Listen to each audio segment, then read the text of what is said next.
Resident Evil 2. City of the Dead.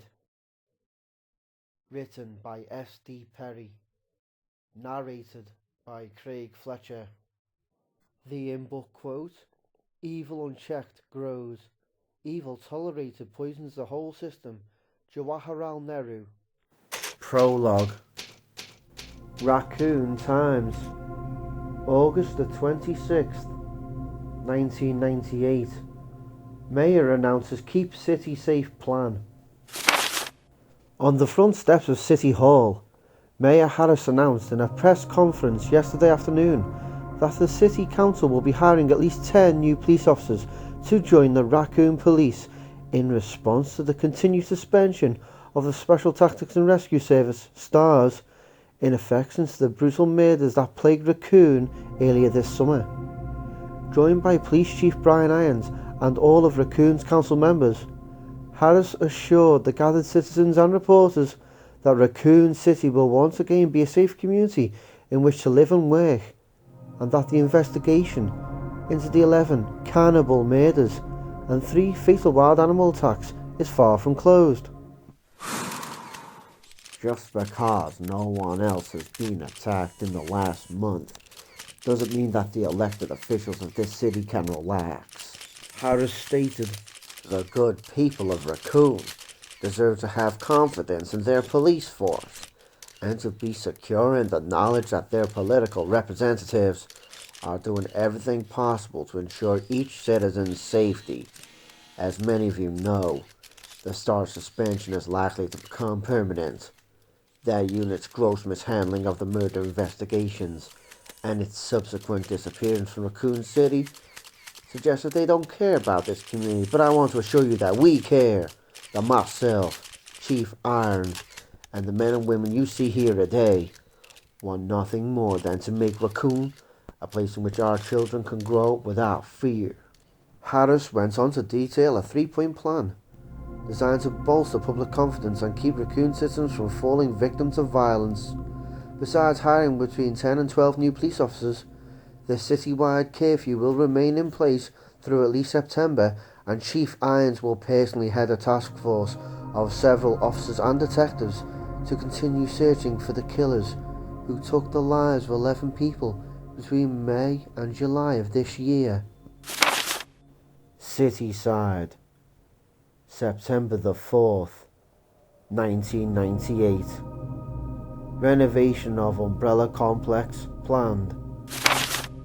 The Umbrella Chemical Plant just south of downtown Raccoon is due for major construction efforts, slated to begin next Monday. This will be the third structural renovation in the last year for the thriving pharmaceutical company.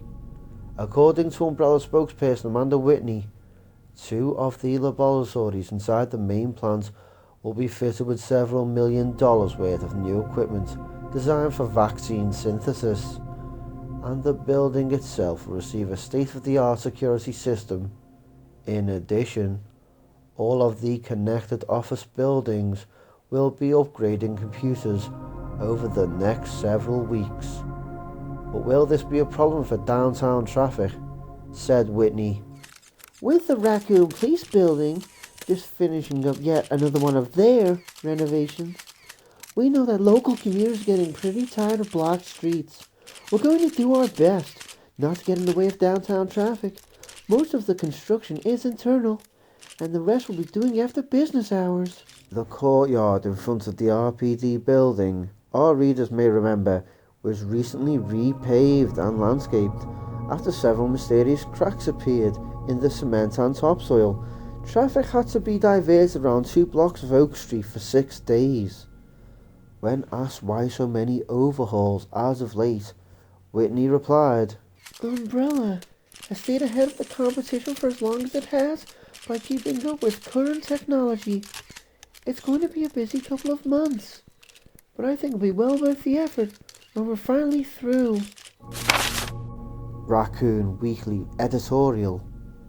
September the 17th, 1998. Irons to run. Mayor Harris may be in for a rough race next spring. Wiki sources inside the RPD are saying that Brian Irons, Chief of Police for the last 4.5 years, may be running for the city's top office in the next election, facing off against the popular and as yet unopposed Devlin Harris, already in office for 3 consecutive terms. Although Irons would not confirm his possible entry into the political arena, the one-time Stars member also refused to deny the rumour, with his approval rating at an all-time high ever since the cessation of this summer's savage murders as yet unsolved. And the planned expansion of the RPD, Chief Irons may indeed be the man to knock Harris out of City Hall. The question is, will the voters be able to forget Irons' alleged involvement in the 1994 Cider District land scam, or his rather expensive tastes in art and interior design, which have turned part of the RPD building into something more like a museum than a working office? Assuming he means to throw his hat into the ring, this reporter, for one, will be looking forward to examining Irons' financial records. Raccoon Times, September the 22nd, 1998. Teenager attacked in City Park. At approximately 6:30 p.m. last night, 14-year-old Shauna Williamson was accosted by a mysterious stranger in downtown Birch Street Park on her way home from softball practice. The man came out from behind a row of hedges at the south end of the park and knocked Miss Williamson off of her bicycle before attempting to grab her. The teen managed to get away with only a few scratches. Running to the nearby residence of Tom and Clara Atkins, Mrs. Atkins alerted the authorities, who conducted a thorough search of the park but found no sign of the attacker. According to the girl, through a police statement issued earlier this morning, the man appeared to be a transient.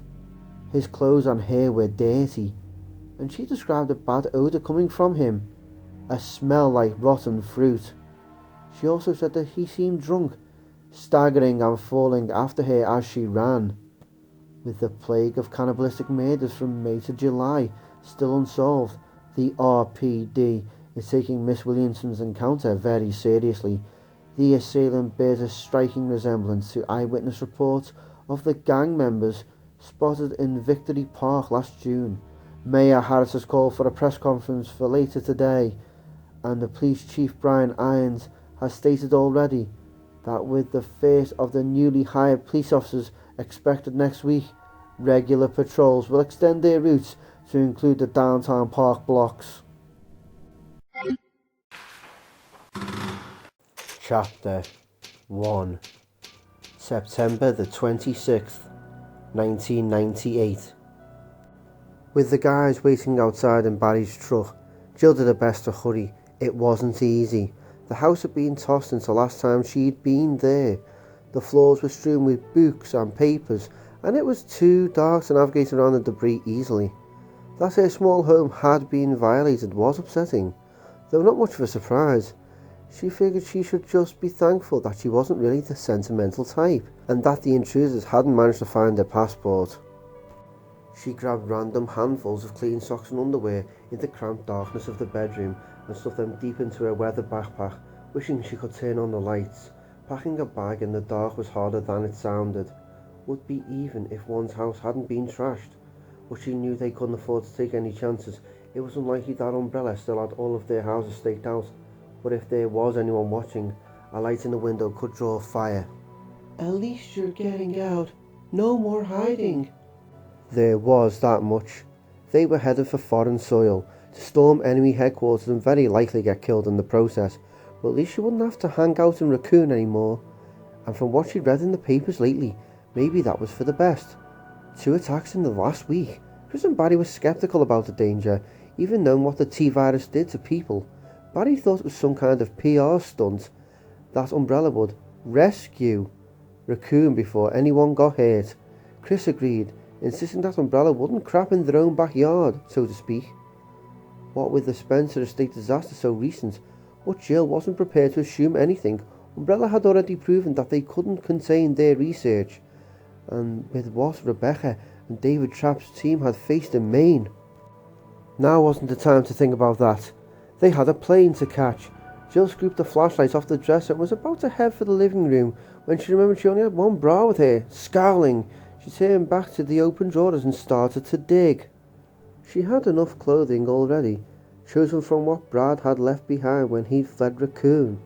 She and the guys had holed up in his vacant house for several weeks, ever since Umbrella had hit Barry's house, and although none of Brad's stuff fit Chris's tall frame, or Barry's massive one, she'd been able to make do. Lingerie, however, wasn't something the Stars pilot had stocked up on. She didn't particularly want to hop off the plane in Austria and have to go bra shopping. "Vanity, thy name is underwear," she muttered softly, poring through the rumpled heap. She found the elusive article only after she'd gone through the drawer twice and crammed it into the bag as she jogged towards the small front room of the rented house. It was only the second time she'd been there since they'd gone into hiding. She had the feeling she might not be coming back for a while. There was a picture of her father on one of the bookshelves that she wanted to take. Stepping nimbly through the dark clutter, she hooded the flashlight with one hand and trained a narrow beam at the corner where the shelf had been. The Umbrella team had knocked the whole thing over, but apparently hadn't bothered to go through the books themselves. God only knew what they'd been looking for in the first place. Clues as to where the renegade Stars were hiding, probably. After the attack at Barry's house and the disastrous mission at Caliban Cove, she no longer had any illusions about Umbrella simply ignoring them. Jill spotted the book she wanted, a rather lurid-looking paperback entitled Prison Life. Her father would have laughed. She picked it up and rifled through the pages, stopping when the light fell across Dick Valentine's crooked grin. He'd sent the picture along with one of his more recent letters, and she tucked it into the book so that she wouldn't lose it. Hiding important things was a habit she'd gotten into young, one that had just paid off yet again. She let the book drop, the need to hurry suddenly forgotten as she gazed down at the photo. A faint smile played across her lips.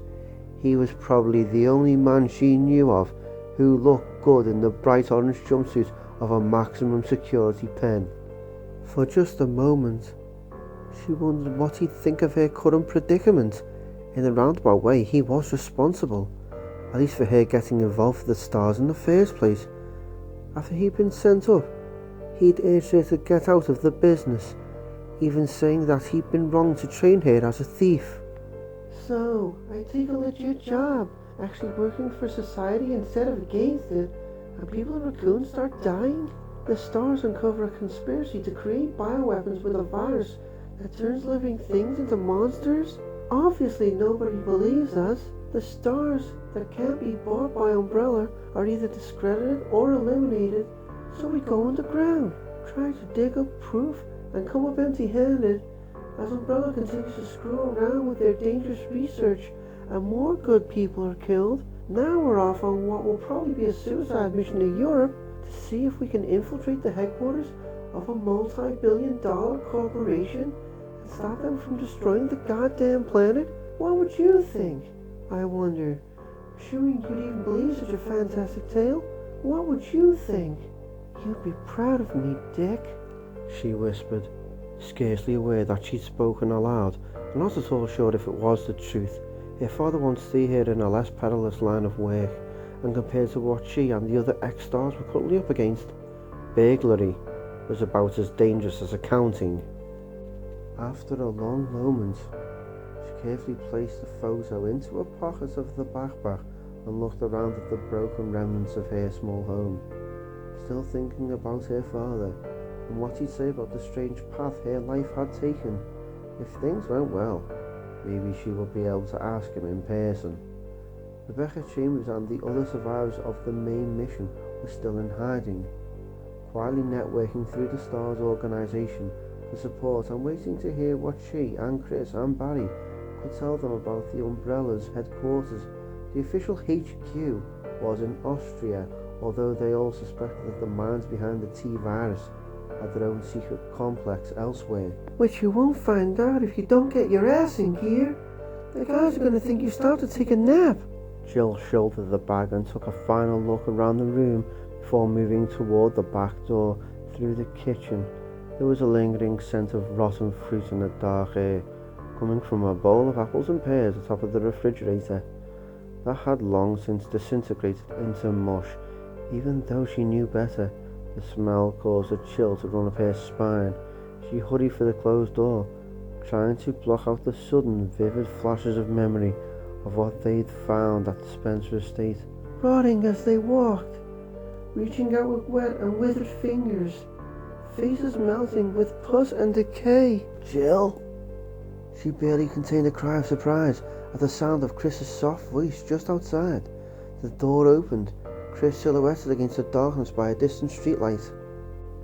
Yeah, right here, she said, stepping forward. Sorry it took me so long. Umbrella's been through here with a bulldozer. Even in the bare light, she could see the half grin on his boyish face. We were starting to think the zombies got you, he said. Although his tone was light, she could hear real concern beneath it. Jill knew that he was trying to ease the tension, but couldn't find it in herself to smile back. Too many people had died because of what Umbrella had unleashed in the woods outside of town. If the spill had happened to be closer to Raccoon. Not funny, she said softly. Chris's grin faded. I know. You ready?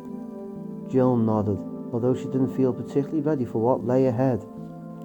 Then again, she hadn't felt ready for what they were leaving behind either.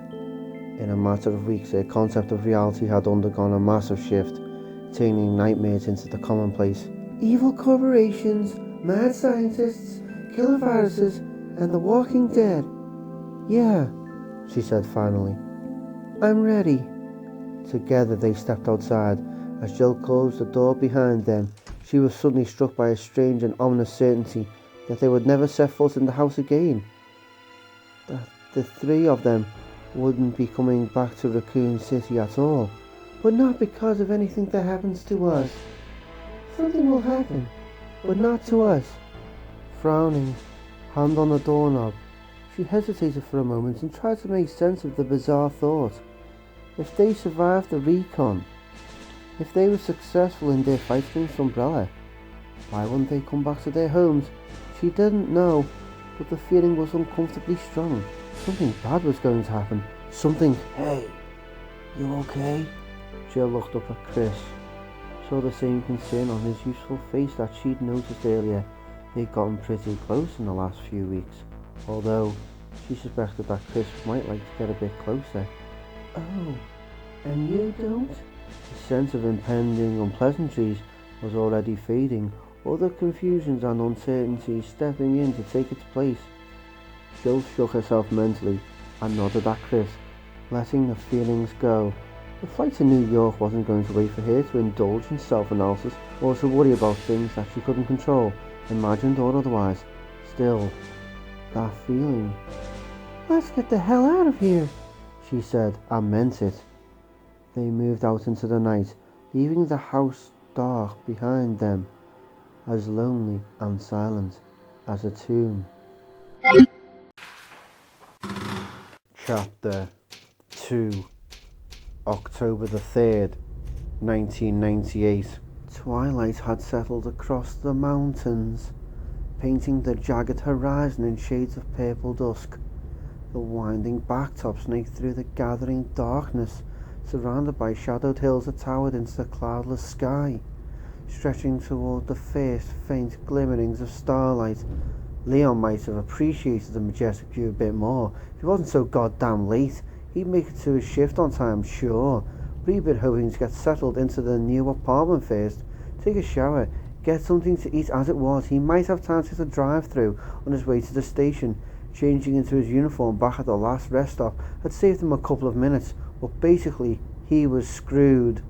Way to go, Officer Kennedy. First day on the job, and you'll be picking cheeseburger out of your teeth during roll call. Very professional. His shift started at 9, and it was already just after 8. Leon let his boot ride a little heavier on the gas, even as his jeep whipped past a sign that told him he was half an hour away from Raccoon City. At least the road was clear, except for a couple of semis. He hadn't seen anyone for what felt like hours. A nice change, considering the traffic tie-up just outside of New York that had cost him most of the afternoon. He'd actually tried to call the night before to leave a message with the desk sergeant that he might be late, but there had been something wrong with the connection. Nothing but a busy signal. What little furniture he had was already moved into a studio apartment in the working class but basically decent trash district of Raccoon City. There was a nice park not 2 blocks away, and it was only a 5-minute drive to the station. No more gridlock, no more overcrowded slums or random acts of brutality.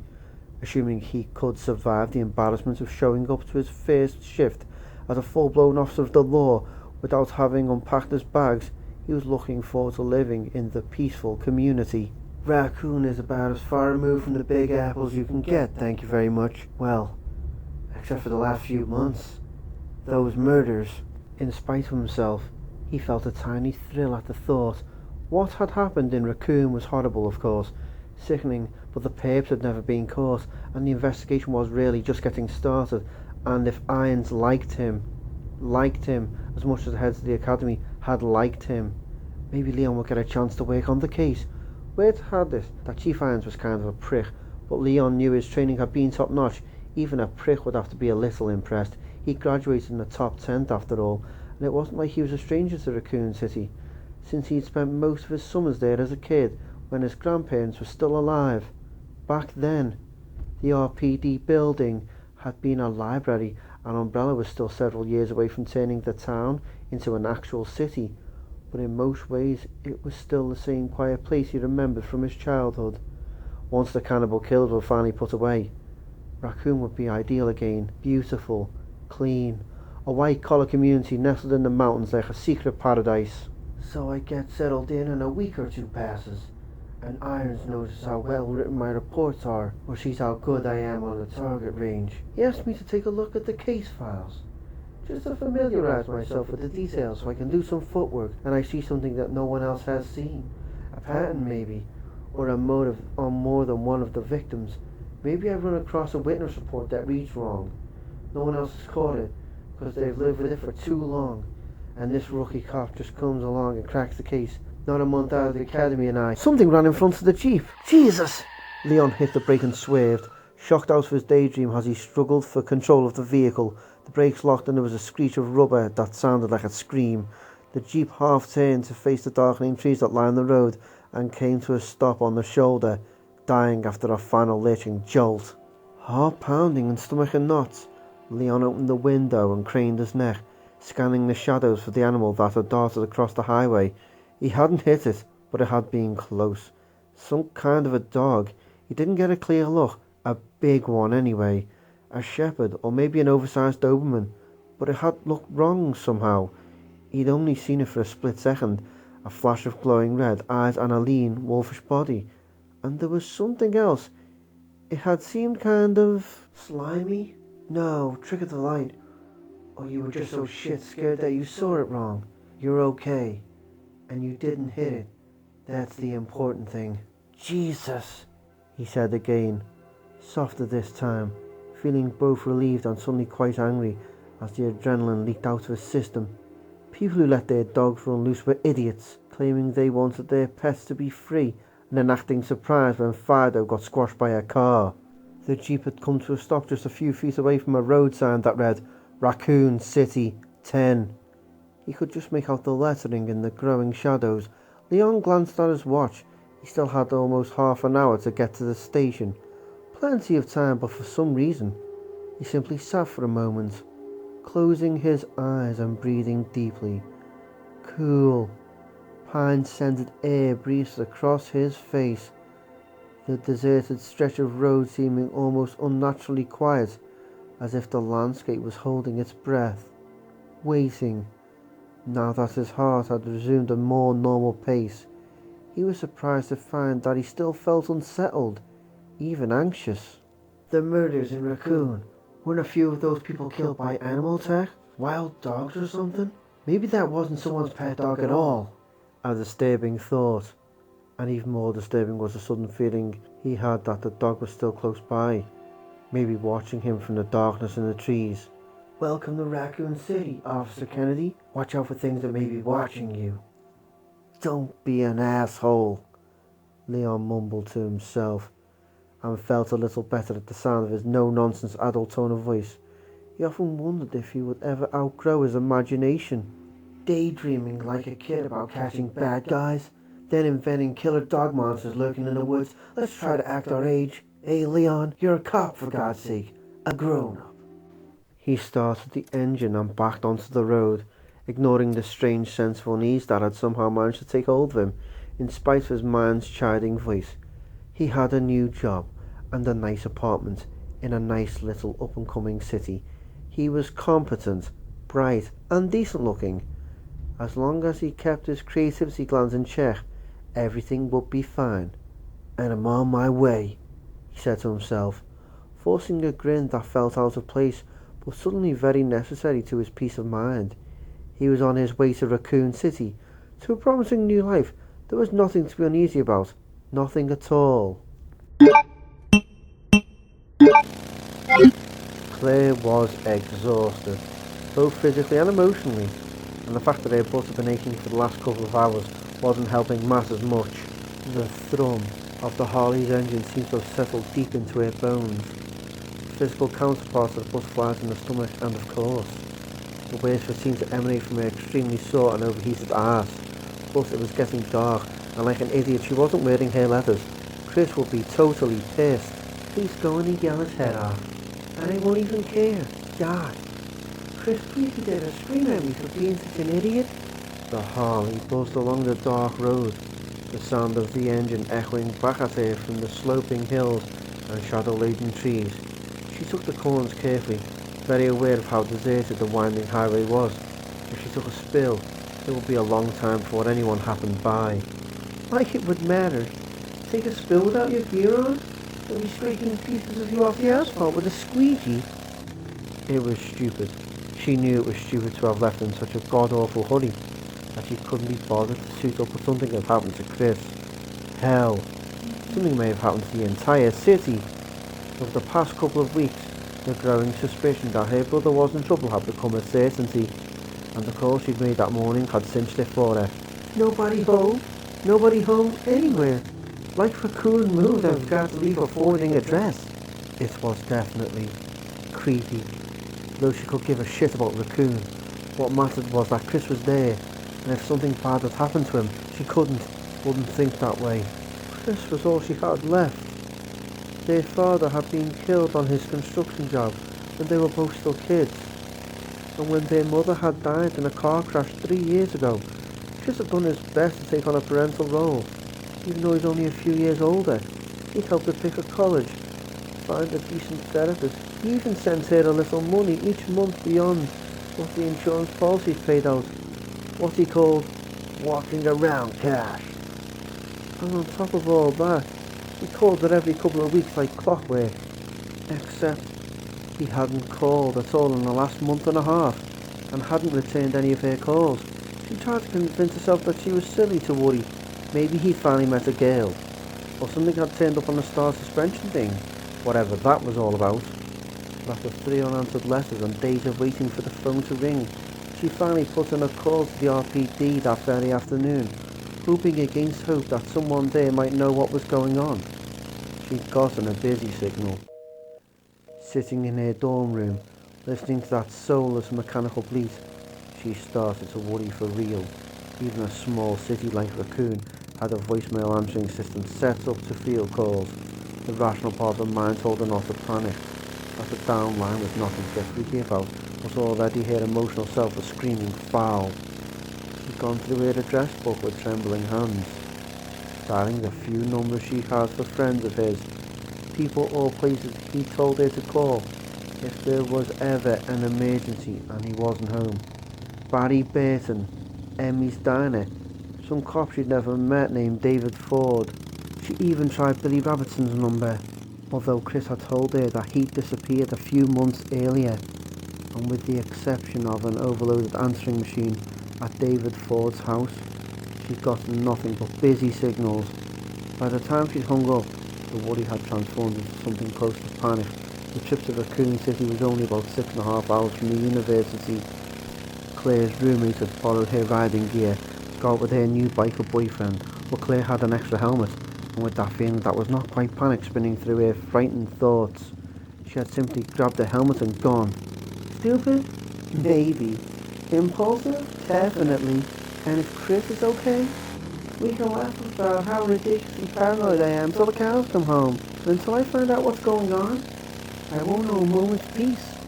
The last of the day's light was draining from the strip of cloudless sky above, although a waxing nearly full moon and a soft sales headlight gave her enough light to see by.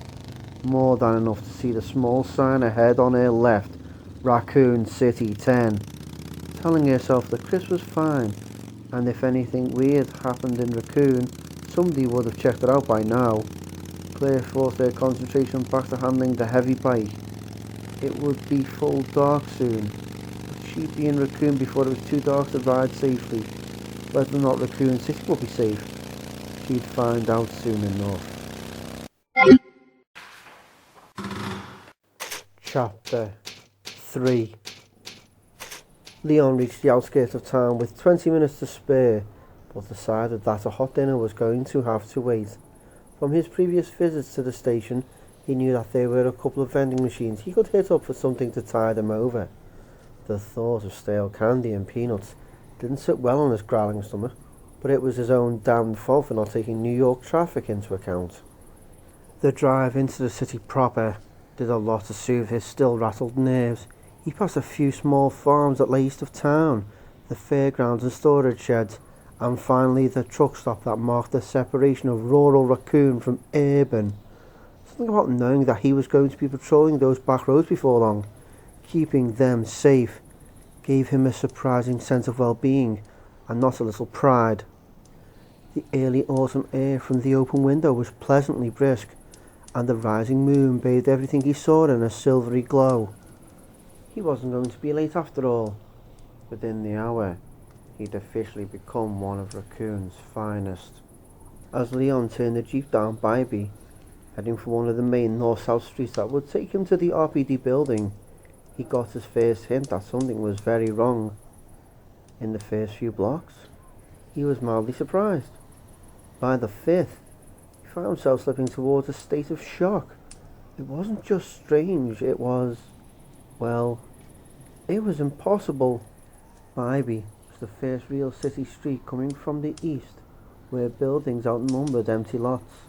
There were several espresso bars and cheap diners, as well as a bargain movie theatre that never seemed to run anything but horror movies and sexy comedies, and was therefore the most popular hangout for the youth of Raccoon. There were even a few generically hip taverns that served microbrew and hot rum drinks for the winter college student ski crowd. At 8:45 on a Saturday night, Bybee should have been teeming with life. But of the mostly single or two-storey brick shops and restaurants that lined the street, Leon saw that almost all were dark, and in the few that still boasted some light, it didn't look like there was anyone inside. There were plenty of cars parked along the narrow street, and yet not one person that he could see. Bybee, the hangout for cruising teens and college students, was totally deserted. Where the hell is everybody? His mind grasped for answers as he crept down the silent street, searching desperately for a reason and for some way to alleviate the sweaty anxiety that had once again settled over him. Maybe there was some kind of event going on, a church function, like a spaghetti feed, or perhaps Raccoon had decided to take up Oktoberfest, and tonight was the big kick-off. Yeah, but everybody at the same time? It'd have to be one hell of a party. It was then that Leon realised he also hadn't seen a single car on the road since he'd had the scare with the dog 10 miles out of town. Not one. And with that thoroughly unsettling realisation came the next, less dramatic, but distinctly more immediate. Something smelled bad. In fact, something smelled like shit. Jeez, dead skunk. And apparently it threw up on itself before dying. He'd already slowed the jeep to a crawl and had planned to take a left on Powell, just a block ahead, but the horrible smell and the total absence of life were giving him a serious case of the creeps. Maybe he could stop and check things out. Look around for some sign of, oh, hey. Leon grinned. relief flooding through his confusion. There were a couple of people standing at the corner, practically right in front of him. The streetlight was out on their side, but he could see them in silhouette clear enough. A couple, a woman in a skirt and a big man wearing work boots. As he got closer, he could see by the way they moved, heading south on Powell, that they had to be monumentally drunk. Both of them staggered into the shadows cast by an office supply store and out of sight. But he was going in that direction anyway. No harm in stopping to ask what was going on. Was there? Must have come out of O'Kelly's. A pint or two too many? But as long as they're not driving anywhere, fine by me. Am I going to feel stupid when they tell me that tonight's the big free concert or the all-you-can-eat town barbecue? Almost giddy with relief, Leon turned the corner and squinted into the heavy shadows, looking for the pair. He didn't see them, but there was an alley tucked between the supply store and the jewellery shop.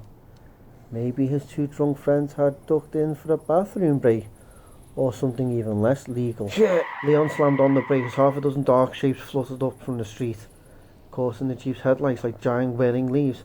Startled, it took him a second to realise he was seeing birds. They didn't cry out, although he was close enough to hear the brushing of dry wings as they took to the air. Crows, enjoying a late night feast of roadkill. What looked like... oh my god! There was a human body in the middle of the road, 20 feet in front of the Jeep, face down, but it looked like a woman, and judging from the liquid red stains that covered most of her once white blouse, it wasn't some beer-happy college student who decided to take a nap in the wrong place. Hit and run. Some bastard hit her and then drove away. Jesus, what a mess. Leon killed the engine and was half out the door before his racing thoughts caught him up. He hesitated, 1 foot on the asphalt, the stench of death heavy in the cool, still air. His mind had latched onto an idea that he didn't want to consider, but knew he had better. This wasn't some training exercise. This was his life. What if it's not a hit and run? What if there is no one around because some psycho gunman decided on a little target practice? Everyone could be inside, laying low. Maybe the RPD's on the way, and maybe those drunks weren't drunk. They could have been shot and were trying to get help. He leaned back into the Jeep and fumbled under the passenger seat for his graduation gift, a Desert Eagle .50 AE Magnum with a custom 10-inch barrel, Israeli export. His father and uncle, both cops, had gone in together on it. Not standard issue for the RPD, in fact much more powerful, as Leon grabbed a clip from the glove box and slapped it in, feeling the solid weight of the weapon in his slightly unsteady hands. He decided it was the best present he'd ever received. He stuffed 2 more clips into a belt pouch on general principle. Each only held 6 rounds. Pointing the loaded Magnum at the ground, he stepped out of the Jeep and took a quick look at his surroundings. He wasn't all that familiar with Raccoon at night, but he knew that it shouldn't be as dark as it was. Several of the streetlights farther along Powell were either shot out or simply not on, and the shadows past the blood-soaked body were thick. If not for the Jeep's headlights, he wouldn't have even been able to see that. He edged forward, feeling horribly exposed as he left the relative cover of the Jeep, but aware that she could still be alive. It didn't seem likely, but he had to at least check. A few steps closer, and he could see that it was definitely a young woman. Lank red hair obscured the face, but the clothes were right. Denim pedal pushers and flats. The wounds were mostly hidden by the bloody shirt, but there seemed to be dozens ragged holes in the wet cloth, exposed torn, glistening flesh, and the crimson of muscle beneath. Swallowing heavily, Leon quickly switched the gun to his left hand and crouched down next to her. The cool, clammy skin yielded easily beneath his fingertips as he touched her throat, pressing his first 2 fingers against the carotid. A few seconds passed, seconds that made him feel horribly young and afraid as he tried to remember the procedure for CPR and prayed, at the same time, that he would feel a pulse. 5 compressions, 2 short breaths, keep my elbows locked, and come on, please don't be dead. He couldn't find it, and didn't want to wait 1 more second. He took the Magnum into his belt and grabbed her shoulders to turn her over to check for breathing, but as he started to lift, he saw something that made him lay her down again, his heart a twisting knot in his chest. The victim's shirt had pulled out of her pants, enough for him to see that her spine and parts of her ribcage were exposed. the still fleshy knobs of vertebrae shining and red, the narrow, curving ribs disappearing into masses of shredded tissue. It was like she'd been knocked down and chewed on. Information that Leon had disregarded as unimportant suddenly registered, and even as the few facts he had clicked into place, he felt the first inky tendrils of fear slither into his mind. The crows couldn't have done this. Would have taken them hours. And who the hell ever heard of crows flocking after dark to eat? And that shit smell, it's not coming from her. She died recently and... cannibal. Murders? No. No way. For that to happen, for a person to have been killed and then partially devoured on a city street with no one to stop it, and with enough time to pass for scavengers to come, for that to happen, the killers would have had to slaughter most, if not all of the population. Doesn't seem likely. Fine. Then what's that smell? And where is everyone? Behind Leon, there was a low, soft groan, a shuffling footstep, and another sound, a wet sound. It took him barely a second to stand and turn, hand instinctively snatching for the magnum. It was the couple, the drunks, staggering towards him, and they'd been joined by a third, a beefy-looking guy with blood all over his shirt and his hands, and dripping out of his mouth, a rubbery red mouth, set into his pasty, rotting face like an open sore. The other man, the big man with the work boots and suspenders, looked much the same, and the V of the blonde woman's pink blouse revealed cleavage that was spotted with darkness. With what appeared to be mould, the trio stumbled towards him, past his jeep, raising pale hands as they emitted moaning, hungry wails. Some dark fluid gurgled out of the beefy man's nose and ran across his moving lips, and Leon was overwhelmed by the understanding that the terrible, shitty smell was decayed flesh, and it was coming from them. And there was another one, stepping out from a doorstep across the street, a young woman in a stained t-shirt, hair tied back from a slack and mindless face. A groan from behind him.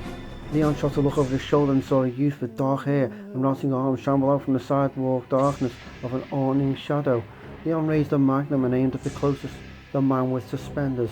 While his instinct screamed at him to run, he was terrified, but his trained logic continued to insist that there was an explanation for what he was seeing, that he was not looking at the walking dead.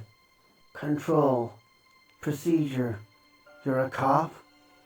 Alright, that's far enough. Don't move.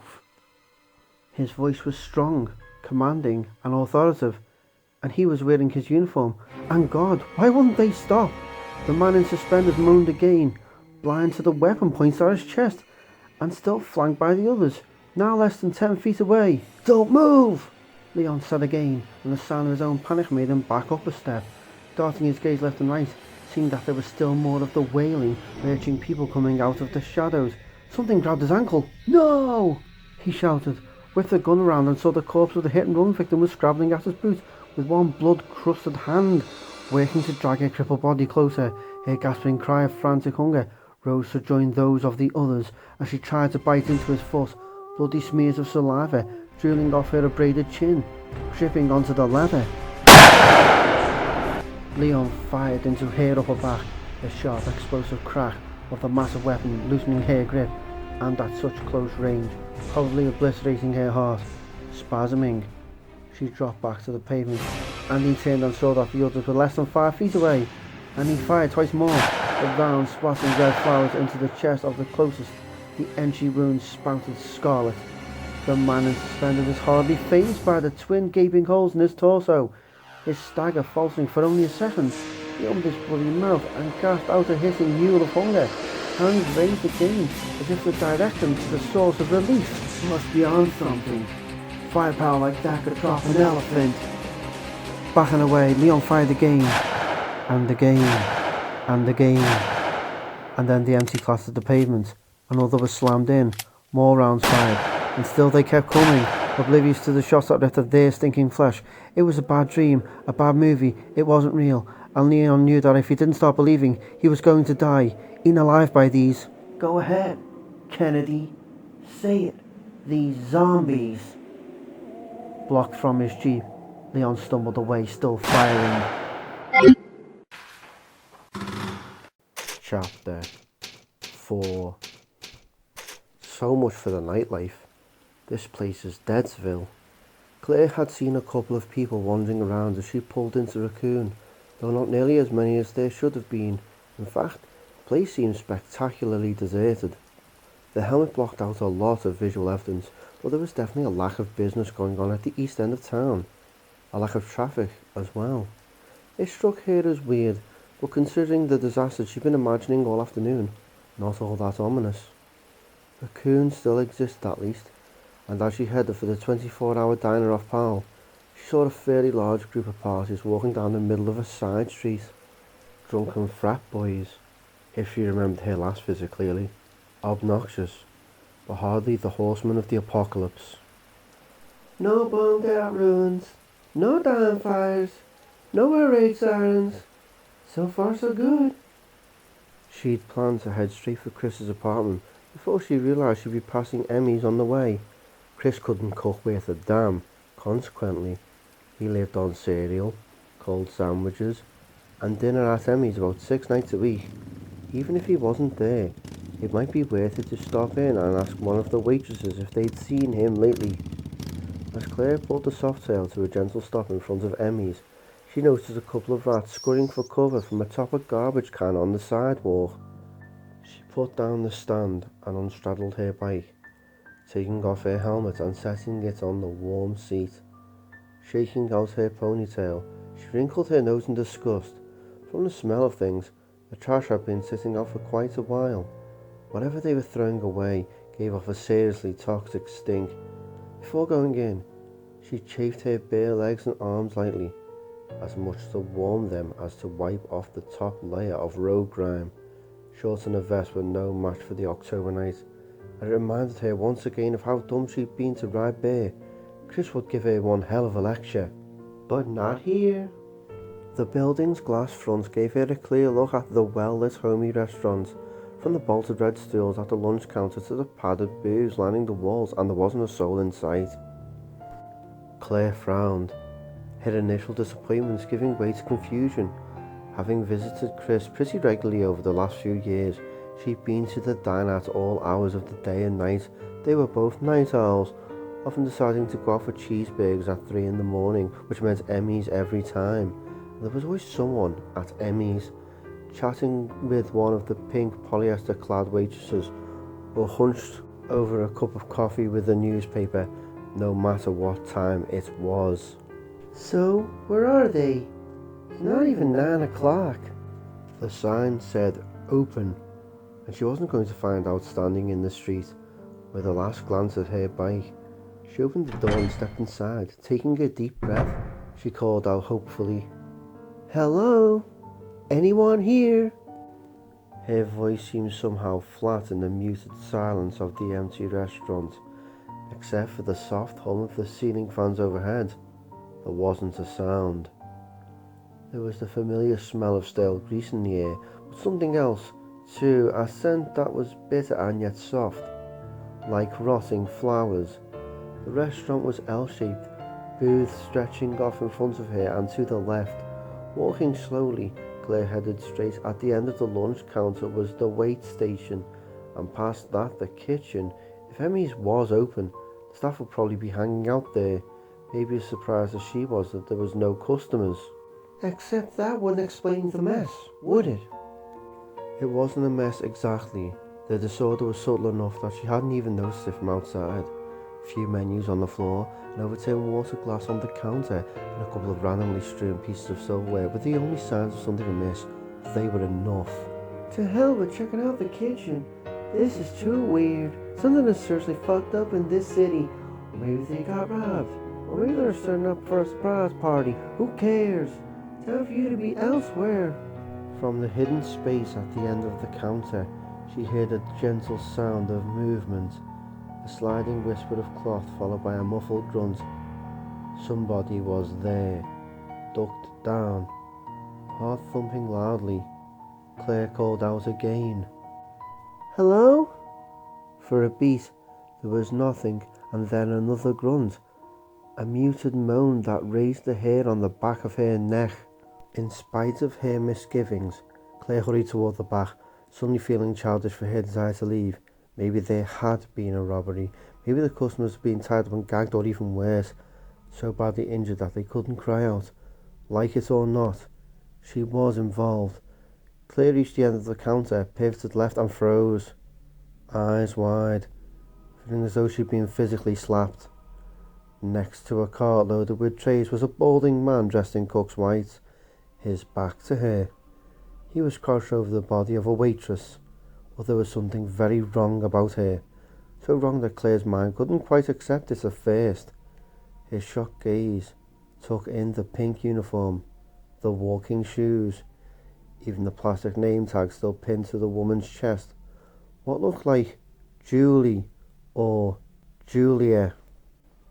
Her head is missing. Once Claire realised what was wrong, she couldn't force herself to unrealise it.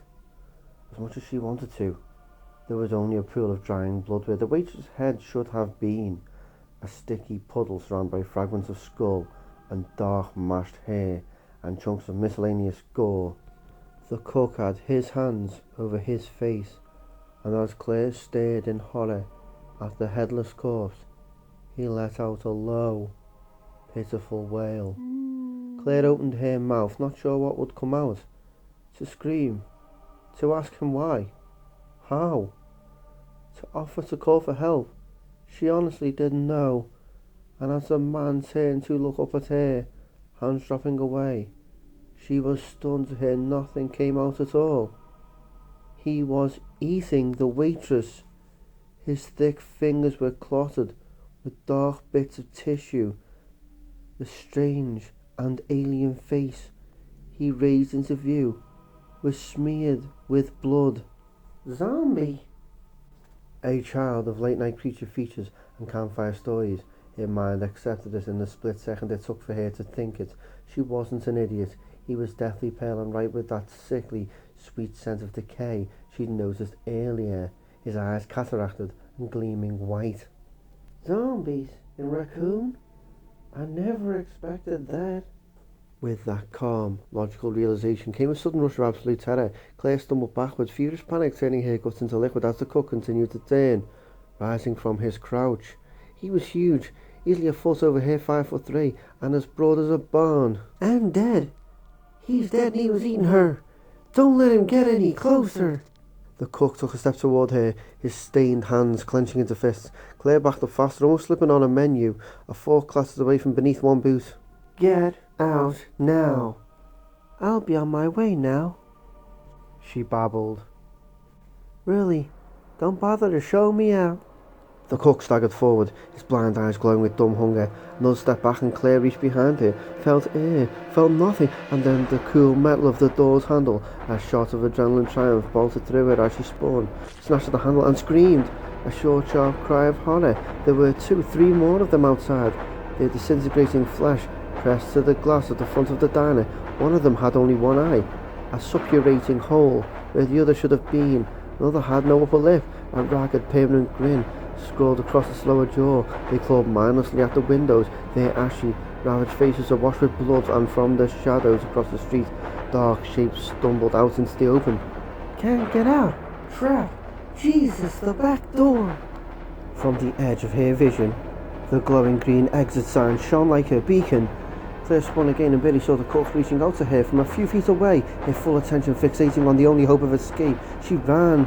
The boots were by in a flash of unseen colour, her arms pumping with speed. The door opened out into the alley. She was going to hit it running, and if it was locked, she was screwed. Claire slammed into the door and it flew open, crashing out into the brick wall of an alley, and there was a gun pointed at her face. The only thing that could possibly have stopped her at that second. A man with a gun. She froze, raising her arms instinctively as if to ward off a blow. Wait! Don't shoot! The gunman didn't move, the deadly-looking weapon still aimed at her head. Gonna kill me! Get down! The gunman shouted, and Claire dropped, her knees buckling as much from the command as from the cold fingertips suddenly groping at her shoulder. The gunman fired and Claire snapped her head around.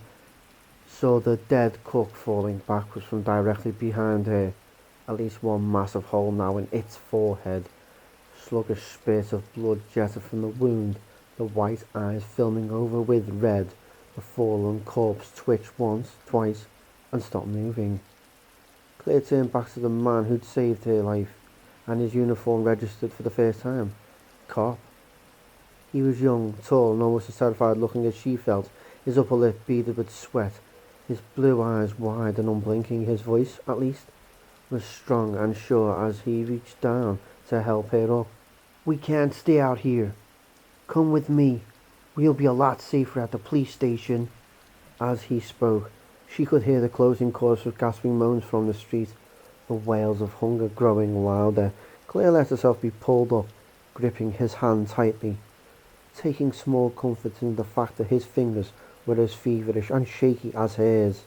They ran, dodging dumpsters and heaps of flattened boxes, chased by echoing, haunted cries as the zombies found the dark alley and started after them. Chapter 5. Leon ran alongside the girl, desperately racking his memory for the city's downtown layout.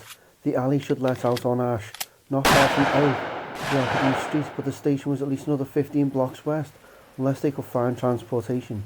They weren't going to make it.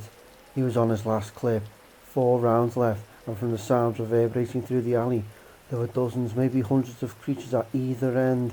As they reached the mouth of the alley, Leon held up his hand and slowed to a jog, scanning the dimly lit street. Couldn't see much, but from where they stood to the next streetlight, there were 11 or 12 of the creatures to the right, staggering and reeling their way through the stinking darkness. There were only 3 of them to the left, not far from. "Hallelujah! There!"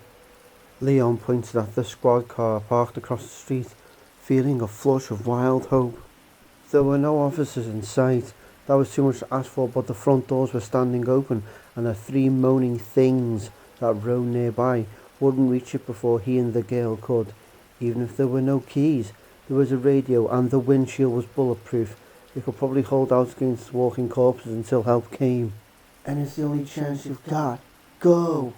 He hesitated just long enough to see the girl nod, her brown ponytail bobbing, and then they were sprinting for the black and white, the pavement ablare beneath their feet. Leon kept a handgun half pointed towards the creatures closest to them, 50 feet away. He wanted to shoot, to keep them from getting one step closer, but he couldn't afford to waste the ammo.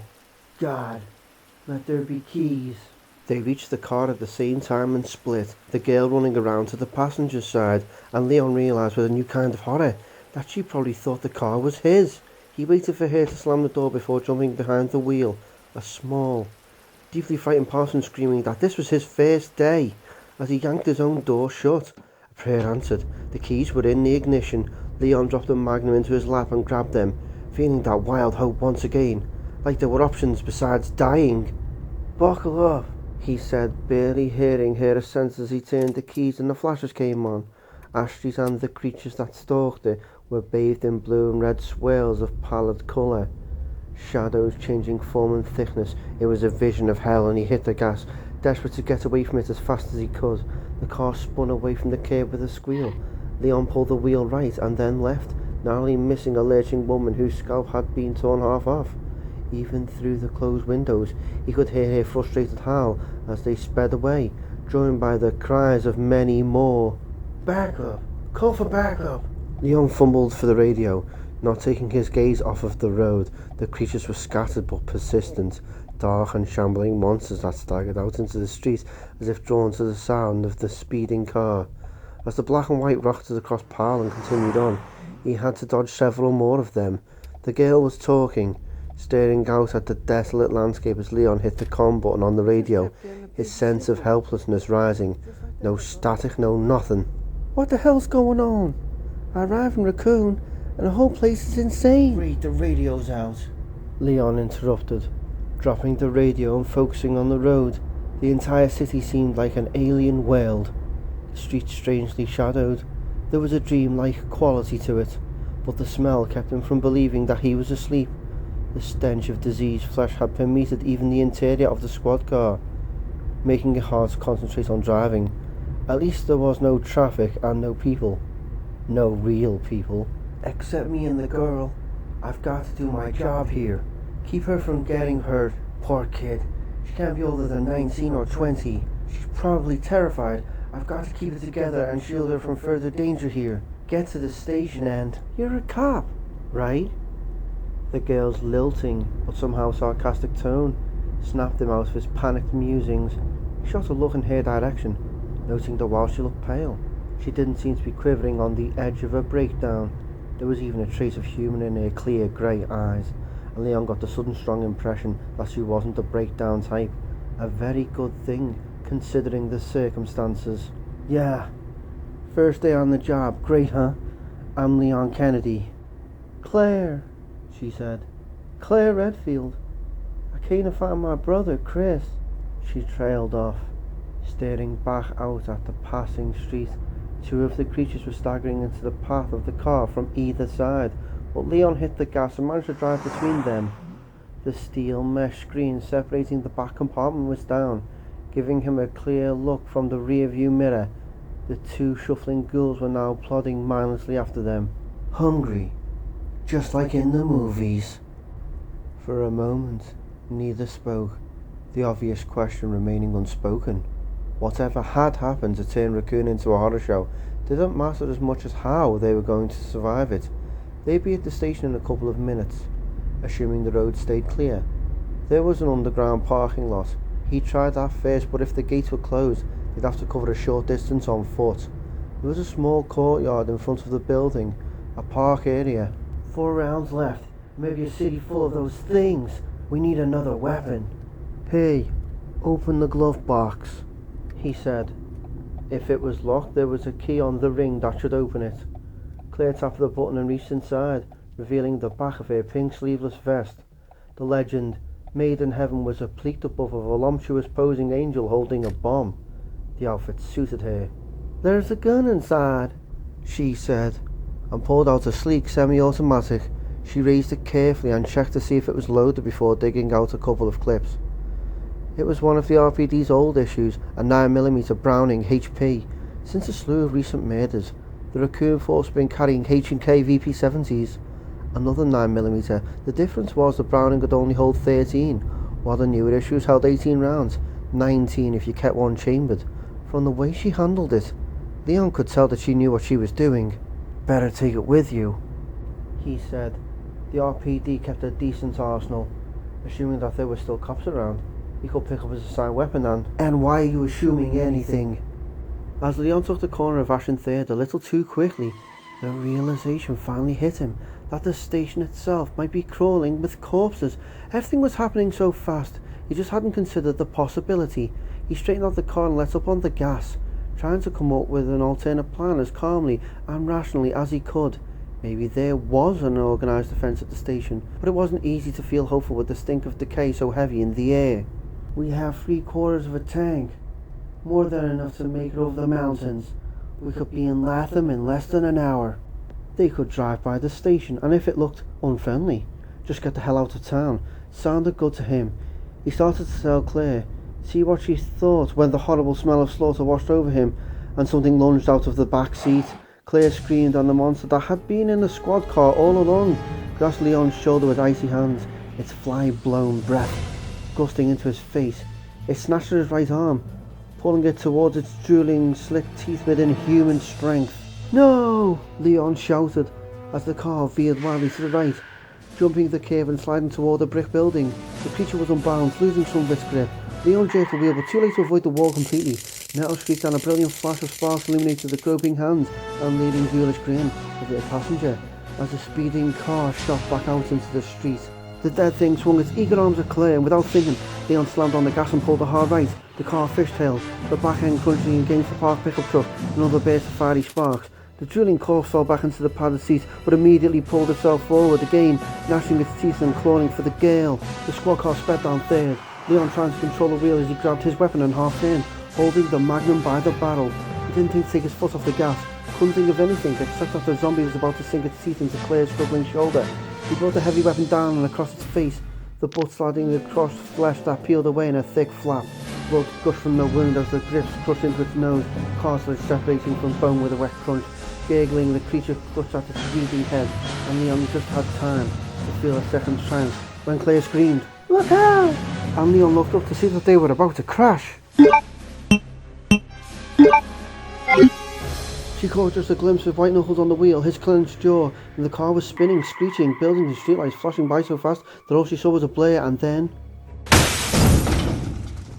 there was an explosion of sound, of glass shattering and metal compressing as the cop car slammed into something solid, throwing Claire against her safety belt. The impact hurled the zombie forward at the same time, and Claire reflexively threw her arms up as the dead thing crashed through the windshield, and then everything was still. There was only the ticking of hot metal and the sound of her own heart thundering in her ears. Claire brought her arms down and saw that Leon had already recovered, was already staring at the body.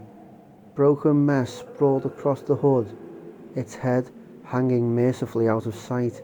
It wasn't moving. "You okay?" Claire turned and looked at Leon, suddenly having to fight off a semi-hysterical laughing fit. Raccoon had been taken over by the living dead, and they'd just been in a serious car wreck because a corpse had been trying to eat them. All things considered, okay was not the first word to come to mind. At the sight of Leon's sincere and stricken expression, the urge to freak out passed. He looked on the edge of a fit himself.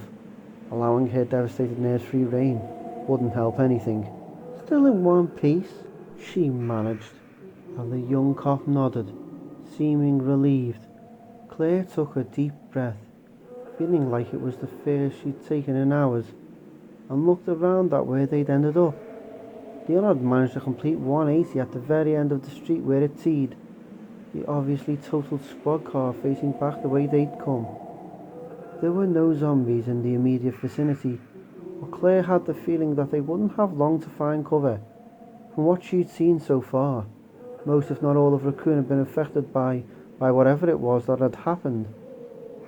She'd held the handgun tightly, trying to get her tangled emotions under control.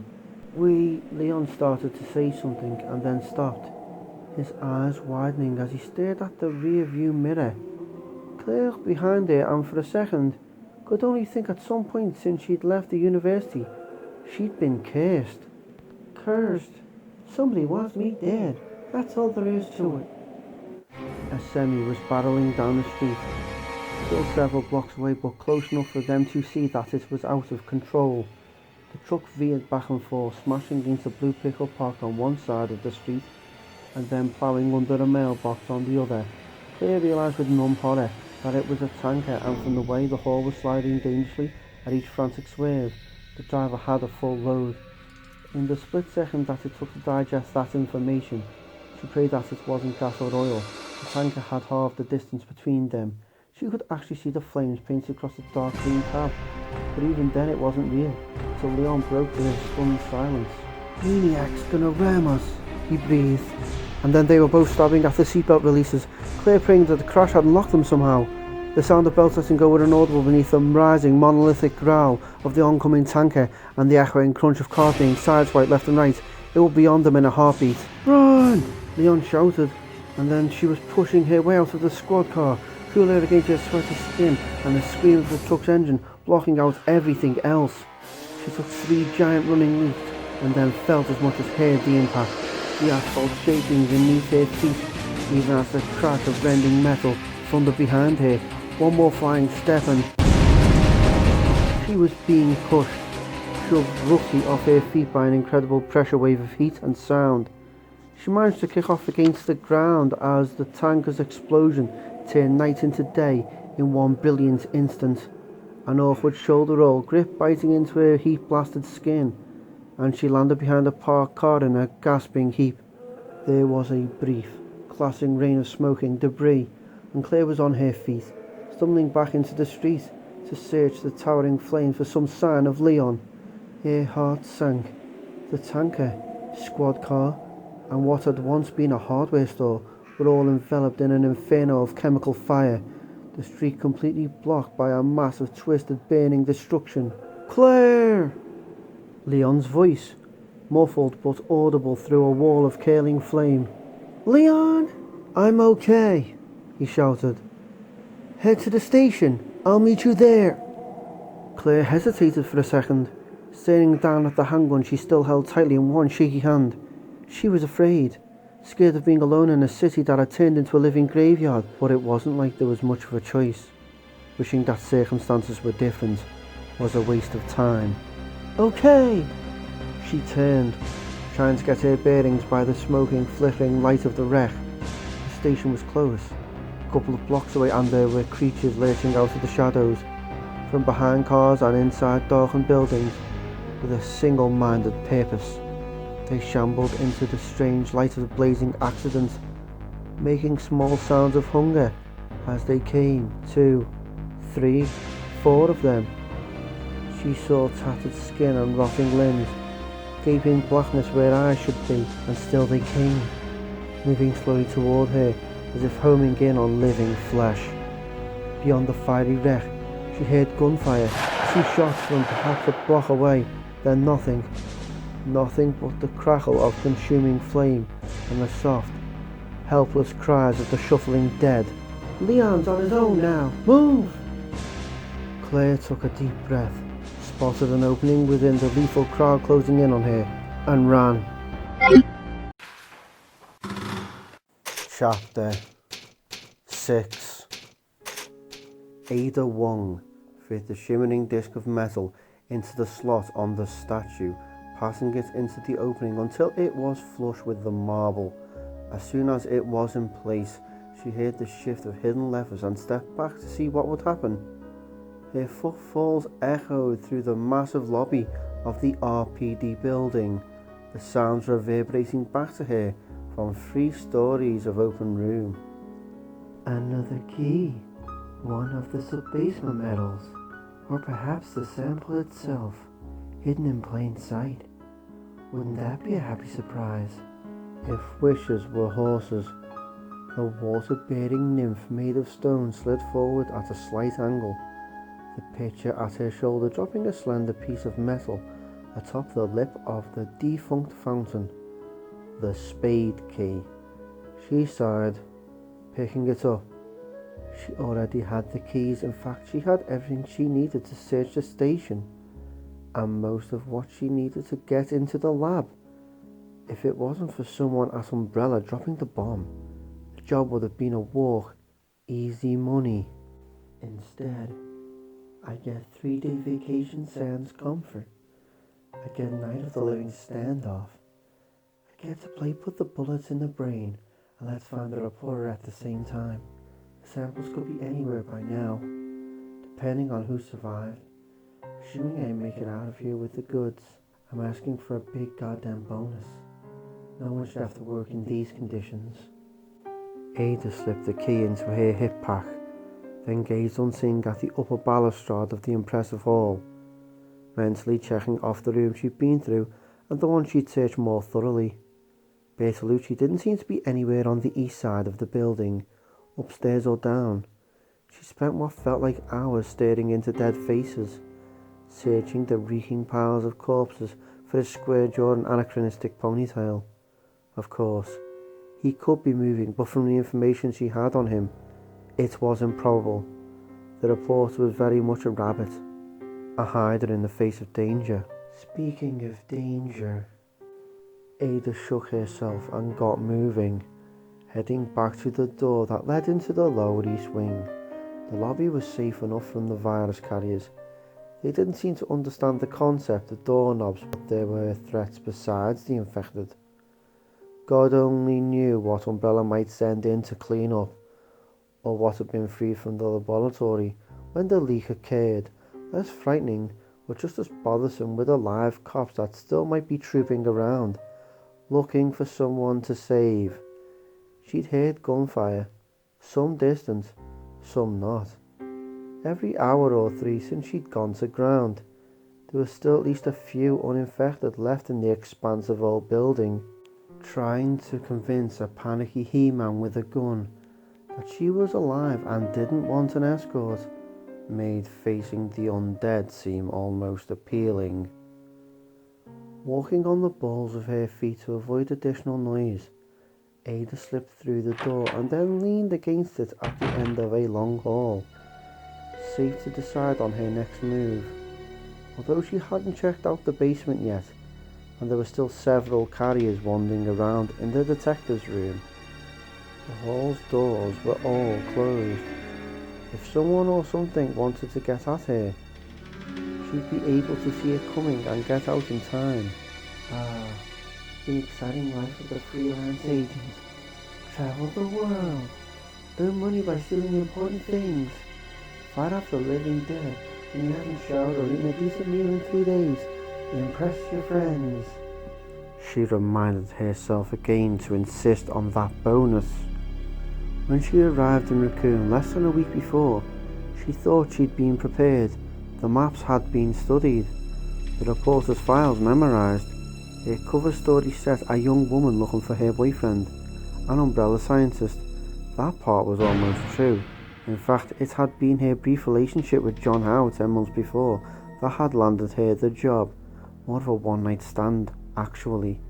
And not a very good one at that. But John had thought otherwise, and his connection to Umbrella, though it had probably killed him, had turned out to be a lucky break for her. So, she'd been ready. But within 24 hours of her self-assured check-in at Raccoon City's nicest hotel, her look had changed. While eating dinner in the vinyl-encased and mostly empty lounge of the Arclay Inn, she'd heard the first screams outside. The first, but by no means the last. In some ways the disaster was an asset. There'd be no guards posted around the lab, no endless covert trial runs. The prep work she'd done on the T-virus had assured her that the airborne was short-lived and dissipated quickly. The only chance of catching it at this point would be through contact with a carrier, so that wasn't a problem. And once she and a couple of dozen others had made it to the police station, she'd seen that Bertolucci was among them. Even with the undead factor, it initially looked like things were going in her favour. Mission objectives: question the hack, find out how much he knows, and kill him or ignore him, depending. Retrieve the sample of the new virus, Dr. Birkin's latest wonder. No problem, right? 3 days before, with the knowledge of how the Umbrella Lab connected into the sewer system, and Bertolucci standing right in front of her, the job had looked pretty wrapped, and of course, that's when things had started to go wrong. The rearranged station, with the room shifted around after the STARS fiasco, making half my preparations obsolete. People disappearing, the barricades that kept coming down, Police Chief Irons throwing off commands like some cut-rate dictator, still trying to impress Mayor Harris and his whiny daughter, even as the dead piled up. She'd watched Bertolucci closely enough to see that he was going to duck and run, but had missed the exit. She hadn't had time to make contact before he had disappeared somewhere into the maze of the station, losing himself in the commotion of the first wave of attacks. Ada had decided to fly solo herself when 3/4 of the civilians were wiped out in a single mass assault not an hour later. All because no one had bothered to lower the garage gates. She wasn't willing to die to keep up her cover story as a frightened tourist looking for her boyfriend. And so came the wait. Almost 50 hours of waiting for things to settle. Tucked in the clock tower on the 3rd floor, slipping downstairs to find food or to use a bathroom in the lengthening stretches of time between gunplay, between echoing clatter of shots and the screams. Terrific. So now you're out and what do? Stand around and reflect? Get on with it. The sooner you finish, the sooner you can collect your wages and retire to some nice island somewhere. Still, for a moment Ada didn't move, tapping the muzzle of her Beretta absently against one long, stockinged leg. There were 3 bodies sprawled in the hallway. She couldn't stop staring at one of them, crumpled beneath a window counter halfway down the corridor. A woman in cut-off shorts and a halter, her legs crudely splayed, one arm cocked above her blood-soaked head. The other 2 were cops, no one she recognised, but the woman had been one of the people she'd talked to when she'd first made it to the station. Her name had been Stacy something or other, a nervous but strong-willed girl, just out of her teens. Stacy Kelso, that was it. She'd run into town to pick up some ice cream, and had ended up caught in the takeover, yet in spite of her own predicament, she was more concerned about her parents and little brother, still at home. A conscientious girl, a good girl. Why was she thinking about it? Stacy was dead, a ragged hole at her left temple, and Ada hadn't capped her. It wasn't like she had anything to feel personally responsible about. She'd come in on a job, and it wasn't her fault that Raccoon had gone nowhere. Maybe it's not guilt, some part of her whispered. Maybe you're just sorry she didn't make it. She was a person, after all, and now she's as dead as her parents and your brother probably are. Snapped out of it, she said, softly but with an edge of irritation. She saw her gaze from the woman's pathetic form, fixing it instead on a broken ashtray at the end of the hall. Feeling bad about things she couldn't control wasn't her style. It wasn't how she'd gotten to the top of her trade, and considering how much Mr. Trent was putting up to retain her services, now wasn't the best time to be analysing her empathy skills. People died. It was the way of the world, and if she'd learned anything in the course of her life, it was that agonising over that particular truth was pointless. Mission objectives: talk to Bertolucci and get the G-virus sample. That was all she needed to worry about. There was a mechanism that Ada still had to check a few twisted passages away from where she stood, in the press conference room. Trent's note on the architect's latest additions to the station had been sketchy, but she knew it had to do with the ornate sculpted gas lamps and an oil painting. Whoever commissioned all the work had one serious secret life going on. There were actual hidden passages upstairs, behind the wall of what had once been a storage room. She hadn't gone through them yet, although a quick glance had told her that the room itself had been remodelled as an office. Judging from the overstuffed and neurotically macho decor, it was probably Ains's. Even from the short time she'd been in his company, she'd ascertained that he wasn't the most stable man who had ever walked. There was no question that he was on Umbrella's payroll, but there was also something about him that just screamed dysfunctional. Ada started down the hall, her dress flats clicking loudly on the scuffed blue tiles. She was already dreading yet another time-consuming mechanical puzzle. Not that there was any help for it. She had assumed from the beginning that the virus was still in the lab, but she couldn't afford to take any chances on passing up an earlier retrieval. The files indicated that there were between 8 and 12 1-ounce vials of the stuff. Information from a 2-week-old radio feed on Bacon's lab was far from impenetrable. With the underground lab connected to the station through the sewer mains, she had to entertain the possibility that the samples had been moved. Besides, Bertolucci could be tucked away in the research library or in the STARS office on the west side. Maybe the dark room.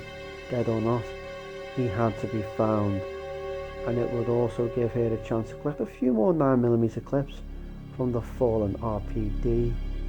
She followed the passage as it led her past a small waiting area, complete with vending machines that had already been pried open and ransacked. As with the rest of the station, the corridor was cold and badly in need of air freshener. She'd grown used to the smell, but the chill was murder. For the 100th time since abandoning her table at the Arclight, Ada wished that she'd dressed more casually for dinner. The sleeveless, tight red tunic dress and clattery shoes were fine for cover. As mission gear, however, the outfit was somewhat less than practical. She reached the end of the hall and carefully opened the door to her left, weapon half raised. As before, the corridor was clear. Yet another testament to the faded elegance of the building, dusky sand-coloured walls and symmetrically patterned tiles in this one. The station must have been magnificent once, but years of serving as an institutional facility had leached away its grandeur. The tattered grand movie house look and the cold, hopeless atmosphere created a distinctly sinister feel, as if at any moment a cold hand could fall across your shoulder. A soft gust of diseased breath whisper across the back of your neck. Ada frowned again. After this job, she was going to take a very long vacation. Either that, but it was time to find a new career. Her concentration, her ability to focus wasn't what it used to be, and in her business, a slip at the wrong time could literally mean death. Big bonus. Time smells like money. I'll ask 7 digits. High 6 minimum. In her attempts to let her thoughts go, to let animal awareness take over, she found she couldn't keep out the persistent image that crept into her mind. A memory of young Stacey Kelso, anxiously pushing her hair behind her ears as she talked about her baby brother. After what felt like a very long time, Ada shook the troublesome vision and continued down the hall, promising herself that there would be no more lapses of concentration, and wondering why she couldn't make herself believe it. Chapter 7. Leon's boots scuffed shards of broken glass across the floor of the kendo gun shop as he snapped open drawers, ash stained sweat trickling down his face. If he couldn't find .50s pretty quick, he was screwed. The few weapons still remaining in the ravaged shop were inaccessible, strung with steel cable, and the front picture window was completely smashed. It wouldn't take long for the creatures to find him. He was down to his last round, and he still had a couple of blocks to go. Come on! 50 cal, Action Express! Someone in Raccoon must have ordered them. Yes! 4th drawer, under the deer rifle case, half dozen empty clips and as many boxes of ammo. Leon grabbed the box and turned, slapping it on the counter as he glanced hurriedly at the front of the small shop. Still clear. If he didn't include the dead guy on the floor, he wasn't moving, but from the freshness of the wounds that oozed from his considerable gut, staining his strappy white tee, Leon wouldn't have long to linger.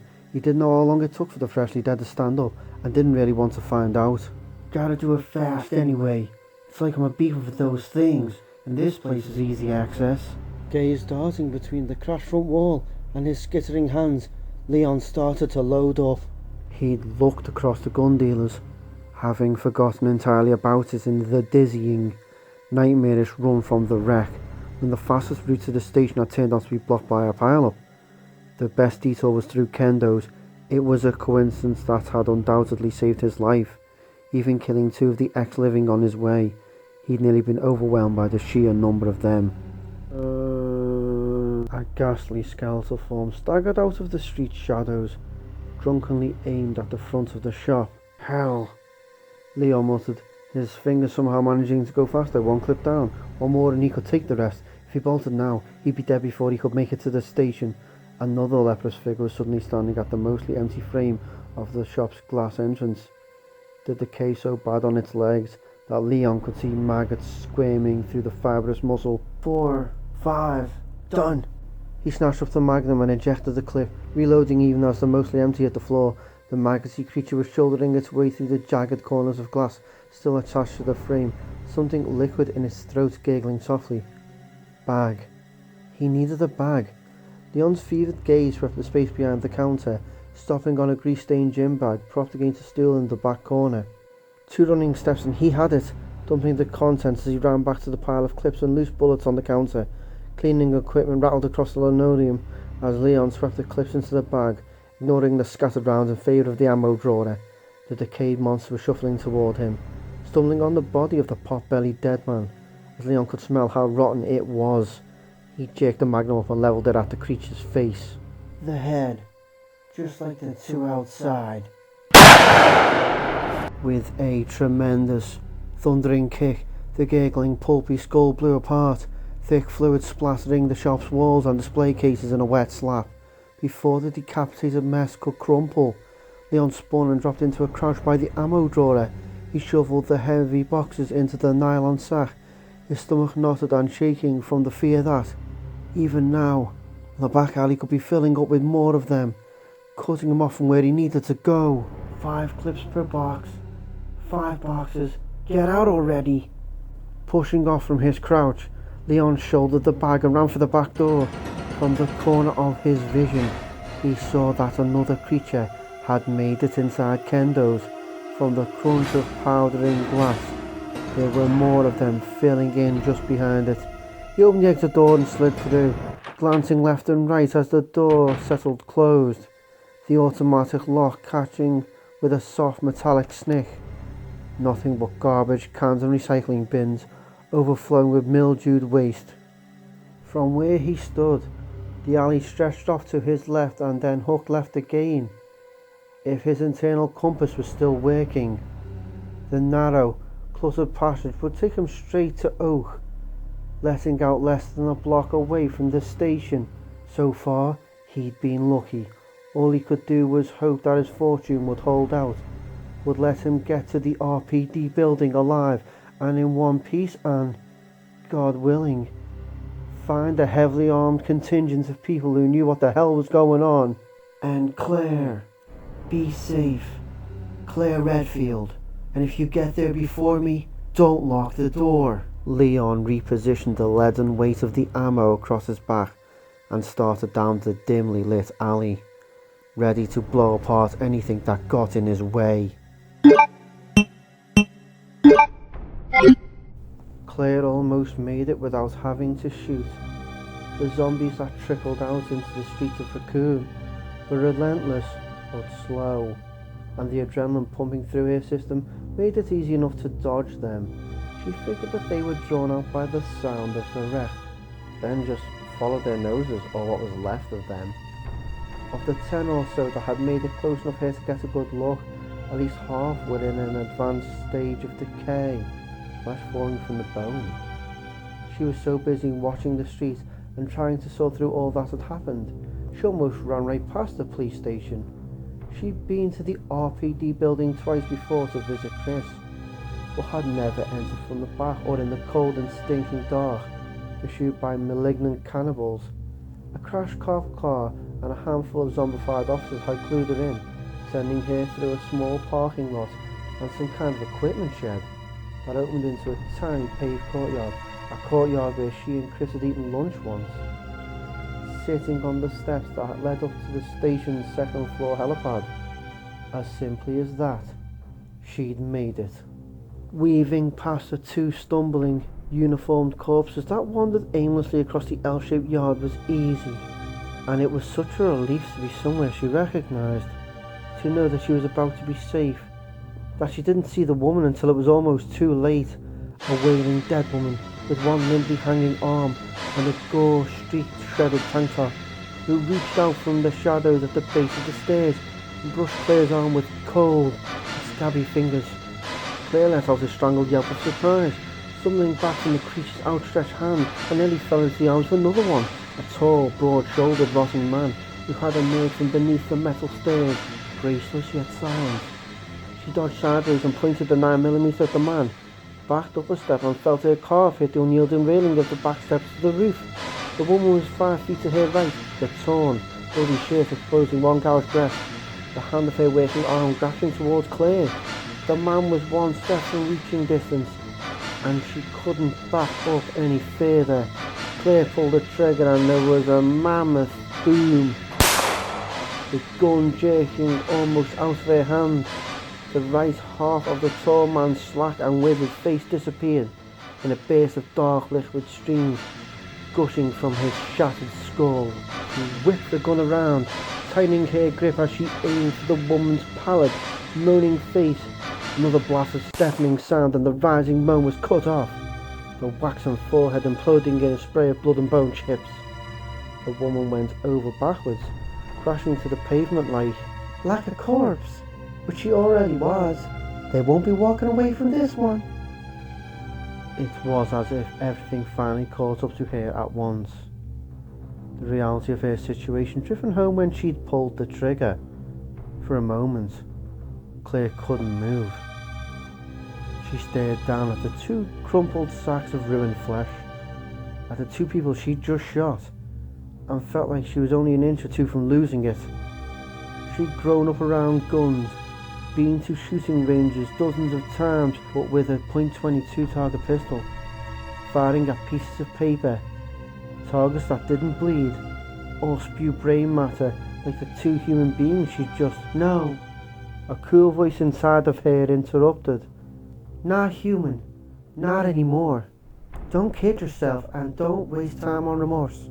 Leon could be inside by now, looking for you, and if the stars got called in, Chris could be here too. If that weren't motivation enough, the 2 zombie cops that Claire had passed when she first hit the courtyard were on their way, boots shuffling and dragging across the flagstones. It was time to go.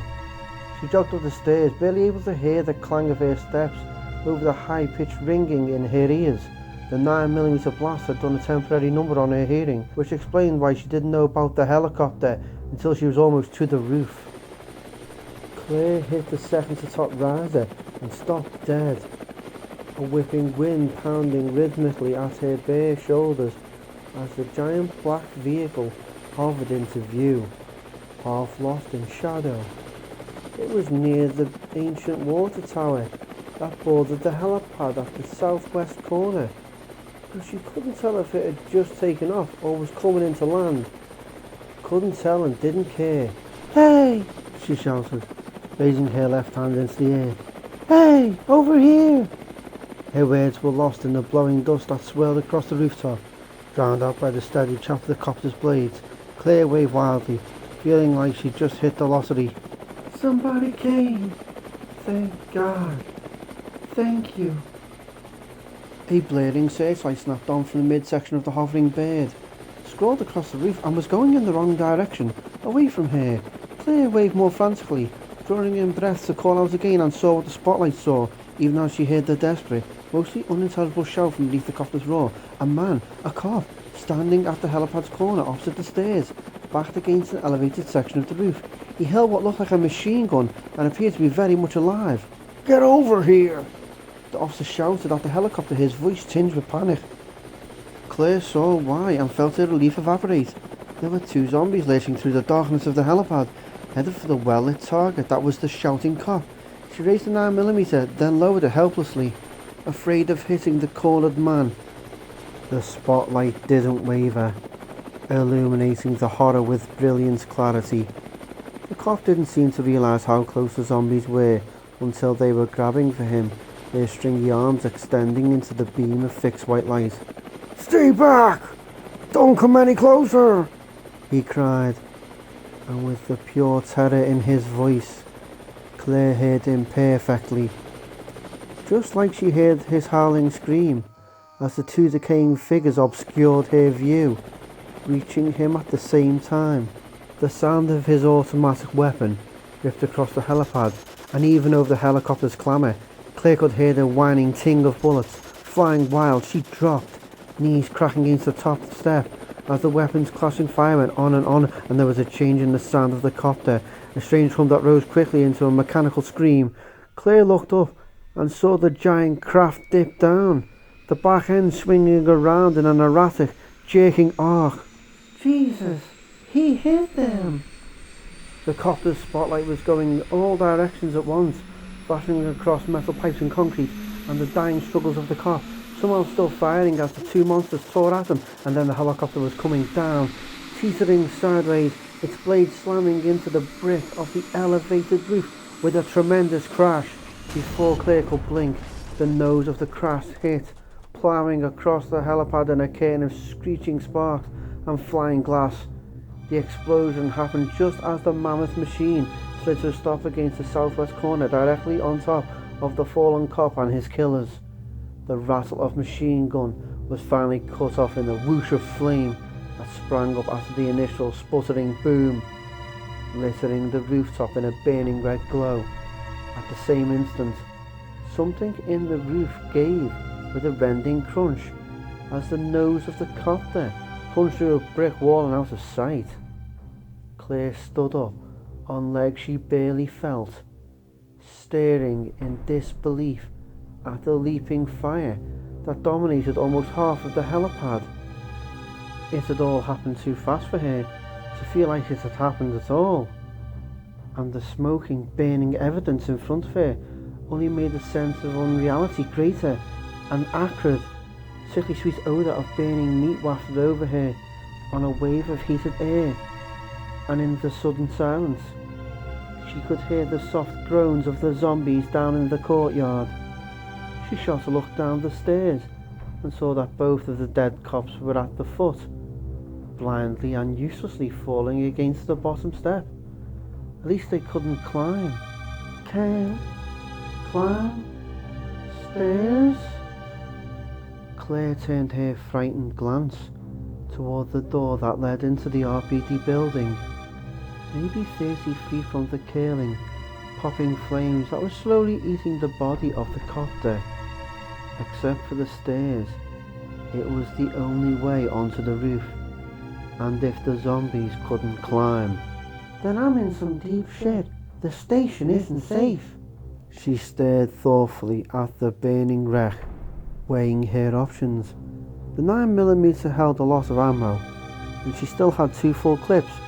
She could head back into the street, look for a car with keys in it and go for help. Except what about Leon? And that cop was still alive. What if there are more people inside, planning an escape?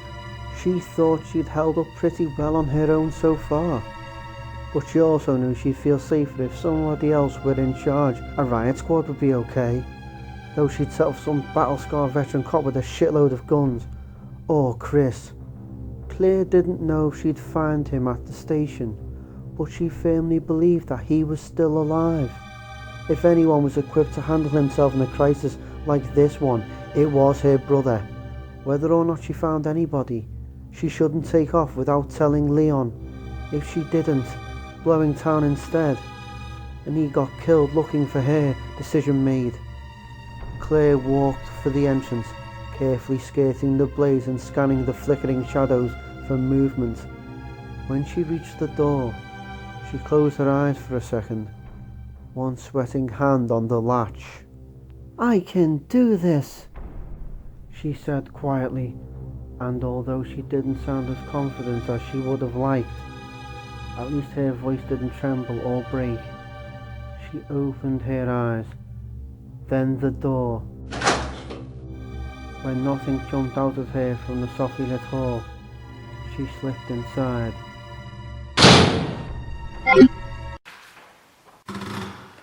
Chapter 8. Chief of Police Brian Irons was standing in one of his private corridors, trying to catch his breath, when he felt a shuddering impact rumble through the building. He heard it too, heard something, a distant splintering sound, heavy and abrupt. The roof, he thought distantly. Something on the roof. He didn't bother following the thought to any kind of conclusion. Whatever had happened, it couldn't make things any worse. Irons pushed away from the stone wall with one well-padded hip, hefting Beverly as gently as he could. They'd be at the elevator in a moment. Then there was just a short walk to his office. He could rest there, and then, he mumbled.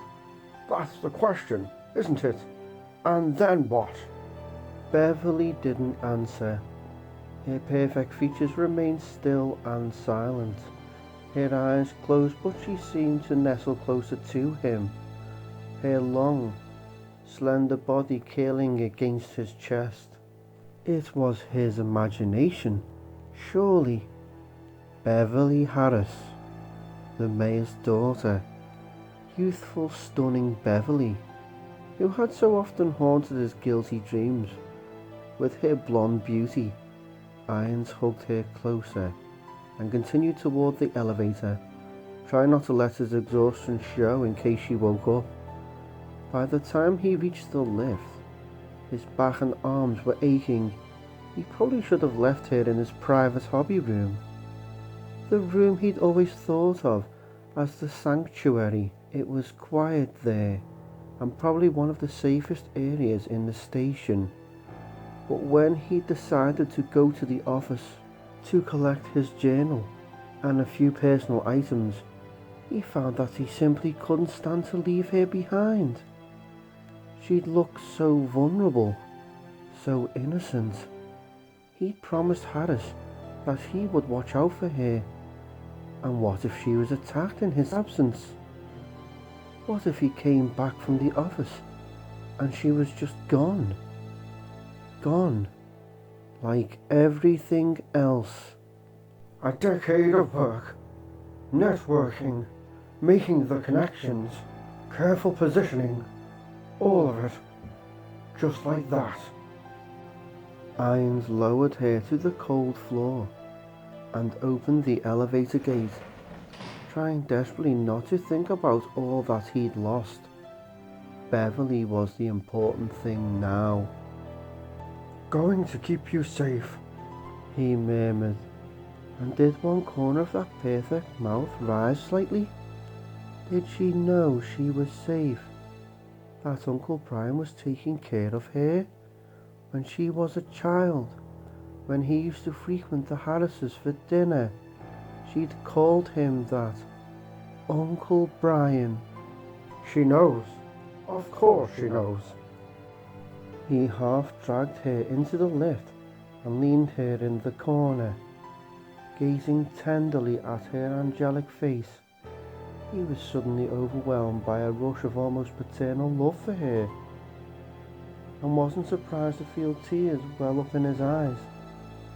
Tears of pride and affection. For days now, he'd been subject to such emotional outbursts, rage, terror, even joy. He'd never been a particularly emotional man, but had grown to accept the powerful feelings, even to enjoy them after a fashion. At least they weren't confusing. He'd also had moments when he'd been overcome by a kind of strange creeping haze, a formless anxiety that left him feeling deeply unsettled and as bewildered as a lost child. No more of those. There's nothing else that can go wrong now. Beverly's with me, and once I collect my things, we can hide away in the sanctuary and get some rest. She'll need time to recover, and I can sort things through. Yes, that's it. Things need to be sorted through.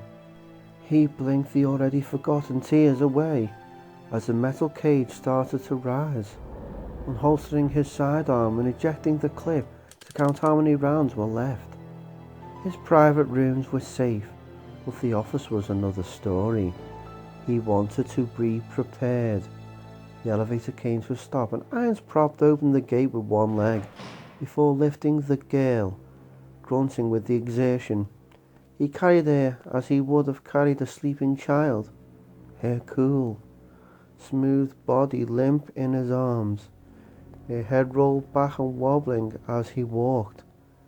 He'd picked her up awkwardly, and her white gown had hiked up, exposing the tight, creamy skin of her thighs. Iron forced his gaze away, concentrating on the panel controls that opened the wall into his office. Whatever harmless fantasies he'd had before, she was his responsibility now. He was her protector, her white knight. He was able to hit the protruding button with one knee.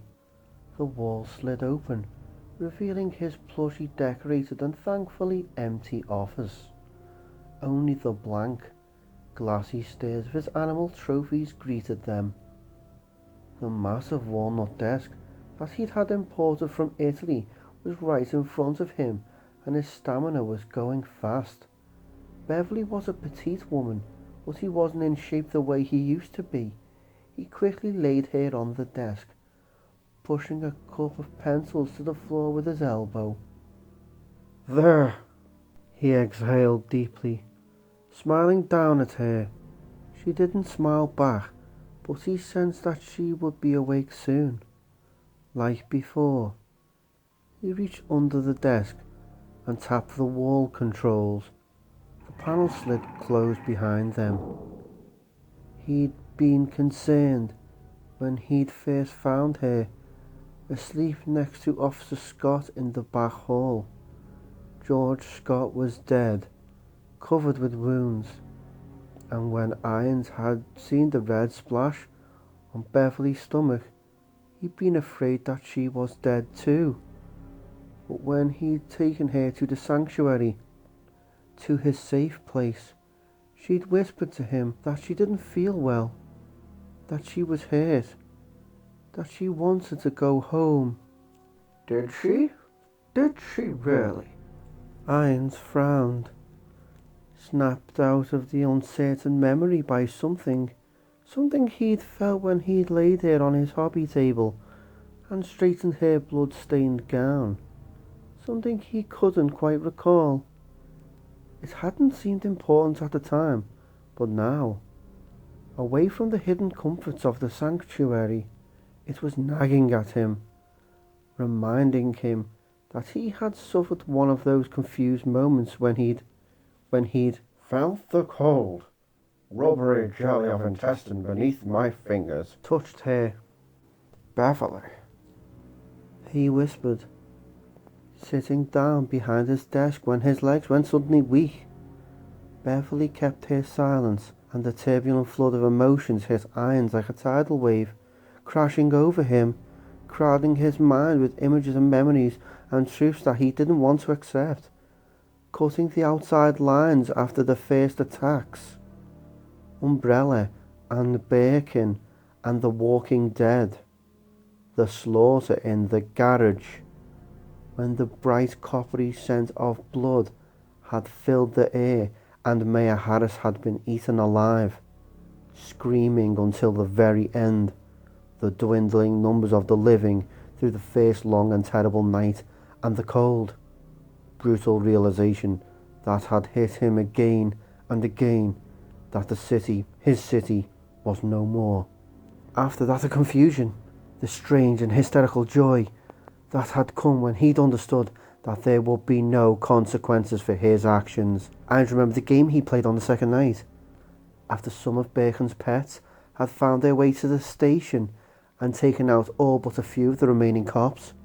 He'd found Neil Carson cowering in the library and had tracked him, hunting the sergeant down like an animal. What did it matter? What matters now that my life in Raccoon is over? All that was left, the only thing that he had to hold on to, was the sanctuary, and that part of him that had created it. The dark and glorious heart inside of his own that he'd always had to keep hidden away.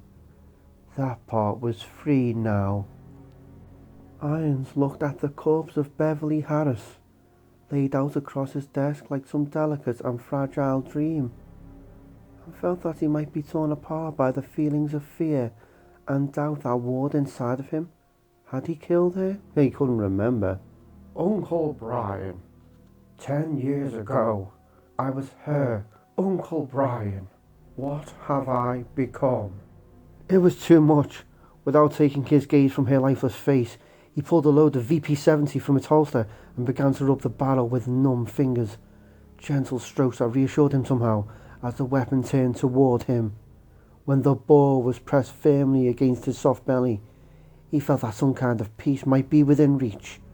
His finger settled across the trigger, and it was then that Beverly whispered to him again, her lips still, her sweet, musical voice coming from nowhere and everywhere at once. Don't leave me, Uncle Brian. You said you'd keep me safe, that you'd take care of me. Think of what you could do now that everyone is gone and there's nothing to stop you. You're dead, he whispered, but she kept talking, soft and insistent. Nothing to stop you from being fulfilled, truly fulfilled for the first time in your life. Tortured and aching, Irons slowly pulled the 9mm away from his stomach. After a moment, he rested his forehead against Beverly's shoulder and closed his tired eyes. She was right. He couldn't leave her. He promised, and there was something to what she'd said about all the things he could do. His hobby table was big enough to accommodate all kinds of animals. Irons sighed, not sure what to do next and wondering why he was in such a hurry to decide anyway. They would rest for a while, perhaps even take a nap together, and when they awoke, things would be clear again. Yes, that was it. They would rest, and then he could sort things through, take care of business. He was the chief of police after all. Feeling in control of himself again, Brian Irons slipped into a light and uneasy doze. Beverly's cool flesh like a balm against his feverish brow. Chapter 9. Thanks to a van in the alley behind Kendo's, Leon's straight shot to the station had taken a few detours through an infested basketball court, another alley, and a park bus that had reeked from the sprawled corpses inside. It was a nightmare, punctuated with whispering howls, the stink of decay, and once, a distant explosion that made his limbs feel weak. And though he had to shoot 3 more of the walking dead and was wired to the teeth with adrenaline and horror, he somehow managed to hold on to his hope that the RPD building would be a safe haven, that there would be some kind of crisis centre set up, manned by police and paramedics, people in authority making decisions and marshalling forces. It wasn't just a hope, it was a need. The possibility that there might be no one left in Raccoon to take charge was unthinkable. When he finally stumbled out into the streets in front of the station and saw the burning squad cars, he felt like he'd been hit in the gut, but it was the sight of the decaying, moaning police officers staggering around the dancing flames that truly wiped out his hope. There were only about 50 or 60 cops on the RPD force, and a full third of them were lurching through the wreckage, all dead and bloody on the pavement, not 100 feet from the front door of the station. Leon forced the despair away, fixing his sight on the gate that led to the RPD building's courtyard. Whether or not anyone had survived, he had to stick with his plan, put out a call for help, and there was Claire to think about.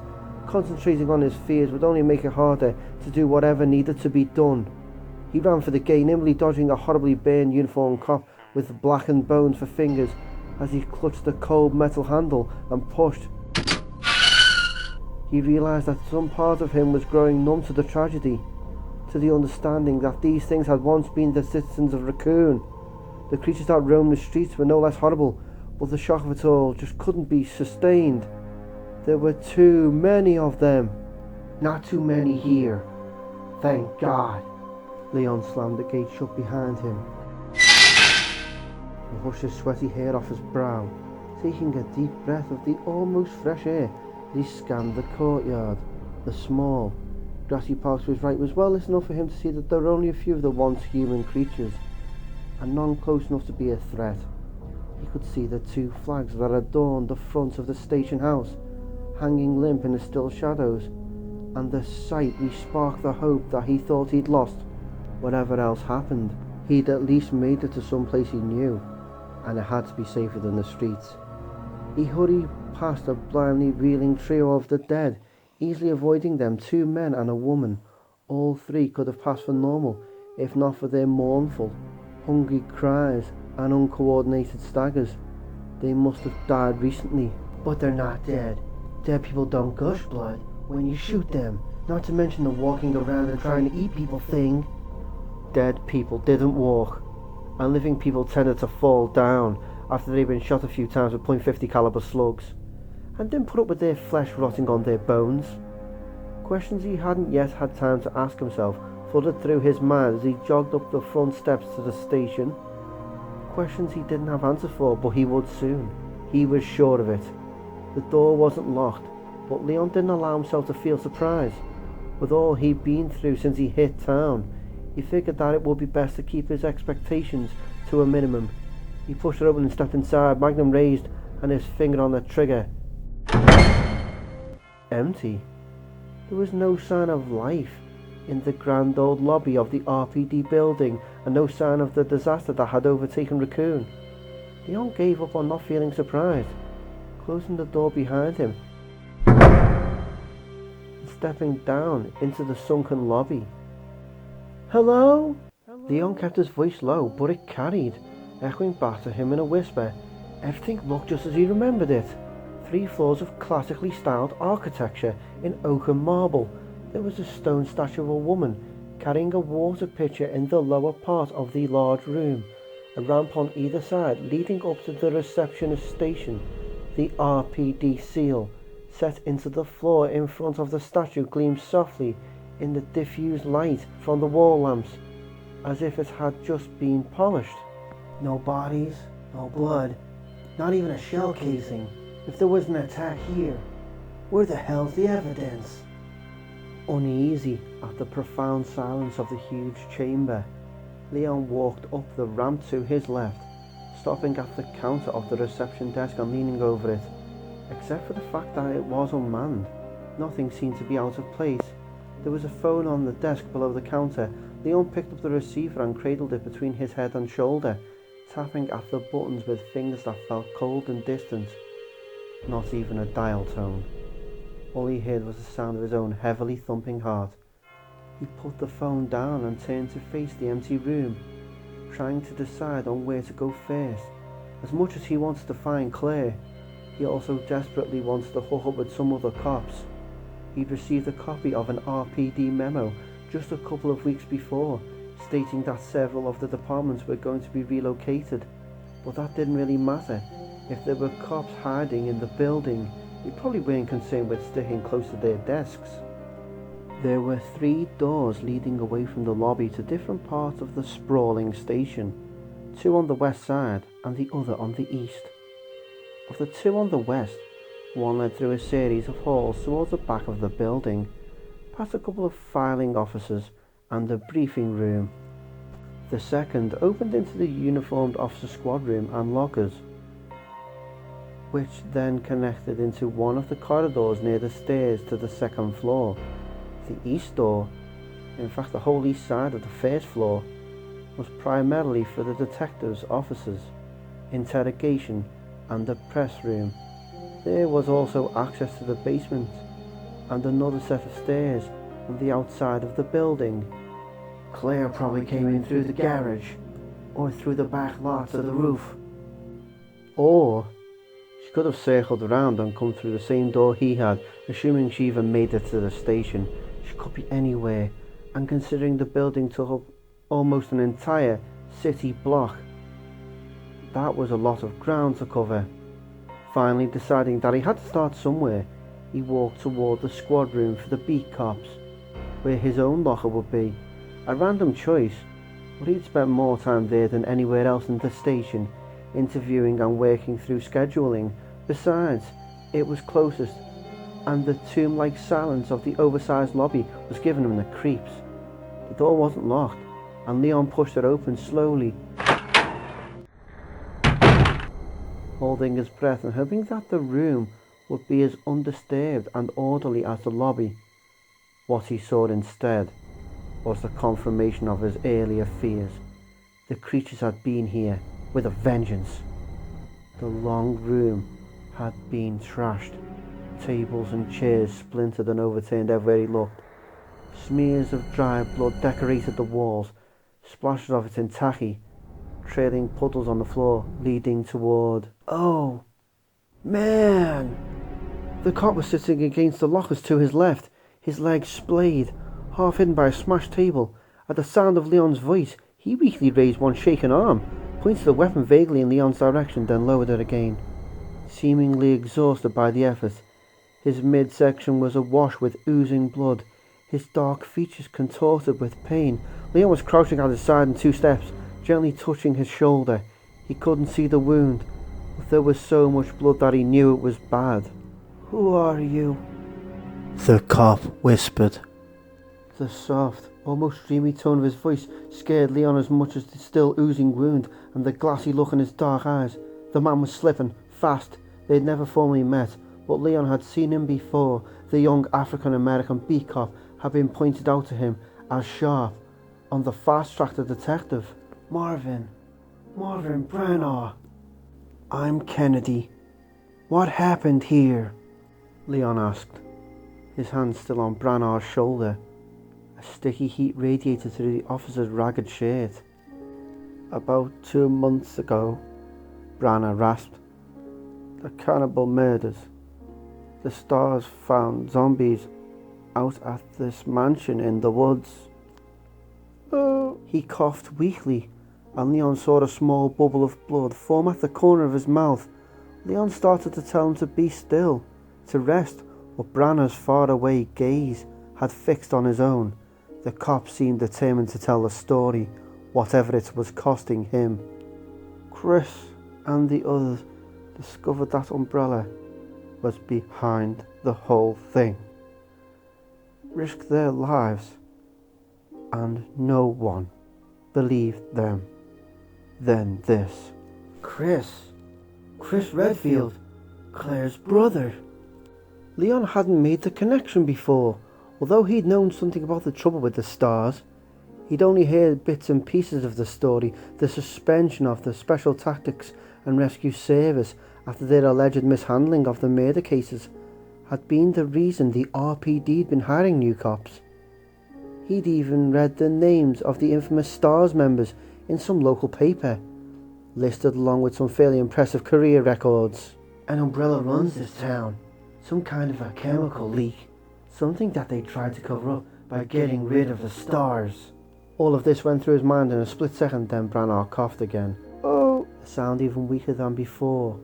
Hang in there, Leon said, and quickly looked around them for something to use to stop the bleeding, inwardly kicking himself for not having done it already. A locker next to Branagh was partly open. A crumpled t-shirt lay at the bottom. Leon scooped it up and folded it haphazardly, pressing it against Branagh's stomach. The cop placed his own bloody hand over the makeshift bandage, closing his eyes as he spoke again in a wheezing gasp. Don't worry about me. There are... you have to try and rescue the survivors. The resignation in Branagh's voice was horribly plain.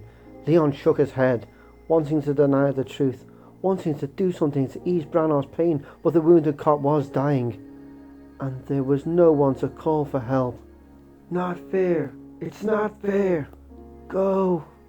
Branagh breathed, his eyes still closed. Branagh was right.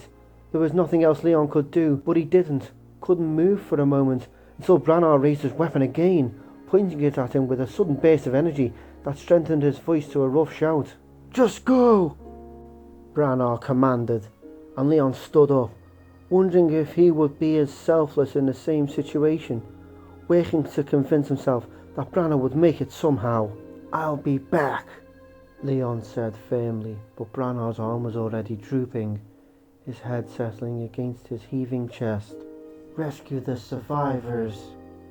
Leon backed toward the door, swallowing heavily and struggling to accept a change in plan that could very well kill him, but that he couldn't walk away from.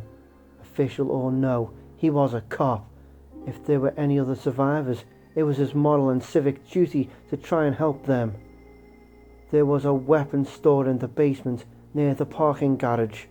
Leon opened the door and stepped back into the lobby, praying that the lockers would be well stocked and that there would be somebody left for him to help. Chapter 10. From the burning rooftop, Claire moved through a snaking hallway littered with broken glass and past a very dead cop. A bloody testament to her fears about the station's safety. She quickly stepped over the body and moved on, her nervous tension growing.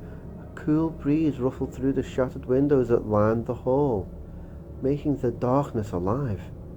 There were shiny black feathers stuck in the streaks of blood that painted the floorboards, and their soft, wavering dance had her jerking the semi-automatic toward every shadow.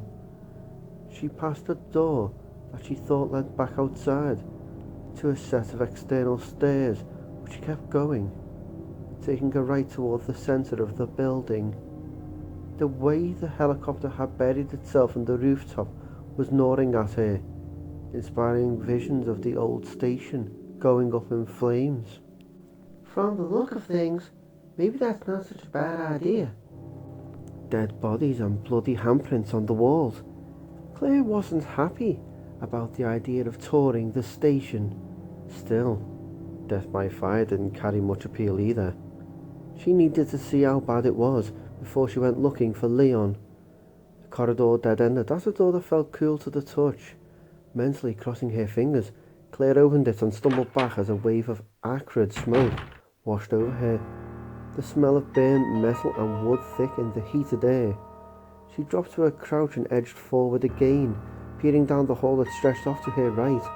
The hall turned right again, maybe 30 feet down, and although she couldn't see the fire proper, bright, fiery light was reflected off the grey panelled walls at the corner. The popping crackle of the unseen flames was magnified in the tight corridor. The sound was mindlessly hungry, as the moans of the zombies down in the courtyard. Well, shit. What now? There was another door diagonally across from where she crouched, only a few steps away. Claire took a deep breath and moved, walking low to stay beneath a thickening blanket of smoke, hoping that she could find a fire extinguisher and that a fire extinguisher would be enough to put out whatever blaze the crashed copter had created. The door opened into an empty waiting room, a couple of green vinyl couches and a rounded counter desk, with another door across from the one she'd entered by. The small room seemed untouched, as sterile and quietly unassuming as she might have expected, and unlike just about everywhere else she'd been tonight. There was no lurking disaster in the mild shadows thrown by the overhead fluorescence, no stench of rot or shuffling zombie, and no fire extinguisher. Not in plain sight, anyway. She closed the door on the smoky corridor and stepped toward the desk, lifting the entrance flap with the barrel of the gun. There was an old manual typewriter on the counter, and next to that, a telephone. Claire grabbed for it, hoping against hope, but heard only dead air through the receiver.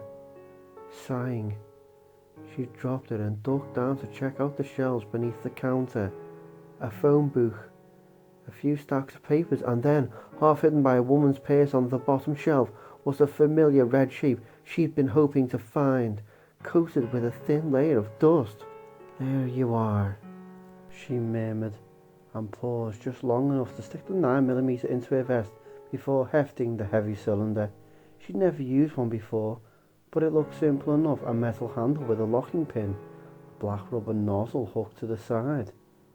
It was only a couple of feet long, but it weighed a good 40 or 50 pounds. She figured that meant it was full. On with the extinguisher. Claire stepped back to the door and started to take short, sharp breaths, filling her lungs. It made her feel lightheaded, but the hyperventilation would allow her to hold her breath longer. She didn't want to keel over from smoke inhalation before she'd had a chance to put it out. A final deep breath and she opened the door, crouching her way back into the now noticeably hotter corridor. The haze of smoke had gotten thicker, too, extending down from the ceiling in a dark and choking fog, at least 4 feet deep. Keep low, breathe shallow, and watch your step. She turned the corner and felt a bizarre mix of relief and sorrow at the sight of the burning wreckage right in front of her. She bobbed her head and took a small breath through the fabric of her vest, feeling her skin flush and tighten from the heat. The fire wasn't as bad as she'd feared, more smoke than substance, and not much taller or bigger than she was. The flames that licked up the wall in orange-yellow fingers seemed to be having trouble catching, stopped by the heavy wood of a half-smashed door. It was the nose of the helicopter that drew her attention. The blackened shell of the smouldering cockpit and the blackened husk of the pilot still strapped to the seat. The melted mouth frozen in a yawning, silent scream. There was no way to tell if it had been a man or a woman. The features had been obliterated, running together like dark tallow. Claire jerked the metal pin loose from the handle and aimed the hose at the burning floorboards, where the flame danced in white and blue. She squeezed the lever down, and a hissing plume of smoky spray whooshed out, blasting over the debris in a powdery cloud. Barely able to see through the billowing whiteness, she directed the hose over everything, dousing the wreckage literally with the oxygen killer. Within a minute, the fire appeared to be out. She kept up with the extinguisher until it ran dry. At the last spluttering cough of spray, Claire let go of the handle and took a few more shallow breaths, inspecting the smoking wreck for any spot she'd missed. Not a flicker. But the wooden door alongside the helicopter's flocked cockpit, were still leaking tendrils of black smoke. She leaned closer and saw a tinge of glowing orange under the charred surface. The area surrounding the burning wood had already been torched, but she didn't want to take any chances. She stepped back and gave the door a solid kick, aiming for the glowing embers. Her boot connected squarely with the hotspot, and the door flew open with a splintering crack, the scorched wood giving way in a sparking shower of cinders. A few landed on her bare calf, but she drew a weapon before stopping to brush them off, more afraid of what might be waiting behind the ruined door than a few blisters. A short, empty hallway, littered with jagged pieces of splintered wood and hazy with smoke. Then a door at the end on the left.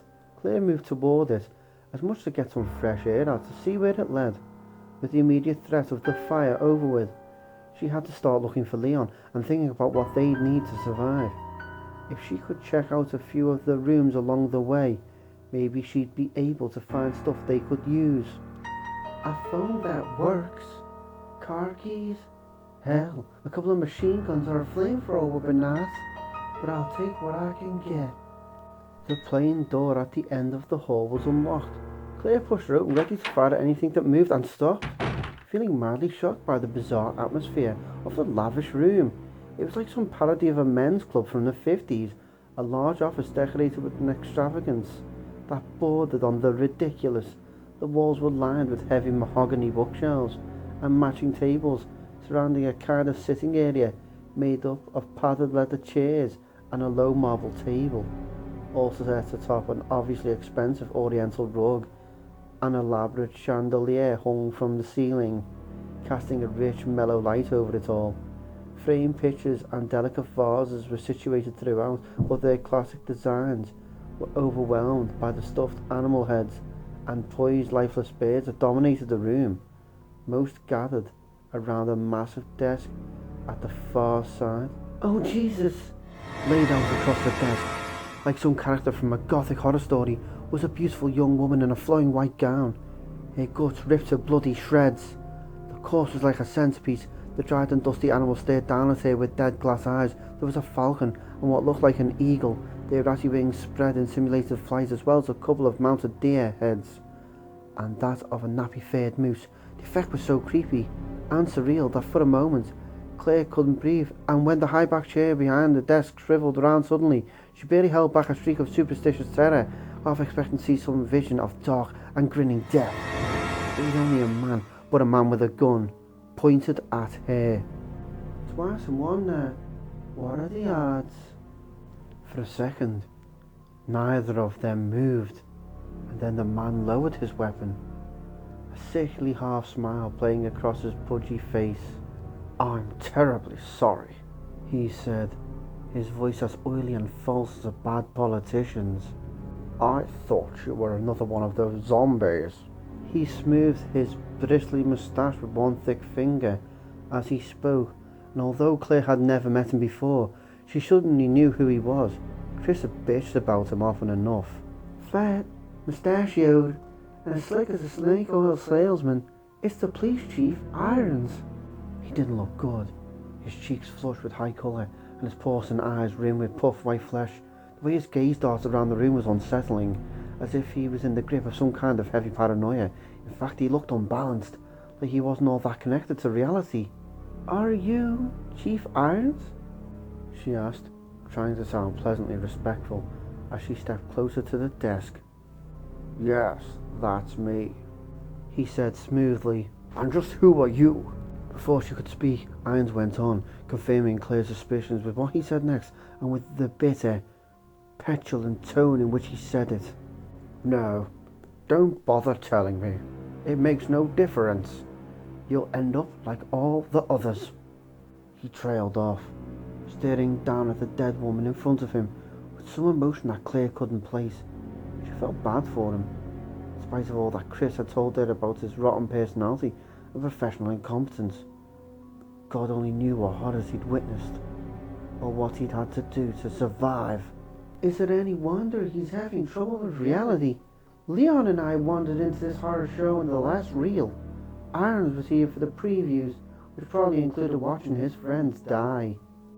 She looked down at the young woman on the desk, and Ian spoke again, his voice somehow sad and pompous at the same time. That's the mayor's daughter. I was supposed to look out for her, but I failed miserably. Claire searched for some words of comfort, wanting to tell him that he was lucky to have lived, that it wasn't his fault, but as he continued his lament, the words died in her throat along with her pity. Just look at her. She was a true beauty, her skin nothing short of perfection. But it will soon putrefy, and within the hour she'll become one of those things, just like all the others. Claire didn't want to jump to any conclusions, but the wistful longing in his tone and in his shining hungry stare made her skin crawl. The way he was looking at the dead girl. You're imagining things. He's the chief of police, not some perverted lunatic. And he's the first person that you've met who might be able to give you some kind of information. Don't waste the opportunity. There must be some way to stop it, Claire said gently. In a manner of speaking, a bullet in the brain or decapitation. He finally looked away from the body, but not at Claire. He turned to gaze at the stuffed creatures perched on the edge of his desk, his voice taking on a resigned but somehow mirthful quality. And to think, taxidermy used to be my hobby. No longer. Claire's internal alarms were doing some serious jangling. Taxidermy, what the hell did that have to do with a dead human being on his desk? Irons was finally looking at her, and Claire didn't like it one bit. His dark and beady gaze was directed at her face, but he didn't seem to actually see her at all. For the first time, it occurred to her that he hadn't asked her one question about how she'd come to be there, or commented on the smoke that had leaked into his office, and the way he talked about the mayor's daughter. No real sorrow at her passing, only self-pity and some kind of twisted admiration. Oh boy, oh boy, oh boy, he's not just out of touch here, he's on a different goddamn planet. Please, Ian said softly, I'd like to be alone now. He sank down into his chair, closing his eyes, his head falling back against the padded back, as if in exhaustion. As simply as that, she'd been dismissed. And although she had a million questions, many of which she thought he could provide answers for, she did think that maybe it was for the best if she just got the hell away from him, at least for now.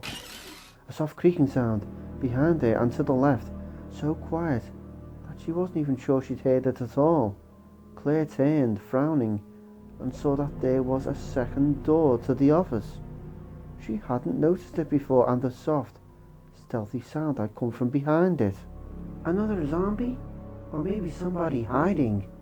She looked back at Irons and saw that he hadn't moved. Apparently he hadn't heard anything, and she'd ceased to exist for him, at least for the moment. He'd gone back to whatever private world he'd been in before she stumbled into his office. So, back the way I came? But let's see what's behind door number 2. Leon. She needed to find Leon, and she had a pretty strong feeling that Irons was a creep, whether he was crazy or not. No great loss that he wasn't up for joining forces, but if there were other people hiding in the building, people that she and Leon could help, or who might be able to help them, it would only take a moment to check. With a last glance at Irons, sagging next to the corpse of the mayor's daughter and surrounded by his lifeless animals, Claire walked to the second door, hoping she wasn't making a mistake. Chapter 11. Sherry had been hiding for a long time in the police station, for what must have been 3 or 4 days, and hadn't seen her mother yet, not once, not even when there had still been a lot of people left. She'd found Mrs. Addison right after she'd gotten there, one of the teachers from school, but Miss Addison had died. A zombie had eaten her, and not long after that, Sherry had found a ventilation shaft that ran over most of the whole building, and had decided that hiding was safer than staying with grown-ups because adults kept dying, and because there was a monster in the station, even worse than the zombies or the inside-out men. She was pretty sure that the monster was looking for her. That was probably stupid. She didn't think that monsters picked out just one person to go for, but then again, she'd never thought that monsters were real either. So, Sherry had stayed hidden, mostly in the night room. There weren't any dead people there, and the only way to get in, besides the ventilation shaft behind the suits of armour, was to go down a long hall guarded by a giant tiger. The tiger was stuffed, but it was still scary, and Sherry thought that maybe the tiger would scare away the monster. Part of her knew that was dumb, but it made her feel better anyway. Since the zombies had taken over everything in the police station, she spent a lot of time sleeping. When she was asleep, she didn't have to think about what might have happened to her parents or worry about what was going to happen to her. The air shaft was pretty warm, and she had plenty to eat from the candy machine downstairs, but she was scared. And even worse than being scared was being lonely. So mostly she'd just slept. She'd been asleep, warm and curled up by the night, when she'd been awakened by a tremendous crash somewhere outside. She was sure it was the monster. She'd only caught a glimpse of it once before, of the giant's broad and terrible back, through a steel grate, but she'd heard it screaming and howling through the building many times since then. She knew that it was terrible and violent and hungry. Sometimes it disappeared for hours at a time, letting her hope that it had given up, but it always came back. No matter where Sherry was, it always seemed to appear somewhere close by. The loud noise that had ripped her from her dreamless sleep was like the sound a monster would make, tearing the walls down, and she'd huddled in her hiding place, ready to dart back into the shaft if the sound came any closer. It didn't. For a long time, she didn't move, waiting with her eyes squeezed shut, holding onto her good luck charm, a beautiful gold pendant that her mother had given her only last week, so big that it filled up her whole hand. As it had before, the charm worked. The loud, terrible noise hadn't been repeated, or maybe the big tiger had kept the monster from finding her. Either way, when she'd heard gentle thumping sounds in the office, she'd felt safe enough to creep out of the case and go out into the hall and listen. The zombies and inside-out men couldn't use doors. If it was the monster, it would have come for her already, clawing down doors and screaming for blood. It has to be a person. Maybe Mom. Halfway down the hall, where it turned right, she heard people talking in the office and felt a burst of hope and loneliness mixed together. She couldn't tell what they were saying, but it was the first time she'd heard anybody who wasn't yelling for maybe 2 days. And if there were people talking, maybe it's because help had finally come to Raccoon. The army, or the government, or the Marines. Maybe all of them. Excited, she hurried down the hall and was next to the big snarling tiger, right by the door. When her excitement faltered, the voices had stopped.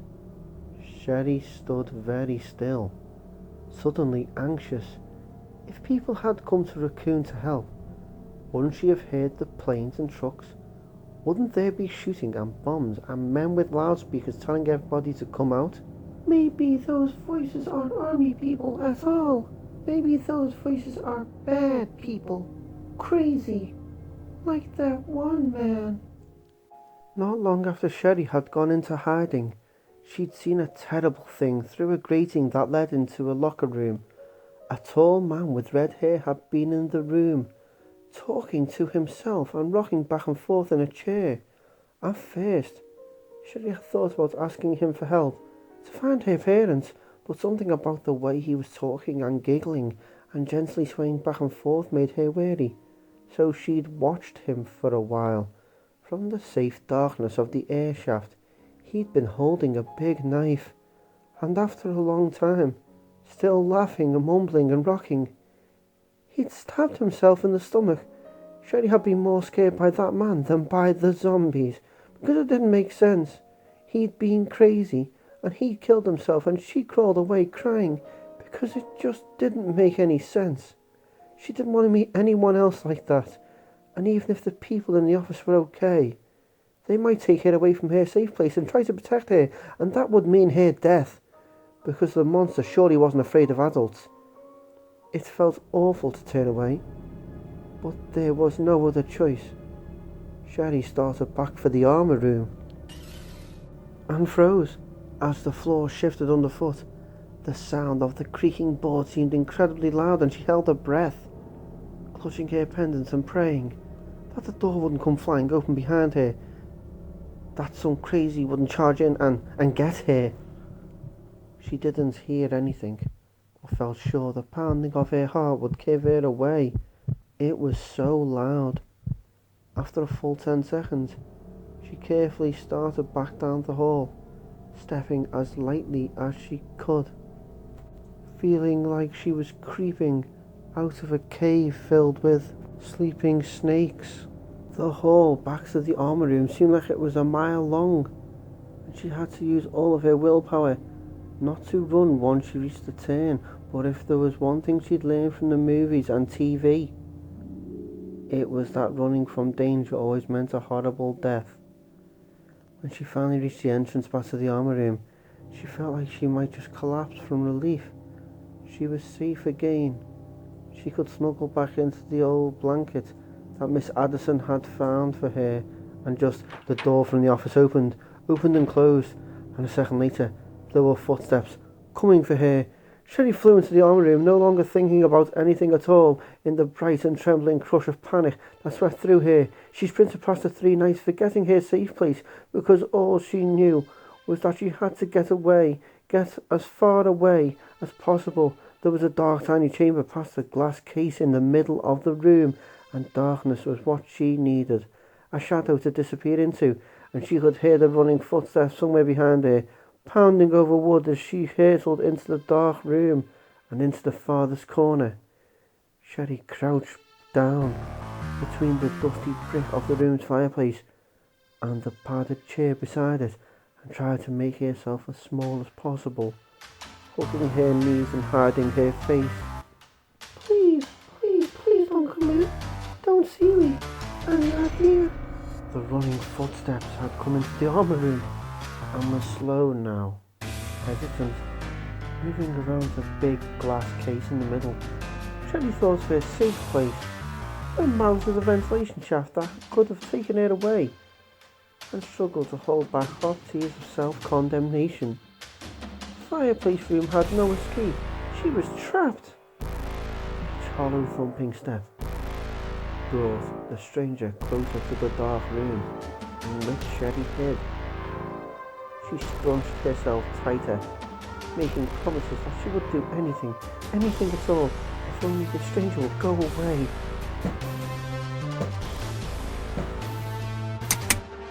Suddenly the room flashed into blinding brightness. The soft click of the light switch lost beneath Sherry's terrified cry.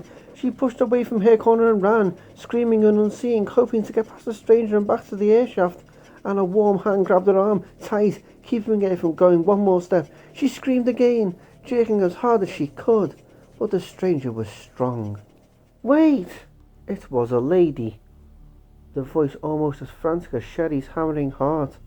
Let me go! Sherry wailed, but the lady was still holding on, even pulling her closer. Easy, easy. I'm not a zombie. Take it easy. It's okay. The woman's voice had turned soothing.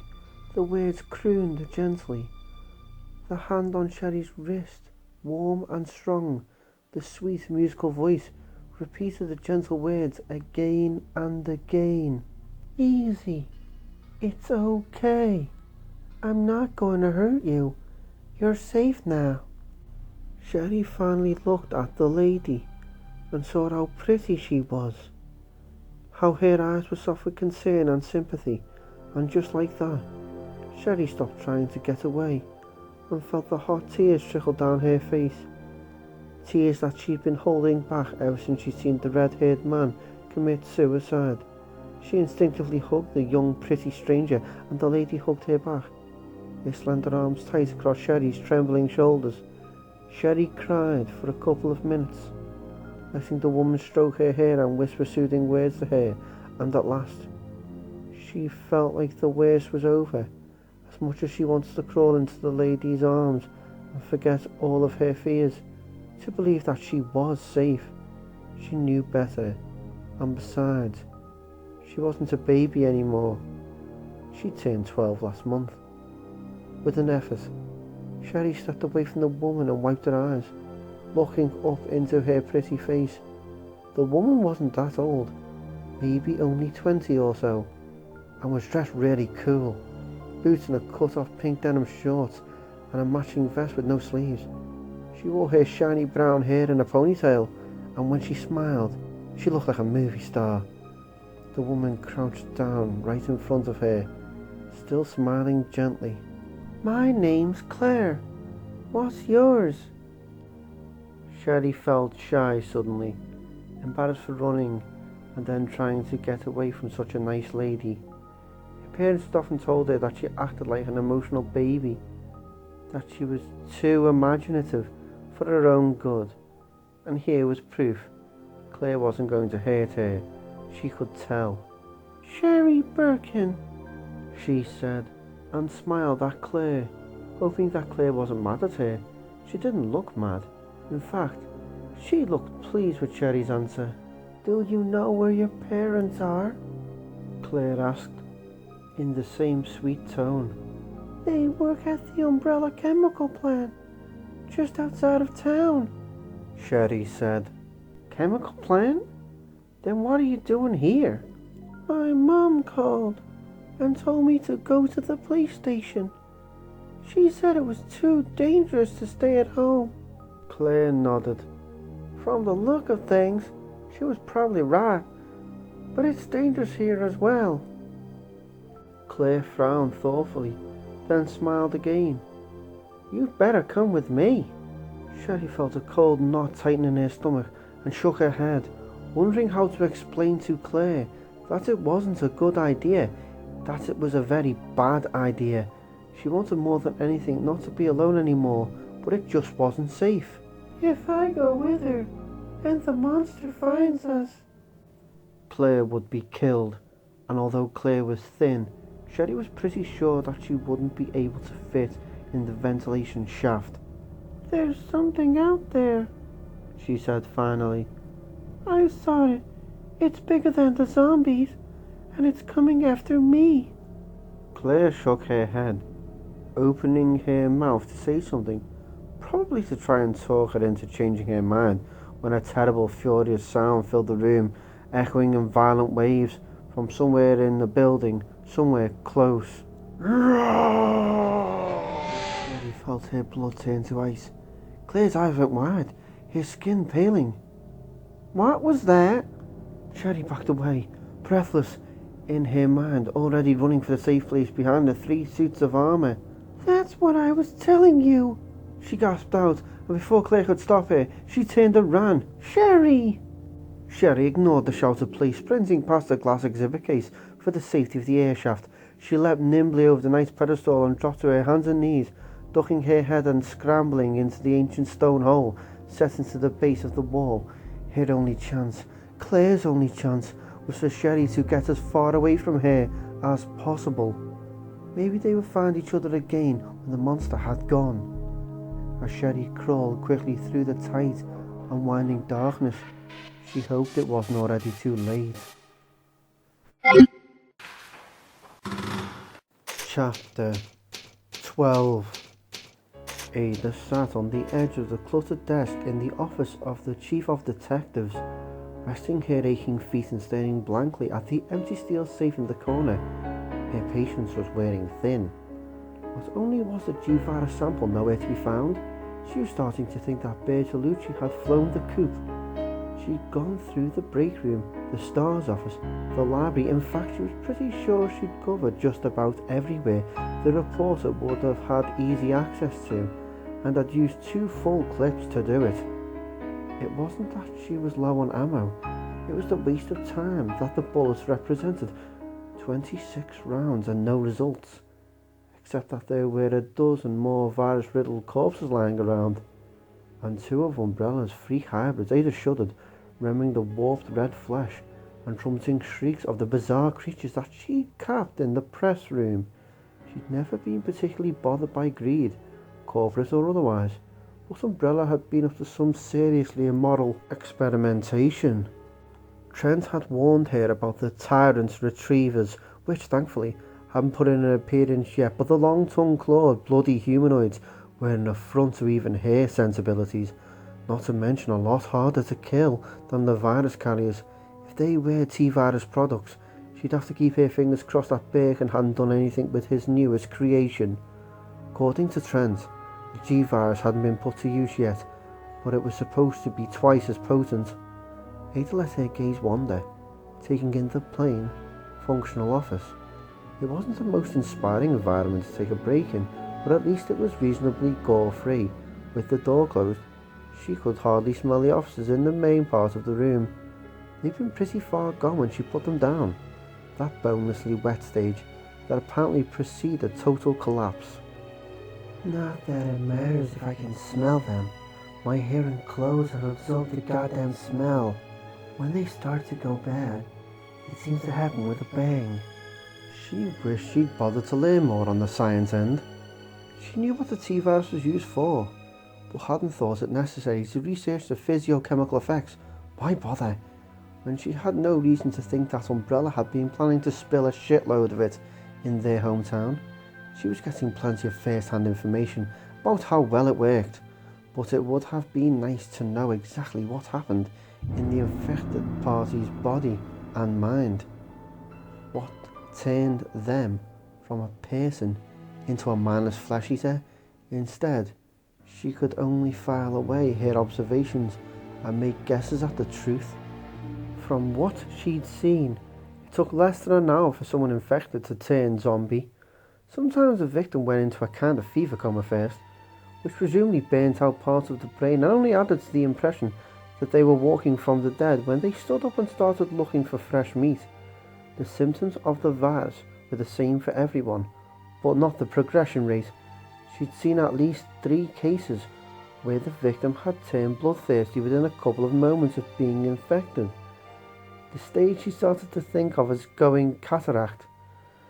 One of the few constants was that their eyes clouded with a thin film of eggy white mucus when they turned, and although the physical deterioration always started immediately, some fell to pieces much faster than others. And why are you thinking about it? Your job doesn't include finding a cure, does it?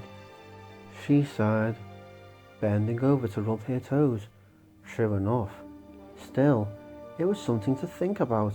Focusing on staying alive was tiring and all-encompassing work.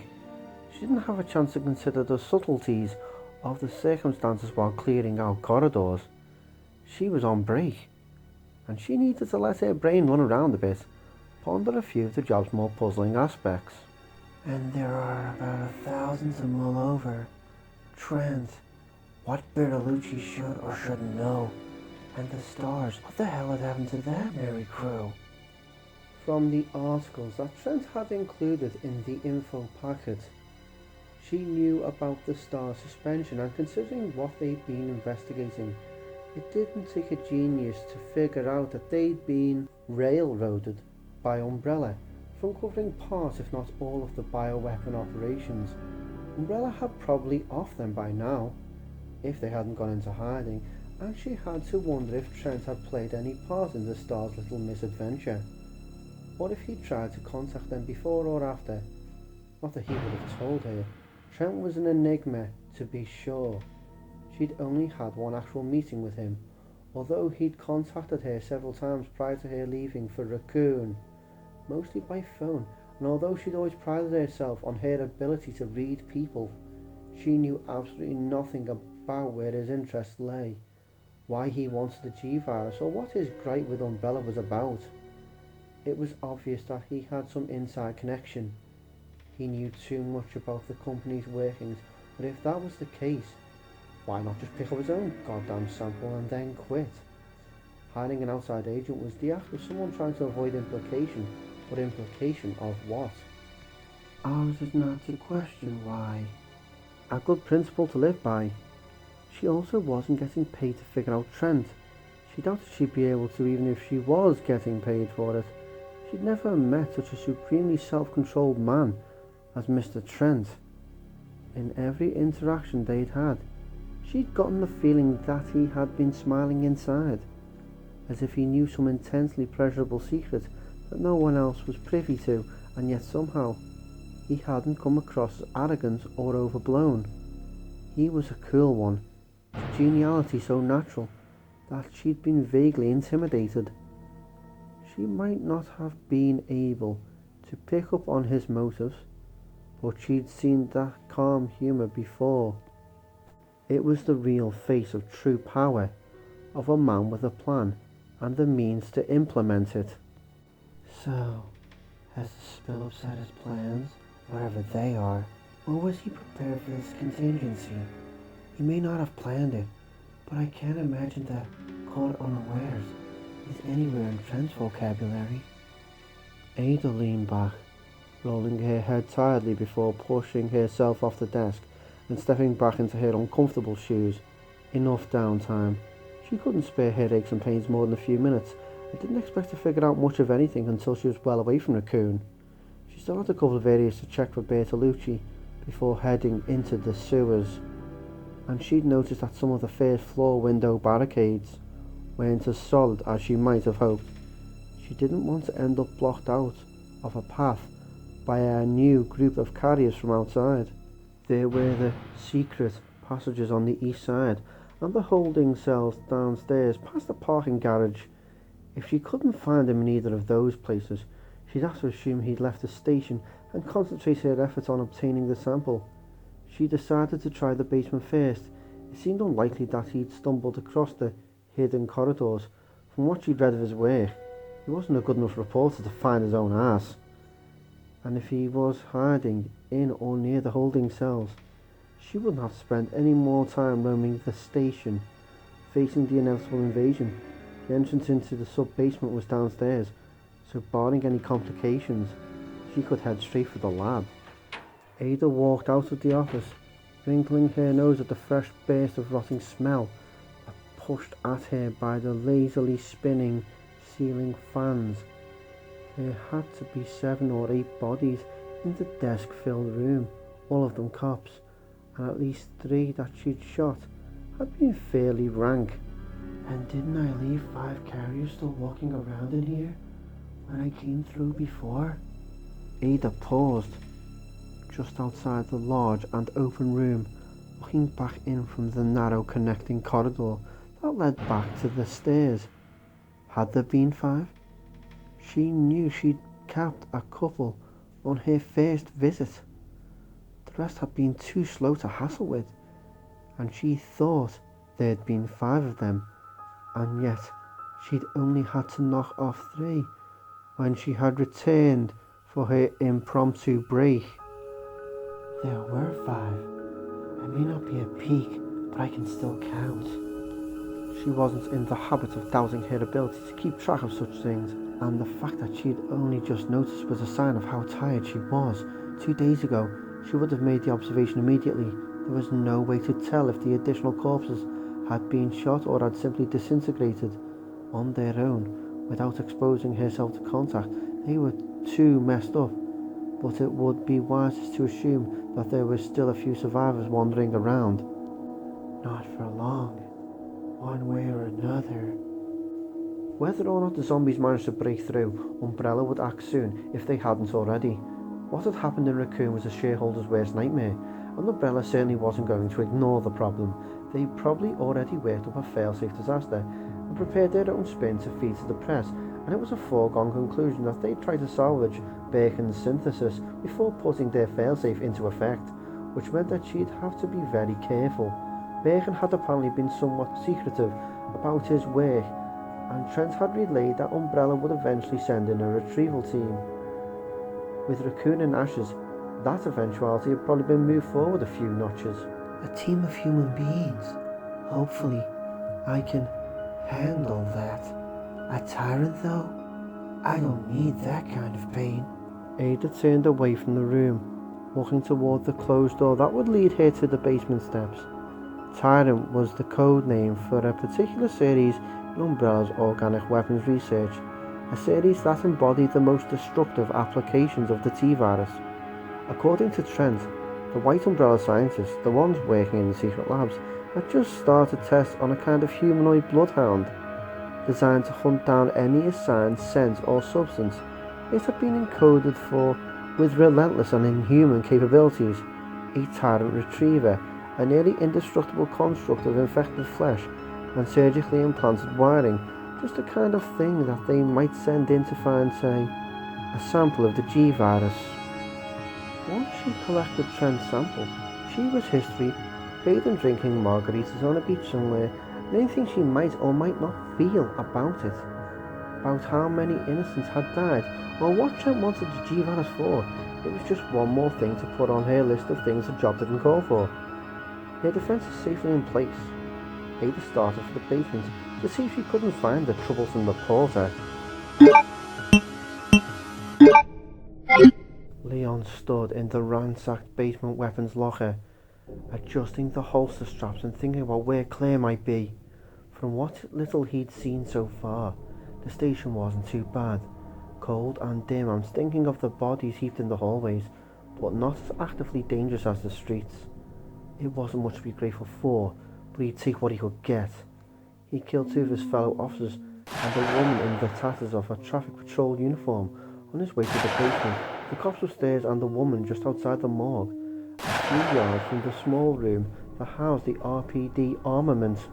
Only 3 zombies since he'd reached the station, not including the few he'd been able to avoid in the detective's room, but he'd passed over a dozen corpses on the short journey and had been able to make out the bullet holes on about half of them. Through the eyes or directly to the temple, between the cleanly dispatched creatures and the number of weapons missing from the lockers, he dared to hope that Branagh had been right about there being survivors. Marvin Branagh, probably dead by now. Does that mean he'll turn into a zombie? If Umbrella's really behind all this, it has to be some kind of plague or disease. They're a pharmaceutical company, so how do you catch it? Is it a contact thing, or can you get it from taking a deep breath? Leon dropped that train of thought, fast. As cool and humid as the basement was, the thought that he could be infected by the zombie sickness made him break out in a sudden feverish sweat. What if all the Raccoon was still hot, and he'd caught it just driving into town? The clustered shelves of the storage room seemed to close in just a bit, in an anxiety flash of epic proportions. But before real panic set in, he heard his mind's voice remind him of the reality and the acceptance of the reality that came with it, allowing him to let go of the fear. If you're sick, you're sick. You can eat a bullet before it gets bad. If you're not sick, maybe you can survive to tell your grandkids about all this. Either way, there's probably nothing you can do about it now, except try to be a cop.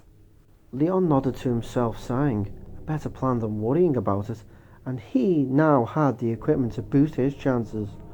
The electronic lock for the weapons store had been shot through, saving him from having to go searching for a keycard or shooting it himself. The door had obviously been pried open, the external locks and handle practically shredded. On his first dig through the room, he'd been disappointed, and not a little freaked. There had been no handguns at all, and very little ammo left in the dented green lockers, but he had found a box of shotgun shells, and after a second, more desperately thorough search, he'd uncovered a 12 gauge hidden behind a high stack of boxes. There were a couple of shoulder harnesses for the Remington model still hanging on a wall hook, as well as a bigger utility belt than the one he already wore.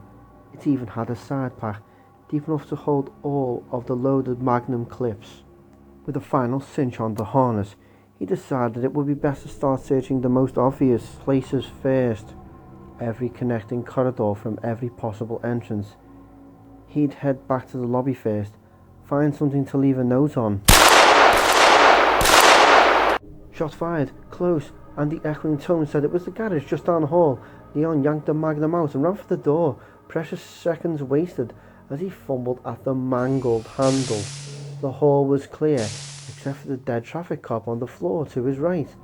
Straight ahead was the entrance to the parking garage, and Leon hurried toward it, reminding himself that he wanted to go in easy, that he didn't want to get shot by a panicked gunman. Take it slow. Get a good look before you move. Identify yourself clearly. The door, set into the wall to his right, was standing open, and as Leon darted to look into wide and open space, his body shielded by the concrete block wall, he saw something that startled him into forgetting about the shooter. The dog. It's the same goddamn dog. Impossible, but the sprawled, lifeless animal in the middle of the car-lined chamber looked the same. Even with the barest glimpse he'd had before, the slimy wet demon in canine form that had nearly scared him into a crash 10 miles outside of the city could have came from the same litter. Beneath the sputtering fluorescent strips that lit the cold, oil-stained garage, Leon could see how truly abnormal it was. There didn't seem to be anything moving, and no sound except for the buzz of lights.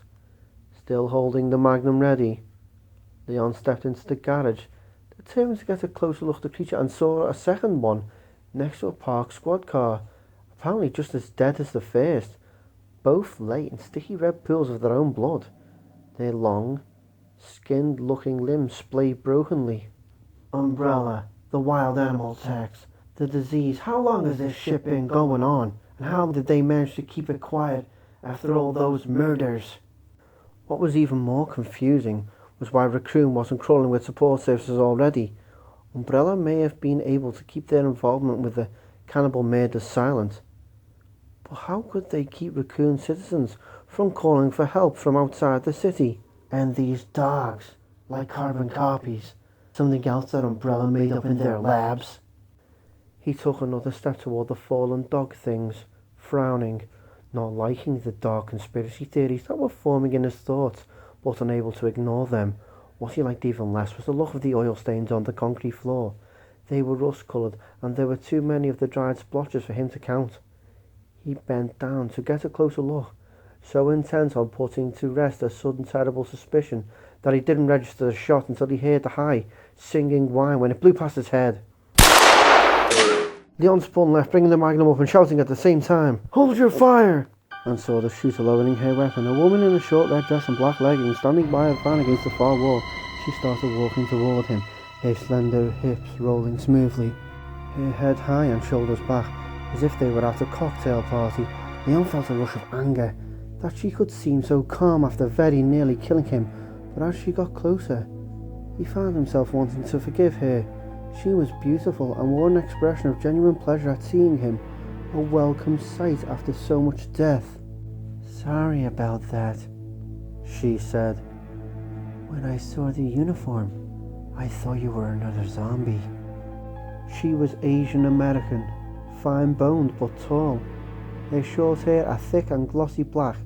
Her deep, satiny voice was almost a purr, a strange contrast to the way she looked at him. The slight smile she wore didn't seem to touch her almond-shaped eyes, which were scrutinizing him carefully. "Who are you?" Leon asked.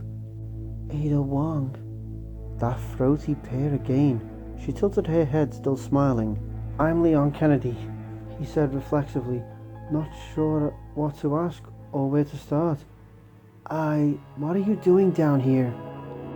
Ada nodded toward the van behind her, an RPD transport wagon that was blocking the holding cell area. "I came to Raccoon looking for a man, a reporter named Bertolucci. I have reason to think that he's in one of the cells, and I think he might be able to help me find my boyfriend." Her smile faded, her sharp, almost electric gaze meeting his. "And I think he knows all about what happened here. Would you help me move the van?" If there was a reporter locked up on the other side of the garage wall who could tell him anything at all, Leon was eager to meet him.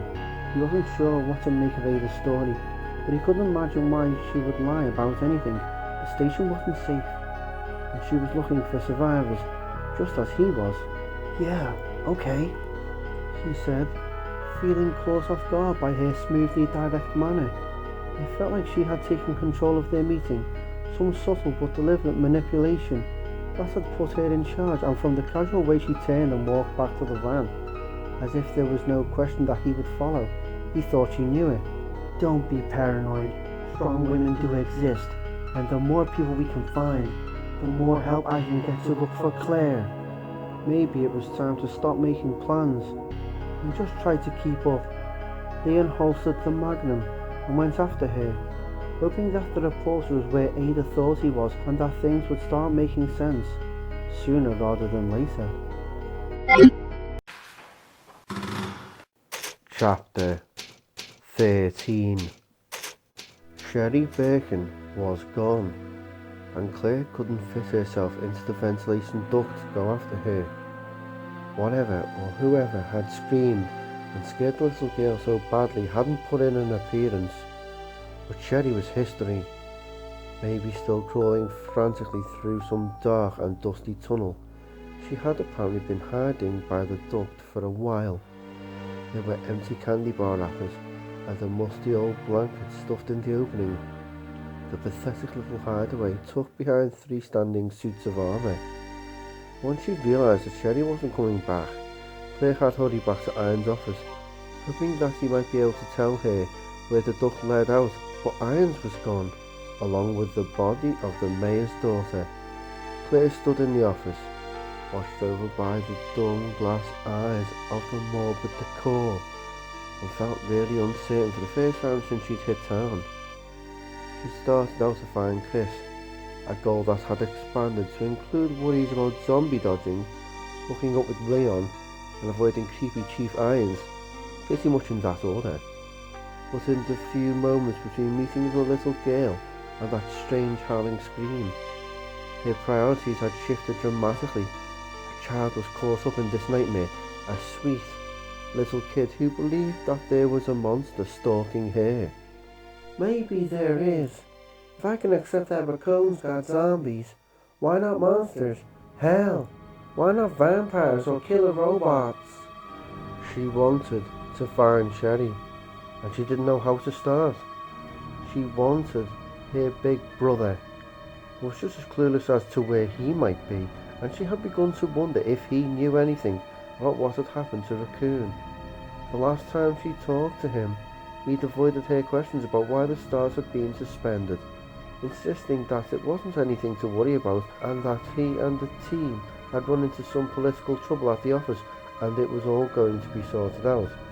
She was used to his protectiveness, but thinking back, hadn't he seemed overly evasive? And the stars had been investigating the cannibal murders.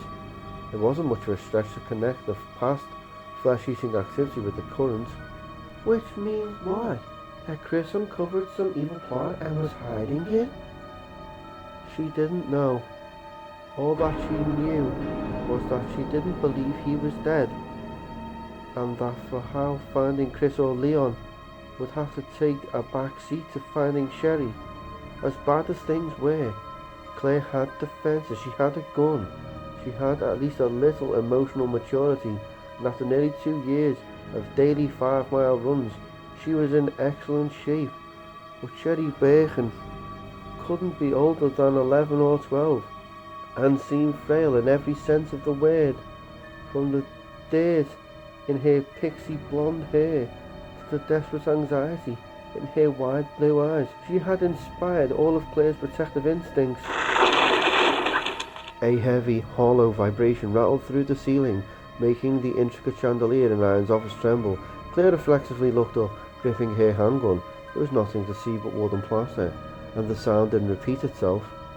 Something on the roof. But what could have made a noise like that?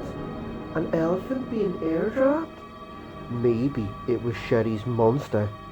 The vicious scream they'd heard back in the private exhibit room had come through a duct or the fireplace. The origin of the cry impossible to pin down, but it could have been the roof. Claire wasn't particularly keen on meeting up with whatever had screamed, but Sherry had seemed certain that the creature was following her. So, find the screamer, find the girl? Not my idea of the perfect plan, but I don't have much else to go on at this point. It might be the only way to find her. Or maybe it was Irons up there, and although her meeting with him had left a slimy taste in her mouth, She regretted not having tried to get more information out of him, crazy or not. He hadn't struck her as stupid. It might not be a bad idea to find him again, at least to ask some questions about the ventilation system. She wouldn't know anything until she checked it out. Claire turned and went to the office door that opened into the outer corridor, where she put out the helicopter fire. The smoke had thinned in the adjoining hall, and although the air was still warm, it wasn't the heat of a fresh blaze. In that, at least, she'd been successful. Claire stepped back into the main hall, averting her eyes from what was left of the pilot. She froze and heard a massive splintering of wood, followed by the thick, ponderous steps of someone who must be huge, moving through the corridor past the turn, the sounds deliberate and thundering. Guy must weigh a ton, and oh Jesus, tell me that wasn't a door being torn apart. Claire shot a look back down the small hallway to Irons' office, her instinct telling her to run, her brain reminding her that it was a dead end, a body paralyzed between the two. And the biggest man she'd ever seen stepped into view, shadowed by the thin haze of smoke drifting through the hall. He was dressed in a long army green overcoat that only accented his size, and was as tall as an NBA star, taller but with proportionate bulk. A thick utility belt was wrapped around his waist, and though she didn't see any weapons, she could feel the violence radiating off him in invisible waves. She could just make out his sickly white blade of a face, the hairless, sloping skull, and quite suddenly, Claire was certain that he was a monster, a killer, with black gloved fists, each as big as a human head. Shoot it! Claire aimed but hesitated, terrified of making a horrible mistake, until it took one massive step toward her on tree trunk legs, and she heard the crunch of denting wood beneath its booted Frankenstein feet, and saw the black eyes, black and rimmed with red, like lava-filled pits in a misshapen white boulder. Blank but not at all blind, his gaze found hers, and he raised one meaty clenched fist, the threat unmistakable. Shoot! She squeezed the trigger 1, 2 times, and saw the impact. A flap of its lapel blew into shreds just below his collarbone, the second shot slicing cleanly through one side of the neck, and he took another step, not a flicker of expression passing over his rough-hewn features, the fist still raised, seeking a target, seeking to crush. The black, smoking hole in his throat wasn't bleeding. Oh shit! In a rush of adrenaline-boosted dread, Claire pointed the handgun at the creature's heart and pulled the trigger repeatedly, the giant taking another step, striding into the stream of explosive fire without flinching, and she lost track of the shots, unable to believe that it could still be coming. Less than 10 feet away as the rounds hammered its mammoth chest, and the gun clicked empty, even as the monster stopped in its thundering tracks, swaying from side to side, like a tall building in a high wind. Without taking her shocked gaze from the reeling giant, Claire grabbed another clip from her vest and fumbled through reloading, her brain crazily trying to name the walking abortion. Terminator, Frankenstein's monster, Dr. Evil, Mr. X. Whatever it was supposed to be, the 7+ semi-jacketed rounds to the chest had finally taken effect. Silently, the towering creature slumped to his right, falling heavily against one smoke-blackened wall, and sagging there, not crumpling, but not moving either. Weird angle, that's all. He's dead, just propped up by his own weight. Claire didn't move any closer, keeping the handgun leveled at the motionless giant. Was this the screamer? For as powerful and inhuman as it looked, she didn't think so. This was no primal, furious demon howling for blood. Mr. X was more like some soulless machine, bloodless flesh that could ignore pain or embrace it. Dead now, doesn't matter, Claire whispered, as much to reassure herself as to cut off the relentless stream of useless thought. She had to think, to figure out what this meant. This wasn't some freak zombie mutation, so what the hell was it? Why didn't it fall down? She'd emptied a mostly full clip, or somebody heard a shot. Would Sherry or Irons or Leon or whoever else might be lurking around the station come find her? Should she stay where she was? The creature, that she'd already started to think of as Mr. X wasn't breathing, its muscular body perfectly still, its face as closed as death. They bit her lower lip, staring at the still, impossibly standing, leaning creature, trying to think through her confused fear, and saw his eyes open, his shiny black and red eyes. Without so much as a wince of pain or effort, Mr. X swayed back to a stand, blocking the hall, his giant hands raising again. With a mighty swing, he crashed his fist through the air, his long arms whipping just in front of her. As she stumbled back, the momentum was enough for both of his huge hands to plunge into the wall across from where he'd leaned. The impact buried its fists, his arms stuck in the wood and plaster halfway to his elbows. Me! Could have been me! Back through Iron's office, and she'd be trapped. Without giving the matter any further thought, Claire moved, sprinting towards Mr. X. She flew past him, her right arm actually brushing against his heavy coat, her heart skipping a beat as the material whipped across her skin. She ran, hung her left, and dashed down the hazy hall, trying to remember what was past the waiting room, trying not to hear the unmistakable sound of movement behind her as Mr. X jerked his hands free. Jesus, what is that thing? Back through the waiting room, slamming the door behind her as she ran. Claire decided she would decide later. She ran, not letting herself think about anything at all, but how to run faster. Ben Bertolucci was in the last cell in the room farthest from the garage, crashed out on a metal cot and snoring lightly, keeping her expression carefully neutral. Ada decided to let Leon wake him up. She didn't want to seem overly eager, and if there was one thing she knew about men, it was that they were easy to handle when they thought they were in control. Ada looked up at Leon with a patience she didn't feel and waited.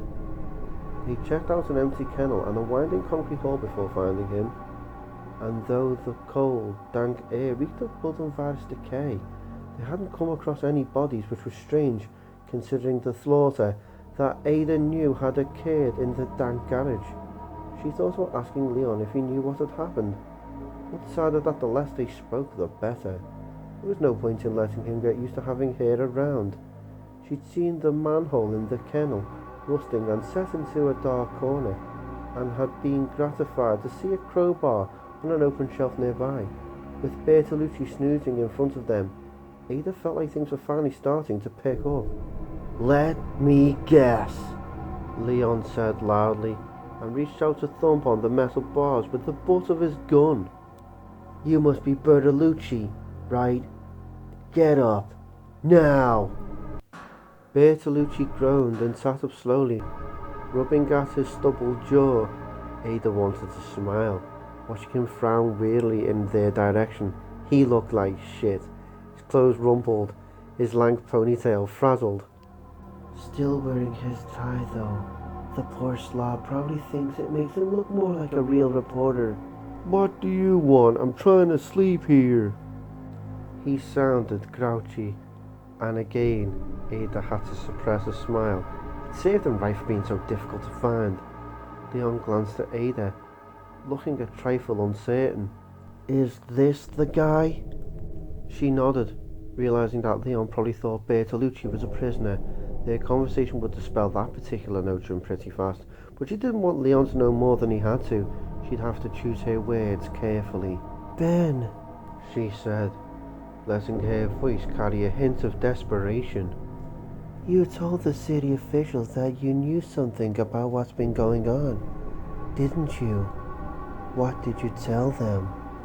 Bertolucci stood up and glared at her, his lips curling. "And who the hell are you?" Pretending that she hadn't heard, Ada upped the desperation, but just a hair. She didn't want to overplay the helpless female bit. It kind of clashed with the fact that she'd survived this long. "I'm trying to find a friend of mine, John Howe. He was working for a branch office of Umbrella based in Chicago, but he disappeared several months ago, and I heard a rumor that he's here, in this city." She trailed off, watching Bertolucci's expression.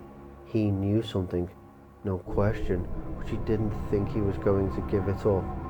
"I don't know anything," he said gruffly. "And even if I did, why would I want to tell you?" "Original, if the cop wasn't here, I'd probably just shoot him."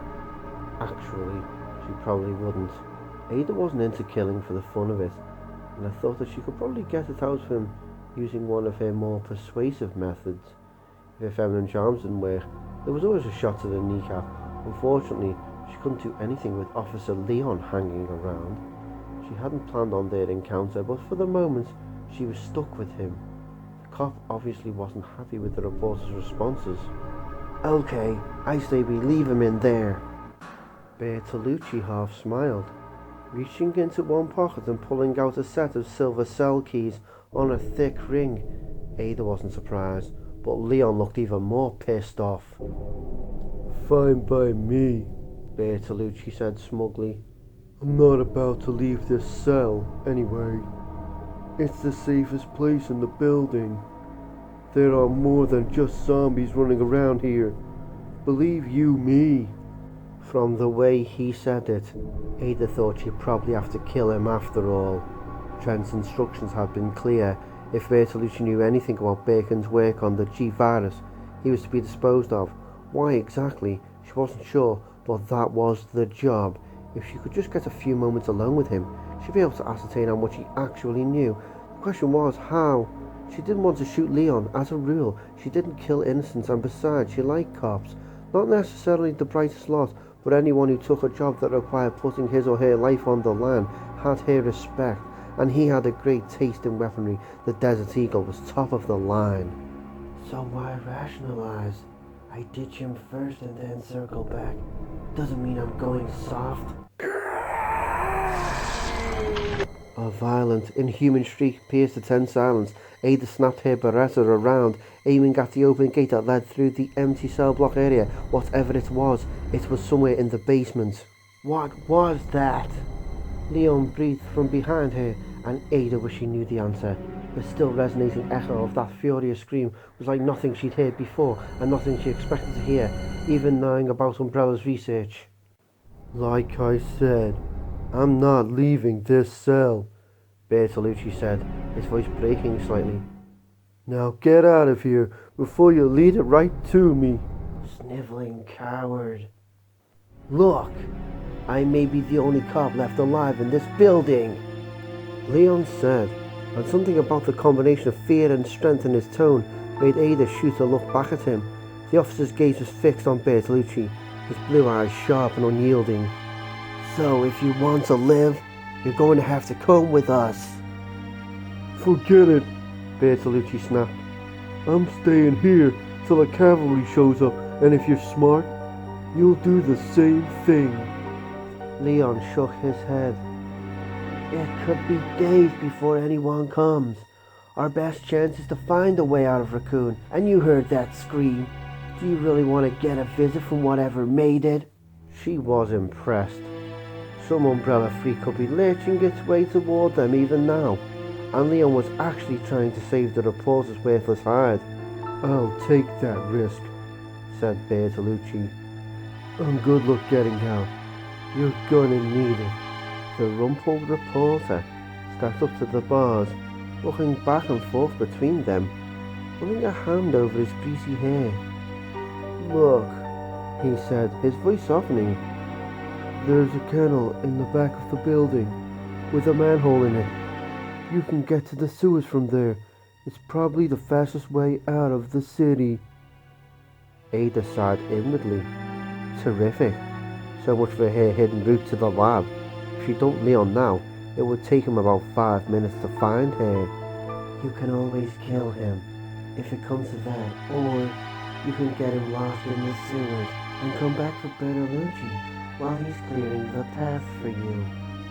Unlike Bertolucci, she didn't want to run into whatever had screamed, and now that she knew he was staying put, luring the cop away was the next logical step. "The things I do to avoid unnecessary bloodshed." "All right, I'm going to check it out," she said, and without waiting for Leon's response, she turned and sprinted for the gate. "Ada! Ada, wait!" She ignored him, hurrying past the empty cells and back into the chilled hall, relieved that the passage was still clear and feeling a little unnerved by her sudden reluctance to simplify the situation. Things would be a lot easier if she just got rid of them both, a decision she wouldn't have hesitated to make under different circumstances. but she was sick of death, sick and tired, and disgusted with Umbrella for what they'd done. She wasn't going to take the cop out unless she had to, and if she did have to, if it came down to some innocent life or completing the job, that she could ask herself that question at all told her more about her state of mind than she wanted to admit. She reached the door to the kennel. Ada took a deep breath, forcing every twinge of nagging emotion from her thoughts, and stepped inside to wait for Leon Kennedy. Chapter 14. So beautiful. Even in death, Beverly Harris was radiant, but Irons couldn't risk having her wake up while he wasn't watching. He carefully folded her into the stone cabinet beneath the sink and latched it, promising himself that he would take her out when he had more time. She would become the most exquisite animal he'd ever transformed, posed, and forever perfect once he prepared her the proper way. A dream come true. If I have time, if there's any time left. He knew he was feeling sorry for himself again, but there was no one else to commiserate with, no one to marvel at the sheer magnitude of all that he'd suffered. He felt terrible, sad and angry and alone, but he also felt that things had finally become clear. He knew now, knew why he was being persecuted, and that awareness had given him a focus as depressing as the truth was. At least he was no longer lost. Umbrella. An Umbrella conspiracy to destroy me. All along. Iron sat on the scarred, stained table in the sanctuary, his special, private place, and wondered how long it would take before the young woman came for him. The one with the athletic body, the one who'd refused to tell him her name. In a way, she was responsible for his newfound clarity, an irony that he couldn't help but appreciate. It had been for her sudden appearance that had provided him with the truth. She would find him, of course. She was an Umbrella spy. An Umbrella had obviously been watching him for quite some time. They probably had lists of everything he owned, volumes of psychological profiling reports, even copies of his financial records. It all made sense.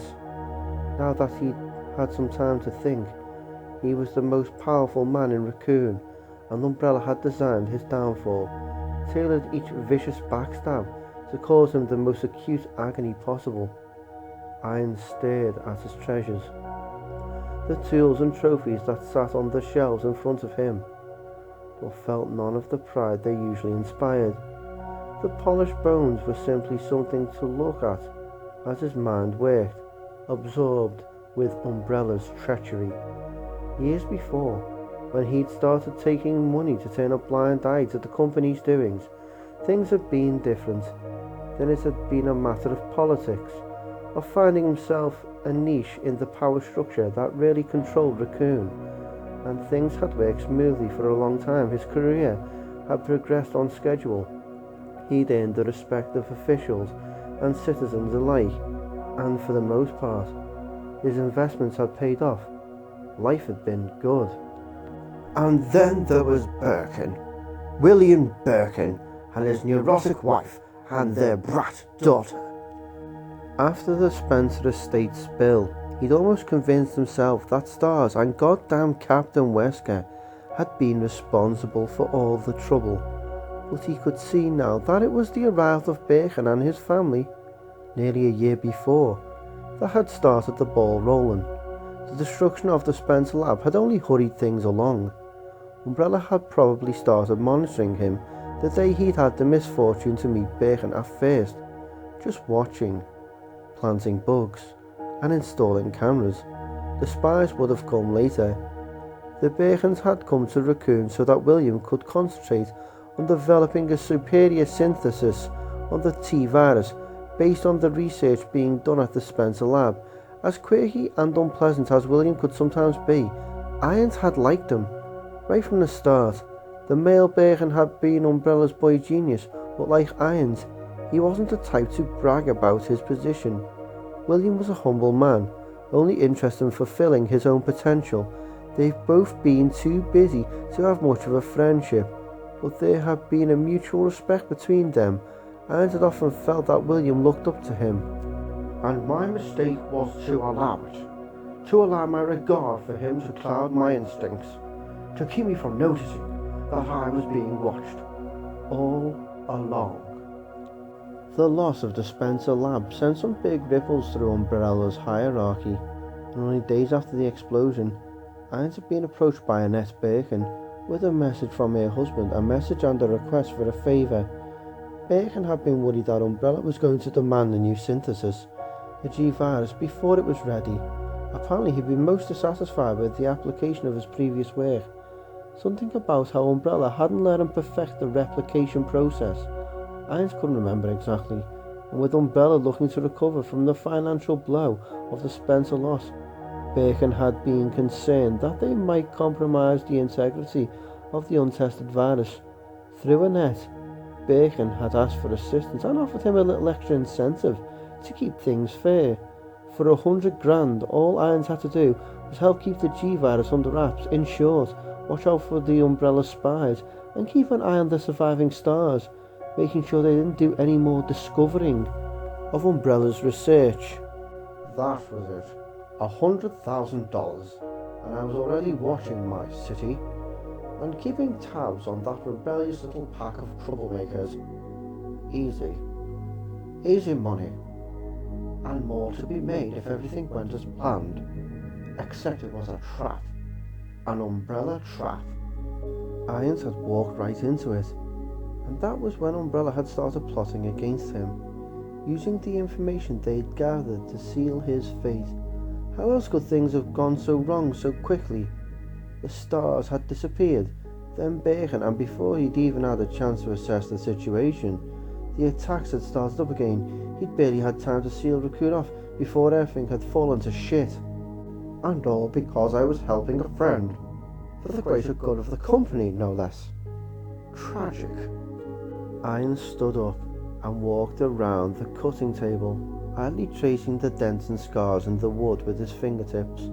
Behind every mark was a story, a memory of accomplishment, but again, he could take no comfort. The cool, quiet atmosphere of the sanctuary had always soothed him before. It was where he practiced his hobbies, where he was truly able to be himself, but it wasn't his anymore. Nothing was. Umbrella had taken it from him, just as they'd taken his city. Was it so far-fetched to deduce that they'd unleashed their virus to get at him, to rob him of his power, and then sent that scantily clad brown-haired girl to rub his nose in it? Why else was she so attractive? They knew his weaknesses and were exploiting them, trying to keep him from retaining even a shred of dignity. And soon she'll come for me, maybe still playing dumb, still trying to seduce me with her helplessness. An Umbrella assassin, a spy, an exploiter. That's all she is. Probably laughing at me behind that pretty face. Maybe the spill had been an accident. Last time they'd met, William Bacon had seemed unsteady, paranoid and exhausted, and accidents happened even under the best of circumstances. But the rest was fact. There was no other explanation for how completely Irons had been ruined. The girl was coming to get him. She was from Umbrella and she'd been sent to murder him. And she wouldn't stop there. Oh no. She'd find Beverly and defile her somehow, just to make certain that nothing he cared about was left. Irons looked around the small, softly lit room that had once been his, gazing wistfully at the well-used tools and furniture, the sweet, familiar smells of disinfectant and formaldehyde emanating from the rugged stone walls. My sanctuary, mine! He picked up the handgun that lay on his special cutting table, the VP-70 that was still his, and felt a bitter smile curl his lips. His life was over, he knew that now. This whole affair had started with Bacon, and would end here, by his own hand, but not yet. The girl would come for him, and he would kill her before he said his final goodbyes to Beverly, before he admitted his defeat by taking a bullet. But he would see to it that she understood his suffering first. For every torture he'd endured, the girl would pay the bill, settled through flesh and bone, and as much pain as he could inflict. He was going to die, but not alone, and not without hearing the girl scream in agony, creating a voice for the death of his dreams, a voice so clear and true that the echoes would reach even the black hearts of the company executives who had betrayed him.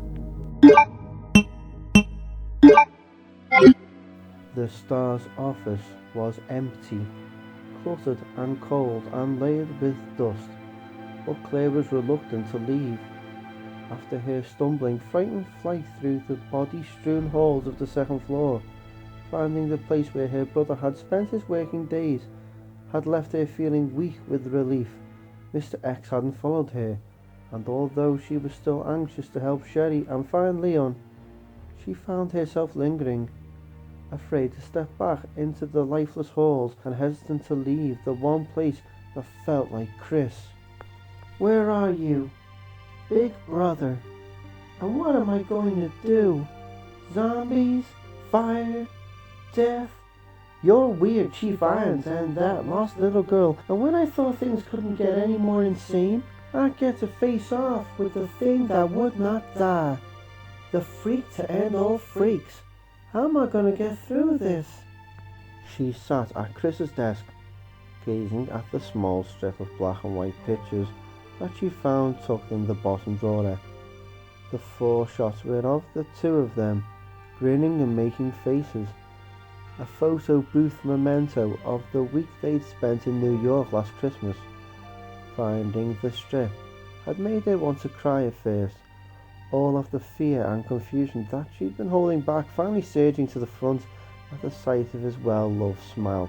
But the longer she looked at him, at the 2 of them laughing and having a good time, the better she started to feel. Not happy or even okay, and no less afraid of what was to come, just better, calmer, stronger. She loved him, and knew that wherever he was, he loved her back, and that the 2 of them had been able to survive the loss of both of their parents, to build lives for themselves, and share a silly Christmas vacation in spite of having no real home to go to. Then they could cope with anything. She could cope. "Can and will. I'm going to find Sherry and Leon and, God willing, my brother, and we're going to make it out of Raccoon." The truth was, she didn't really have any choice, but she needed to go through the process of accepting her lack of options before she could act. She'd heard before that real bravery wasn't an absence of fear. It was accepting the fear and doing what was necessary anyway, and once she'd sat for a moment, thinking about Chris, she thought that she could do just that. Claire took a deep breath, slipped the photos into a vest, and pushed away from the desk.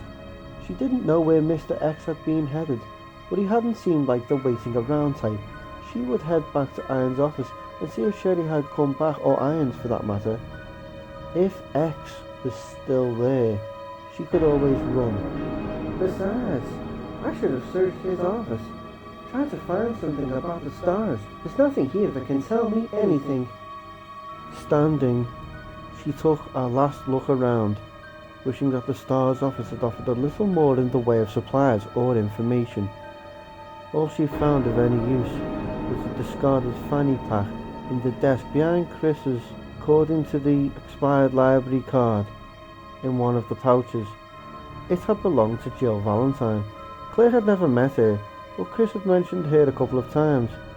Said she was good with a gun. Too bad she didn't leave one behind. The team had obviously cleared out all of the important stuff after their suspension, although there was still a surprising number of personal items left around, framed pictures and coffee mugs and the like. She'd spotted Barry's desk right away, from the partly finished plastic gun model on top. Barry Byrne was one of Chris's closest friends, a huge friendly bear of a man and a serious gun nut. Claire hoped that wherever Chris was, Barry was with him, watching his back with a rocket launcher. And speaking of, on top of everything else, she needed to find another weapon or more ammo for the 9mm. She had 13 bullets left, one full clip, and when those were gone, she was SOL. Maybe she could stop and check some of the corpses on the way back to the East Wing. Even in her panicked run, she noticed some of them were cops, and the handgun was an RPD issue. Claire didn't like the idea of touching any of the dead bodies, but running out of firepower was distinctly less desirable, particularly with Mr. X running around. Claire walked toward the door and pushed it open, trying to get her thoughts organised as she stepped back into the dim hall. Leaving the office put a damper on her resolve. She had to suppress a shudder at the still vivid image of Mr. X as she closed the door behind her. Suddenly feeling vulnerable again, she turned right and started back toward the library, deciding that she didn't think about the giant unless she had to. Wouldn't dwell on the memory of those blank inhuman eyes, or the way he'd raised his terrible fist, as if driven to destroy anything in his way. So knock it off already. Think about Sherry. Think about getting some goddamn ammo, or how to handle irons, if you find him. Think about trying to stay alive. Just ahead, the dark wooden hall turned right again, and Claire tried to steel herself against the task ahead. If memory served, there was a dead cop around the corner. Like I can tell by the smell. And she'd have to search him. He hadn't been too disgusting, at least, not that she'd noticed. Claire turned the corner and froze, staring. Her stomach knotted, telling her she was in danger before her senses could. The body that she'd jumped over on the way to the Star's office was now only a bloody tangled mess. Flesh and broken limbs and shredded uniform. The head was gone, although there was no way to tell if it had been taken away or just smashed into an unrecognisable pulp. It looked like someone had taken a sledgehammer or an axe to the corpse in the few moments since she'd passed it, beating it into a clotted smear. But when? How? I didn't hear anything. Something moved, a shadow, soft and darting over the mashed remains some 20 feet in front of her, and at the same time, Claire heard a strange rasping sound, breathing. She looked up, still not sure what she was seeing or hearing, the ragged breathing and the tick of talons on wood, the talons themselves thick and curved, the claws of a creature that couldn't exist, big, the size of a full-grown man, but the resemblance ended there, and it was so impossible that she could only see it in pieces, her mind struggling to put them together, the inflamed purplish flesh of the naked, long-limbed creature that clung to the ceiling, the puffed grey-white tissue of the partially exposed brain, the scar-rimmed holes where the eyes should have been. Not seeing this. The creature's rounded head dropped back, the wide jaw opening, a ropey stream of dark drool pouring out and splattering over what was left of the cop. It extended its tongue, eely and pink, the rough surface shimmering wetly as it slithered out and out and out, the snaking tongue uncoiling and whipping from side to side, so long that it actually trailed through the ripped flesh of the corpse.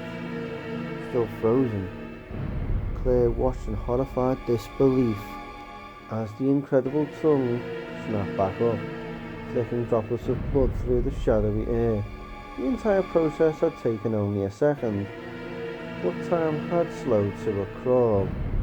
Claire's heart beating so fast that everything else was in slow motion, even the creature's drop to the wooden floor, its body flipping in mid-air so that it landed in a crouch atop the mutilated cop. The creature opened its mouth again and screamed. Claire was finally able to move as the bizarre, hollow shriek erupted from the monster, able to point her weapon and fire. The thunder of 9mm rounds drowned out the howl that echoed through the tight hallway. Bam, bam, bam, and still screaming that chilling trumpeting cry, the creature was thrown back, its claw-tipped arms flailing, its spasming legs kicked up bloody chunks of the eviscerated body. Claire saw a ragged flap of scalp, one ear still attached, fly across the hall and smack into the wall with a wet slapping sound. Sliding down, and the creature got its legs beneath it somehow and flopped forward in a boneless lunge.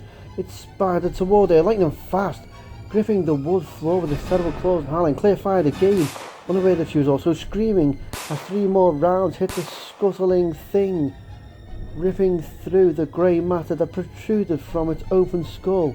She was going to die. It would be on her in less than a second, and its massive talons were only inches from her legs, and suddenly, as the attack had come, it was over. Every part of the sinewy body quivered and shook as liquid grey dribbled from its babbling head. The thick claws tapping wildly against the wood floor in a frantic tattoo, with a final whispering whine. The creature died. There was no mistaking it this time. She blasted through its brain. It wasn't going to get up again. She stared down at the monster, a shocked mind digging for something to relate it to. Some animal, or even a rumour of an animal that came close, but she gave it up after a few seconds, recognising it as a lost cause. This was no natural creature, and as close as it was, she could finally smell it. The odour was not as pungent as a zombie's. It was a bitter, oily smell, somehow more chemical than animal. And it could smell like chocolate chip cookies. Who gives a shit? Raccoon City's got monsters. It's time to stop being so goddamn surprised when you see one of them. The chiding tone of Hitman's voice wasn't particularly convincing, as much as she wanted to feel brave and determined to step over the monstrous creature and get on with things. She just stood for a moment, and for that moment, she thought very seriously about going back to the STARS office, going inside, and locking the door behind her. She could hide and wait for help.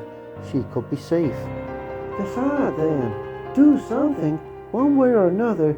Stop this wavering and whining, because it's just not you anymore. Will Sherry be safe? Do you want to survive at the cost of her life? The moment passed. Claire took a careful step over the raw red flesh of the creature and crouched down next to the cop's remains, using the muzzle of the handgun to push a torn piece of bloody uniform aside. She swallowed down bile.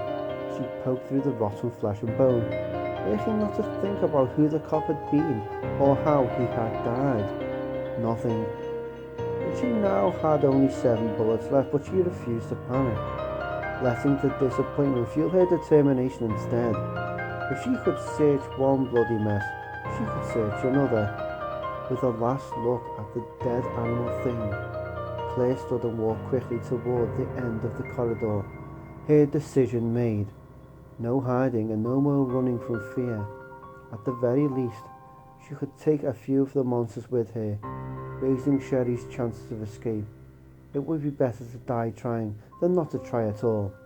She wouldn't waver again. Chapter 15. Leon found Ada in the kennel, straining to lever up the rusted manhole cover that the reporter had told them about. She'd turned up a crowbar from somewhere and had it wedged beneath the thick iron plate, her well-defined biceps lightly sheened with sweat as she worked the bar. She managed to raise the cover about an inch, but let it drop back into place as he walked in. The metallic clang loud in the cold, empty room. Before he could say anything, she laid the crowbar on the cement floor and looked up at him with a strained half-smile, brushing at her rust-dirty hands. "I'm glad you're here. I don't think I'm strong enough to do this by myself." He hadn't been sure before, but the helpless look she gave him cinched it. She was playing him, or trying to. He'd known Ada for all of 20 minutes, but he doubted seriously that she'd ever been helpless about anything. "Looks like you're doing just fine," he said, holstering the magnum but not making any move toward the manhole. He crossed his arms, frowning slightly. He wasn't angry, just curious. "Besides, what's the hurry? I thought you wanted to talk to the reporter about John, your umbrella friend?" The woman in the stressed look melted away, and her delicate features turned cool and hard, but not in a bad way. It was as though she was letting her real self show. The strong and self-assured Ada he'd first met, Leon could tell that he'd surprised her by not rushing to her aid, and was glad to see it. He had enough to worry about without being manipulated by a mysterious stranger. She She'd been very careful to avoid his questions, but it was time for Mrs. Wong to explain a few things. Ada stood up, meeting his gaze evenly. You heard him. He wasn't going to tell us anything, and with this place as dangerous as it is, I don't really want to stand around waiting for him to develop a conscience. She dropped her gaze, her voice softening. And I don't even know if John's in Raccoon, but I do know that he's not here, and I want to leave before the station's completely overrun. It sounded good, but for some reason he had the feeling that she was holding something back. For a few seconds he struggled to think of a polite way to get her to open up, then decided to hell with it. Under the circumstances, social graces would have to be suspended. What's going on, Ada? Do you know something that you're not telling me? She looked at him again, and again. He had the feeling that he'd surprised her, but her cool, dark gaze was as unreadable as ever. I just want to get out of here, she said, and the sincerity of her tone was impossible to deny. If he didn't believe anything else she'd said, he had to believe that much. I wish it was that easy, but there's Claire, and even Ben, our asshole friend, and God knows how many others. Leon shook his head. I can't leave. Like I said, I may be the only cop left around here. If there are still people in the building, I have to at least try to help them. And I think it'd be best if you came with me. Ada gave him another one of her half smiles. I appreciate your concern, Leon, but I can take care of myself. He didn't doubt it, but he also didn't want to see her abilities tested. Granted, he was pretty untested himself, but he'd been trained to deal with crisis situations. It was his job. And be honest with yourself. You lost Claire. You couldn't help Branagh, and Ben Bertolucci could give a rat's ass for your protection skills. You don't want to fail with Ada on top of all that, and you don't want to be alone. Ada seemed to know what he was thinking. Before he could come up with a convincing argument, she stepped forward and put one slender hand on his arm, the humour fading from her bright eyes. I know you want to do your job here, but you said it yourself. We have to find a way out of Raccoon. Try and get outside help, and the sewers are probably the best chance we've got. The light, gentle touch surprised him and sent an electric flutter through his belly, an unexpected flush of warmth that left him feeling confused and uncertain. He managed to keep his reaction from showing, but just barely. Ada continued, frowning thoughtfully. How about this? Help me with the manhole cover, and let's see what's down there. If it looks dangerous, I'll come with you. But if it's not bad, well, we can talk about what to do next. He wanted to protest, but the truth was, he couldn't make her do anything she didn't want to do, and he wanted very much for her to know that he wasn't some overbearing macho type, that he was receptive to compromise. And does the name John ring a bell? This isn't a date, for Christ's sake. Stop thinking with your hormones. Feeling awkward even thinking about it with her hand still on his arm, Leon stepped away, nodding briskly. Together, they crouched down next to the manhole. Leon picked up the crowbar and jammed one end beneath the lid. As he pulled back, Ada pushed on the bar, and with a heavy, grating sound, the thick metal plate came up. Leon put his back into it and heaved the lid to one side, clearing the opening, and both of them recoiled back from the smell that bellowed out of the dark hole, a choking, dark stench of blood and piss and vomit. Gah! What is that? Leon coughed. Ada sat back on her heels, one hand pressed to her mouth. The bodies from the garage. They must have dumped them down here. Before he could ask what she was talking about, a scream of pure terror echoed through the basement halls, filtering through the closed door. The cry went on, a man's voice, the panic scream suddenly changing to a gurgling shriek of pain. The reporter. Leon locked gazes with Ada, saw the same startled realization flash across her face, and then they were both up and running, pulling out their weapons and sprinting through the door before the echoes died. I left him. I shouldn't have left him. They ran down the corridor for the cell block, guilt-driving Leon to run faster than he thought he could. Someone or something had gone to Bertolucci and had passed right behind his back to do it. Sherry stood in Mr. Irons's office, rubbing at her good luck pendant and wishing that Claire would come back. She had crawled through a dozen dusty tunnels to get away from the monster and to lead it away from Claire, and was pretty sure it had worked. She hadn't heard it again, and had come back to find that Claire had left. If the monster had found her, she would have been dead and ripped apart. But she's not here. Nobody is. Sherry sat on the edge of a low table in the middle of the room, wondering what she should do. She'd gotten used to being alone, and she hadn't even realised how lonely she'd been, but meeting Claire had changed that. Sherry wanted to see her again. She wanted to be with other people. She wanted her parents so bad that it made her ache. Even Mr. Irons would be okay. Although Sherry didn't like him. She'd only met him a couple of times, but he was weird, showy and fake, and his office was creepy besides. Still, she'd gladly put up with him if it meant she didn't have to be alone anymore.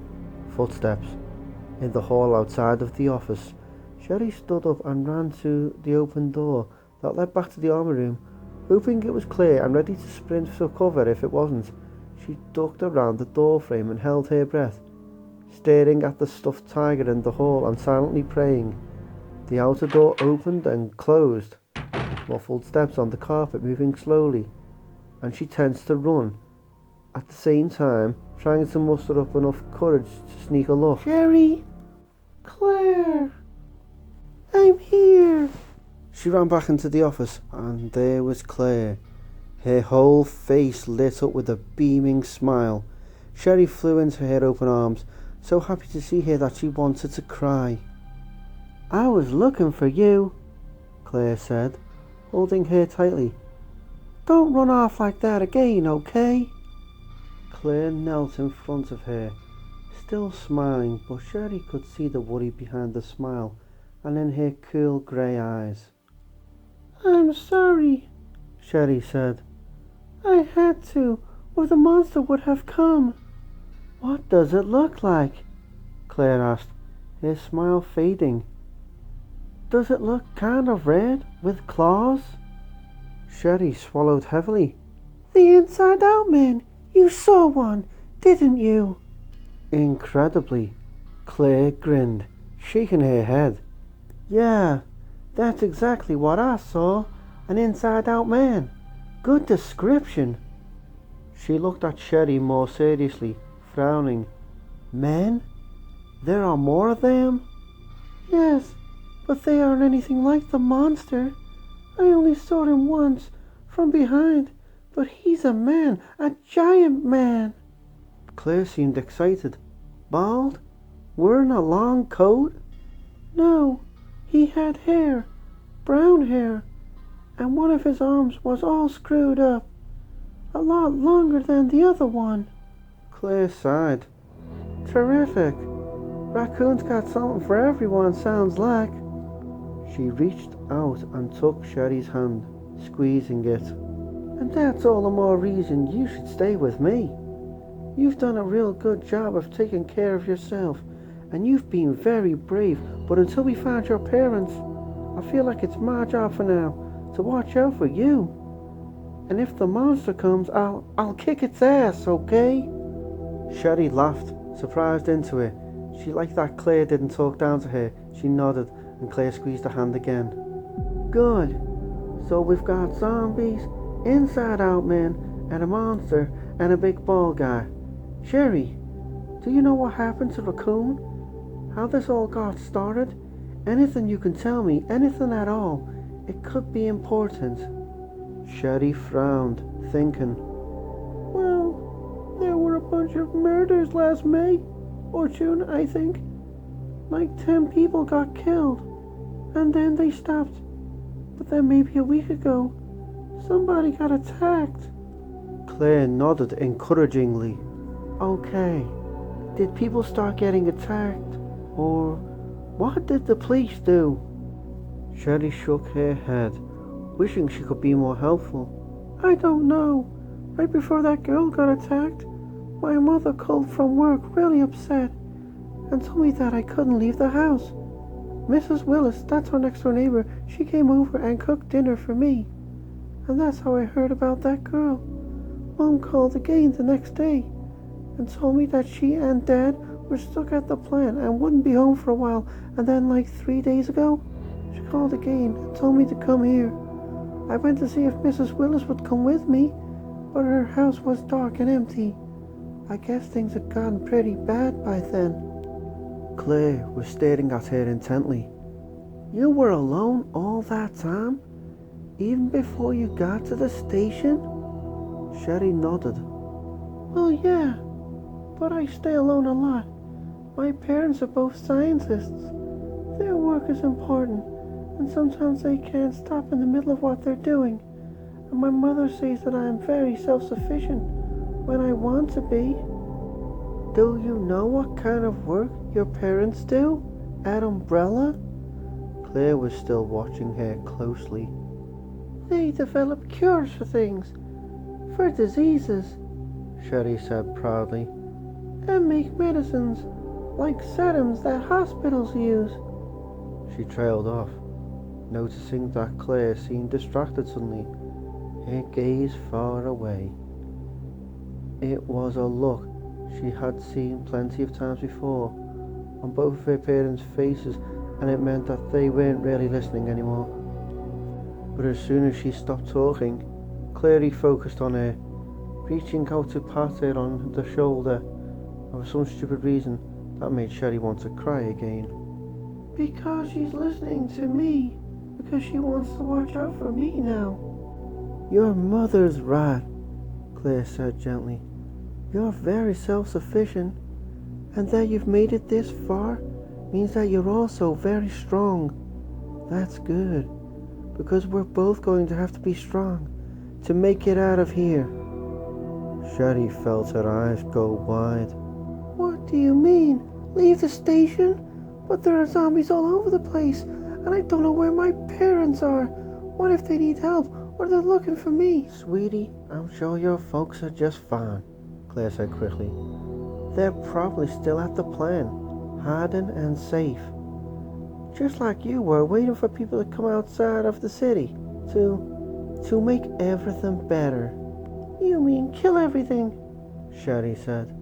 I'm 12, you know. I'm not a baby. Claire smiled. Sorry. Yeah, to kill everything. But until the good guys come, we're on our own. And the best thing we can do, the smartest thing, is to get out of their way, to get as far out of their way as possible. You're right. The streets aren't safe. But maybe we can get a car. It was Claire's turn to trail off. She stood up and walked toward the big desk at the far end of the office, looking around as she went. Maybe Chief Irons left his car keys here, or another weapon, something we can use. Claire saw something on the floor behind the desk. She crouched down, and Sherry hurried after her, as much to stay close as to see what she'd found. She already knew that she didn't want to lose her again, no matter what else happened. There's blood here, Claire said softly, so softly that Sherry thought she hadn't meant to say it out loud. So? Claire looked up at the plain tan wall, frowning, then back down at the big drying splotch of red on the floor. It's still wet for one thing, and see the way it's just kind of cut off? There should be some on the wall here. She rapped on the dark wood trim that lined the wall. Then on the wall itself, there was an obvious difference, a dull from the trim, but the wall sounded hollow. Is there a room back there? Sherry asked. I don't know, it sounds like it, and it would explain where he took off to earlier, Chief Irons. She glanced up at Sherry as she started to feel along the baseboards, running her hands up the wall and pushing at it. Sherry, look around the desk. See if you can find like a switch or a lever. My guess is it would be hidden somewhere, maybe in one of the drawers. Sherry started to move behind the desk and tripped, her foot sliding on a handful of pencils that she hadn't seen. She grabbed at the desktop, trying to catch her balance, but still came down pretty hard on her bare knees. Oh! Claire was next to her right away, putting an arm around her shoulders. Are you okay? Yeah, hey, look! Her bruised knees forgotten, Sherry points out the switch under the top drawer of the desk, set it to a small metal plate. It looked like a light switch, but it had to be for the secret door. She just knew it. I found it! Claire reached out and flipped the switch, and behind them, a section of the wall, a few feet across, slid smoothly upwards, disappearing into the ceiling and exposing a dimly lit room lined with oversized bricks. Cool, damp air breathed into the office. It was a secret passage, just like in the movies. Together, they stood and stepped toward the opening, Claire holding Sherry back with one arm, until she'd looked first. The small room was totally empty, 3 brick walls and a stained wood floor, and only about half the size of the office. The 4th wall was dominated by a big old-fashioned elevator gate, the kind that pushed to one side. Are we going to take it? Sherry asked. She was excited, but nervous too. Claire had taken her gun out. She crouched down next to Sherry and smiled, but it wasn't a happy smile, and Sherry knew what was coming before Claire said a word. Sweetie, I think it would be safest if I went and looked around first, and you stayed here. But you said we should stay together. You said we could find a car and leave. What if a monster comes back and you're not here, or you get killed? Claire hugged her. Sherry felt almost sick with helpless anger. She was going to tell her not to worry, that the monster wouldn't come, that nothing bad would happen, and then she was going to leave anyway. Stupid grown-up lies. Claire leaned back, smoothing Sherry's hair away from her face. I don't blame you for being scared. I'm scared too. This is a bad situation, and honestly, I don't know what's going to happen. But I want to do the right thing by you, and that means that I'm not going to take you into a situation where you could get hurt. Not if I can help it. Sherry swallowed back tears, trying again. But I want to come with you. What if you don't come back? I'm going to come back, Claire said firmly. I promise, and if I don't, I want you to hide again, like before. Somebody will come. Help is going to come soon, and they'll find you. At least she was being honest. Sherry didn't like it, not at all. But at least there was that, and from the look on her face, Sherry could see that there was nothing she could say to change her mind. She could be a baby about it, or she could accept it. Be careful, she whispered, and Claire hugged her again before standing and moving toward the elevator. She pushed a button next to the gate, and there was a low, soft hum. After a few seconds, an elevator car rose into view, coming to a gentle stop. Claire pulled the gate open and stepped inside, turning for a last look at Sherry. Stay here, sweetie, she said. I'll be back in a few minutes. Sherry forced herself to nod, and Claire let the gate close. She touched something inside the elevator and the car went down, her smiling, strong face descending out of sight, leaving Sherry by herself in the cold, dark passage. Sherry sat down on the dusty floor and hugged her knees close to her body, rocking herself slowly. Claire was brave and smart. She'd be back soon. She had to come back soon. I want my mommy, Sherry whispered, but there was nobody to hear.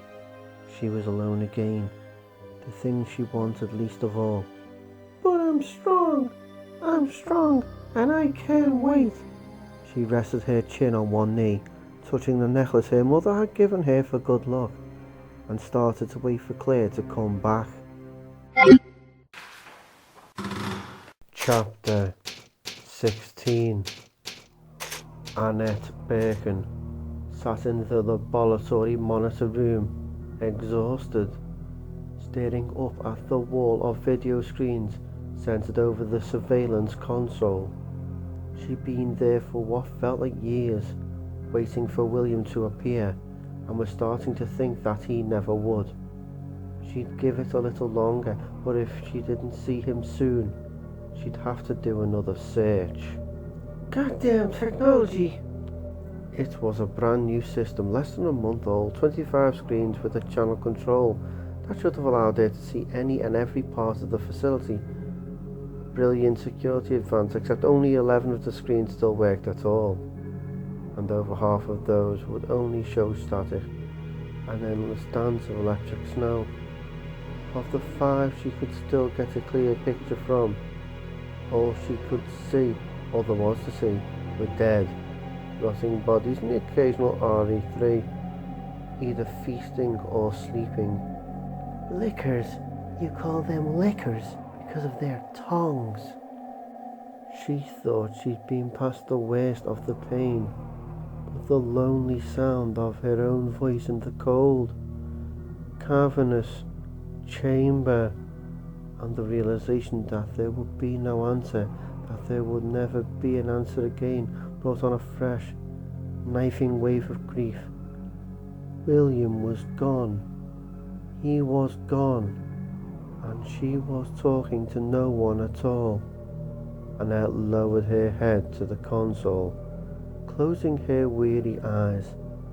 At least there were no more tears. She wept an ocean of them in the days since Umbrella had come for the G-Virus, but was simply too spent to cry anymore.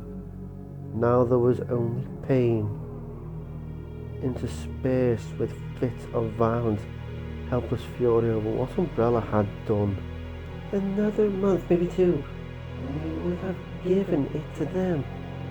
We would have turned it over without a fight, and William would have made the executive board, and we would have been happy. Everyone would have been happy. There was a faint squealing from one of the muted security screens. Annette looked up, hoping and dreading at once, but it was just a licker. One floor up in the surgical bay, it had dropped from its ceiling roost to snack on one of the techs, howling stupidly to itself as it ripped into the corpse's guts. The dead man looked like Don Weller, one of the chemical plant go-betweens, but she couldn't tell for certain. He was almost as mutilated and inhuman looking as the RE3 that was eating him. She watched the liquor feed, watched a small screen, but didn't really see. Her mind wandered, running over what was left for her to do.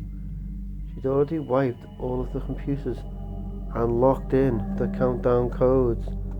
The lab was ready, and her escape route was secured.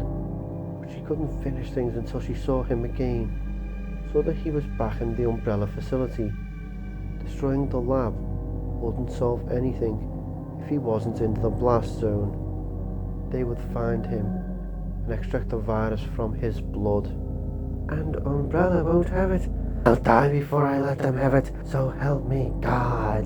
Her only consolation in all of this mad, horrible affair was that Umbrella hadn't managed to get their greedy hands on William's synthesis. They hadn't, and they never would. Everything that had gone into the creation of the G-Virus would be buried under 1,000 burning tons of stone and wood, along with William and all of the monsters they had created for the company. She would go into hiding for a while, take some time to heal, to consider her options, and then she would sell the G-Virus to the competition. Umbrella was the biggest, but they weren't the only conglomerate working on bioweapons research, and when she was through with them, they wouldn't be the biggest anymore. It wasn't much of a revenge, but it was all she had left. Except for Sherry, Annette whispered, and the thought of their young daughter made her heart ache. A different pain, but pain nonetheless. Since the day Sherry had been born, Annette had meant to spend more time with her, to focus on the child instead of on her part in William's brilliant work. And yet somehow the years had slipped by, William's promotions had kept coming up.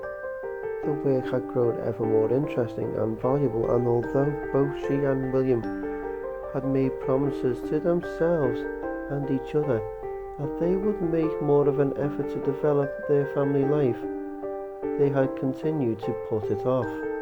And now it's too late. We'll never be a family. We'll never be parents together. All that time wasted slaving for a company that sold us out in the end. It was too late, and there was no point in mourning what could have been.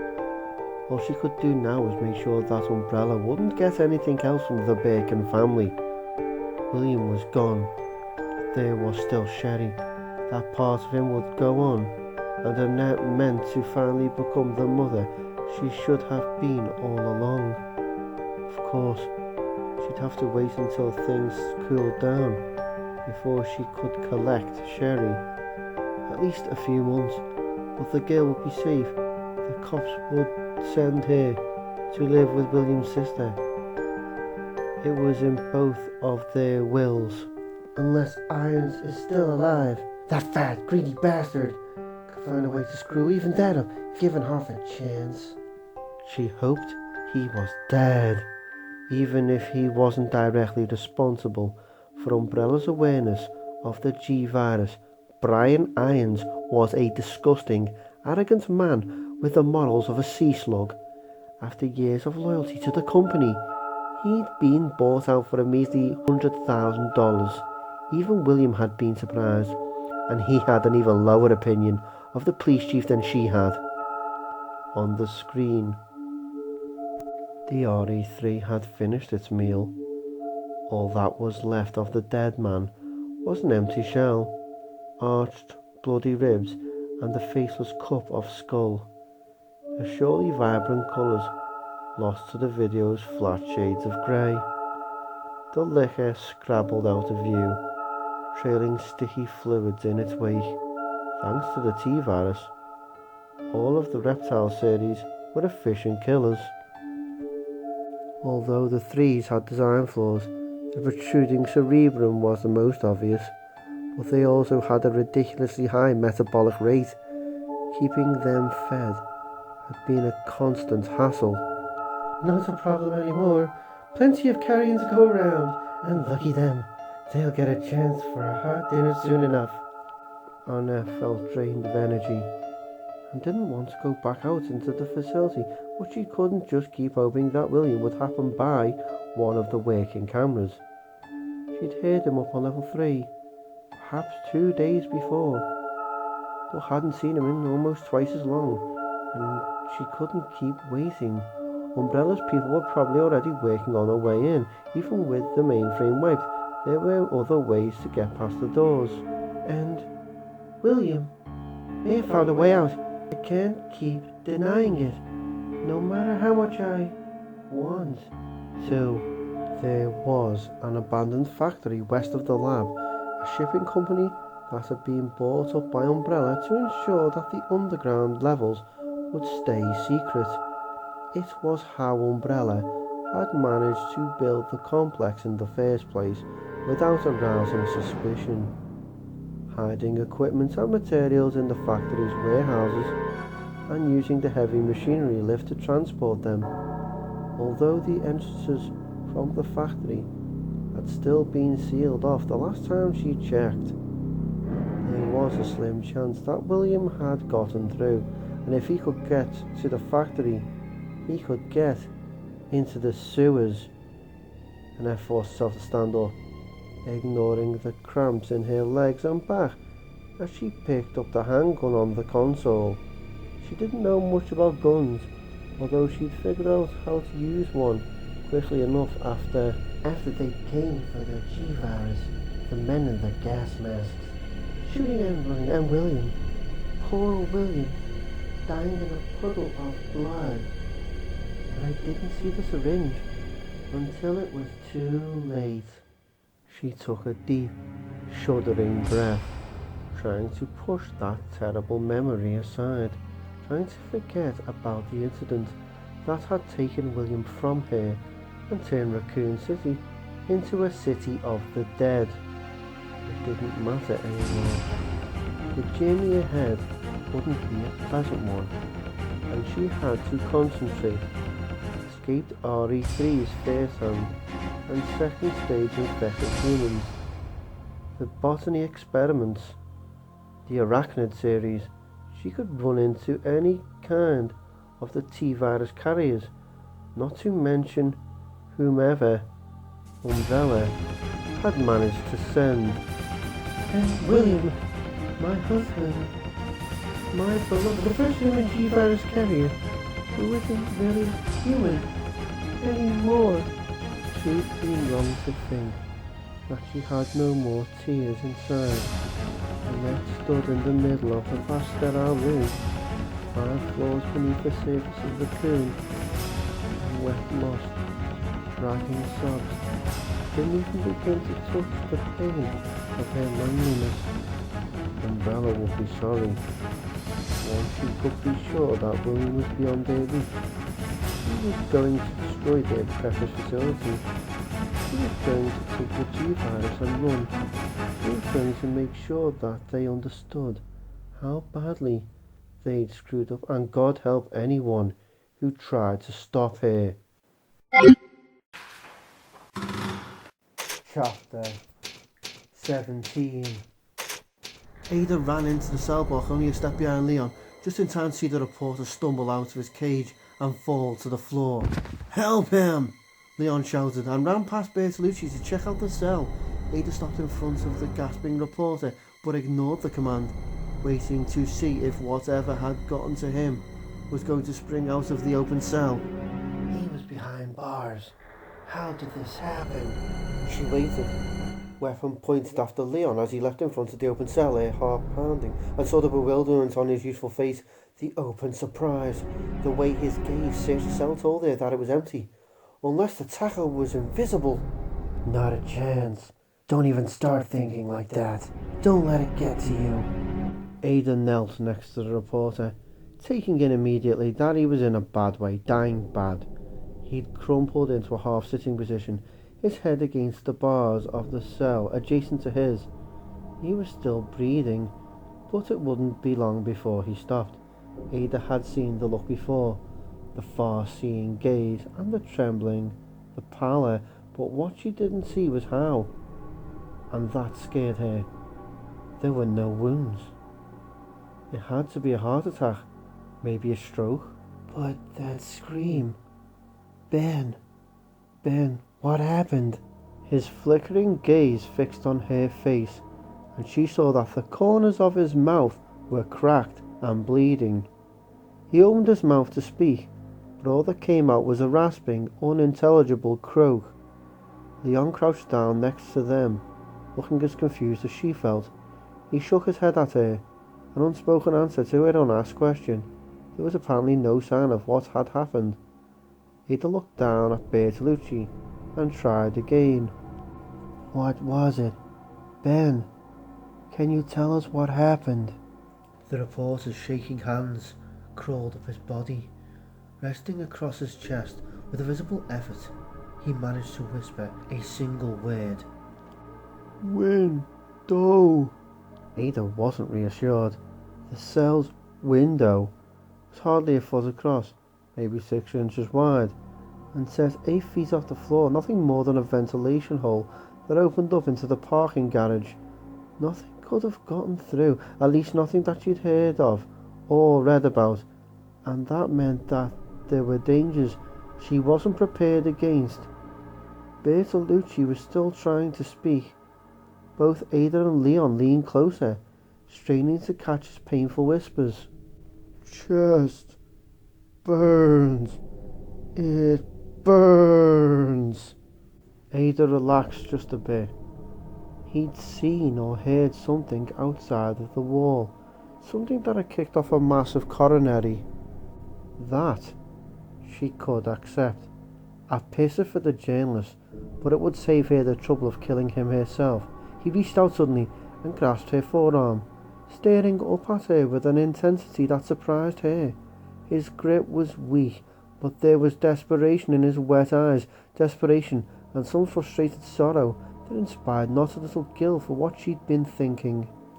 I never told about Irons, he breathed, obviously struggling to hang on to life, to get it all out. He's working for Umbrella all the time. The zombies are Umbrella research, and he covered up the murders, but I couldn't prove it all yet. It was going to be my exclusive.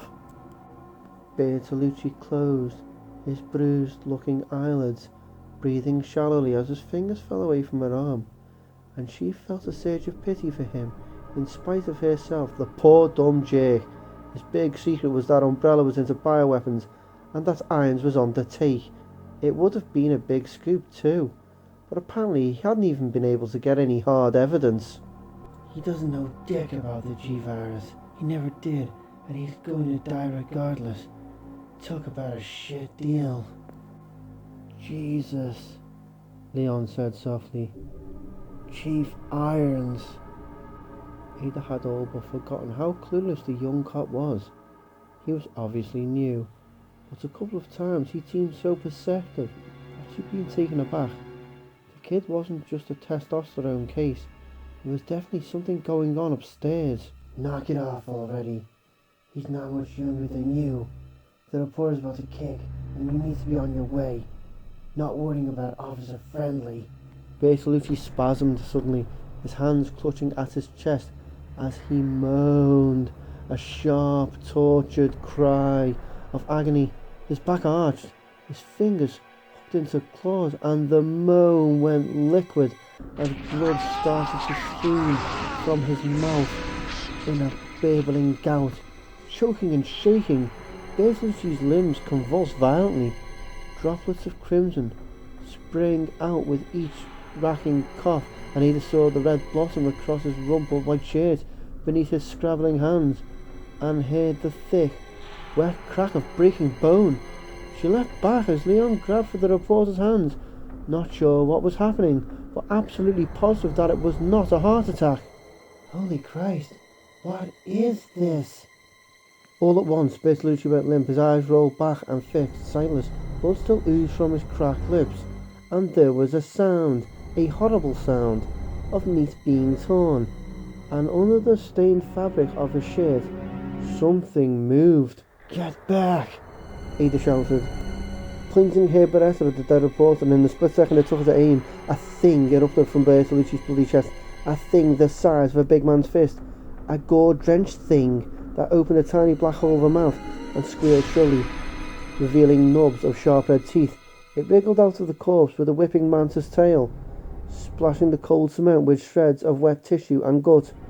Lashing against the cooling flesh of the reporter, it poured from the body into a gush of blood and onto the floor, and took off like a shot for the open gate, back into the hall, propelling itself with its snaking tail and legs that Ada couldn't see, smearing a red path behind it. It was out of the door before she even remembered she was holding a gun, for the first time since she'd come to Raccoon, since ever. She'd been so completely shocked that she hadn't thought to react. A chest-bursting parasitic creature, straight out of a sci-fi movie. Did you see? Leon fumbled breathlessly. I saw it, Ada said softly, cutting him off. She turned and looked down at Bertolucci, at his face, frozen in a bloody contortion of anguish, and at the gaping wet cavity just below his sternum. His mouth, cracked at the corners. He'd been implanted with the creature by what she didn't know, and she didn't want to know. What she wanted was to get the mission wrapped as quickly as possible, and then get as far away from Raccoon City as she could. In fact, she thought that she'd never wanted anything quite so badly. When she'd first realised that there had been a T-virus incident, she'd expected to have to deal with some unpleasant organisms, but the thought of having one of them, forcing its way down her throat, nestling inside of her body like some slick, aberrant fetus before eating its way out, if that wasn't the most horrible thing she could think of, it ran a close second.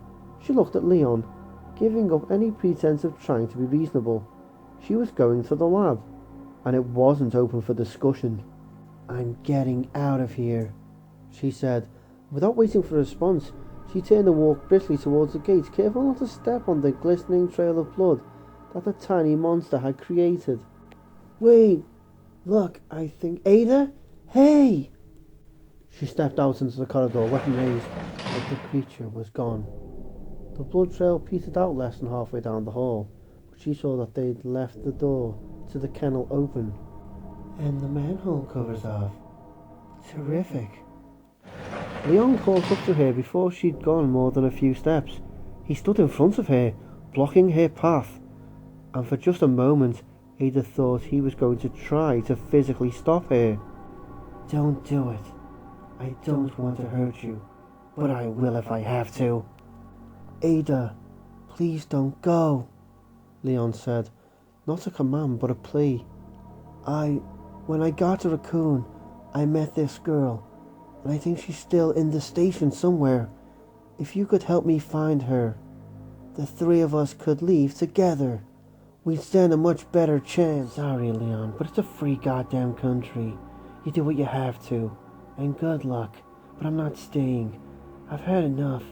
If when I get out, I'll send help." She started to push past him, hoping it wouldn't come to violence, and wishing that she could tell him not to get in her way, how dangerous it would be for him to try, when Leon surprised her yet again. "Then I'm coming with you," he said. He met her gaze evenly, his own unflinching and resolute and scared. "I'm not gonna let you do it alone. I don't want anyone else. I don't want you to get hurt." Ada stared at him, not sure what to say. Now that Bertolucci was dead, she didn't want to have to ditch Leon in the sewers. It wouldn't be hard, considering how extensive the system was, but he was just so goddamn nice, so determined to be helpful, that she was starting to not want to have to do anything bad to him. Things would be a lot easier if he was just some asshole on a machismo kick. "Okay, so blow your cover. Tell him you're a private agent working to steal the G-Virus, and you don't want company. Tell him about the relief you felt when you realized that Porter was about to die, or how you don't have a problem with killing if it's for a good cause like getting paid. See how nice and helpful he is after that." Not an option. Neither was trying to talk him out of coming along. It wouldn't make sense, and there was some part of her, some part that she didn't want to admit to, that wanted very much not to be alone. Seeing that thing that had popped out of Bertolucci had shaken her. It had left her feeling that she wasn't so invulnerable as she liked to think. "So, let him come. Get to the lab. Find a safe place to leave him there. No harm, no foul." Leon was watching her closely, studying her, waiting for her approval. "Let's go," she said, and the grin he gave her, though winning, made her feel even more uncomfortable. Without another word, they walked toward the kennel, Ada wondering what the hell she was doing and whether or not she was still capable of doing whatever it took to get the job done. Claire stood in front of a medieval door at the very end of the dark dungeon-like hallway that the elevator had taken her to. The station had been chilly, but the icy damp of this stone hall made the station seem like summer. It was like she descended into some ancient haunted castle straight out of the Middle Ages. She took a deep breath, trying to decide on how to go in. She was pretty sure that Irons wouldn't appreciate a surprise visit, but the idea of knocking seemed ludicrous, not to mention dangerous. There were torches burning in saucers on either side of the heavy wood door. The door itself belted with strips of rusting metal, and, if she'd had any doubt before that Irons was crazy, the sight of the twin sputtering torches and the feel of cold, quiet dread that suffused the corridor itself had wiped her uncertainty out. A secret tunnel? A hidden room complete with mood lighting? What sane person would want to hang out down here? It wasn't the disaster that did it. Irons must have been nuts way before the umbrella accident. Another certainty, although she didn't have any proof, but when Sherry had told her about what her parents did for a living and what had happened just prior to her coming to the station, something had clicked. Umbrella worked with diseases, and the population of Raccoon had definitely come down with a bad case of something. There must have been some kind of an accident, a spill that had released a strange zombie plague. Quit stalling. Claire bit at her lip, not sure what she should do. She didn't doubt that Irons was down here somewhere. She did not want to run right into him again. Maybe she should go back up, get Sherry, and try to find another way out. Just because the area was secret didn't mean that it was some kind of an escape route. Still stalling, and Sherry is up there by herself, and you've got a gun. Remember? A gun with very little ammo. If this was Irons' hidden lair, maybe he kept weapons inside, or maybe it was just another corridor, one that led even deeper into the bowels of the station. Either way, wondering about it was telling her exactly jack shit. Claire put her hand on the latch, took another deep breath, and pushed it open, the heavy door swinging in slowly on well-oiled hinges. She stepped back, pointing the handgun. Jesus! An empty room, as dank and unwelcoming as the corridor, but with furnishings and a decor that made her skin crawl. A single naked bulb hung down from the ceiling, illuminating the creepiest chamber she'd ever seen. There was a table in the middle of the room, stained and battered, a hacksaw and other cutting utensils scattered on top. A dented metal bucket and a mop slopped against one water-stained wall. Next to a portable basin with dried red patches inside. Shelves laden with dusty bottles and what looked like human bones, polished and pale, set out like macabre trophies. That and the smell, a thick chemical reek, sharp and acidic, that only just covered a darker smell, a smell like insanity. Even looking into the room made her want to be sick. Nuts was maybe the understatement of the year for the police chief, but there was nobody home, and that meant that there could be another secret passage somewhere inside. At the very least, she wanted to check for weapons. Swallowing, Claire stepped into the room, glad that she hadn't brought Sherry with her. Looking at the private little torch chamber was going to give her nightmares. It was nothing to expose a child to. Freeze, little girl, or I'll shoot you where you stand. Claire froze. Every muscle in her body froze as Irons started to laugh from behind her, from behind the door, where she hadn't thought to look. Oh my God! Oh God! Oh Sherry! I'm so sorry! Irons' deep chuckle rose into the hearty, gleeful laughter of a madman, and Claire understood she was going to die. Chapter 18. Trying not to breathe too deeply, Leon reached the bottom of the metal ladder and turned around quickly, aiming the magnum into the thick gloom. Murky water sloshed over his boots, and his eyes adjusted to the low light. He saw the source of the terrible smell. Part of it, anyway. The sub-basement tunnel, stretching out in front of him, was littered with body parts. Human corpses that had been torn into pieces. Limbs and heads and torsos were strewn randomly through the stone passage, lapped at gently by the few inches of dark water that covered the floor. Leon, how is it? Ada's voice floated down from the circle of light above the ladder, echoing hollowly around him. Leon didn't answer, shocked gaze fixed on the terrible scene. His brain tried to add up the shredded parts and come up with a number. How many? How many people? Too many to count.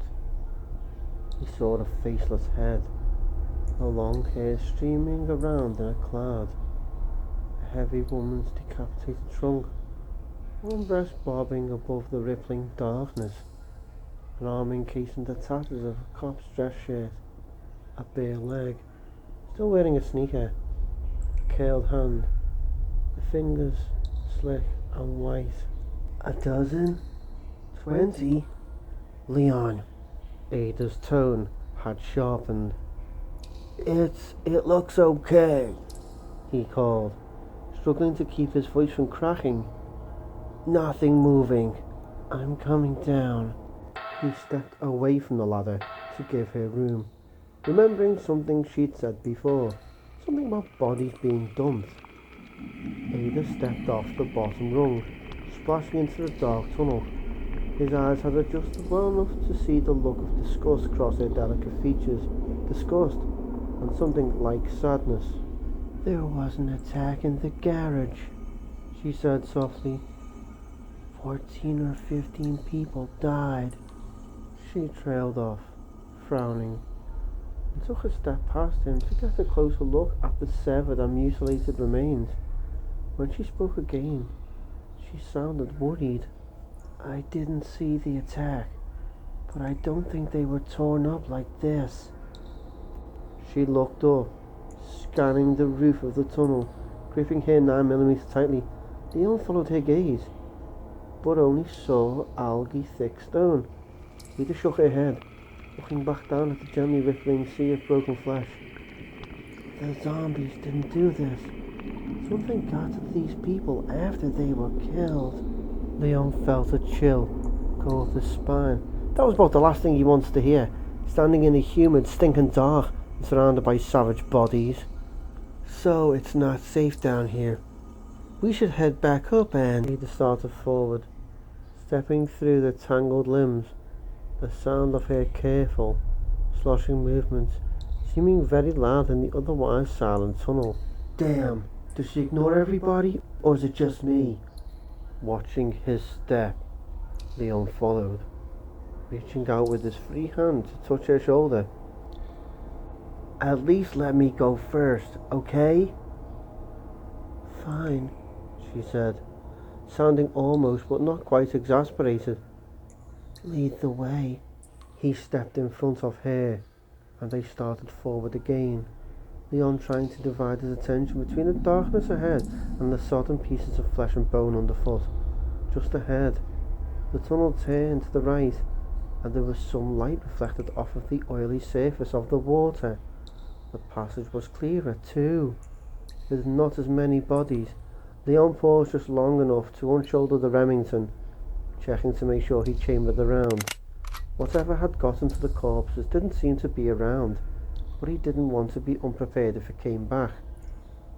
Ada waited without speaking, though he could feel her impatience, not for the first time. He wondered if there was more to her story than she told him. He was scared, and he was also cold and tired and afraid for Claire, who might still be wandering around the station. He didn't even know if Claire was still alive, but he hadn't felt right about letting Ada walk into a bad situation on her own. Ada, on the other hand, was as calm and controlled as a veteran soldier, expressing nothing but a kind of irritable eagerness to get on with things, and if she appreciated his presence at all, she was taking great pains not to show it. It wasn't that he needed or wanted her gratitude. But wouldn't most people be happy to have a cop along? Even a rookie? Maybe not, and it wasn't the time or place to start asking questions. Leon shut down his thinking and started moving again, stepping gingerly over a chewed up chunk of flesh that he couldn't identify. Stop, Ada whispered sharply. Listen. Leon tensed, Remington in one hand, Magnum in the other. He tilted his head, straining to hear, but there was only a distant, hollow drip of water and a soft thumping, rapid but random sound, like padded hammers on a padded surface. Whatever it was getting closer, coming toward them from where the tunnel turned up ahead. Why isn't it splashing? Why don't we hear water? Leon backed up a step, raising both weapons slightly, remembering how Ada had looked at the ceiling before and saw it, and felt his heart stop in mid-beat. A spider the size of a big dog, skittering over the wet stones halfway up the center wall, its bristling, hairy legs tapping. Not possible. And then there was a series of deafening explosions next to his right ear. The muzzle flash from Ada's Beretta strobing the hellish tunnel as she fired. The booming echoes pounded through the dark as the giant, impossible arachnid dropped from the wall, splashing into the inky water. It crawled toward them, wounded, dragging two of its multiple legs through the murk behind it. Dark fluids spilling out from its grotesquely rounded body. It humped itself over a human head, the mutilated skull rolling out from beneath its swollen, pulsing abdomen, and Leon could see its shining black eyes, each the size of a ping pong ball, and he squeezed the trigger on the Remington, not even feeling the kick of the thundering blast. His entire focus on the inconceivable arachnid. The round hit it squarely, blowing its alien face into 1,000 wet pieces. The spider flipped over backwards with a skidding splash, its thick legs quivering, curling over its furred body. His ears ringing, his heart pounding, Leon chambered another round, his mind telling him he had not just blown away a spider that big. The physics was wrong. It couldn't happen because it would collapse under its own weight. Ada pushed past him, running ahead, shouting back to him. Come on, there could be more coming. Leon took off after her, forced by Ada's reckless behaviour to put his shot on hold. He sprinted through the dark, jumping over the disturbed and gently rocking hunks of flesh, past a closed dead spider that would never have existed in the reality he'd known before Raccoon. Drop your weapon, Irons commanded, and the girl did so, hesitating for only a second. The browning clattered to the floor, and Irons had to resist the urge to laugh again, scarcely able to credit how stupidly she'd acted. The umbrella assassin had obviously grown arrogant, walking into his sanctuary as if she owned the place, and her smug, inflated conceit had cost her the game. Turn around, slow, and keep your hands where I can see them, he said, still grinning. Oh, what a gloriously easy conquest. Umbrella had underestimated him for the last time. Again, the girl did as he asked, pivoting slowly, her hands empty and open. The look on her face was priceless, her aquiline features fixed in a mask of fear and shock. She hadn't expected this. She thought it would be a simple task to take out Brian Irons. After all, he was a broken man, a shadow of his former self, his city, his life taken away. Mistaken, weren't you? He said, feeling the humour leak out of the situation, feeling the anger stir again.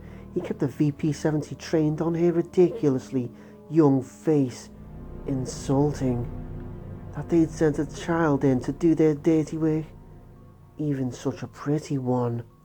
Calm down, Chief Irons, she said, and even angry, he was pleased to hear the strain in her sultry voice, the edge of fear beneath her useless plea. He was going to enjoy this, even more than he'd imagined. But first, some answers. Who sent you? Was it Coleman? From headquarters? Or did your orders come from higher up?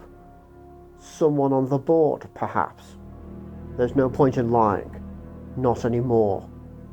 The girl stared at him, her eyes wide with feigned confusion. I don't know what you're talking about. Please. There's been some kind of a mistake. Oh, there's been a mistake, all right. Irons spat. And you made it. How long has Umbrella been watching me? What were your orders? Exactly. Were you supposed to kill me outright? Or did Umbrella want to see me suffer a little more first? The girl didn't answer for a moment, obviously trying to decide on how much to tell him. She was good, her expression still carefully arranged to show only a bewildered fear, but he saw right through it. She's being caught. She must know that I won't let her live. She's going to try and conceal the truth, even now. Young, well-trained. I came to Raccoon looking for my brother, she said slowly, her wide grey eyes fixed on the gun. He was with the stars, and I just... Stars? Is that the best you can do? Irons laughed bitterly, shaking his head. The Raccoon stars had fled well before things had fallen to shit. And last he'd heard, Umbrella had already converted the organisation to their purposes, and was working to eliminate those who wouldn't cross over. As a cover story, it didn't play. But there is something. He narrowed his eyes, studying her pale, anxious face. And just who is your brother? Chris Redfield. You know him. I'm Claire, his sister, and I don't know anything about whatever Umbrella did. And I wasn't sent here to kill you. She spoke quickly, all but stumbling over herself to get her story out. She did look like Redfield, through the eyes at least, although why she thought that connection would help her somehow was beyond him. Chris Redfield was a pompous, disrespectful upstart who had openly denied him many times. In fact, Redfield was working for Umbrella, wasn't he? Even saying it aloud, Irons could see that it was the truth, and his anger swelled up like a red tide, an acid heat that flushed through his veins and made him feel sick. Even my employees, all along. Treasonous Umbrella puppets. The Spencer estate. The accusations against Umbrella, it was all a set-up. They had him stirring up trouble to distract me, so that they could steal Birkin's new virus. Irons took a step toward the girl, barely able to keep himself from pulling the trigger, in spite of his plans. The girl, Claire, took a step back, holding up her hands, palms out, as if to ward off his righteous fury. That's how the stars knew to get out of town, he snarled. They were warned to get out of town before the T-virus leak. He took another step forward, but Claire had stopped, her eyes going even wider. You mean Chris isn't here? Her small, hopeful whisper only fed the red, burning heat that pounded through him, and the feelings were so powerful that they transcended rage, focusing his intentions into something brutal and precise. It wasn't enough that he'd been betrayed by Umbrella and the stars. It wasn't enough that he'd been manipulated, tormented. Hunted? No. I have to be lied to by this little girl, a spy and an assassin from a family of traitors. A lifetime devoted to science, a lifetime of hard-won experience and self-sacrifice. And this is my reward. A slap in the face, he said, his voice as cold as a new savagery that filled him up, transforming him into the hunter. Treating me like an idiot. You don't even have enough respect to lie well. He extended the 9mm and walked toward her, each step measured and deliberate, and her fear was real this time. He could see it in the way she stumbled back, her lips trembling, her young chest heaving in a most delicious way. She was terrified, trying to look for a weapon and watch him and get away all at the same time, succeeding at none of them.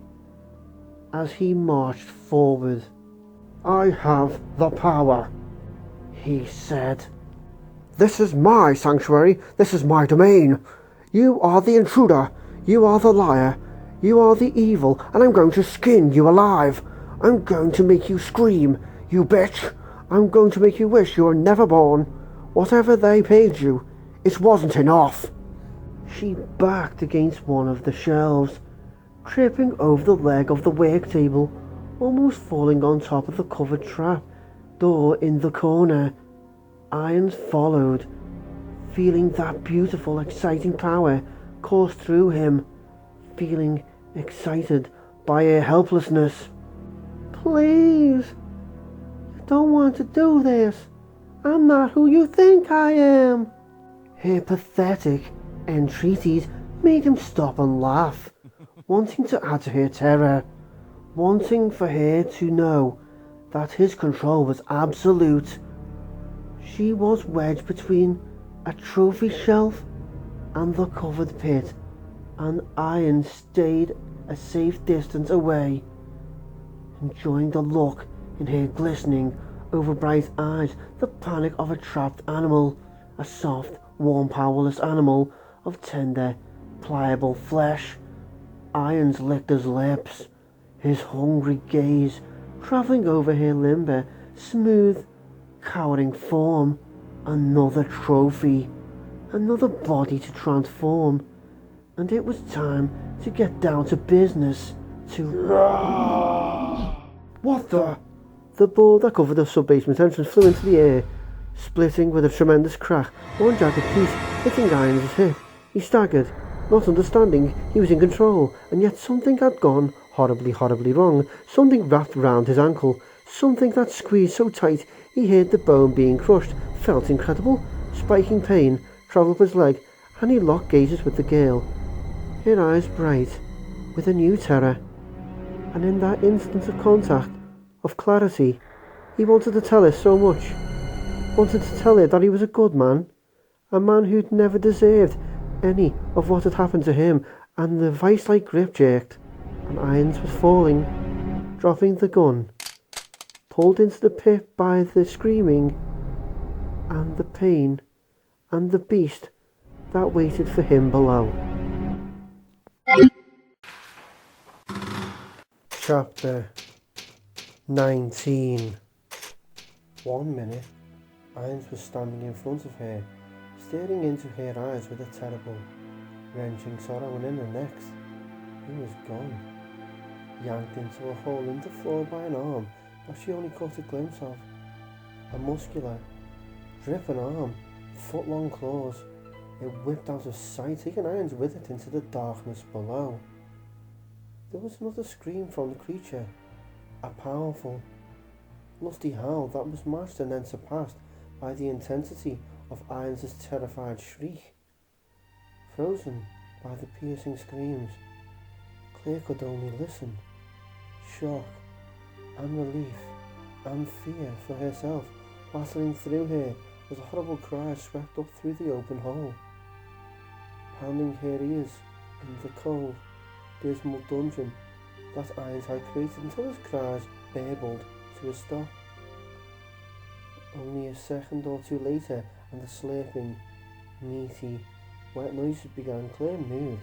She scooped up the handgun that Irons had dropped and ran around the table in the middle of the room, not wanting to be grabbed and pulled under like he had. It killed him. It killed him, and he was going to kill me. The reality of what had just happened, what would have happened, hit her all at once, turning her limbs into rubber. Claire forced herself a few more steps away from the open pit and collapsed against one sweating stone wall, taking in great, whooping breaths of bitterly scented air. He had been planning to kill her, but not right away. She'd seen the way his mad gaze had crawled over her body, heard the eager anticipation in his crazy laugh. There was a low, grunting sound from the corner, a bestial sound, the growl of a well-fed lion. Claire turned, raising the heavy gun, astounded that she could feel any more horror, and something burst up from the hole, something with flailing arms, and Claire fired. The shot going wide. A glass bottle on the shelf exploded as a thing at the floor, and it was Irons. But only half of him.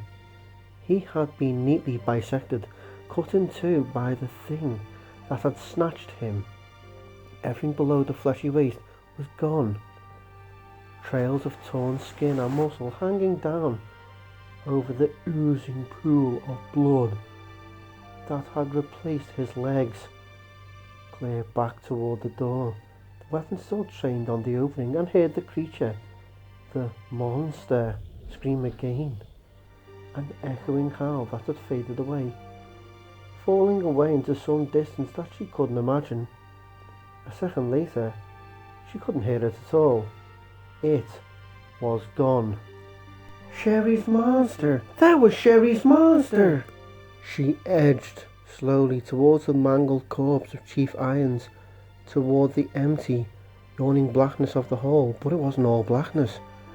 She could see light flittering up from somewhere, enough to see that there was another floor below, what looked like the metal grid pattern of a catwalk, and a ladder leading to it. A sub-basement? A way out? She stepped back from the opening, her thoughts racing and disorganized, trying to absorb the information along with what Irons had told her. Chris wasn't in Raccoon. The stars were gone, a wonderful, terrible relief, because it meant he was safe, but also that he wasn't about to come running in to save the day. There had been a spill at Umbrella, which explained the zombies, at least, but what he'd said about Birkin, about Birkin's virus, was that Sherry's father? And maybe the zombies are the result of some laboratory accident? But what about all the other things? Mr. X and the Inside Out Man? The way Irons had ranted about Umbrella suggested that while the accident was unexpected, the pharmaceutical company wasn't some innocent victim. What had he called it? T-virus, she said softly, and shivered. There was Birkin's new virus, and there was the T-virus. The zombie disease had a name, and you didn't name something unless you knew something about it, which meant she didn't know what it meant. All she knew that was she and Sherry needed to get out of Raccoon, and the sub-basement might be a way. It wasn't a dead end. The monster that had killed Irons had gone somewhere. And do you really want to follow it with Sherry? It could come back, and if it actually is looking for her. Not a happy thought, but then neither was hitting the streets, and the station was already crawling with God knew what other creatures. Claire checked the clip of the weapons Irons had held on her, counting 17 bullets. Not enough to face off with the things in the station, but maybe enough to keep a monster at bay. It was a chance, but she was willing to take it. Claire took a deep breath, blowing it out slowly, collecting herself. She needed to keep it together, for Sherry's sake, if not for her own. She turned, looking down at the mangled remains of the police chief. It was a terrible way to have died, but she couldn't find it in herself to feel sorry. He had been ready to rape and torture her. He had laughed when she pleaded for her life, and now he was dead. She wasn't happy about it, but she wasn't going to shed any tears either. Her only feeling about it was that she could cover him up before she brought Sherry down with her. The girl had seen enough violence for one lifetime. You and me both, kiddo, Claire thought tiredly, and started to look around for something to drape over the dead Chief Irons. Leon caught up to her in the cold industrial hallway that led to the sewer entrance, a few steps up from the flooded sub-basement. She'd run ahead to plant the keys that would get them into the sewers, not wanting to have to explain how she'd come by them. She just managed to toss them into the boiler room before his footsteps sounded on the metal steps behind her. At least I don't have to fake being out of breath. Ada could see by the look on his face that she needed to smooth things over. She started talking the second he stepped into the shadowy corridor. I'm sorry I ran, she said, offering him a nervous smile. I hate spiders. Leon frowned, studying her and looking into his searching blue gaze. Ada realised she was going to have to do better than that. She took a step closer to him, not close enough to be invasive, but enough so that he could feel the heat of her body. Maintaining eye contact, she tilted her head back to emphasise the height difference between them. It was a little thing, but in her experience, men generally responded well to the little things. I guess I'm just in a hurry to get out of here, she said quietly, losing the smile. I hope I didn't worry you. He dropped his gaze, but not before she saw a flicker of interest, confused and self-conscious, but definitely interest, which made it all the more surprising when he stepped away. Well, you did. Don't do it again, okay? I may not be much of a cop, but I'm trying, and God only knows what we're going to run into down here. He met her gaze again, speaking softly. I came with you because I want to help. I want to do my job, and I can't do that if you go charging ahead. Besides, he added, smiling a little, if you run off, who's going to help me? It was Ada's turn to look away. Leon was playing it straight with her, openly admitting to his fears, and his response to her not so subtle flirtation had been to step back and tell her that he wants to be a good cop. Interested, but not a fool for his tool, and man enough to tell me that he isn't sure of his abilities. She was forced to smile back, but it was a shaky affair. I'll do my best, she said. Leon nodded and turned to inspect the hallway, letting the conversation drop, much to Ada's relief. She wasn't sure what she thought of him, but was uncomfortably aware that her respect for him was growing, not a good thing, considering the circumstances. There wasn't much to see in the damp, poorly lit hall. 2 doorways and a dead end. The boiler room, where she tossed the keys, or plugs, rather, was directly in front of them. The sewer disposal entrance in the back corner. According to the sign on the wall, the other door opened into a storage closet. Ada followed as Leon walked to the closest of the 2 doors, the storage room, hanging back as he pushed it open with his magnum and stepped inside. Boxes, a table, a trunk, nothing important, but at least no creepy crawlies. After a quick search, he stepped back into the hall, and they moved toward the boiler room. How'd you learn to shoot like that anyway? Leon asked as they stopped in front of the door. His tone was casual, but she thought she detected more than casual curiosity. You're pretty good. Were you in the military or something? Nice try, officer. Ada smiled, falling into her carefully rehearsed character. Paintball, believe it or not. I mean, I went target shooting some when I was a teenager with my uncle, but I never got into it much. And then a few years ago, a friend at work, we were both buyers at an art gallery in New York, dragged me to one of those weekend survival retreats, and we had a blast, you know, hiking, rock climbing, stuff like that, and paintball. It's great. We go up every couple of months, although I never thought I'd have to use it for real. She could actually see him buy it, see that he wanted to buy it. It probably answered a few questions that he'd been hesitant to ask. Well, you're better than a lot of the guys I graduated the academy with. Really? So, you ready to get on with this? Ada nodded. Leon pushed the door to the boiler room open, scanning the ancient, rusting machinery in the wide empty space before ushering her inside. She made a point of not looking down, wanting Leon to find the small wrap package that she'd tossed in a few moments earlier. She hadn't gotten a good look before. The room, shaped like a sideways H, was fitted with corroded railings and 2 massive old boilers, one on either side. Fluorescent lights sputtered overhead.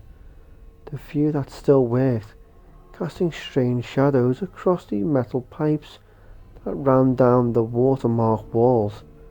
The door that led into the sewer system was in the far left corner, a heavy-looking hatch next to an inset panel. "Hey!" Leon crouched down, picking up the bundle of plugs that would open the hatch. "Looks like somebody dropped something."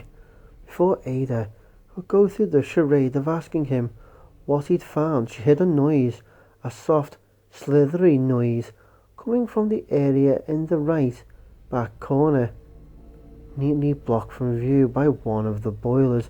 Leon heard it too. He stood up quickly, dropping the bundle and raising the shotgun. Ada pointed her Beretta toward the sound, remembering how the door had been slightly ajar when she'd come up from the sub-basement. "Oh, hell, the implants." She knew before it crawled into sight and was shocked anyway. The little bugger had grown, and it had grown fast, easily 20 times its former size in half as many minutes, and it was still growing, apparently at an exponential rate. In the few seconds it took for the creature to move into the middle of the room, it went from the size of a small dog to the size and bulk of a 10-year-old child. The shape had changed, was changing too. It was no longer the alien tadpole that had chewed its way out of Bertolucci. The tail was gone, and the creature that inched its way across the rusting floor had developed limbs, stretching arms folding out of its rubbery flesh. Claws popped out of the tan and swimming skin that swirled over its body, accompanied by the sound of the gristle being punctured.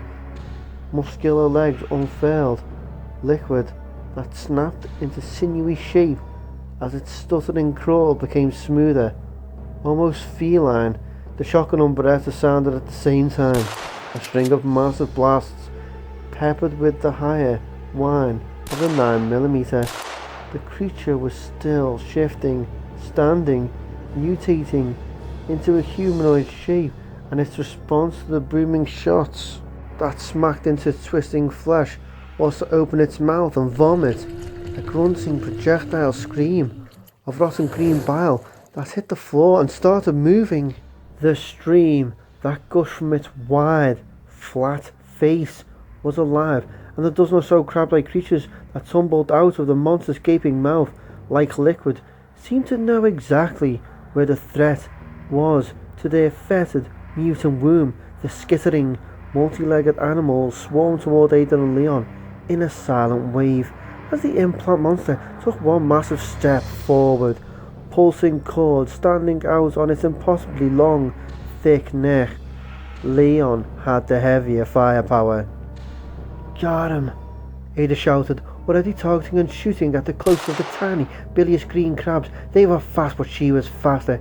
Pointed and squeezed, and the baby monster exploded into small fountains of dark, ichorous fluid, dying as silently as he'd come. Leon blasted again and again with the shotgun, but Ada couldn't spare a glance to see how he was faring with the mother beast.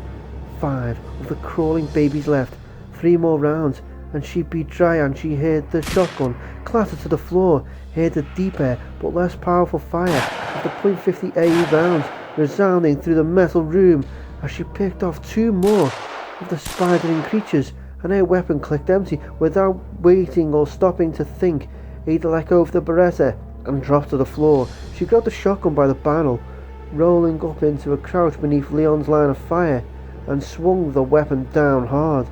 2 of the mutant animals were smashed into goo by the heavy stock, but the third, the last of them, sprang forward in an unexpected burst of speed and landed on a thigh, catching hold with needle-sharp claws. Ada dropped the shotgun, crying out as the animal scuttled up her leg, the warm, damp weight of it making her frantic with disgust. "Off! Get it off!" She fell backwards, slapping at the creature that had already reached her shoulder. that was skittering toward her face, toward her mouth, and then Leon was grabbing her, roughly pulling it up with one hand as he stretched out at the animal with the other.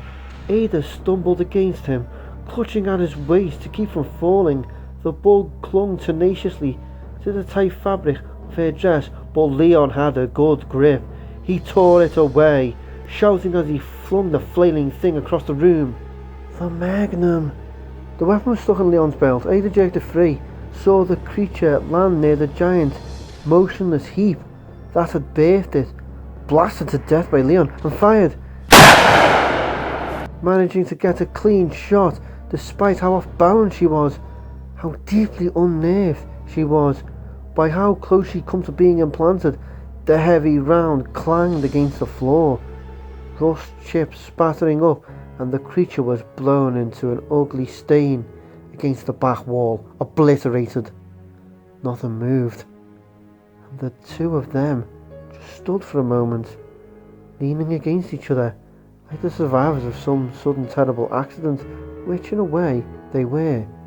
The entire firefight had taken place in less than a minute, and they had come out unscathed, but Ada wasn't going to kid herself about how close it had been, or what they had just managed to destroy. G-Virus. She was sure of it.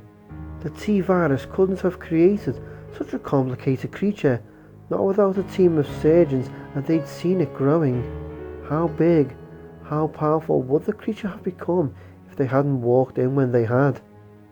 The beast might have been some early G-strain experiment, but what if it had been the result of a leak?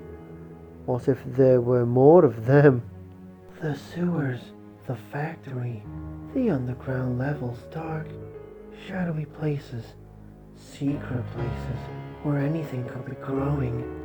Whatever the situation, the trip to the labs wasn't looking like a walk anymore, and Ada was suddenly very glad that Leon had decided to come along.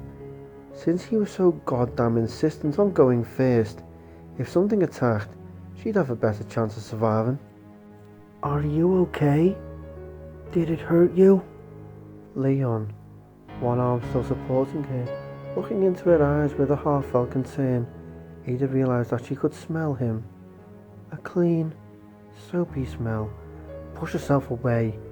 She handed the Magnum back to him and straightened her dress, studiously inspecting it for rips to avoid looking at him. Thanks, I'm fine. Don't sweat it. It came out a little harsher than she meant it to, but she was rattled, and not just by the implant's vicious attack. She glanced at him and wasn't sure how to feel when she saw that her response had caught him off guard. He blinked slowly, and the kind of coolness settled into his gaze, indicating a strength of character that she hadn't bothered to give him credit for. Paintball, huh? He said mildly, and without another word, he turned to pick up the package she'd planted. Ada stared after him, telling herself how absolutely ridiculous it was to care what he thought of her, that they were about to embark on a journey in which she might have to desert him or watch him sacrifice his life in order to save her own. Or kill him myself. Let's not forget that. Friends and neighbours. So who gives a shit if he thinks I'm an ungrateful bitch? Straight up, she should thank him for reminding her.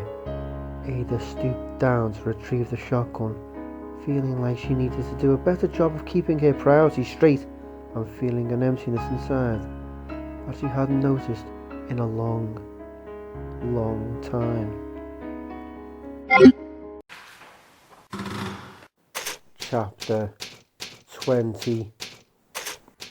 Mr. Irons had been a very bad man, a sick man. Sherry supposed she'd known it all along on some level, but seeing his secret torture chamber, like some mad doctor's workshop, made it a lot more real. The room was just gross, bones and bottles, and a smell even worse than the zombies. Perhaps that was why, seeing the shape on the floor, the incomplete body shape beneath the bloodstained tarp, didn't bother her half as much as Claire seemed to think it would. Sherry stared at it, wondering what had happened exactly. Come on, sweetie, let's get going, Claire said, and the forced note of brightness in her voice told Sherry that Mr. Irons had been severely messed up. All Claire had told her was that Mr. Irons had attacked her, and then something had attacked him, and that there was a chance they could get somewhere safe if they went down into the basement. Sherry had been so relieved to see Claire at all that she hadn't bothered to ask questions. How big enough to be a whole person under there? Did he get eaten or chopped into pieces? Sherry, let's go, okay?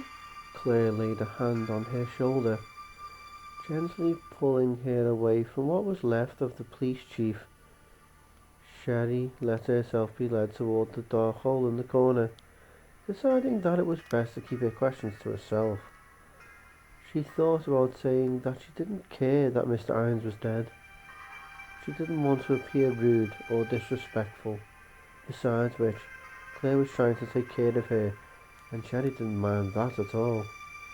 Claire went down the ladder first, and after a second, called up to her that it was safe to come down. Sherry stepped carefully on the metal rungs, feeling really happy for the first time in days. They were doing something. They were getting out of the RPD station and headed for escape, whatever else happened. It was a good way to feel. Claire helped her down the last couple of rungs, lifting her and setting her on the metal floor. Sherry turned and looked around, her eyes widening. Wow, she said, and the word whispered its way into the dim shadows and came whispering back, reflected off of the strange walls. Yeah, Claire said. Come on. Claire started walking, her boots clanking out echoes, and Sherry followed closely, still looking around in amazement. It was like a bad guy's lair in a spy movie, some factory passage inside of a mountain or something. They were on a catwalk surrounded by rails, a murky green light coming up through the grey floor from somewhere far below, and although there was a rough brick to their right, to their left was an actual cave wall. She could see the giant, dripping pillars of stone that stretched off into the dark, natural formations of rock that were stained green by the weak and ghostly light. Sherry wrinkled her nose. As interesting as it was, it smelled pretty rotten. She didn't like the way the sound carried in the chill air, making everything seem hollow. What do you think this place is? She asked softly. Claire shook her head. I'm not sure. Between the smell and the location, I'd say we're in part of a sewage treatment plant. Sherry nodded, glad to know, and even more glad to see the way out just ahead of them. The walkway wasn't very long. It turned left, and there was another ladder at the end, one that went up. When they got to it, Claire hesitated, peering up at the opening overhead, and then back around at the dark and empty cave. I should go up first. How about you climb up right behind, but stay on the ladder until I say it's clear? Sherry nodded, relieved. For a second, she'd been afraid that Claire was going to tell her to stay down here and wait, like before. No way! It's dark, stinky, and lonely. If I were a monster, this is where I'd be. Claire went up, boosting herself easily through the hole, and Sherry clambered up just behind, holding the cool of the metal rungs tightly. After a few seconds, Claire's long, slender arms reached down to help her out. They were back on solid ground. A short cement hallway that seemed incredibly bright after the cave. Sherry figured they were still in the sewage plant. The smell wasn't as bad. The hall was bordered on the left by a motionless river of sludge water, maybe a foot deep, and 5 or 6 feet across, The muddy water ran off in either direction. One end through a low, rounded tunnel. The other stopped by a big metal door that was all overlooked by a kind of balcony. Sherry didn't see any stairs. Which means, oh yuck, do we have to? She asked. Claire sighed. Afraid so.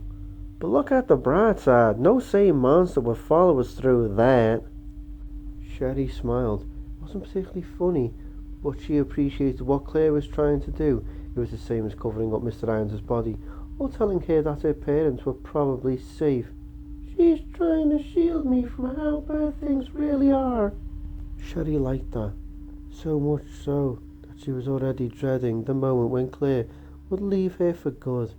Eventually she would. Claire had a whole life somewhere else, her own friends and family, and once they got out of Raccoon, she would go back to wherever she came from, and Sherry would be alone again. Even if her parents were okay, she would be alone, and although she wanted very much for them to be safe and well, she wasn't looking forward to the end of her time with Claire. She was only 12, but she'd known for a couple of years that her family was different from most. The other kids at school had parents who spent time with them, had birthday parties, and went on camping trips, and had brothers and sisters and pets. She'd never had any of those things. She knew that her parents meant well, and that they loved her. Sometimes she felt like no matter how quiet and good and self-sufficient she was still in their way. You ready for this? Claire's soft, pretty voice brought her back to the situation, reminding her that she needed to be more alert. Sherry nodded, and Claire stepped down into the dark, dirty water, reaching back to help her. The water was cold and greasy, and came up to Sherry's knees. It was gross, but not puking bad. Claire motioned toward the big metal door to their left with her new gun, looking as disgusted as Sherry felt.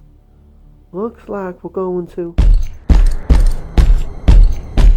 A loud noise from the balcony cut her off, and they both looked up, Sherry instinctively moving closer to Claire as the noise came again. It sounded like footsteps, but too slow and too loud to be normal, and Sherry saw a man in a long, dark coat walk into view and felt her mouth go dry with fear. He was a giant, maybe as tall as 10 feet, and his bald skull gleamed as white as a dead fish belly. She couldn't see him clearly because of the angle, but she could see enough, and she could just feel that he was bad, that there was something very wrong and bad about him. It radiated off of him like a sickness. Ah! He squeaked, her voice breaking as the giant man walked across the balcony. As he started to turn toward them slowly, so slowly, and Sherry didn't want to see his face, didn't want to see the face of a man that could frighten her so deeply by just walking onto a balcony. Run! Claire grabbed her hand and the two of them ran, splash through the thick water and toward the sealed door. Sherry concentrated on not falling, or praying that the door would open. Don't be locked! Don't be locked! And on not looking back, not wanting to see what the giant bad man was doing. The door was closed, but it seemed to take forever. Each second stretched out as they fought against the weight of the cold and oily water. They stumbled to the hatch and Claire found its control, slamming at the button in a kind of panic that made Sherry even more afraid. The door split in the middle, one half sliding up into the ceiling, and the other slipping beneath the rippling waves. Sherry didn't look back, but Claire did. Whatever she saw made a leap through the door, pulling Sherry off her feet and hurtling into the long, dark tunnel that lay behind the hatch. As soon as they were through, Claire fumbled at the wall and the door slid closed behind them, sealing them into the dripping darkness. Don't move and be quiet, Claire whispered, and in the very dim light that came from somewhere up ahead, Sherry could see that she was holding the gun out in front of her, trying to search the heavy shadows for any new threats. Sherry obeyed, her heart pounding, wondering who, what, that man had been. It was the man Claire had asked her about before. That much was obvious. But what was he? People didn't get that big, and Claire had been scared too. Metal noise, soft and muffled from the wall behind her, and Sherry felt the water around her feet start to move suddenly. A swift rush of current that pulled her legs pulled her off balance and she stumbled, tripped, plunging face first into the cold and nasty water as the current got stronger, sucking her backwards. Sherry reached out, trying to find something, anything to hold on to, and felt slimy stone whipped beneath her clutching fingers as the waters rushed her away from Claire. Can't breathe. Sherry kicked wildly, twisting her body, her eyes stinging from the bad water, and managed to take a breath as her head broke the surface as she realised she was in a tunnel, a pitch-black shaft no bigger than the vents from the station. The swift waters carried her along, Sherry taking deep gasps of the foul air overhead, forcing herself not to struggle against the relentless power of the hissing liquid. The tunnel had to end somewhere, and whenever it came out, she had to be ready to run. Claire, please find me. Please don't give up on me. She was lost, blind and deaf, sliding down through the dark and farther away from the only person who could protect her from the nightmare creatures that had taken over Raccoon. Annette no longer doubted that her husband had escaped the laboratory levels. Not only were half of the facility entrances unsealed, the fences that surrounded the factory had been breached, and the sewer tunnels, the tunnels that should have been mostly empty, were crawling with human carriers that had to have come from outside.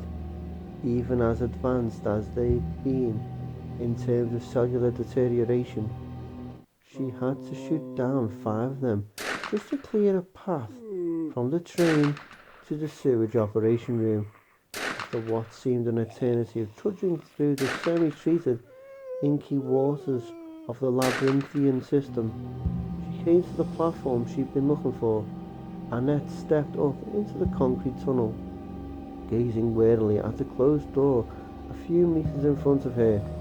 Closed and undamaged, a good sign, but what he'd gone through before he'd lost all trace of human intelligence, before he'd grown into an unthinking, violent animal? Even now, he might still retain something resembling memory. The truth was, she didn't know. The G-virus hadn't been tested on humans yet. And if he did go through, if he made it to the police station... No, she wouldn't entertain the possibility, considering what she did know about the progressive chemophysiologic changes, what he would be capable of doing if the virus worked the way it was supposed to. The thought of him getting to an uninfected population, well, it was unthinkable. The station's safe, she thought firmly. Iron's maybe an incompetent ass, but its cops aren't.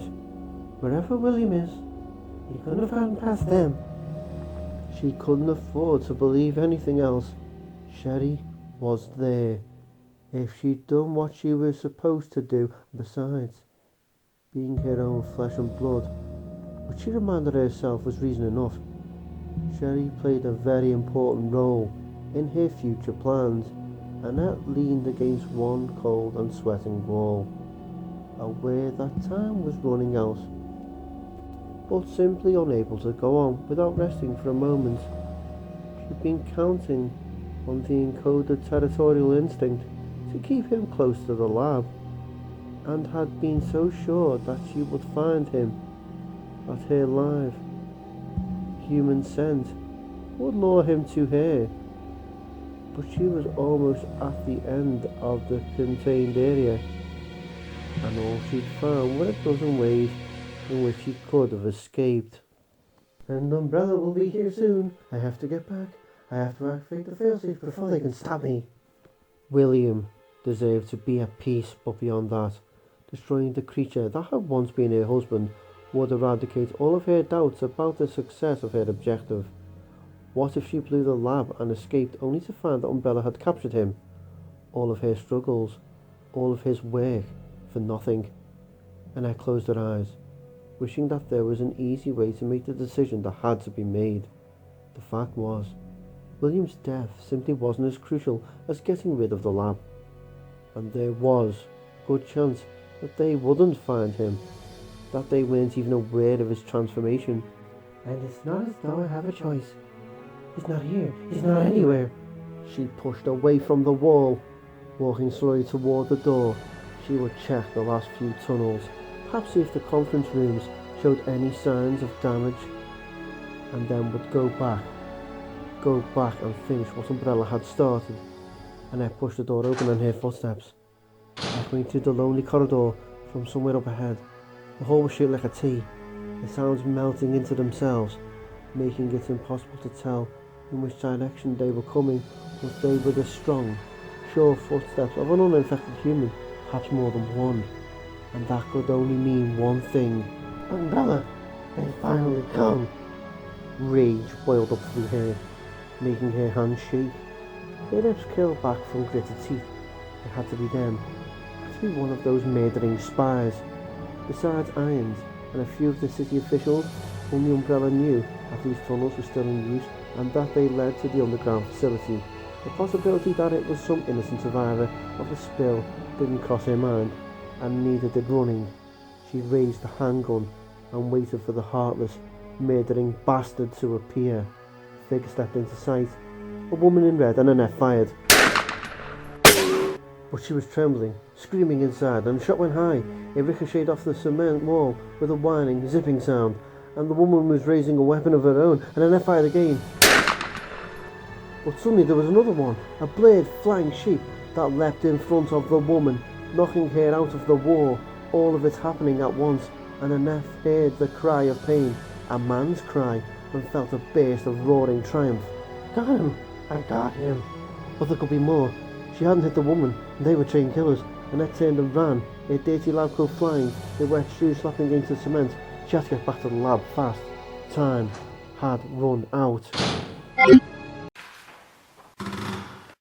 Chapter 21. Leon stopped to adjust his shoulder harness, so Ada walked on ahead, musing over how surprisingly clear the first few tunnels had been.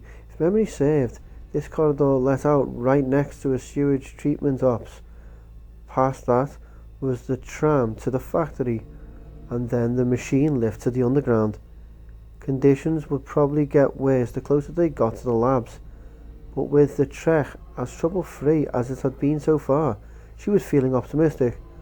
Leon had been uncomfortably quiet since they'd opened the path into the sewers, only talking when it was necessary. Watch your step. Hold up a minute. Which way do you think we should go? She didn't think he was even aware of the defences he'd put up, but she was getting better at reading him. Officer Kennedy was brave. He was at least above average in the brains department. He was a crack shot and he didn't know dick about women. When she'd blown off his attempt to comfort her, she'd confused and hurt him, and now he didn't know how to interact with her. He'd chosen to withdraw rather than to risk another rejection. Really, it's for the best.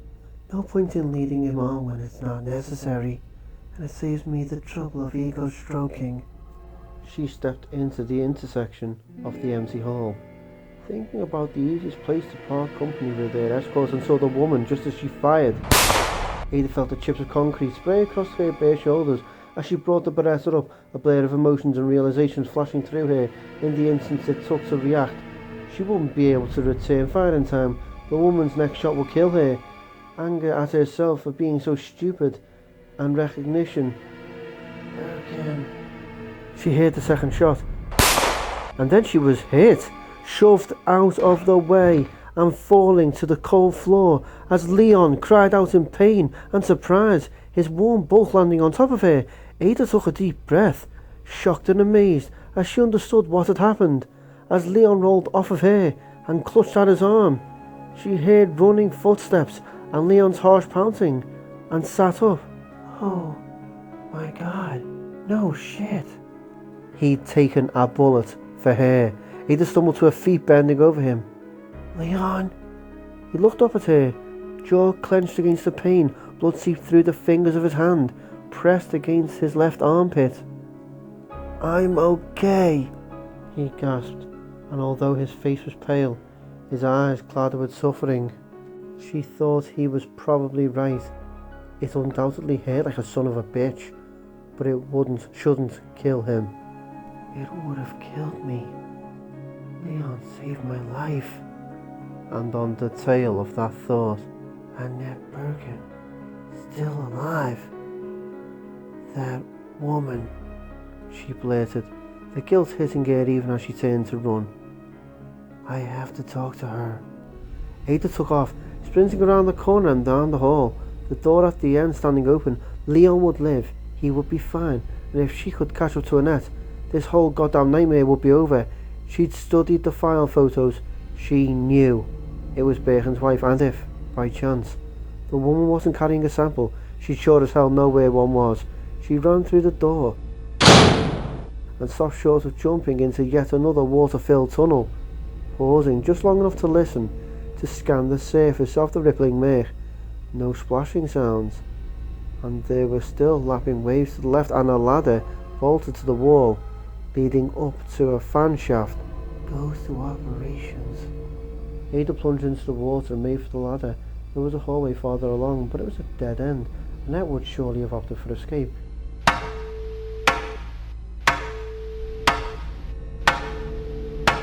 Quickly scaled the metal rungs, refusing to let herself think about Leon, because he was just fine. As she peered through the shaft and saw that it was clear, Miss Doctor was probably still running, but Ada wasn't going to walk into another bullet. Through the shaft, a quick peek past the dead, massive blades of the vent fan at the far end, back down another ladder.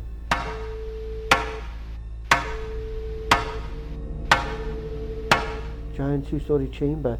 The house of sewage treatment machines was empty of life, as cold and industrial and strewn with equipment as she'd expected. There was a hydraulic bridge that spanned the room, raised to the level she'd exited on, which meant that Annette must have gone down via the west ladder. It was the only way out. Ada flipped through her mental maps as she started to cross the bridge, remembering that it went down into one of those treatment centres' dumping grounds. Drop it, you bitch!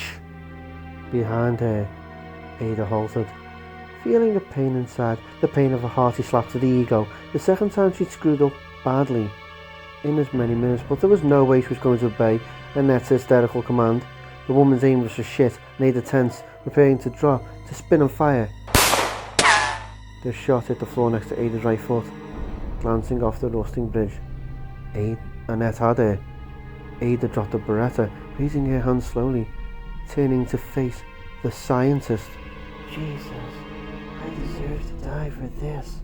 Annette Birkin walked toward her, a Browning 9mm trembling wildly in one outstretched hand. Ada winced inwardly at the sight of that shaking gun, but saw a possible opportunity as Annette moved closer, finally coming to a stop less than 10 feet in front of her. Too close, too close. She's right on the edge of a total collapse, isn't she? Who are you? What's your name? Ada swallowed heavily, putting a stutter into her voice. Ada Wong. Please, don't shoot. Please, I haven't done anything. Annette frowned, backing up a step. Ada Wong? I know that name, Ada. That was John's girlfriend's name. Ada's mouth dropped open. Yes, John Howe, but how did you know? Do you know where he is? The dishevelled scientist glared at her. I know, because John worked with my husband, William. You've heard of him, of course, William Birkin, the man responsible for the creation of the T-virus. Annette fairly glowed with a mix of pride and despair as she spoke, giving Ada hope. It was a weakness that she could use. Ada had read the files on William Birkin, read about his steady climb through Umbrella's hierarchy, the advances in virology and genetic sequencing, and about the scientific ambition that had made him a veritable sociopath.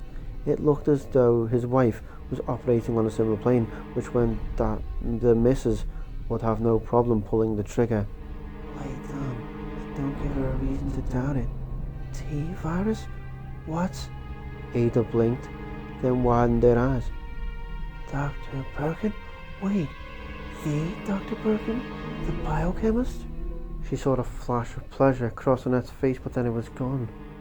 And there was only despair, and the flickering of bitter madness deep in her bloodshot eyes. John Howe is dead, she said coldly. He died 3 months ago at the Spencer Estate. My condolences. But then, You're about to join him, aren't you? You're not going to take the G-Virus away from me. You can't have it. Ada started to shake all over. G-Virus? Please, I don't know what you're talking about. You know, Annette snarled. Umbrella sent you to steal it. You can't lie to me. William's dead to me now. Umbrella took him from me. They forced him to use it. They forced him. She trailed off. Her gaze suddenly far away. Ada tensed, but then Annette was back, her eyes welling up with tears. The weapon pointed at Ada's face. A week ago, they came, she whispered. They came to take it, and they shot my William when he wouldn't give them the samples. They took the case. They took all of the finals, both series, except for the one that he managed to keep, the G-Virus. Annette's voice raised into a shout suddenly, a pathetic but somehow pleading shout. He was dying. Don't you see? He didn't have any choice. Ada understood. She understood all of it. He injected himself, didn't he? The scientist nodded, her limp blonde hair falling across her eyes. Her voice whispered again.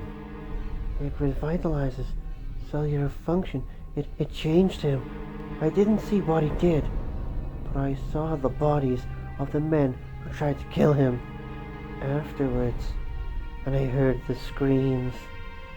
Ada took a step closer, reaching out as if to comfort her, her own features set into a mask of sympathy, but Annette thrust the gun at her again. Even in her sorrow, she wasn't going to let Ada get any closer.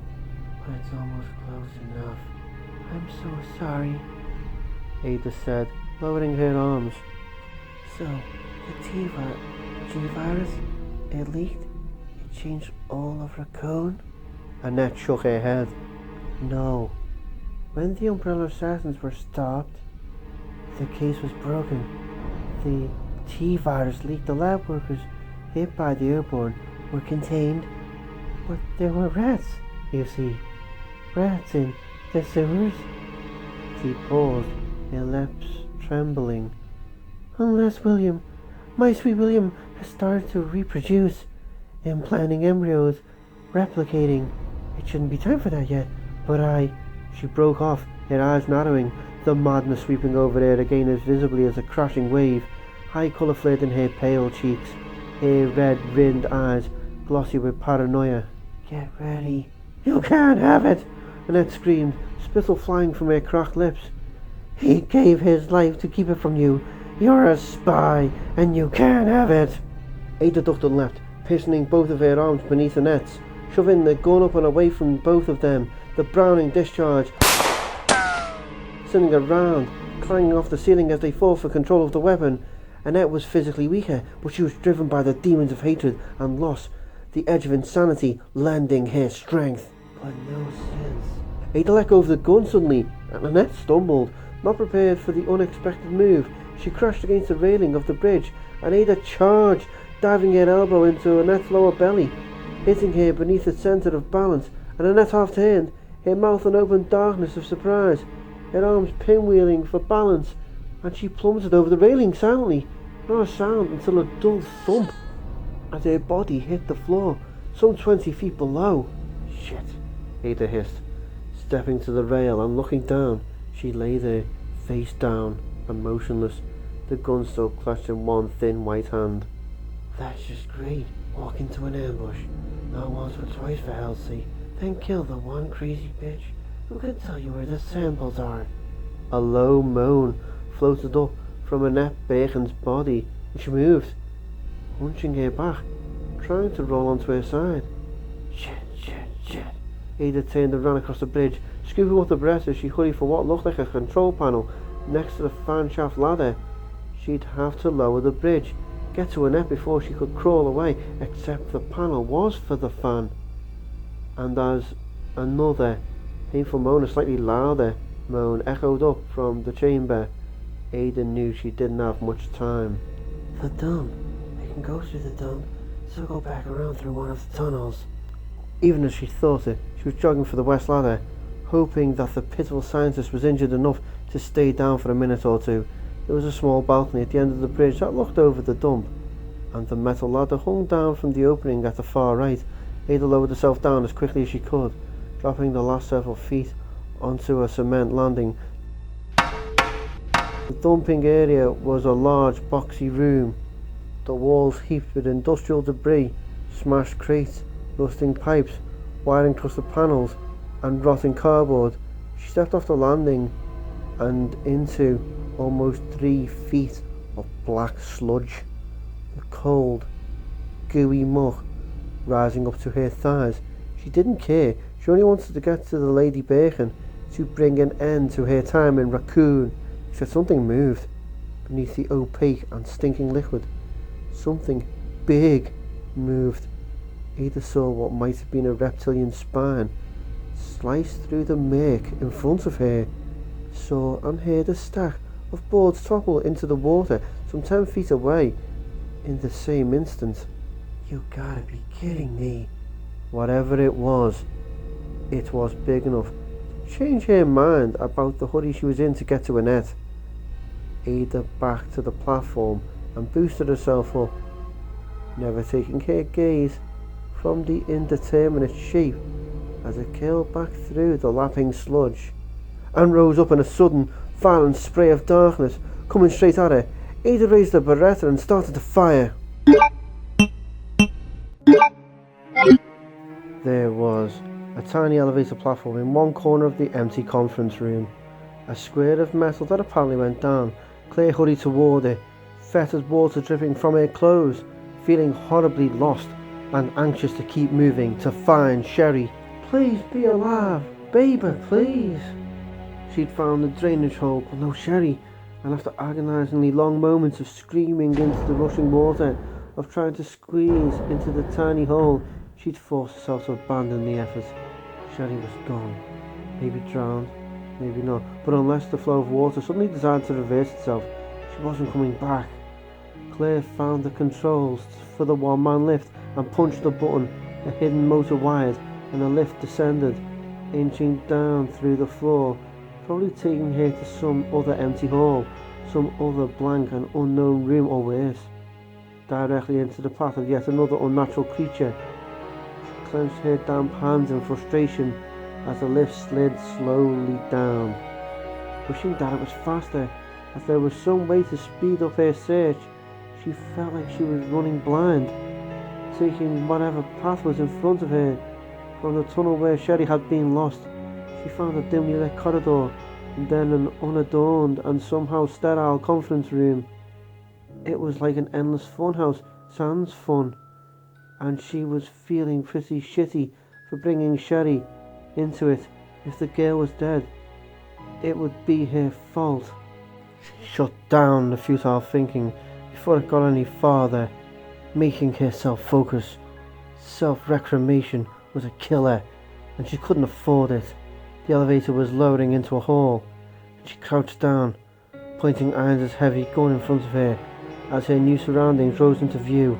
The concrete corridor had another lift at the other end, and it was intersected by a second wall, maybe 40 feet away, and next to the junction there was a body propped up against one cement wall, what looked like a cop. She felt a mix of shock and distress, her eyes widening as she took in the cop's slack features, the hair colour, the build.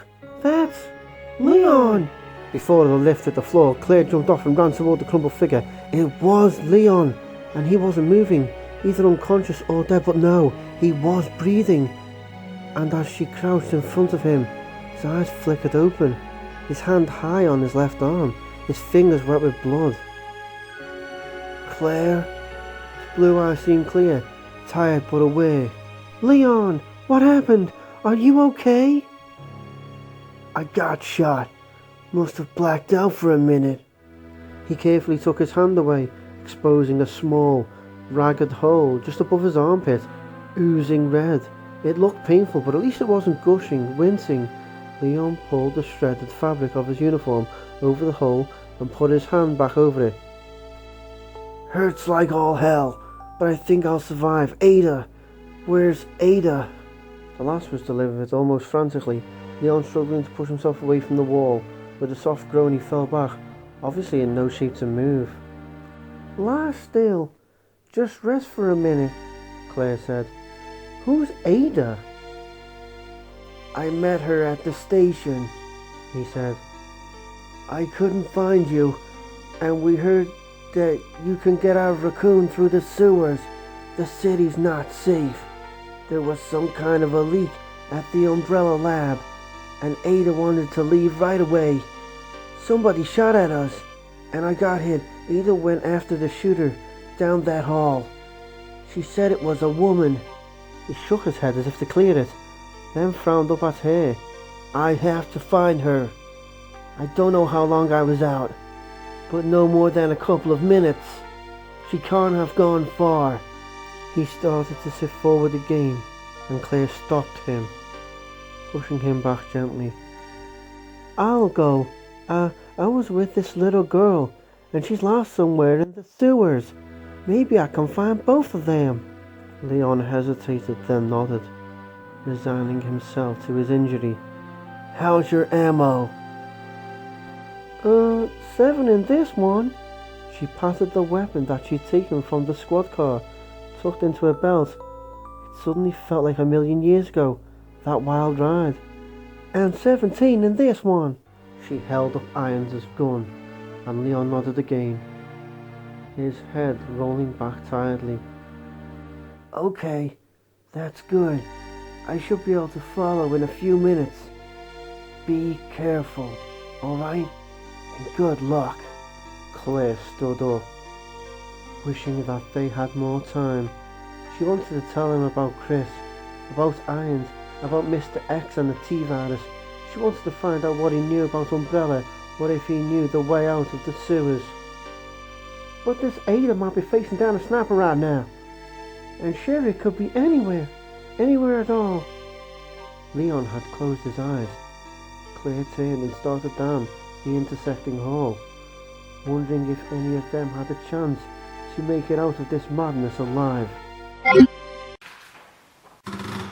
Chapter 22. Annette hurt all over. She sat up slowly, feeling sick from the seeming hundreds of aches and pains that yammered for her attention. Her neck and stomach hurt. She jammed her right wrist. Both knees felt like they were swelling, but it was the sharp pain in her right side that was the worst, because she thought she might have cracked or even broken a rib. You horrible, horrible woman. Annette leaned back, supporting her strained neck with her uninjured hand, but saw only metal and shadow. Ada Wong, the bitch from Umbrella, had apparently run away. She pretended not to know anything, but Annette wasn't stupid.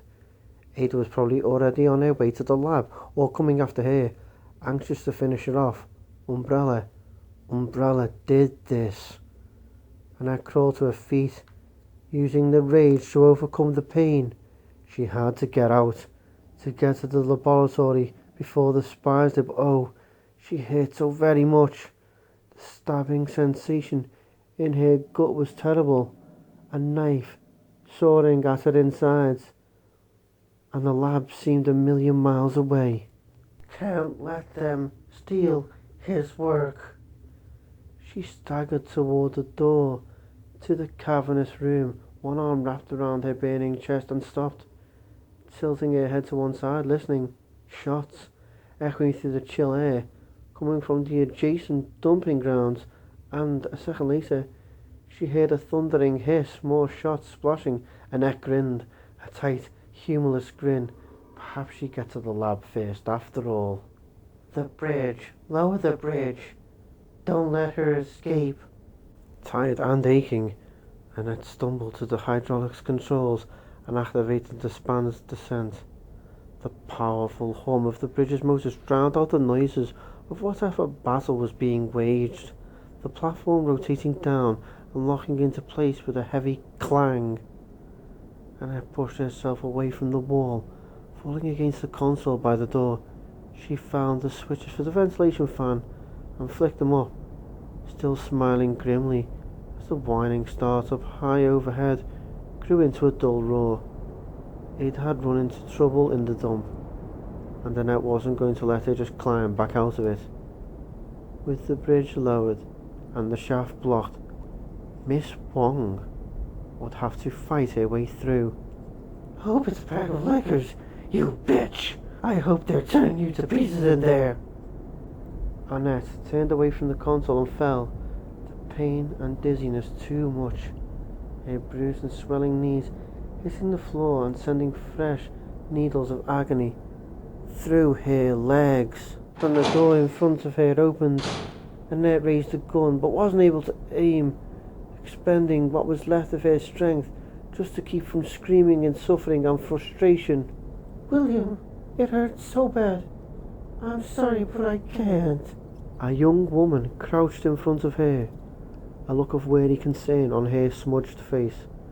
She was dressed in cut-offs and a vest, dripping with sewer water, and held a sleek and heavy handgun, not pointing it directly at Annette, but not pointing it away either. Another spy? Are you Ada? The girl asked tentatively, reaching out to touch her, and it was more than Annette could stand, to be touched in pity by some heartless, scheming corporate pawn. Get away from me, Annette snarled, slapping at the girl's outstretched hand weakly. I'm not your contact, and I don't have it on me. You can kill me, but you won't find it. The girl moved back, a look of confusion on her dirty face. Find what? Who are you? The questions again, and the fury passed, leaving her numb. Annette was tired of playing games. It hurt too much, and she just wasn't strong enough to fight anymore. Annette Birkin, she said weirdly, as if you didn't know. She'll kill me now. It's over. It's all over. Annette couldn't help it. Tears trickled down cheeks, tears as futile as her plans. She'd failed William. She'd failed as a wife and a mother, and even as a scientist. At least it would end now. At least there would finally be an end to the anguish. Are you Sherry's mother? The girl's words stunned her, snapping her out of an exhausted collapse as sharply as a slap to the face. What? How do you know about Sherry? She's lost in the sewers, the girl said, speaking quickly, her voice tinged with desperation as she shoved her handgun into her belt. Please, you have to help me find her. She was sucked into one of the drainage shafts, and I don't know where to look. But I told her to go to the station, Annette wailed, the physical pain all but forgotten, her heart pounding out waves of horrified disbelief. Why is she here? It's dangerous. She'll be killed. And the G-Virus, Umbrella will find her. They'll take it. Why is she here? The girl reached for her again, helping her up, and Annette didn't bite, too weak and terrified to fight. If Sherry was in the sewers, if Umbrella found her, the girl stared at her intently, looking somehow guilty and afraid and hopeful all at once. The station was overrun. Where do the drains go? Please, Annette, you have to tell me. The truth dawned into her exhaustion and fear like a ray of bitter light. The drains led out into the filter pool, which happens to be right next to the factory tram. The fastest route to the labs? It was a trick. The girl was using Sherry's name to get to the facility, to get information about the G-Virus. Sherry was still at the station, safe and well, and this was all an elaborate ruse. But Umbrella knows the way. Why would she ask if she knows already? It doesn't make sense. Annette raised the gun, her aching wrist trembling, and backed away from the girl. Her confusion was too big, the questions too many, and because she couldn't be sure of anything, she couldn't pull the trigger. Don't you move. Don't you follow me, she snarled, ignoring the pain, reaching back to push the door open. I'll shoot you if you try to follow me. Annette, I don't understand. I just want to... Shut up and leave me alone. Can't you all just leave me alone? She backed through the door, pushing it closed on the surprised and frightened girl, squeezing her arm against her bruised or broken ribs as soon as the hatch was shut. Sherry. It was a lie. It had to be a lie, but it didn't change anything either way. She could still make it. She had to make it back to the facility to finish what she had started. Turning, limping, and gasping, Annette stumbled into the cold darkness of the connecting tunnel, letting each terrible, aching step be a reminder of what Umbrella had done. A cold, silent cavern, the walls sheen with ice, and I am lost. I am lost and exhausted, running and afraid for a very long time, so I sit down to rest, so quiet, so cold, but my arm hurts. I'm sitting against the wall that has grown spines, and one of them is digging into my flesh, piercing me. It hurts so badly. I have to get up. I have to find someone. I have to wake up. Leon opened his eyes, aware at once that he'd hazed out again. The realization made him catch his breath, in a sudden fear jolting him fully awake. Ada! Claire! Jesus! How long? He gently pulled his hand away from his arm. The blood gummy and thick between his fingers. It hurt, but not as sharply as before, and the bleeding had stopped, at least at the entrance. The shreds of his torn uniform had clotted to the wound, forming a stiff seal. He leaned forward, reaching around to touch where the bullets had come out. Again, a hardening, tacky patch of fabric beneath the pulsing ache of the wound.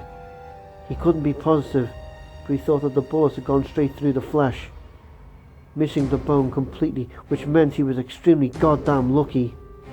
Even if it blew my arm off, Ada's still out there, and I sent Claire after her. I have to go after them. He thought it was the shock of the trauma that had made him black out, rather than the pain or blood loss, and he couldn't afford any more time to recover. Clenching his teeth, Leon pushed himself up with his good arm, his muscles cold and stiff from the damp chill of the concrete. His left shoulder brushed against the wall, and he gasped as the pain intensified briefly, stabbing and hot, but it ebbed, receding to the duller, throbbing sensation after a few seconds. Leon waited it out, breathing deeply, reminding himself that it could have been a hell of a lot worse. When he was finally on his feet, he decided that he could take it. He wasn't lightheaded or dizzy, and although there was blood on the floor and wall, there wasn't nearly as much as he thought there would be. Careful not to jostle the wound, Leon turned and walked down the corridor to the closed door at the end, moving as quickly as he could. Through the door, he was faced with another water-filled tunnel stretching off in either direction. There was a ladder on the wall to his left, but he didn't even want to guess as how to climb it without ripping open the wound, besides which, there was a loudly spinning fan at the top. He was struck off to the right, stepping down into the dark water and sloshing forward, hoping that he'd see some sign as to where Ada or Claire had gone. Chasing after the sniper? How could she do that? How could she just leave me there? After their confrontation with the vomiting monster thing, he'd sworn to himself that he wouldn't assume anything else about Ada Wong. She was alternately flirtatious and standoffish, and if she'd learned how to shoot by playing paintball, he was a bank executive. But in spite of her confusing behaviour and probable duplicity, he liked her. She was smart and confident, she was beautiful, and he had assumed there was a good, decent person beneath that contradictory facade. And yet she left you to chase after the shooter, left you rolling on the floor with a bullet in your arm. Yeah, she's great. You should propose. He'd reached the split in the tunnel and blocked out his wavering attempts to figure out Ada's actions, reminding himself he could ask her when he found her, if he found her. There was a locked gate to the right, so Leon turned left, peering uneasily into the thickening shadows as he trudged onward. He shouldn't have let Claire go after Ada alone. He should have pulled himself together and gone with her. He stopped, hearing something. Shots, distant and hollow, coming from somewhere up ahead. distorted by the winding maze of tunnels that made up the sewer system. Still holding the magnum tightly, Leon pressed his wrist against the bullet wound and started to run, the pain going sharp again, making him queasy. He couldn't manage much better than a shagging jog, the water slowing him down almost as much as the nasty bite of the wound, but as the last echo of the shots faded away, he somehow found the motivation to go faster. There was a dimly lit offshoot of the tunnel ahead, and to his left, pale yellow light streaming out across the softly slopping water. Even before he reached it, he saw that he would have to make a choice. Straight in front of him was a platform of sorts, a heavy door set into the ragged bricks of the tunnel's end, water dripping down from the ceiling in slender rivulets. An obvious choice, except Leon stopped in the elongated patch of murky light, looking down into the offshoot another door, and he didn't have time to decide. The shots could have come from anywhere. To the left, Leon jumped up from the tunnel, feeling new pain, feeling hot wetness against his wrist. As the wound started to seep, he ignored it. Hurrying to the door, pulling it open, hearing more rounds fired as he started down a wide and empty hall. The corridor he'd entered was as shadowy and as cold as the sewage tunnel, but much bigger, wider, presumably some kind of transport hall for heavy equipment. It twisted left, and then left again, boxes and a rack of steel canisters against the second corner, just past some kind of a loading door. Acetylene, maybe oxy. Good God, what takes that many bullets and doesn't die? He heard another string of shots, splashing water, and a different sound. A sound deep and guttural, hissing that chilled him to his core. Strangely familiar, but too loud to be possible. 1,000,000 snakes? 1,000 giant cats? Some primordial terrible dinosaur? He ran, finally giving up on trying to hold the bullet hole closed, needing his arm free to pump for more speed. The end of the tunnel was close. He saw a panel of blinking lights and an opening to the left. Another huge loading door, and he stopped, just short of running into the line of fire.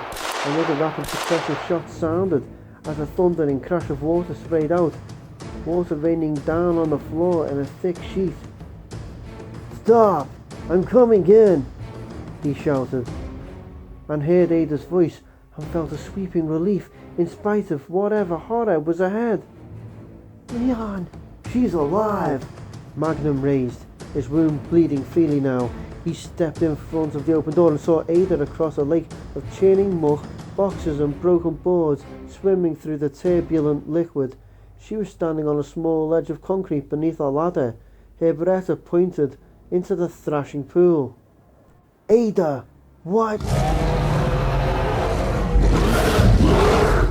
A giant burst out of the lake and slammed him off of his feet, knocking him back into the corridor. It happened so fast that he didn't actually see it before he was flying through the air, his mind feeding him the picture as he hit the ground.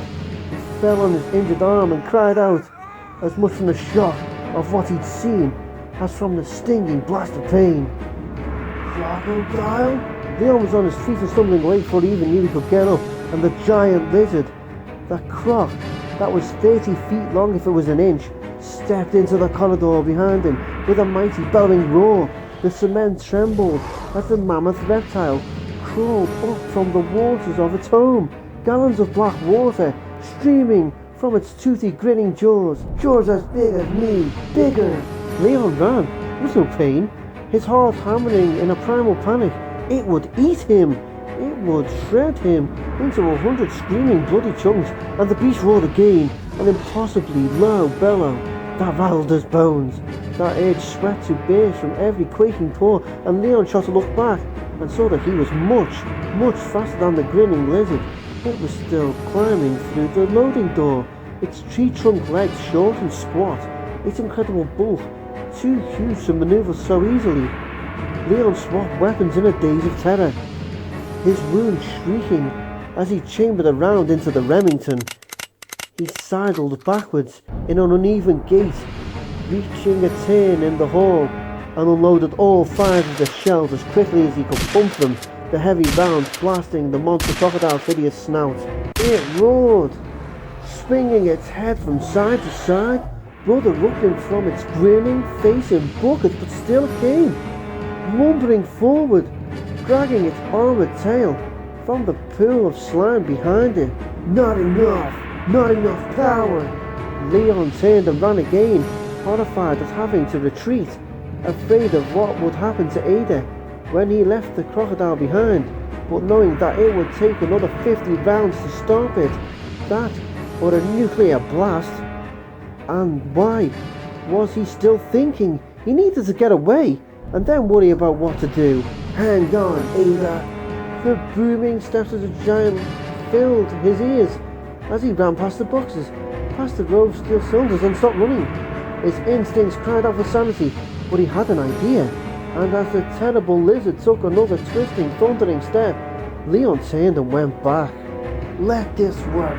It works in the movies. Please, God, be listening. The row of 5 gleaming canisters was inset on a thick shelf, cut into the wall, held into place by a steel cable. There was a release button for the cable on the side of the shelf. Leon slapped it, and the heavy wire drooped, one looped end falling to the floor. Dropping the shotgun, he grabbed the closest of the cylinders, his muscles straining, blood pouring from his injured arm. He could feel thin, trickling trails of it sliding down his sweat-slicked chest, but he couldn't stop, rocking back on his heels to free the can of compressed gas. There! Leon jumped back and the silver can fell off the shelf, hitting the ground and rolling a few inches. He looked up and saw that the croc had covered another 50 feet, close enough for him to see the dull, dirty pit in its 6-inch teeth as it roared again, close enough for him to smell the rotting meat stench of its hot breath. Only a second later, Leon raised one boot to the canister and shoved it all he had, the can lazily rolling back toward the gaining lizard. By some incredible stroke of fortune, the corridor floor had some slant to it. The 200+ pounds of cylinder seemed to pick up speed, spinning in the croc's direction in a loose semicircle. Backing away, he yanked the magnum from his belt and pointed it at the shining can, forcing his fingers not to pull the trigger. The crocodile plodded forward, its tail slapping the walls so hard that stone dust rained down with each violent whip. Leon was in a state of total awe, in the grip of an instinctual terror so deep that it was all he could do not to turn and flee. Come on, you bastard! Less than 100 feet away, the crocodile and the canister met, and Leon pulled the trigger. The fish shot pinged off the floor in front of the rocking can, and the grinning jaws opened. The massive beast, lowering its head to catch the obstacle, to push it aside. Steady! Leon fired again and was thrown to the ground as the canister exploded in a blast of curled steel and igniting gases. The creature's head was obliterated, disappearing like a pop balloon. Almost simultaneously, a wave of streaming gore hit Leon, bits of tooth and bone and shredded, smoking flesh clapping over him like a thick wet blanket. Gagging, his ears ringing, and arm bleeding, Leon sat up as the headless carcass settled to the floor, the legs crumbling beneath the brainless weight of the reptilian monster. He pressed his blood-covered hand against the wound, exhausted, sick, in pain, and as deeply satisfied as he'd felt in quite some time. "Gotcha, you dumb shit," he said and smiled. When Ada came jogging up the corridor a moment later, that's how she found him, staring at his handiwork in dazed and dizzy triumph, bloody and bleeding and grinning like a little kid. Chapter 23. Leon was wearing a white undershirt beneath his uniform. Ada tore it into strips and bandaged his arm with it, fashioning a kind of sling for him to wear once she'd slipped his ruined shirt back on.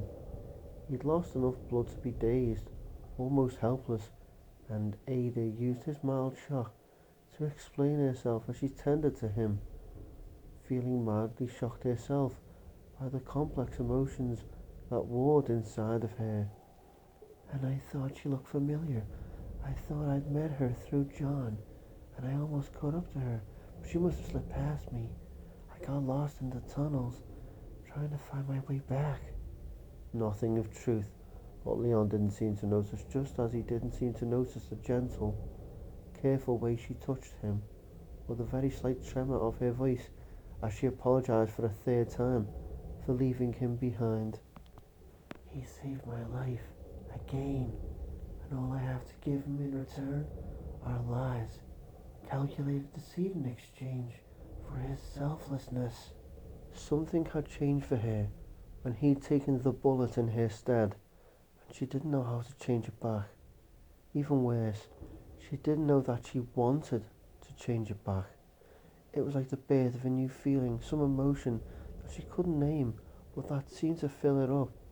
It was unsettling, uncomfortable, and yet somehow not altogether unpleasant. His clever solution to the problem of the nearly invincible crocodile, the creature that she'd only just been able to hold at bay in spite of best efforts, had made the unnamed feeling even stronger.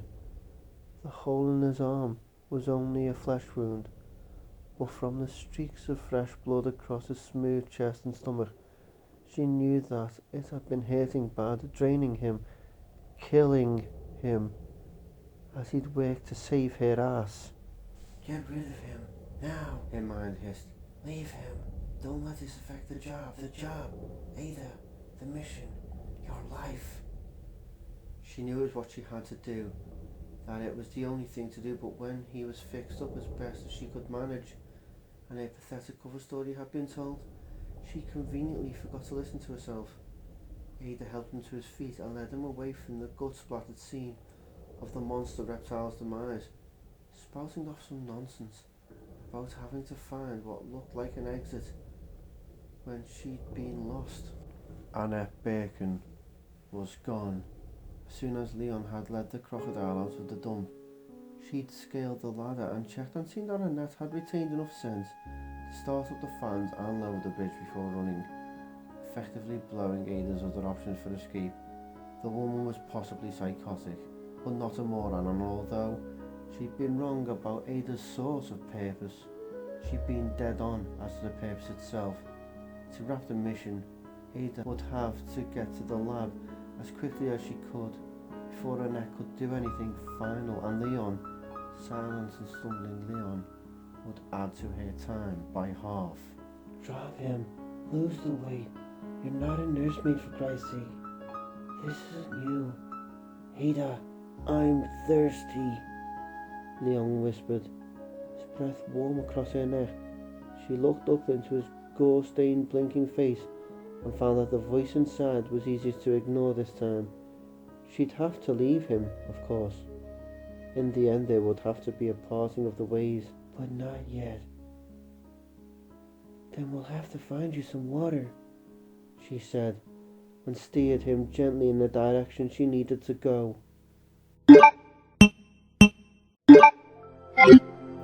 Sherry woke up in the dark, a terrible, bitter taste in her mouth, a river of cold gunk tugging at her clothes. There was a rumbling sound all around her, a sound like the sky was falling, and for a second, she couldn't remember what had happened to her, or where she was, and then she realised that she couldn't move. She panicked. The thundering sound was fading and then gone, but she was stuck in some awful stinking river, pressed against cold, wet hardness, and she was alone. She opened her mouth to scream and then remembered the screaming monster, and then the giant bald man, and then Claire. Remembering Claire stopped her from screaming. Somehow, the image of her was like a soothing touch, easing through the blind terror and allowing her to think. Got sucked into a drain hole, and now I'm somewhere else, and screaming won't help. It was a brave thought, a strong thought, and it made her feel better to think it.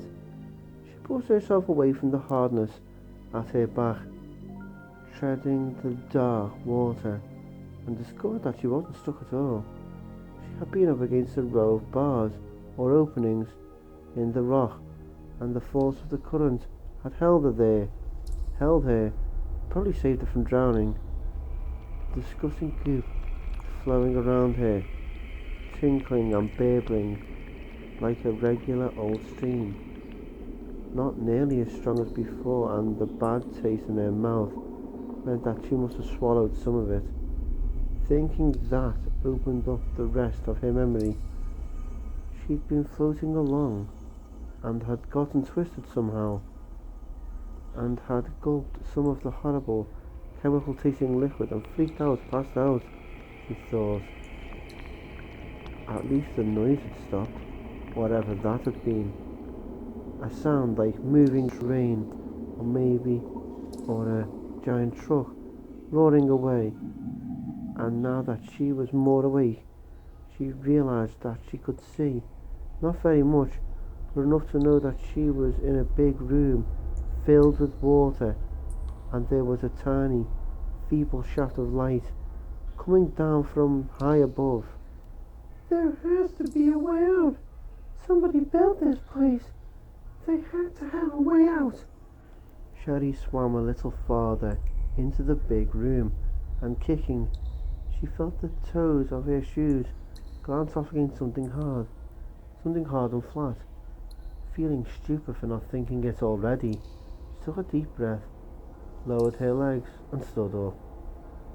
The water was all the way up to her shoulders, but she could stand. The last traces of panic slipped away as she stood in the middle of the room, turning slowly, her eyes finally getting the most from the weak light, and saw the ladder shape against the far wall. She was still scared, no question. The sight of the shadowy rungs meant she found the way out. Sherry lifted her feet and paddled toward the ladder, proud of how she was handling herself. No screaming, no crying, just like Claire said, strong. She reached the ladder and pulled her knees up to the bottom rung, a few inches above the surface. She got her feet beneath her and started to climb, grimacing at the thick, slimy feel of the metal bars beneath her pruned fingers. The ladder seemed to go on forever, and when she risked a look down to see how high she'd gone, she could only see a tiny, shimmering patch of the water's lapping top, where the light hit it directly. She could see the source of the light too, a narrow slit in the ceiling, not much higher than where she was. Almost to the top, and if I fall, I won't get hurt. There's nothing to be scared of. Sherry swallowed heavily, willing the thought to be true, and looked up again. A few more rungs, and when she reached up for the next, her hand touched the bumpy metal ceiling.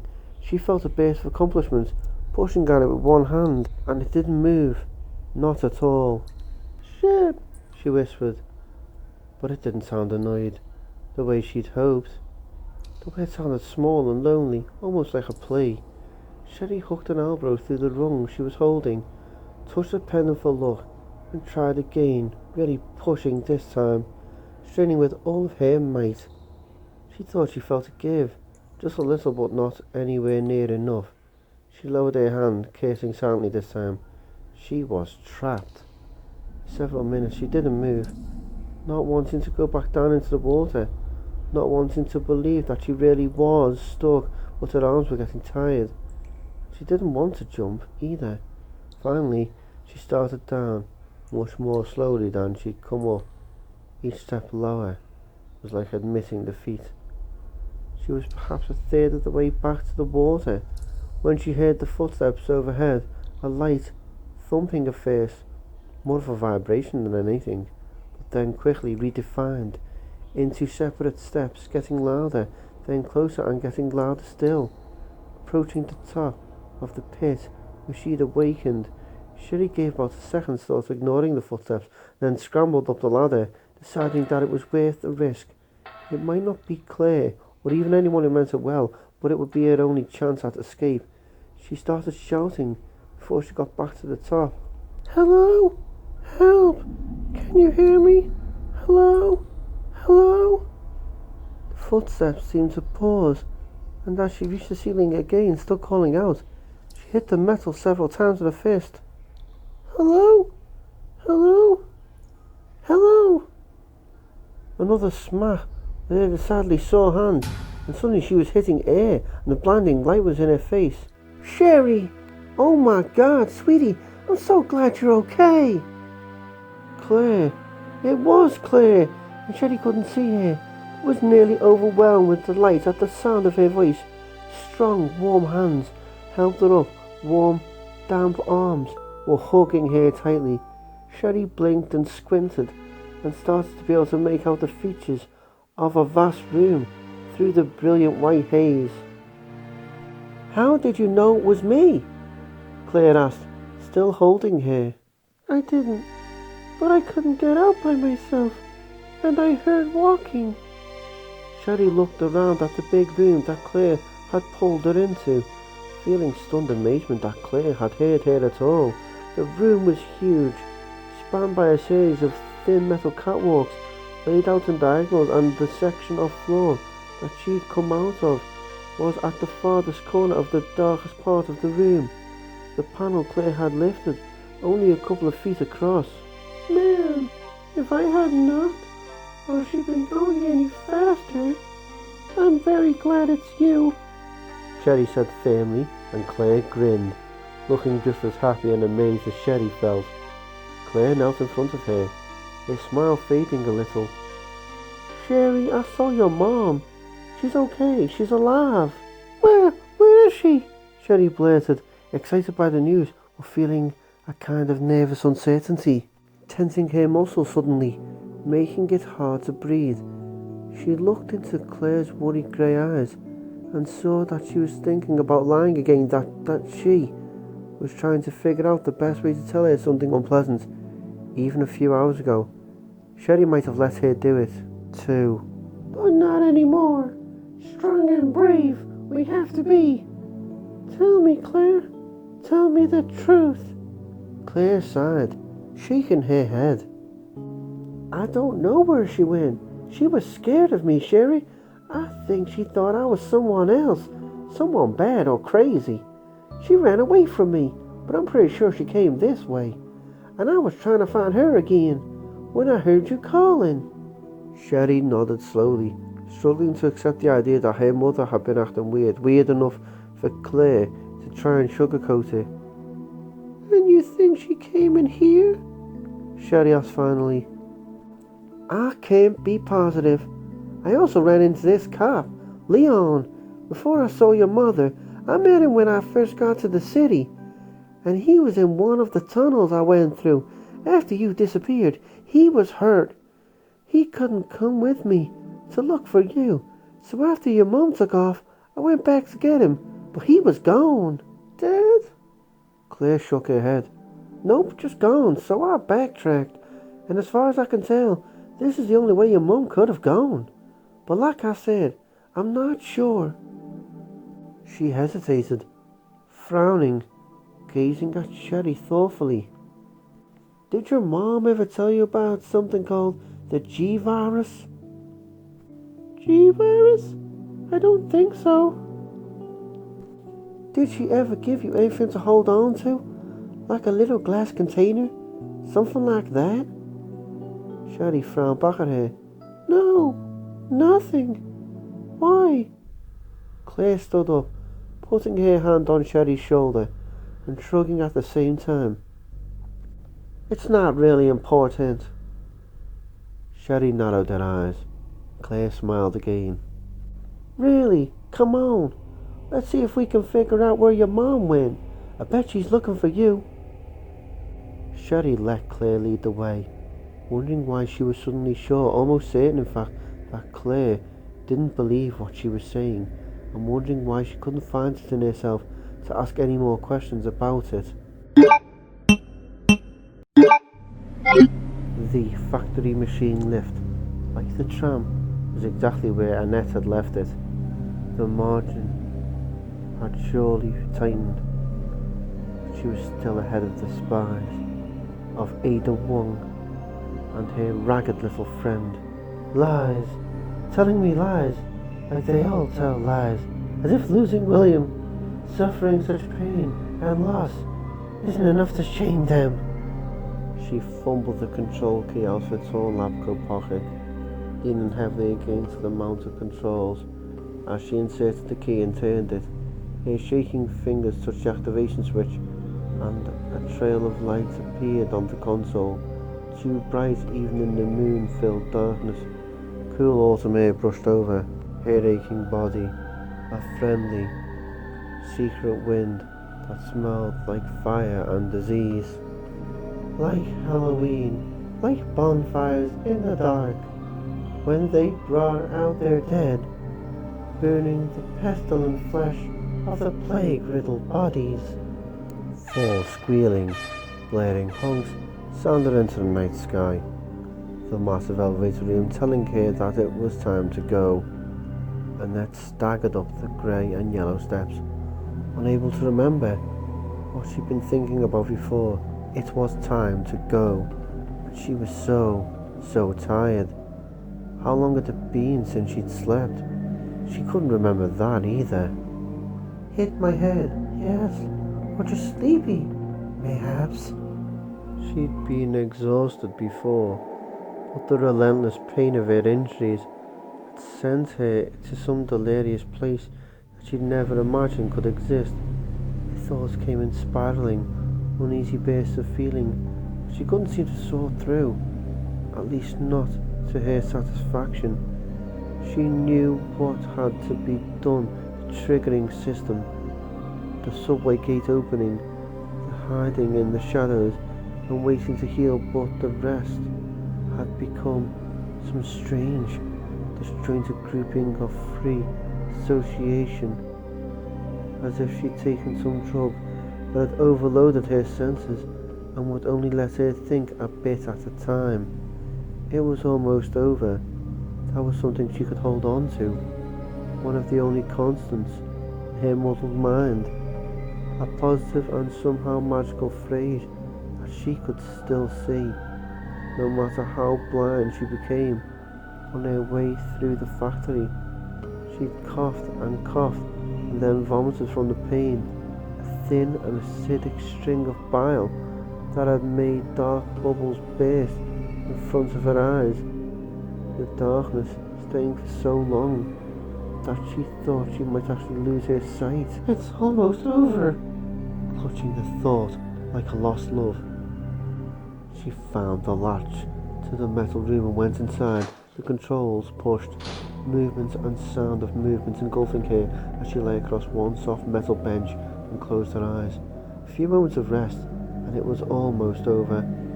Annette sank into the dark, the humming motors lulling her into a deep and instant sleep.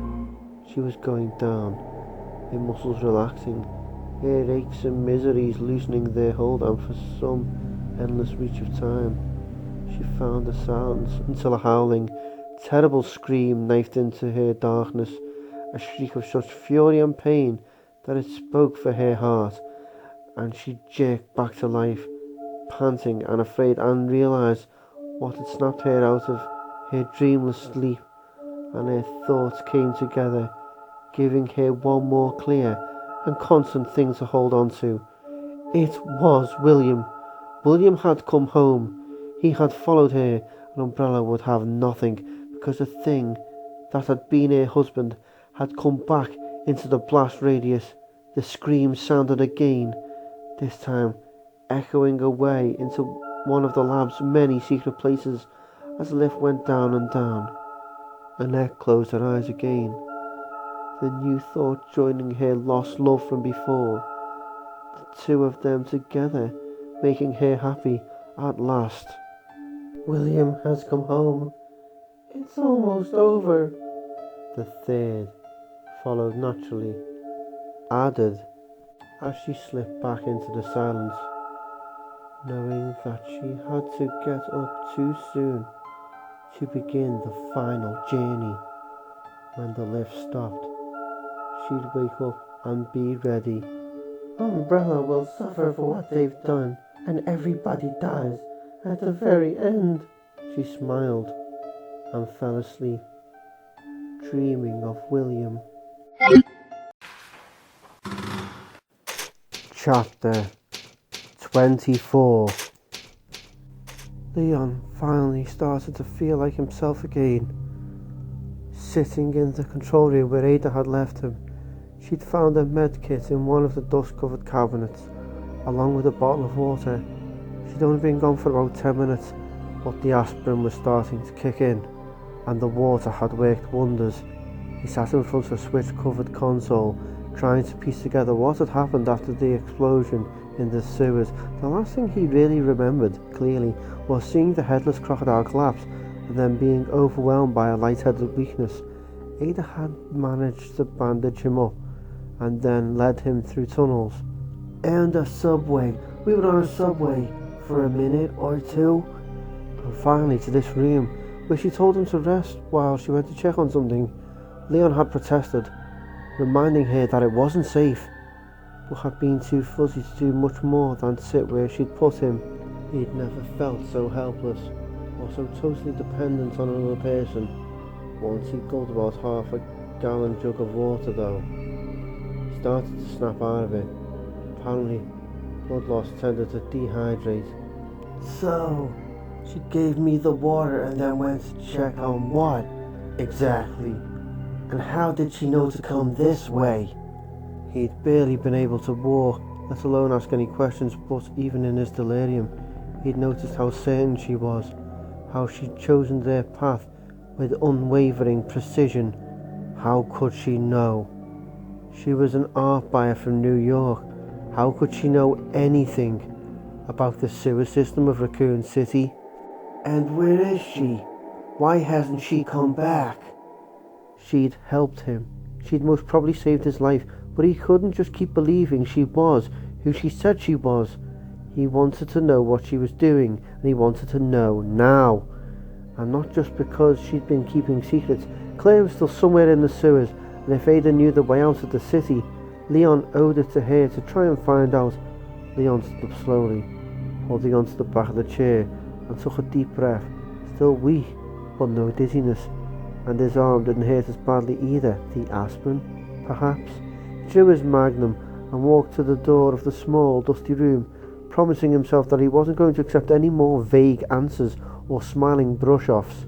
He opened the door and stepped out into an open-ended warehouse, almost big enough to be an aircraft hangar.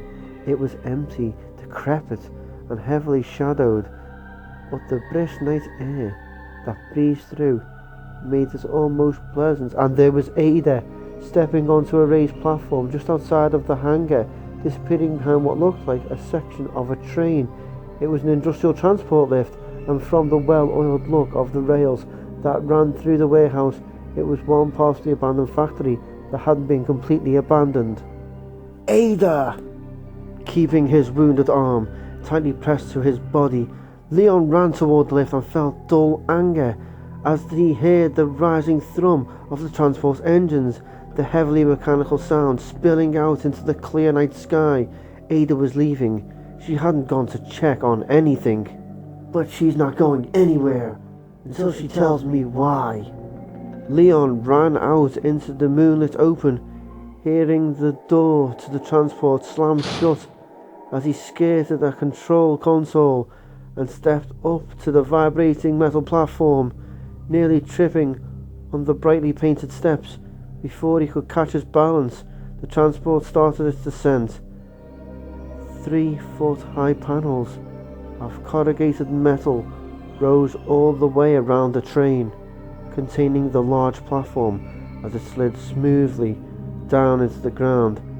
Leon grabbed for the door handle as the darkness swept up around the humming transport, the sky dwindling into a smaller and smaller starry patch overhead. The cool, pale light of the moon and stars was quickly replaced by the electric orange of the transport's mercury lamps. He stumbled inside and saw the startled look on Ada's face as she stood up from a bench, bolted to one side, as she half raised her Beretta and then lowered it again. And the flash of guilt, there and gone in the time it took for him to close the door. For a moment, neither of them spoke, staring at each other as the room continued its smooth descent. Leon could almost see her, working to come up with an explanation, and as tired as he was, he decided that he just wasn't in the mood. "Where are we going?" he asked, making no effort to keep his anger out of his voice. He sighed and sat down again, his shoulders sagging. "I think it's the way out," she said quietly. She looked up at him, her dark gaze searching his. "I'm sorry. I shouldn't have tried to leave without you, but I was afraid." He could hear real sorrow in her voice, see it in her eyes, and felt his anger give a little. "Afraid of what?" "That you wouldn't make it. That I wouldn't make it. Trying to keep both of us safe." "Ada, what are you talking about?" Leon moved to the bench, sitting down beside her. She looked down at her hands, speaking softly. "When I was looking for you, back in the sewers, I found a map," she said. "It showed what looked like some kind of an underground laboratory or factory. If the map was right, there's a tunnel that runs from there somewhere outside of the city." She met his gaze again, honestly distressed. "Leon, I didn't think you were in any kind of condition to make a trip like that, like this, and I was scared that if I brought you with me, if it was a dead end or something attacked us." Leon nodded slowly. She'd been trying to protect herself and him. "I'm sorry," she repeated. "I should have told you. I shouldn't have just left you there like that. After all you've done for me, I at least owed you the truth." The guilt and shame in her eyes wasn't something that could be faked. Leon reached for her hand, ready to tell her that he understood and that he didn't blame her, when there was a resounding thump outside. The entire transport shook, just a slight tremble, but enough to make both of them tense. "Probably a rough spot on the track," Leon said, and Ada nodded, gazing at him with an intensity that made him pleasantly uncomfortable, a warmth spreading through his entire body. And Ada flew off the bench, thrown to the floor as a massive, curled thing slammed through the wall, crashing through the sheet metal of the vehicle's side, as though it were made of paper. It was a fist with bone claws, each of nearly a foot long, the claws dripping with "Ada!" The giant hand withdrew, its bloody talons ripping new holes in the metal wall as Leon dropped to the floor, grabbing Ada's limp body, pulling her into the centre of the transport. A terrible shriek pealed through the moving darkness outside, and it was the same furious cry that they'd heard in the station, but louder, more violent, and even less human than before. Leon held on to Ada with his one good arm, feeling the warm trickle of blood seeping out of her right side, feeling her dead weight against his heaving chest. "Ada! Wake up! Ada!" Nothing. He lowered her gently to the floor, then pulled at the bloody hole in her dress, just above her hip. Blood was welling up from 2 deep punctures. There was no way to tell how bad, and he ripped the fabric, tearing off the bottom few inches of her short dress and pressing the wadded material against the wound. And again the monster screamed, and the rage in its throaty howl was nothing to what Leon was feeling. Staring down at Ada's still and closed face, he stretched her tight dress over the makeshift bandage, fixing it into place as best as he could. Then he stood up and unstrapped the Remington, Ada had taken care of him, had protected him. When he couldn't protect himself, Leon loaded the shotgun grimly, feeling no pain at all as he prepared to return the favour. When they reached what looked like the end of the line, it was Sherry who figured out where their mother must have gone. They'd walked into yet another open, shadowy room. But it only had the one door. There seemed to be no other way out of the cavernous chamber, unless Annette had jumped off the raised floor, trekked off through the unlit emptiness that surrounded them. They stood at the edge of the darkness, trying to see down into the shadows, and having no luck. The room was set up almost like a loading dock. A rail platform ran from the door along the back wall, then ended abruptly, giving way to a seemingly endless void. Either Annette had climbed down and navigated some secret path through the dark, or Claire had been mistaken about which way she'd gone. So what now? Go back? Or try to follow? She didn't want to do either one, although going back pretty much beat the crap out of the idea of walking into a pitch black abyss, and Leon was probably still back there somewhere. Could it be a train? Is this like a train station? Sherry asked, and as soon as she said train, Claire gave herself a solid mental kick in the ass. Platform, railings, and about 1,000 overhead pipes. Claire grinned at Sherry, shaking her head at her own stupidity. She was getting flaky, no doubt about it. Yeah, I think it is, she said. Though you guessed it, not me. My brain must be on strike. The small computer console on one side of the platform, the one she dismissed as unimportant, was probably the control board. Claire headed for it, Sherry following along and clutching absently at a gold locket, as she described the noises she'd heard down in the drainage well. And it was moving away, like a train would. It scared me pretty bad too. It was loud. Sure enough, just beneath the small monitor screen on the standing console was a recall command code and a 10 key. Claire tapped in the code and hit enter, and the chamber was filled with the smooth hum of working machinery, the sound of a train. You're one smart cookie, you know that? Claire said, and Sherry practically beamed, her entire face crinkling with her sweet smile. Claire wrapped an arm around their shoulders, and they walked back to the edge of the platform to wait. The tram's light appeared after a few seconds, the tiny circle of brightness getting bigger as they watched. After the trials they'd been through, Claire decided to be as fantastically optimistic about this new development as she could, primarily to keep from worrying about what horrible thing would probably happen next. The train would lead out of the city, of course, and it would be well stocked with food and water. It'd have showers and fresh, warm clothes. Nah, scratch that. A hot tub and a couple of those thick terry robes for after, and slippers. Nice, but she'd settle for anything that didn't include monsters or crazy people. She glanced at Sherry and noticed that she was still rubbing her locket. So what's in there? She asked, wanting to make Sherry smile again.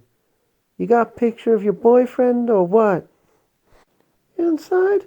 Oh, it's not a locket, Sherry said, and Claire was pleased to see a faint blush rise in her cheeks. My mom gave it to me. It's a good luck charm, and I don't have a boyfriend. Boys my age are totally immature. Claire grinned. Get used to it, sweetie. As far as I can tell, some of them never grow out of it. The train was close enough now for them to see its shape. A single car about 20 or 25 feet long, riding smoothly along its overhead track. Where do you think it goes? Sherry asked, and before Claire could answer, the door to the platform exploded. The hatch blew inward, torn off its hinges in a squeal of metal and clanging to the floor, and Claire grabbed Sherry, pulling her close as the towering Mr. X stepped into the room, bending low and sideways to squeeze through the opening, his soulless gaze turning toward them at once. "Get behind me!" Claire shouted, pulling Ain's handgun, risking a glance back at the approaching train. 10 seconds. They needed 10 seconds, but X took a giant step toward them, and she knew they didn't have them. His bland, terrible face expressionless, his giant hands already rising, still 20 feet away, but only 4 steps in its massive stride. "Get on the train when it stops!" Claire screamed and pulled the trigger. 4, 5, 6 shots beating into his chest. The 7th hit one dead white cheek, but Mr. X didn't even blink, didn't bleed and didn't stop. Another mighty step, the black, smoking pit in his face, a testament to his inhumanity. Claire lowered her aim. Legs, knees. And he paused as the round smashed into him, at least one a direct hit to his left knee. The black eyes fixed on her, marking her. "Here, come on!" Sherry was pulling at the vest, screaming, and Claire backed away, squeezing the trigger again. 2 more rounds hit him in the gut, and then she was on the train, and Sherry had found the control for the door. It whooshed shut, Mr. X framed in the tiny window, not coming forward anymore, but still not falling, not dying. "Follow me!" Claire shouted, spotting the board of blinking lights to her right, knowing that the door wouldn't hold for a second if the giant, terrible creature started walking again. She ran for the control board with Sherry at her side, thanking God that the designer had been user-friendly, as the red go button snapped down beneath her shaking hand and the train was moving, sliding away from the platform, away from the indestructible unman, and into the black. Annette sat in the staff bunk room on level 4, waiting for the mainframe to respond to power up, and debating whether or not to initiate the P-Epsilon sequence. Once the failsafe system was triggered, all of the connecting corridor doors would unlock, and those doors that were electronically powered would open. The creatures that had been trapped inside these last days would be free to roam, and most of them would be hungry.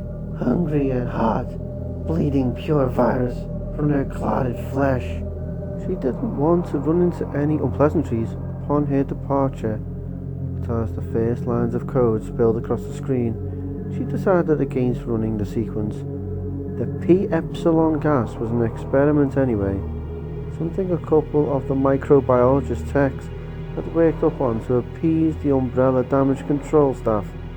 If it worked, it would knock out the RE3s and all of the human carriers that had been infected by the initial airborne, the first wave, ensuring her a safer trip to the escape transport tunnel. But the spies were coming, and Annette didn't want to make things easy for them. She'd heard the lift being recalled as she stumbled her way to the synthesis lab, which was fine, great.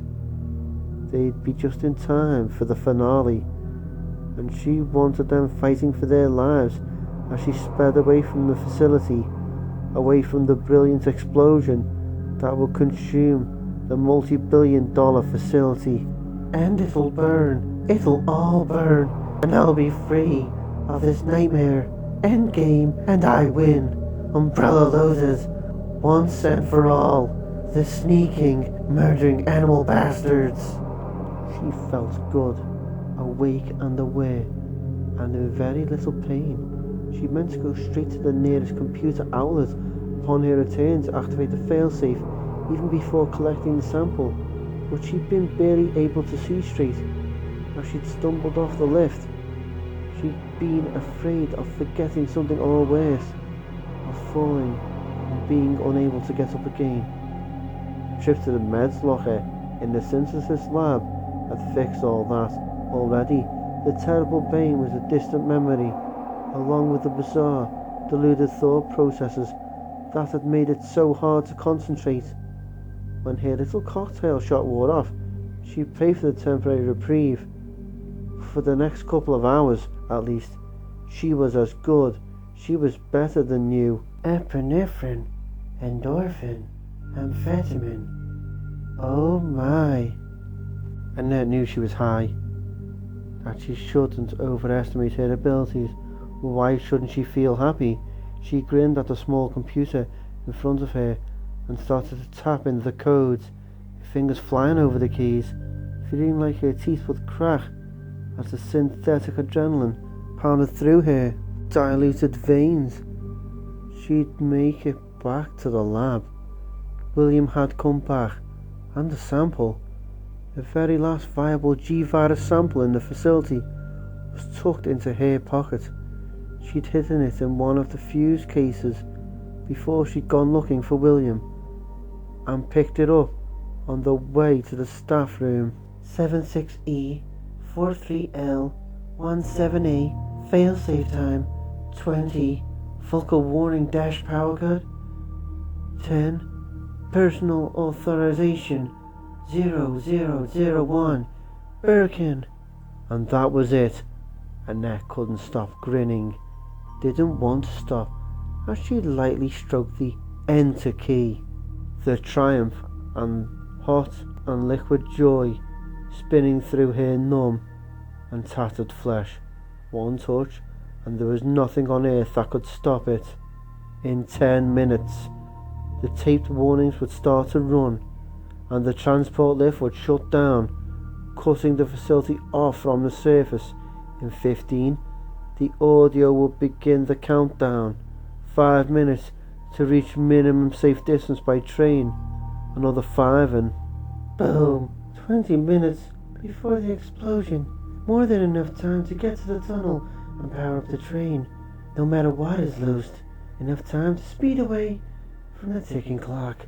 Beneath the city streets, through the isolated foothills, the outskirts of Raccoon. Enough time to get to the end of the track, walk around the private plot of land, turn around and see Umbrella lose it all.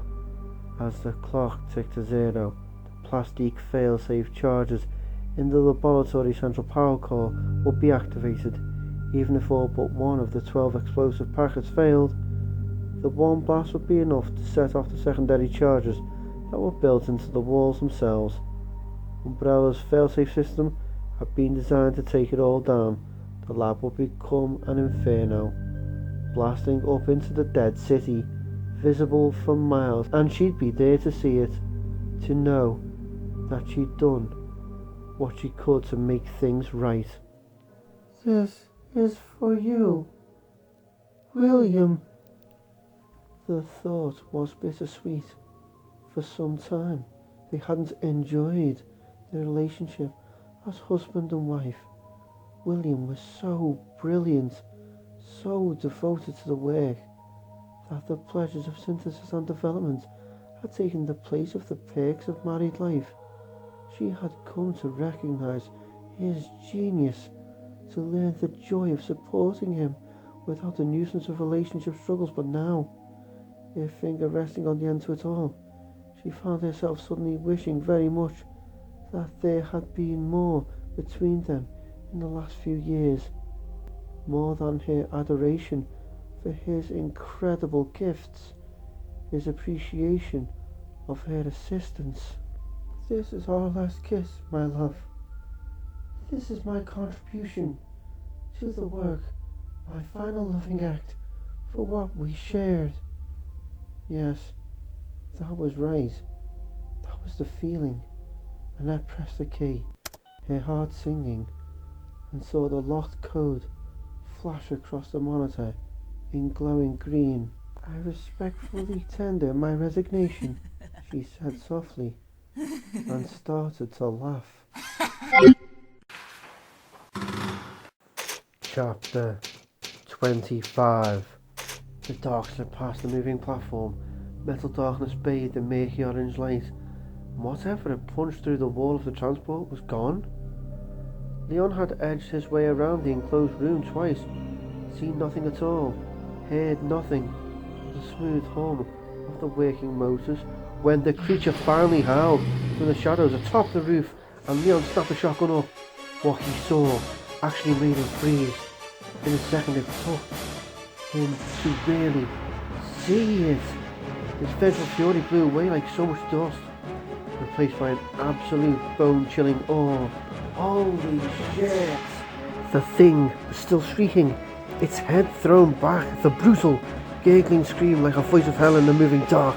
It had been a man once, arms, legs, shreds of clothing still hanging from its bulking body, but everything human about it had changed, was still changing, as it bellowed its rage into the cold black, and Leon could only stare. Its body was swollen and rippling with strange muscles. The bare chest puffed and bloated with its endless scream.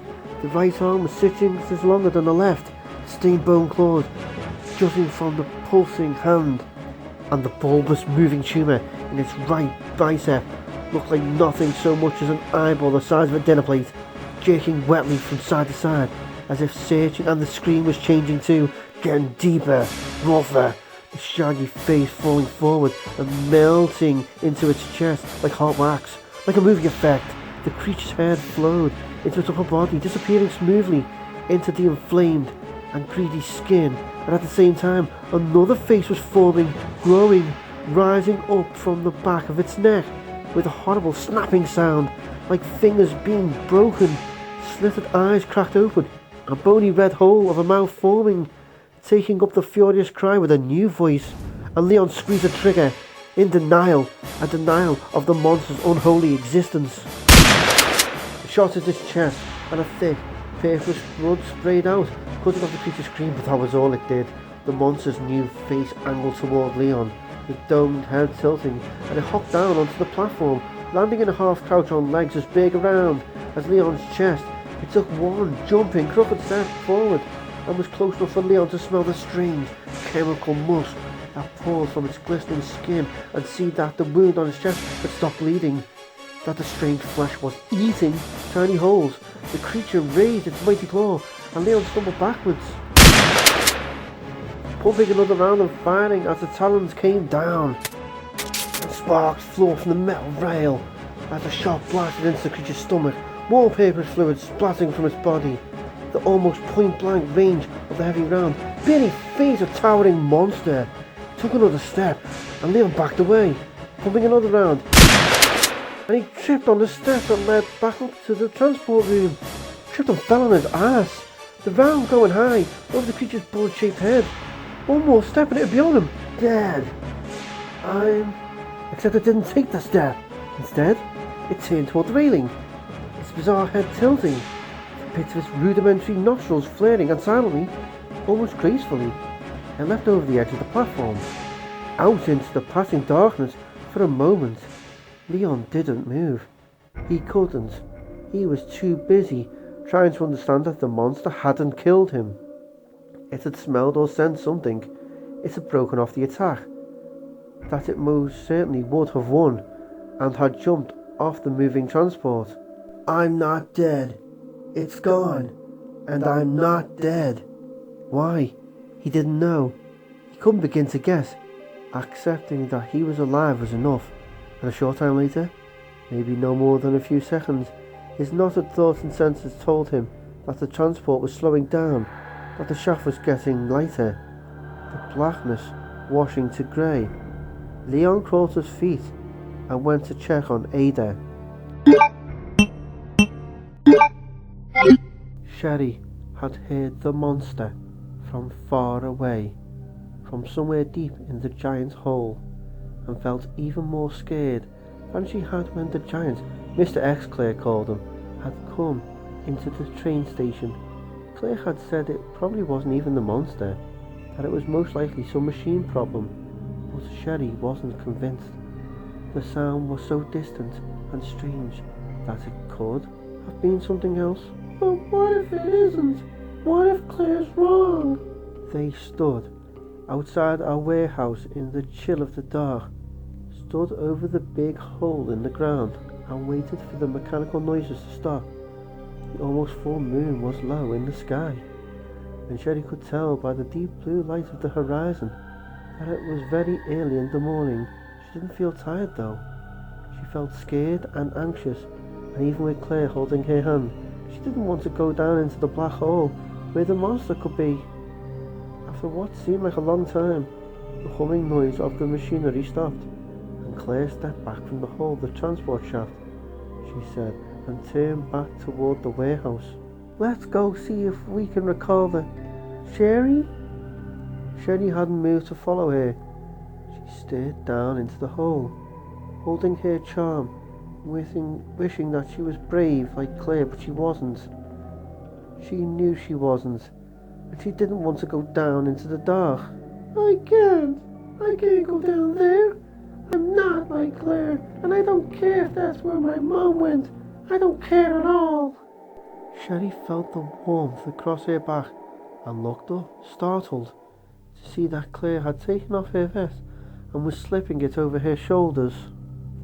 I want you to have this, Claire said, and in spite of her fear, Sherry felt a sudden rush of confused happiness. But why? It's yours, and you'll get cold. Claire ignored her for a minute, helping her put it on. It was too big for her and it had some dirt on it, but it was the coolest thing Sherry thought she'd ever worn. For me. She wants me to have it. Claire knelt in front of her, now wearing only a thin black t-shirt and shorts, and she looked at her very seriously, pulling the vest closed over Sherry's chest. I want you to have it, because I can tell that you're scared, she said firmly. And I've had it for a long time, and when I wear it, I feel like I can kick ass, like nothing can stop me. My brother has a leather jacket with the same design on the back, and he kicks ass. But he got the idea from me. She smiled suddenly, a tired, warm smile that made Sherry forget about the monster just for a minute. So now it's yours, and every time you wear it, I want you to remember that I think you are the best 12-year-old who ever walked. Sherry smiled back, holding the faded pink denim of her body. And it's a bribe, huh? Claire nodded without hesitation. Yes, and it's a bribe. So what do you say? Sighing, Sherry reached for her hand, and they walked back into the warehouse to find the controls for the elevator. Ada woke up as Leon set her gently on a creaking cot. Woke up with a pounding headache and a pain in her side.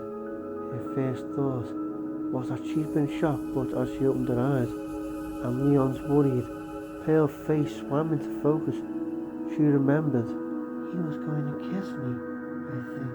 And then, what happened? Leon reached down and brushed her hair off of her forehead, smiling a little. A monster happened. The same one that got Bertolucci, I think. It put its hand through the wall of the transport and knocked you over. You hit your head after it clawed you. Virus. Ada struggled to sit up to look at the wound, but the headache knocked her back. She reached up and carefully touched a throbbing spot just over her left temple, wincing at the feel of the sticky lump. Hey, just stay put, Leon said. The wound isn't too bad, but you took a pretty serious knock. Ada closed her eyes, trying to collect herself. If she'd been infected, there wasn't anything she could do about it now, and really, what an irony that would be. If it was Bacon who'd stabbed her, and he was still hot, she'd end up collecting a G-virus sample in an extremely personal way. Deep breath. Keep it together. You're not in the transport anymore. What does that tell you? Where are we? She asked, opening her eyes. Leon shook his head. I'm not sure. Like you said, it's an underground lab or factory of some kind. The transport is just outside. I brought you to the closest room. Ada turned her aching head enough to see the small windows over a cluttered counter, looking out into the transport bay. Gotta be 4th level, where the lift stops. The main synthesis lab was on the 5th level. Leon was staring down at her so sincerely, his bright blue gaze so achingly tender, that for just a few seconds, Ada thought about aborting the mission. They could go down to the escape tunnel together. They could hop on the train and get out of the city. They could run away, run far, far away. And then what? Call Trent and tell them that you'll offer a refund? Sure, Then maybe you could meet Leon's parents, get a ring, buy a little white house with a big fence, have a couple of kids. You could take crochet and rub his feet, and go home for a hard day busting times, and making traffic stops. Happily ever after. Ada closed her eyes again, unable to look at him as she spoke. My head hurts pretty bad, Leon. The tunnel I saw on that map, I don't know where it is exactly. I'll find it, he said softly. I'll find it, and then I'll come back for you. Don't worry about anything, okay? Be careful. She whispered, and then felt his soft lips graze her forehead. Heard him stand up and move towards the door. Just stay here. I'll be back soon, he said, and the door opened and closed, and she was alone. He'll be okay. He'll get lost trying to find the tunnel. He'll come back. He'll see that I'm gone, and he'll lift back to the surface. I can find the sample and escape, and it will be over. Ada counted a minute and then sat up slowly, grimacing at the pounding in her skull. A bad knock indeed, but not a debilitating one. She could function. There was a noise outside and Ada stood up, walking to one of the small windows. She knew the sound even before she looked, and felt her heart sink a little. The transport was heading up, probably recalled to the factory by an umbrella team. Which means I don't have a lot of time. And if they find him... No. Leon would be okay. He was a fighter. He had the sense to run from danger. He was strong and decent, and he didn't need to have someone like her in his life. She'd been crazy to consider it, even for a moment. It was time to wrap things up, to do what she'd come to do, to remember who she was, a freelance agent, a woman with no qualms about stealing or killing to complete a job, a cool and efficient thief who could take pride in a career with no misses. Either one always walked away with the goods, and it would take more than a few hours with one blue-eyed cop to make her forget it.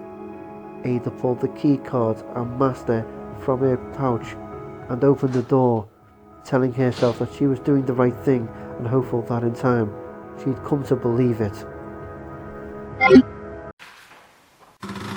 Chapter 26.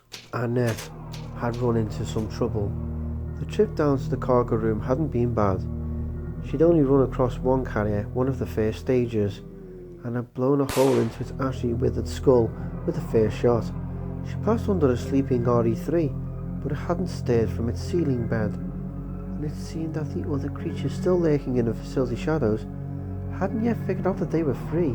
Either that, or more of them had disintegrated into mush than she'd imagined. In any case, she'd be gone before she had to worry about it either way. In all, she made it to the cargo room hall in under 3 minutes, and had punched in the key code with a sense of grand accomplishment. The high from the shot was wearing off, but she was still feeling good until the hatch to the cargo room refused to open. Annette had tapped the simple code in a second time, more carefully, and nothing. It was one of the only doors in all the facility that didn't open automatically on failsafe triggering, but it shouldn't have been a problem. There was a verification disc in the slot beneath the controls, the disc that was always there in spite of Umbrella's insistence that only the section heads were supposed to have access, and of course, upon checking, she'd seen that it wasn't there, that it wasn't where it was supposed to be. Someone had taken it. Annette stood in front of the locked hatch in the empty hall and felt the first bright tendrils of panic reach into her mind, a hysteria that she couldn't allow to take hold. The lab's going to blow up, and I've wasted 4, almost 5 minutes now. And where's the goddamn disc? Easy. Take it easy. You're okay. It's okay. A gentle echo, a whisper of reason in the shining hall. She'd simply have to take the elevator from a different level. She had the master key. She had a weapon. She had time. Not as much, but enough. Breathing deeply, Annette started back toward the hall that led to the stairs, reminding herself that all was well, and that it didn't really matter. That Umbrella was going to pay, whether or not she made it out alive. She didn't want to die. She wasn't going to die.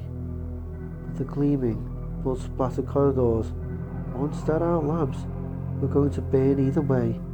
So there was no need to panic, and as she turned right and moved quickly down the connecting hall, her footsteps loud and hollow in the silence, a ceiling panel crashed down in front of her, and an RE3, a licker, dropped to the floor and screamed for her blood.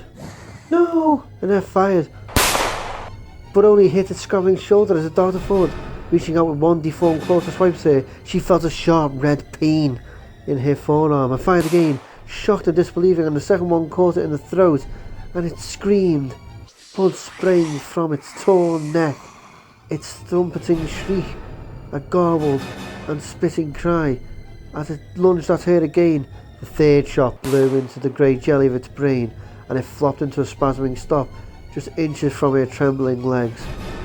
Gasping as she realised how close she'd been, Annette looked down at her bleeding arm, at the thick scratches that had torn through her lab coat, and something gave, something in her mind.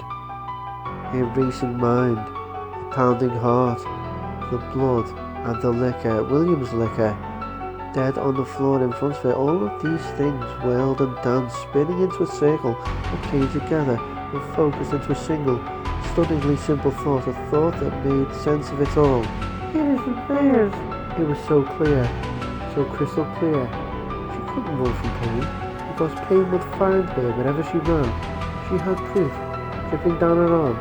William had understood, but had lost himself before he could explain, before he could tell her what she really needed to do. She had to confront her attackers and make sure they understood that the G-virus wasn't theirs, because it Didn't belong to them. But will they understand? Can they? maybe, maybe not. She was so overwhelmed by the profound simplicity of the truth. She knew that she had to try to make them see. The work was William's. It was his legacy. And now it was hers. She'd known that before, but now she knew it.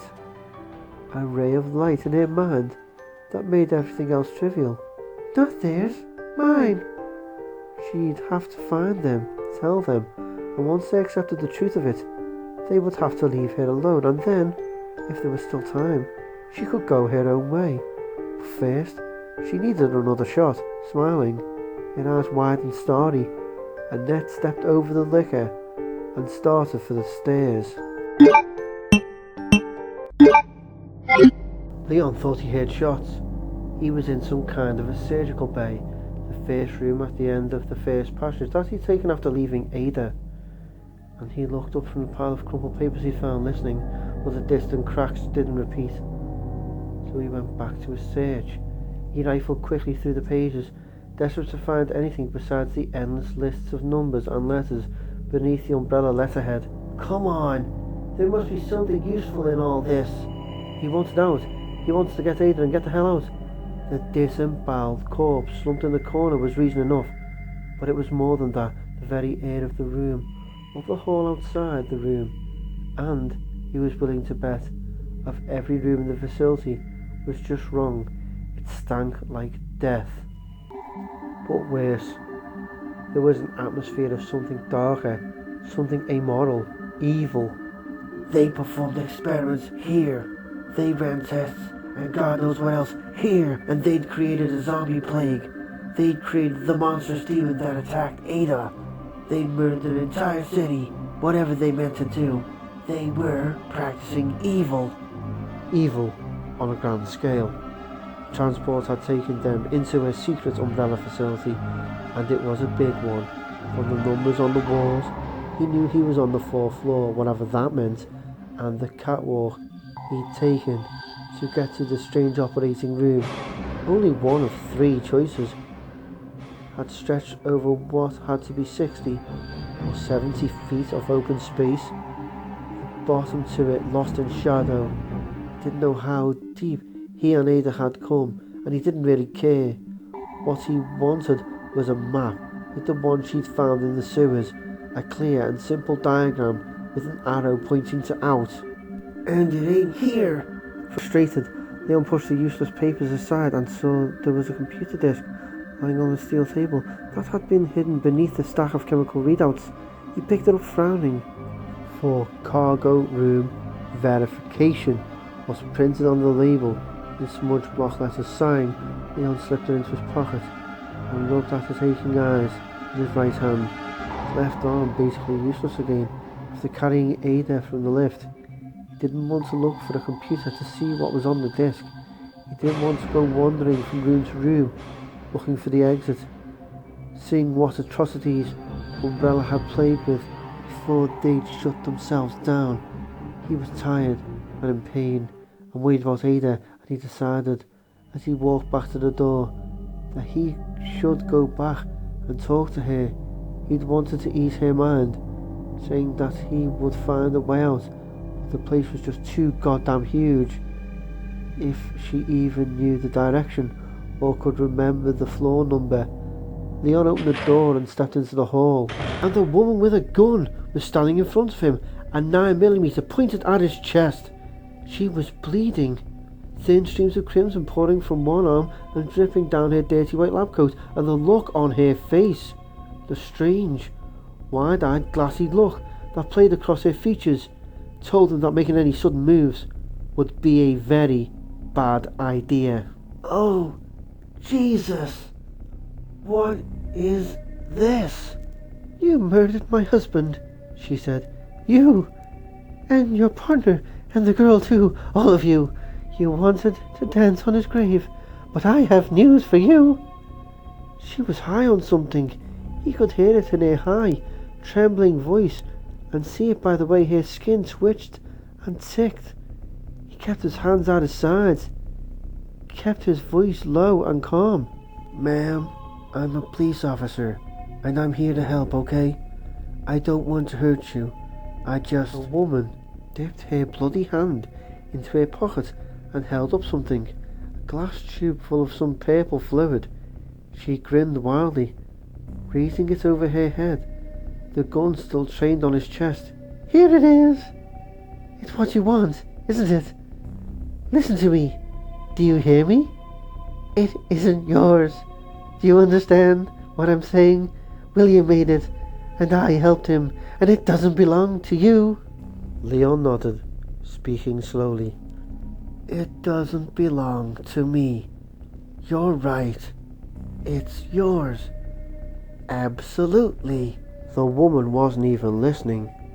You think you can take it, but I'll stop you. I'll keep you from taking it. There's plenty of time.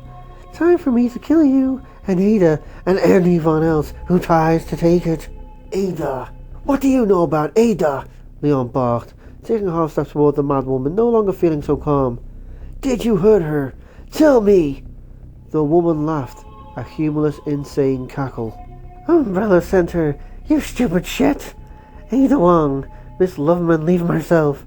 She seduced John to get the G-virus, but it's not hers either. It's not. It's not yours. It's mine.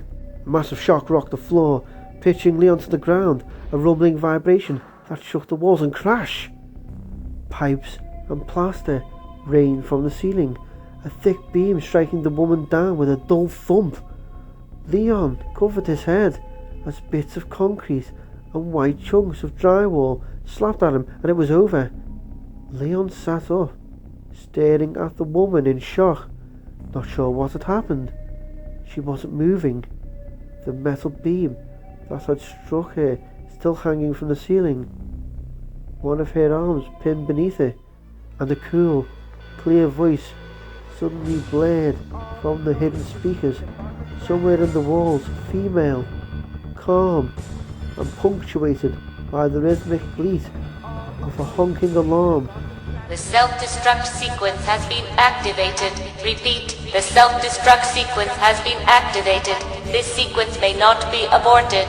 All employees proceed to the emergency car at the bottom platform.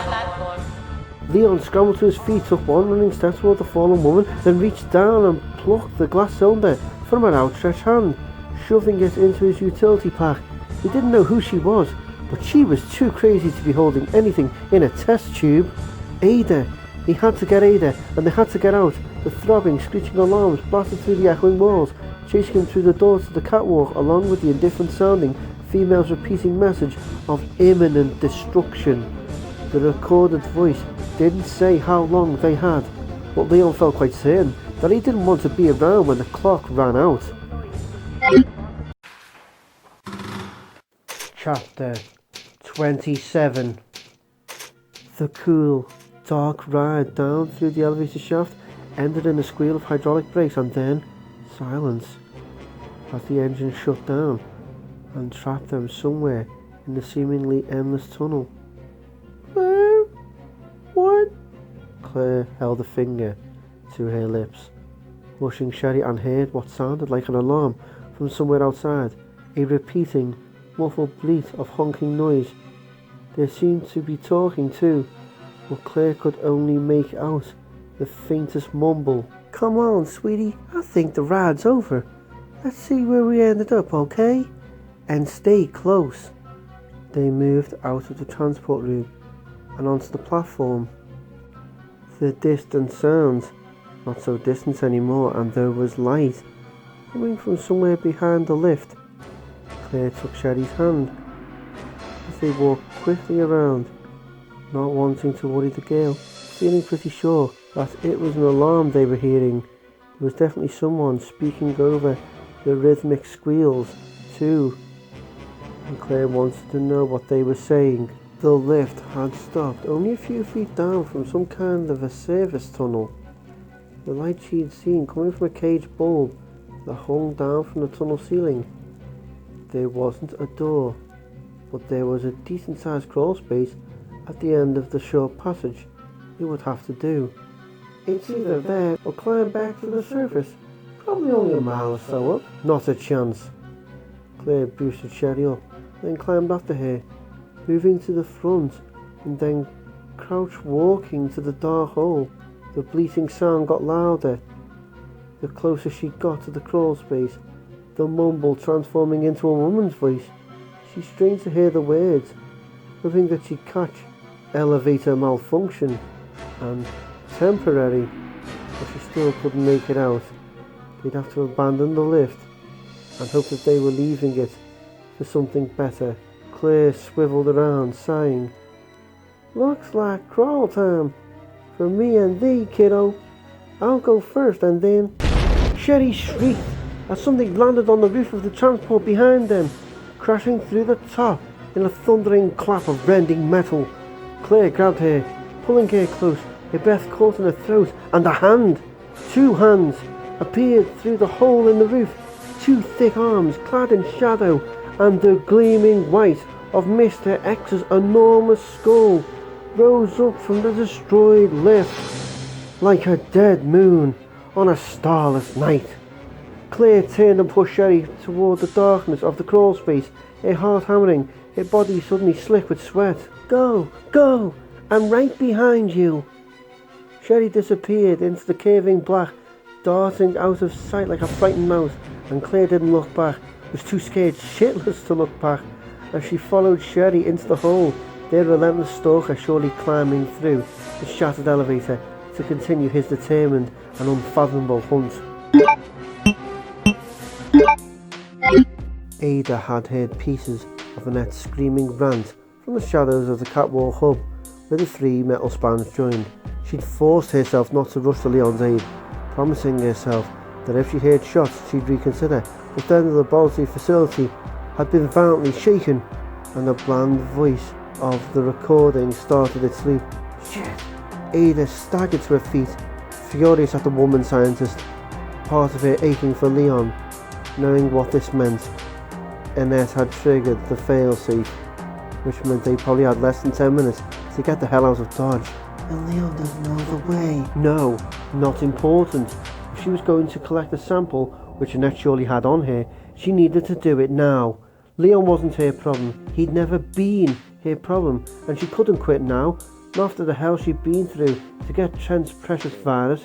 Ada took a single step away from the main fuse panel that connected the 3 catwalks and heard the pounding footsteps coming toward her. Footsteps too heavy to be Annette's. She slipped back into the shadows and around to the span that led west, pressing herself against the hub's frame. A second later, Leon went running past, probably back to where he thought she'd be waiting for him.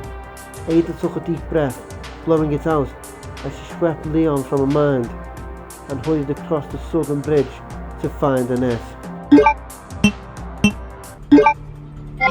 Ada was gone! Has been activated. This sequence. Shut up! Leon hissed, standing helplessly in the middle of the room, his stomach knotted, his hands balled into fists. When she'd heard the alarm, she must have panicked and run. She was probably stumbling through the giant facility, lost in days, maybe looking for him. As that infernally calm voice repeated, as the sounds blared and rang, "The transport left!" Leon turned and ran back through the door and saw that it was gone. A large empty hole, a few feet deep where it had been. He'd been too intent on getting to Ada. He hadn't even noticed that it wasn't there anymore. We have to find that tunnel. We have to. Without the lift, we're trapped here.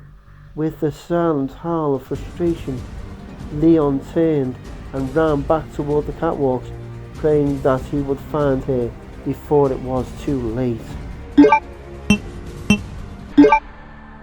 The crawl space ended abruptly, stopping over at least a 7-foot drop to an empty tunnel.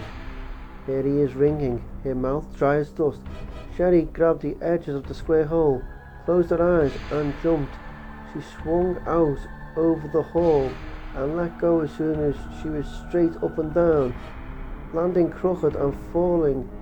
As her right leg crumpled, it hurt, but she hardly felt it, scrambling on hands and knees to get out of the way, staring up at the hole, and there was Claire, her head coming out, her wide, worried eyes taking in that she was okay, that the hall was empty and safe, except that there were bells ringing, and a woman on an intercom was talking, and Mr. X was coming.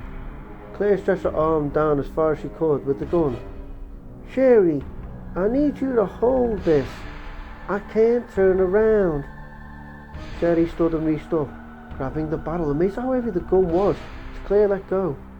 "Don't point it at anything," Claire breathed. And then she actually dove out of the hole, curling her body and landing on her shoulder, her head tucked in tight. She did a half somersault, and then her legs banged into the concrete wall. Before Sherry could ask if she was alright, Claire was on her feet, taking the gun and pointing to the door at the end of the hall. "Run!" she said, and started to run herself, one hand pushing on Sherry's back as they sprinted for the door, as the intercom voice told them to get out, told them that a self-destruct sequence had been activated, and behind them, a sound of crashing metal tore through the blaring noise of the sirens, and Sherry ran faster, terrified. Chapter 28.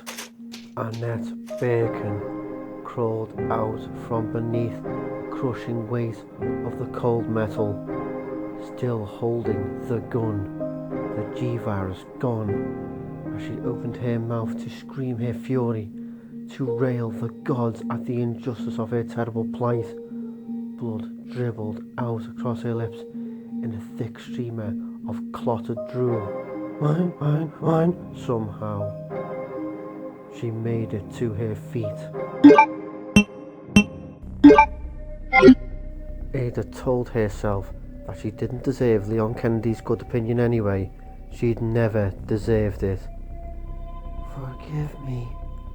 As he ran back across the catwalk from the transport bay area and swung west, running blind with fear for her, she stepped out of the hub's shadows and pointed the Beretta at his back. "Leon!" He spun around and Ada felt her throat lock at the relief that spread across his face and struggled not to feel anything more as the joy turned sour, his grin fading. Oh, Jesus, forgive me. I've been waiting for you, she said, and felt no pride at how smooth and steady her voice sounded, how very cold. The alarms blared, the mechanical voice almost as icy as hers, telling them that the failsafe couldn't be shut down, that she didn't have time to let him get used to the idea that she was as much a monster as the bacon thing or one of the soulless zombies. The G-virus, she said. Give it to me. Leon didn't move. She was telling the truth, he said. No anger, but more pain than Ada wanted to hear. You work for Umbrella. Ada shook her head. No, who I work for is no concern of yours. I... For the first time in years, since she'd been a very young girl, Ada felt the sting of tears, and suddenly she hated him for that, for making her hate herself. I tried, she wailed, her composure blown by the fierce torrent of anger that coursed through her. I tried to leave you back in the factory, and you had to take it from Birkin, didn't you? You couldn't just leave it alone. She saw pity on his face and let the fury pass, swept away on a wave of sorrow for what she'd lost with him, for the part of herself she'd lost a long time ago. She wanted to tell him about Trent, about the missions in Europe and Japan, about how she'd become what she was, about every event in her miserable, successful life that had brought her to this place holding a weapon on a man who'd saved her, a man she might have cared about in a different time and place. The clock was ticking. Hand it over, she said. Don't make me kill you. Leon stared into her eyes and said, simply, no. A second gone, then another. Ada lowered the Beretta. Leon steeled himself for the shot, for the bullet from Ada's gun that would kill him, and she slowly lowered the weapon, his shoulders sagging, a tear running down from one porcelain cheek. Leon blew out his held breath, feeling too many things, a jumble of sadness and betrayal and pity for the tortured struggle in her beautiful dark gaze. And a shot rang out from the shadows behind her. Ada's eyes went wide, her mouth falling open as she pitched forward, the gun hitting the floor, her body hitting the rail and flipping over. Ada! No! He ran and dove, and somehow she caught the rail as he grabbed her wrist, her body dangling over the bottomless dark, blood spouting from her hanging, shattered shoulder. Ada! Hold on! Mine, Annette whispered. She raised the handgun again, intending to shoot the other, to take back what was hers, to make them all pay, and the gun was too heavy. It was falling, and she was falling with it. Together, they fell to the dark metal, the dark spinning up into her mind, and finally taking her pain away. William! It was her very last thought before she went to sleep. The door opened into a room filled with screaming machines, the howls and hisses of the humming, rattling giants drowning out the shrill call of an alarm warning. Claire ran, pulling and pushing Shadi along, looking desperately for a way out, knowing that the monster was close. What does he want? Why us? There, a platform in the corner, 6 feet off the floor, a stack of crates pushed to one side just beneath it. This way! Claire screamed, and they ran past the rows of shuddering metal consoles, heat pouring from the machines as Claire pushed Sherry up and then climbed after her. She turned, saw that the massive creature was ripping through the door across the room, striding into the screaming heat and searching at the end of the platform, a double metal hatch. They dashed for it, Claire not wanting to think of anything but how to get away, how to destroy a thing that had survived all that it had. The door was unlocked, and they ran into another platform, The heat in the shadowy chamber was searing terrible and a dead end. Claire saw that before they'd taken half a dozen running strides into the massive room. They were on the overseer's platform, in a foundry, the boiling heat rising up from the heavy smelting vats below. She had 12 bullets, split between 2 guns. Claire stumbled to the edge of the platform. Sherry next to her, the electric orange of the molten metal bathing them in its fevered glow, hot enough to burn anything. How do I make him jump? Sherry, go over there. She pointed to the farthest corner of the platform, and Sherry shook her head, her small face trembling with fear. Do it now, Claire shouted.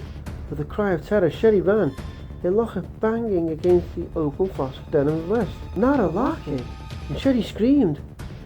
And Claire turned, and Mr. X was coming.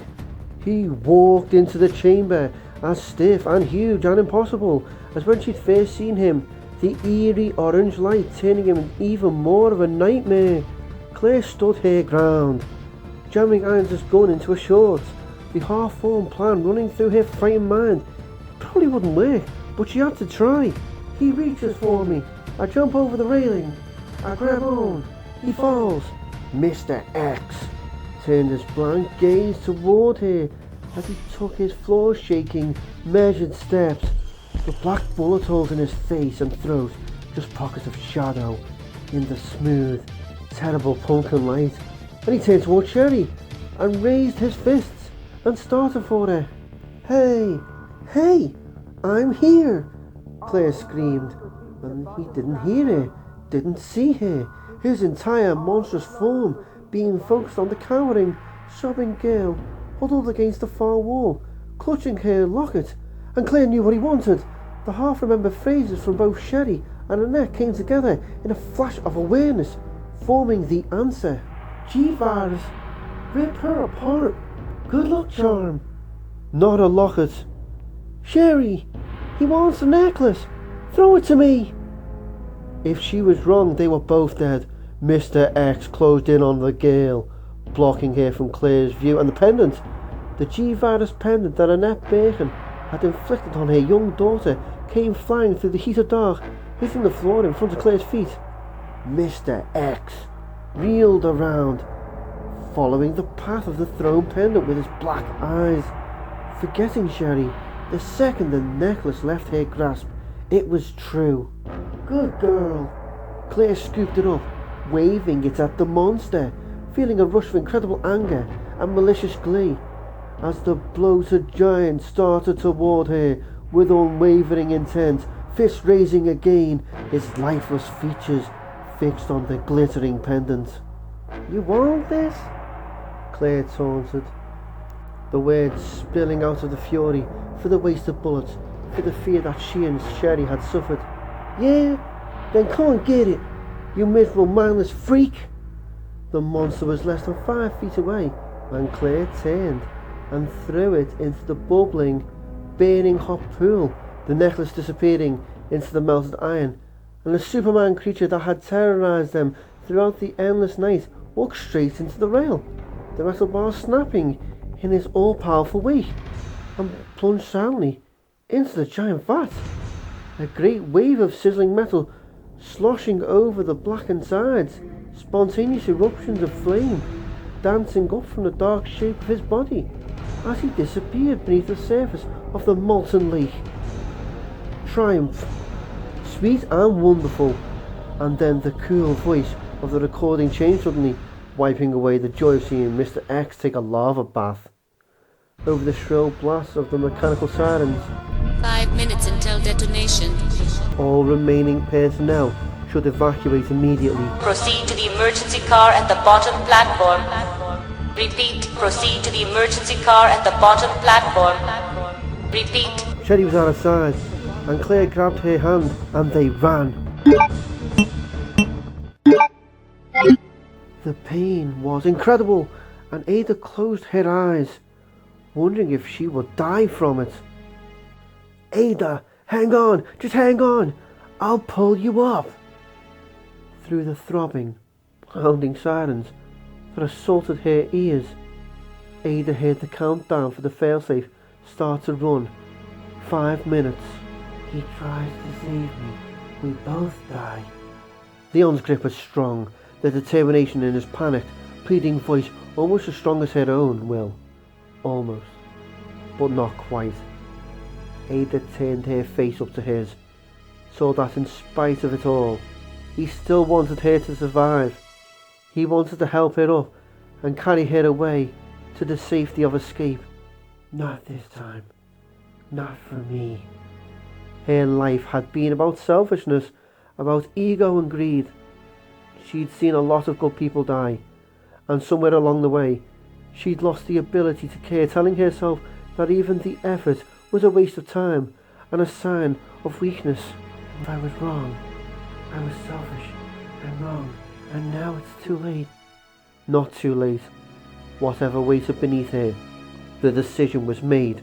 Leon, go down west and find the cargo wagon past the row of plastic chairs. You'll need the disc. It's in my pouch. Ada, I have it. Cargo disc, right? I have it. I found it. Don't talk. Just hold on. Let me help you. He fumbled at the rail, trying to maintain his grip. Talking was a horrible effort, but she had to finish, had to tell him before time ran out. The code is 345. Get to the elevator, Leon. Take it down. The subway tunnel leads out. Have to run, full throttle. And watch out for Birkin. The Jeep carrier, he's changing by now. Got it? Leon nodded, his blazing blue eyes filling her up. Live, she said, and it was a good word. A word to go out on. She was tired, and the mission was wrapped, and Leon would live. She let go of the railing, and Leon screamed her name, and the sound had followed her down into the dark like a bittersweet goodbye. Chapter 29. Sherry was scared, but Mr. X was dead, and he must have been the monster all along. Not the one at the station, but the real monster. The one that had wanted to rip her apart all along, but she didn't have time to think about it as Claire sprinted, jerking her along back the way they'd come, through the machine room, through the hall with the crawl space and around the corner, and Sherry screamed as a zombie reeled toward them, a dead white creature made of dusty bone, and Claire raised her gun and shot. Bang! And the dry white head caved in. The moaning dead creature crumpled to the floor. And then Claire was dragging her over the body and running for the door at the end of the hall. It was an elevator, and Sherry collapsed against one wall after Claire pulled her inside, trying to catch her breath as Claire punched the controls. After the speed of their run from Mr. X, the elevator's descent was a crawl. A softly humming crawl. We're gonna make it, Claire gasped. Just a little longer. Sherry nodded, her heart pounding even harder as the intercom voice told them that they had 4 minutes left to be safe. Leon felt like he didn't know how to stand up and walk away. The image of her composed, beautiful face in the second before she'd let go. She's gone. Ada's dead. He reached for the Beretta, fresh grief washing over him as he picked it up. The weapon still warm from her touch, and it was too light by half, because it wasn't loaded. There wasn't even a clip.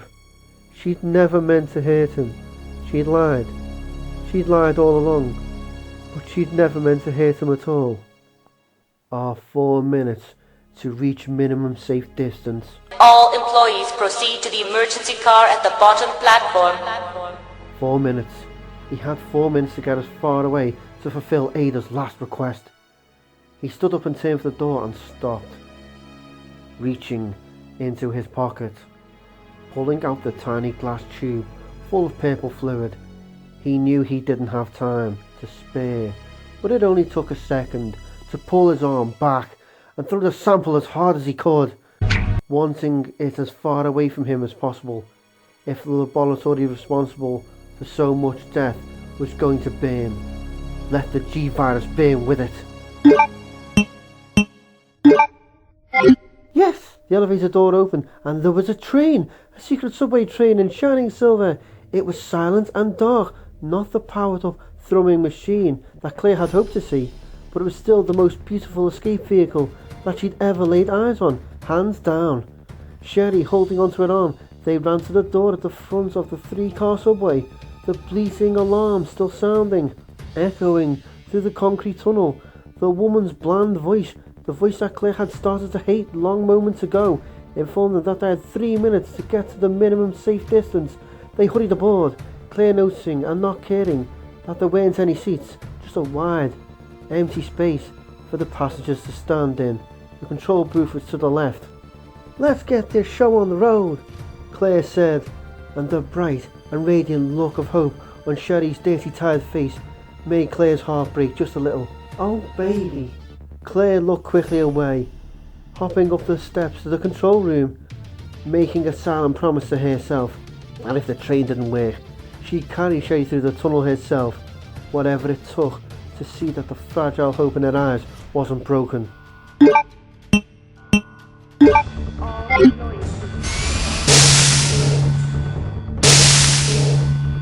The code and the verification disk he'd found in the operating room opened the door just as Ada had said. The broad hatch opening into a short hall. With 3 minutes left, Leon dashed down the cold corridor, through another override door,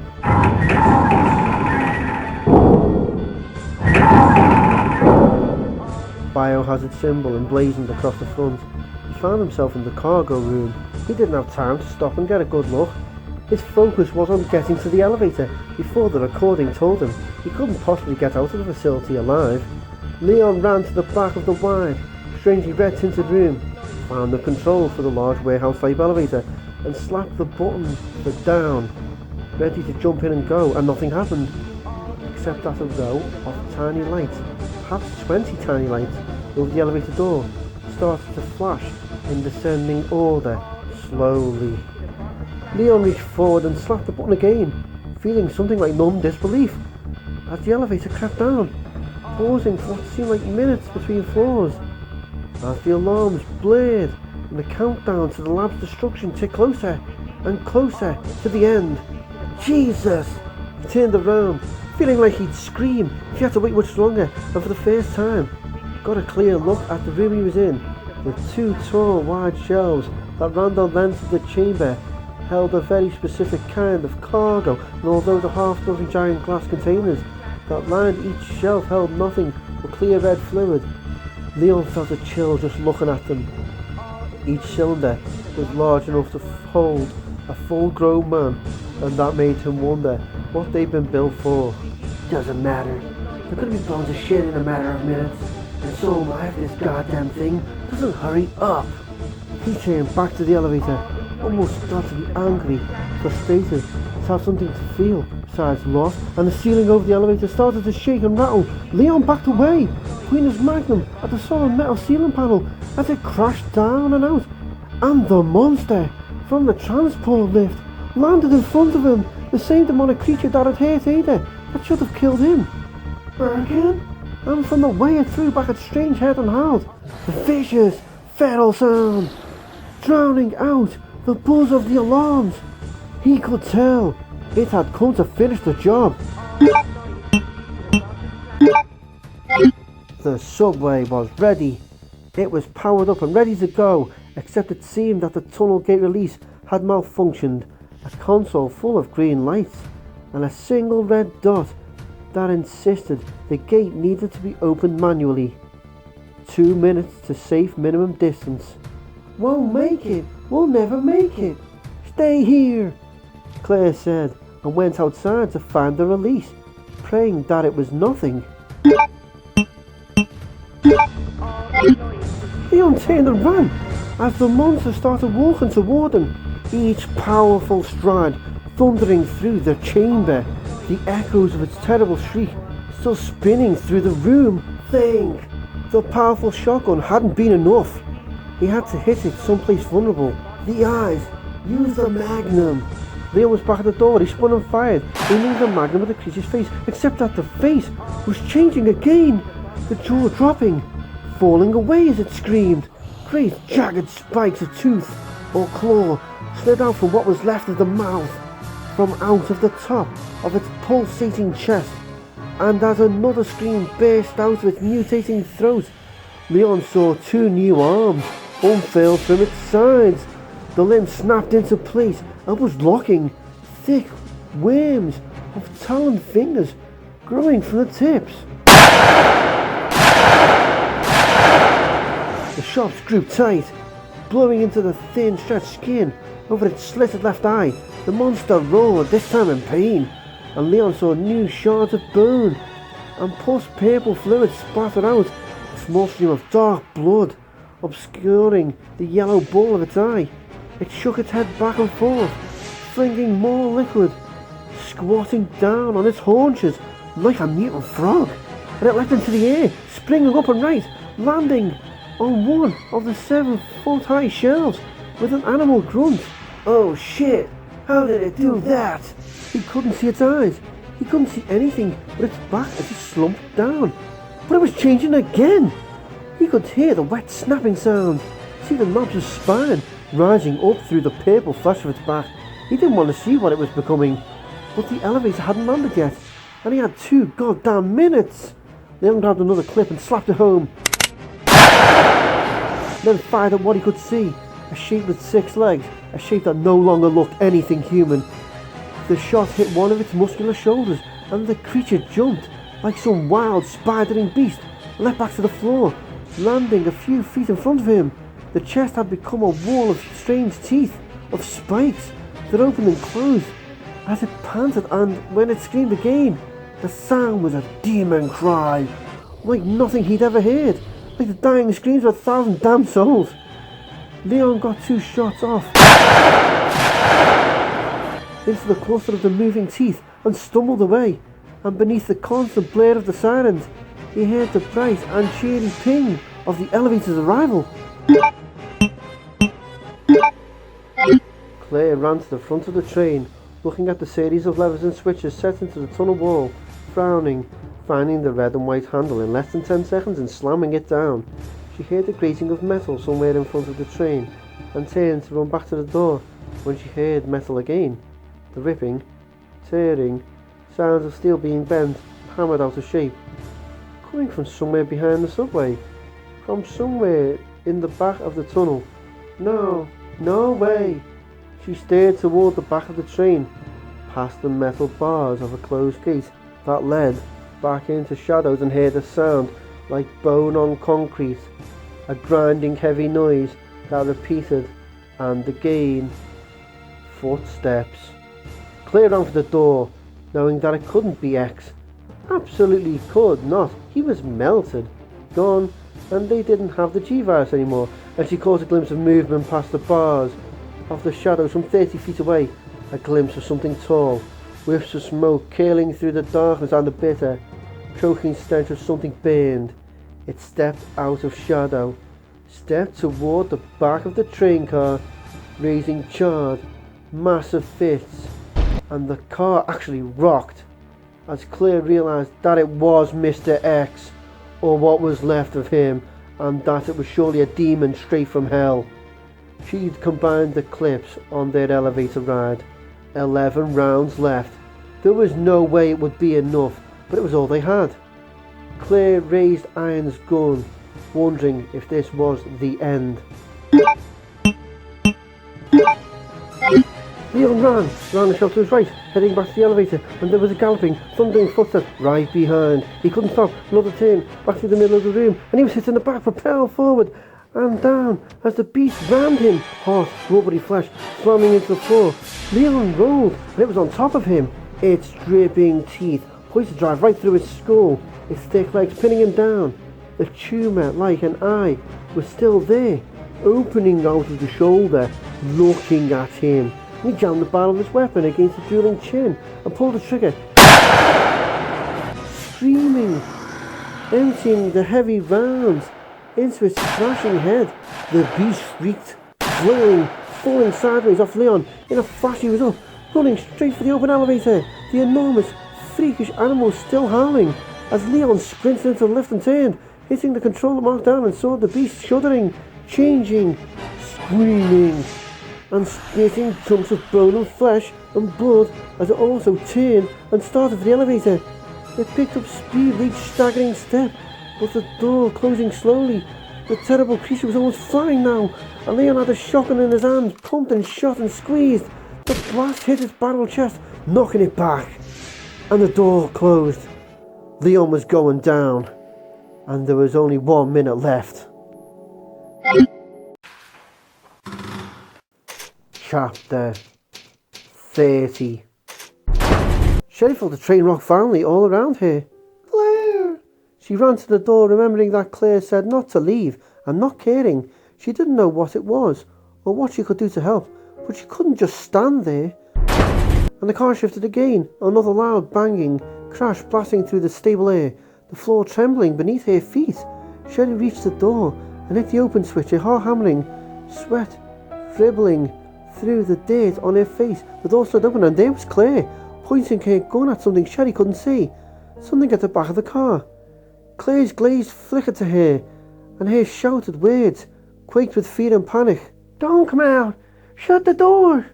Sherry reached for the controls and hesitated, terrified for Claire, wanting to see what it was. Wait, look! And she darted her head out just for a second, searching for the source of Claire's fear, for whatever was slamming into the train car.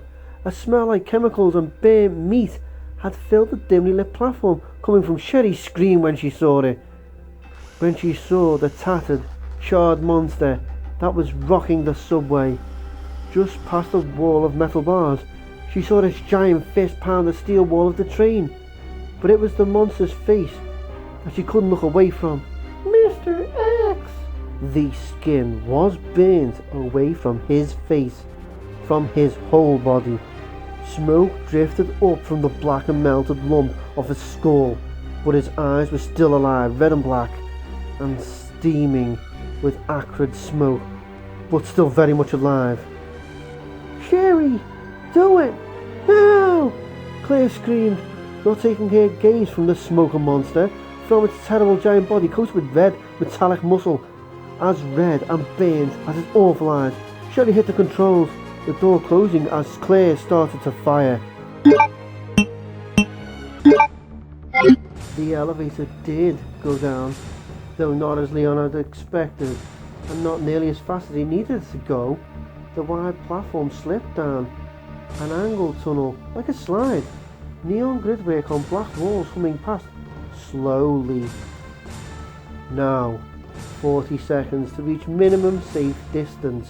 Go, go, go! Leon breathed, every ache and pain in his body forgotten, in the rising dread that beat at his brain. The voice had stopped telling him to report to the bottom platform, now only making announcements in 10-second increments. As much as he loathed the repeated instructions, it was much worse not hearing them. The sounds between the statements were telling him not to bother trying. To make it this far and then die because of a slow elevator. He couldn't accept that. He'd been through too much. The car crash, Claire, the running and the monsters, and Ada and Bacon. He had to make it, or it was all for nothing. There didn't seem to be a real floor beneath the descending platform, or he would have tried on foot, but the lift seemed to be lowering by grooves cut into either side of the darkness, by some mechanism that he couldn't begin to guess at. 20 seconds to reach. Leon started to shake, the tension running through his muscles, tightening them, making it hard to breathe. What was safe distance? When that cool and human voice reached zero, how long before the explosion? Full throttle. She said full throttle. The train would have to be fast, and he had 10 seconds left to get to it. As the strange elevator continued its smooth, unhurried trek down into the dark. The door slid shut and Sherry was safe for the moment. Claire's thoughts had kicked into overdrive, spinning through her limited options in a flash. Can't let him knock it off the tracks. She knew she couldn't hope to injure the creature, but she might be able to distract it long enough for them to get away. She wished she'd bothered to show Sherry the simple controls for the train, wished that the train was already moving, taking Sherry to safety, but I didn't. and we have to go, now! The recorded message was counting down a final 10 seconds to reach a safe distance as the smoking remains of Mr. X dealt another hammering blow to the dented subway wall. Claire aimed for its mutant head and fired 5 shots, 4 of them smacking into the bizarre material that made up its flesh, about where the human's ear would be. The 5th went wide, and as the explosive thunder echoed through the shadows of the show platform, the thing that she dubbed Mr. X turned slowly toward her. Now what? The recorded female voice distracted her for a split second as Mr. X took a single step toward her, a lumbering, monstrous step that pulled it out of the shadows. 3, 2, 1. Safe minimum distance now required. Self-destruct will occur in 5 minutes. There are now 5 minutes until detonation. The alarm's still blared. At least the voice would shut up. She wouldn't have noticed in any case. Her wide-eyed gaze fixed on the creature. It was hideous. All the more so for its still humanoid shape. Like a mockery of reality, of sanity. In spite of the charred-smoking patches that covered most of its body, its unnatural flesh hadn't lost its elasticity. The reddish matter beneath the bone flexed and contracted like real muscle. It looked like a skinny giant that had crawled from beneath a burning building, and if it had suffered from its molten metal bath, she couldn't see it. Another mighty step, and the arms rose. The barred gate was ripped open. The iron bars would crash into the concrete. Slow at least. At least they're still there. It was the only thing she had going for her. Claire sprinted for the subway door, still afraid. But the smoking monster was slow, powerful, but unable to really move. And suddenly, Mr. X wasn't just walking anymore. The creature bent at its waist, bent its knees, and pushed off the ground in a dynamic lunge that tore gouges in the concrete, its deformed feet propelling toward her at a full run. Claire didn't think. She dodged right and took off past the punched, loping monster, running as fast as she could. It almost got it anyway. Its reflexes faster than fast, as if losing its facade of skin had freed it somehow. The liquid metal pouring it down to its core strength. As she leapt over the broken gate and into the shadows, she heard the screech, if not flash fingers, raking across the cement, so that Mr. X had brought one mighty arm up, smashing it through the air, where she'd been only a second before. It meant to disembowel her. But why? No G-virus, no reason. Claire ran deeper into the echoing darkness as the intercom system calmly informed her that they had minutes left. There are now 4 minutes until detonation. Shit. Just when he thought he might have a stroke from the frustration, the elevator had finally stopped. Leon jerked at the handle to a thick metal door, tensing himself to run, and the door opened into a wall of a passage. A sterile concrete corridor lit by flickering overhead bars, and there were no signs telling him which way to go, left or right. The few seconds that he hesitated could cost him his life, if he still had any chance at all. He'd heard once that when faced with a choice, most people instinctively turn in the direction of their dominant hand. With the crappy luck he'd had throughout this long night in Raccoon, he decided to go the other way, left. Leon ran, his boots pounding the floor, wondering if he should even bother. Not far past the broken gate, Claire saw the walkway that crossed over the train, the stairs hidden by a deep shadow, and she heard the pounding of Mr. X. Behind as it started after her, each running step a violent slap of mutant flesh against cement. The terror drove her on, her feet hardly touching the ground, not caring if she ran head on into a wall in the deepening dark. Maybe that would be best. It was tremendously powerful. It was fast. It was impossible to kill. She didn't stand a chance if it caught her. And the steps were getting louder, faster. She heard the ripping scrape of its clawed fingers plowing up concrete. She had maybe a second before the hand tore into it, but she dodged right again, throwing herself into the wall of darkness just past the stairs. Mr. X flew past, a mammoth hulking blare, and she actually felt the wind from its moving hand whisper against her leg as she hit the cold floor. Sharp pain shot up her arm, her elbow cracking hardly into cement. She ignored it, jumping to her feet, searching for the monster in the dark. Can it see? Does it see me? Her hand found an angled wall to the right, cement against her back, and on the left. She was in the space beneath the stairs, and she had no idea where the impossible silence X was. The shadows wouldn't help her. If they could see in the dark, she ran her hands over the walls, found a switch and punched it. The texture of shadow changed. A dim light filtered down from somewhere above, and she saw the monster less than 50 feet away just as it turned. Its thick red gaze, scanning evenly across the deserted platform and finding her, marking her. The only sound was a soft crackling, coming from its still smoking flesh, until it took a step forward for the stairwell, and cement crunched beneath one purple leg. 6 or 7 shots. Left. Get the eyes. Claire stepped quickly out of the shadows and raised Iron's gun, squeezing the trigger back and toward the stairs. An X was positioning itself for another attack. The bullet smashed into its melted face, two of them ricocheting from the matter of its skull as it aligned to her position. She was at the stairs, sidling up a step. The round's useless. Mr. X starting its lurching run. Get beyond her before she could turn, before she could get up the steps. I'll die, but at least I'll hurt it first. Mr. X took 1 2 powerful strides, halving the distance between them as Claire aimed, determined to make the last shots count. She would die, and her only regret was for Sherry, for her only wish that she would be able to incapacitate the Nightmare X before it killed her. She fired, and the monster's left eye exploded, a burst of inky fluid splashing its wretched, inhuman face. Yes! Mr. X veered to its right, not stopping but not coming straight at her anymore. It would still hit the base of the stairs, too close. She had to try for the other eye. She had about 2 seconds left.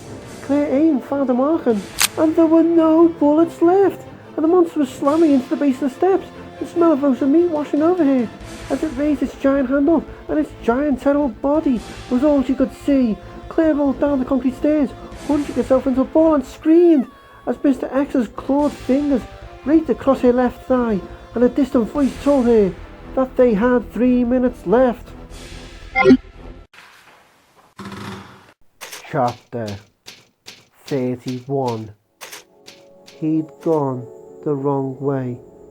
Twists and turns in the cold and empty halls had led him to a storage room at dead end.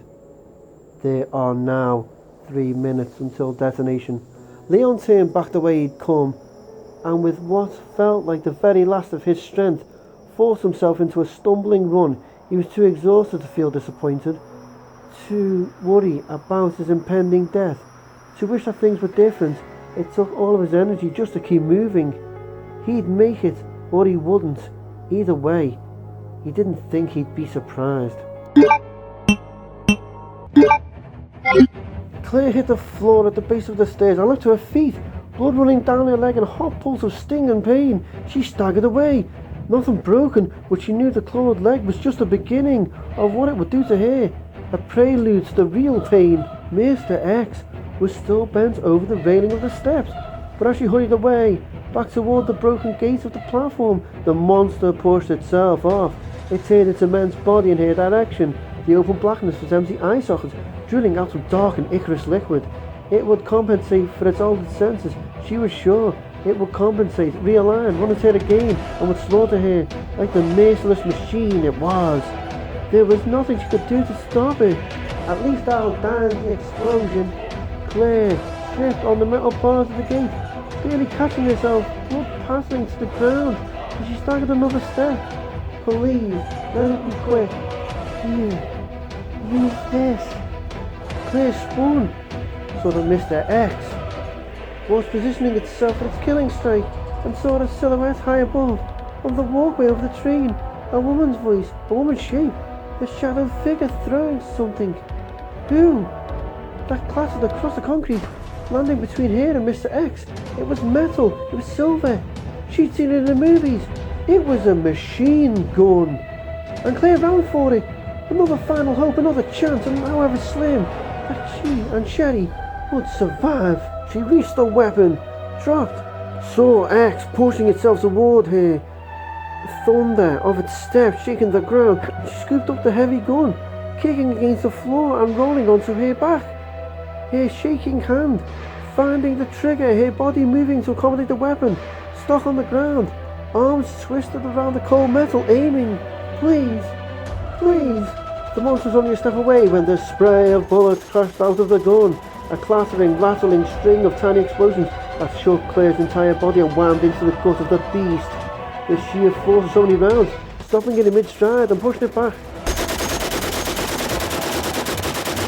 She felt the vibrating metal, tried to shake herself free of the grip, so she held it tighter. The butt of the weapon tapping against the floor at a manic pace. The bullets were still pounding into the creature's abdomen, so fast and so many that she couldn't hear her own gasping cries of fury and pain and exultation. And Mr. X was trying to move forward, but a strange thing was happening. A strange and peaceful thing. Its gut was being shredded by the endless stream of rounds, its midsection gaining depth and texture, black fluids coursing down its lower half from the ragged, growing wound. Mr. X's mouth was open, an empty hole like its eye socket, and the socket's thick liquid was pouring out, obscuring its pitiless face. Claire held on, directing the hail, watching the creature try to stand against the pulsing, crashing spray, watching it bleed, watching as it seemed to condense, its massive body crumpling, its torso sinking down, the bullets still flying. Mr. X raised its arms and split in two. Claire took her finger off the trigger as X's upper body toppled to the cement, a wet slap of heavy meat, and its legs collapsed, falling to one side. More strange blood gushing from both halves. Pools of shiny black grew around the massive pieces of its broken body, forming stinking puddles. The creature was dead, and even if it wasn't, it didn't matter anymore, unless it could pull itself across the floor as fast as she could run. Her battle with the terrible mystery that had been Mr. X was finally through. Hell with all that, no time, move! Claire was on her feet in a second, ignoring the squelch of blood in her boot and the pain that had caused it, her gaze searching the upper platform for her unknown saviour. No one was there, and she didn't know if another minute had ticked by. The warning, lost in the gunfire. "Hey!" Claire shouted, back and toward the subway car. "We have to go! Now!" No answer, no sound but the ringing in her ears, and the echo of her trembling words. If she wanted to save Sherry, Claire turned and ran. 2 minutes until Leon pushed himself to go faster. The twisting tunnel, a blade of grey that spun past his aching, breathless perception. He'd lost all track of the turns and twists of the corridor and was rapidly losing hope. A voice in the back of his mind telling him that maybe it'd be best to stop, to sit and rest, and then he heard it. And that tiny, despairing whisper was obliterated by the sound of heavy machinery stirring to life somewhere up ahead, not far ahead. Train! Faster! Legs distant, rubbery lungs working, heart pounding. One way or another, it was almost over. Chapter 32. Claire burst into the train, holding a giant rifle, with one leg covered in blood, barely pausing to hit the controls to the door before running for the engineer's booth. Sherry knew that they were in trouble, that it was going to be close, so she didn't waste time asking questions. She followed, relieved beyond measure that Claire was okay, but keeping it to herself. "Okay, she's okay, and we're going now." A small, tinny version of the intercom voice and alarms blared out of the tiny room's control board. There are 2 minutes until detonation. Claire had dropped the oddly shaped rifle and was hitting buttons, throwing switches, her attention fixed on the console. A giant mechanical hum suddenly enveloped them, a growing, whining rumble that made Claire grit her teeth. Sherry couldn't tell if it was a smile, but she smiled as she felt the train lurch and start to move, taking them away from the platform. Claire turned, saw Sherry standing behind her, and tried to smile. Claire rested one hand on Sherry's shoulder, but didn't say anything, so Sherry didn't either, waiting to see what would happen. The train started to go faster, sliding past dimly lit halls and platforms, the tunnel in front of them dark and empty. Sherry let the warmth of Claire's hand remind her that they were friends, that whatever happened, Claire was her friend, and she saw a man, a policeman, stumble into the view ahead on the left, and the train was gliding past him, his eyes wide and searching and desperate in his dirty face. Claire! I see him! Claire turned and ran out of the booth, her footsteps clattering through the metal train car, sprinting to the door. She hit the control and the door slid open, the booming, grinding sounds of the subway billowing into the closed space. Leon! She screamed. Hurry! She jerked back suddenly, a wall sliding by, and spun around looking as desperate as the man, Leon had. After another second, she turned back and closed the door. Did he make it? Sherry asked, realising that Claire couldn't possibly know. Even as the words came out of her mouth, Claire came to her and put an arm around her as the train kept going faster, and her face knotted with worry, and the voice in the intercom told them they had 1 minute left, and the door in the back of the car opened.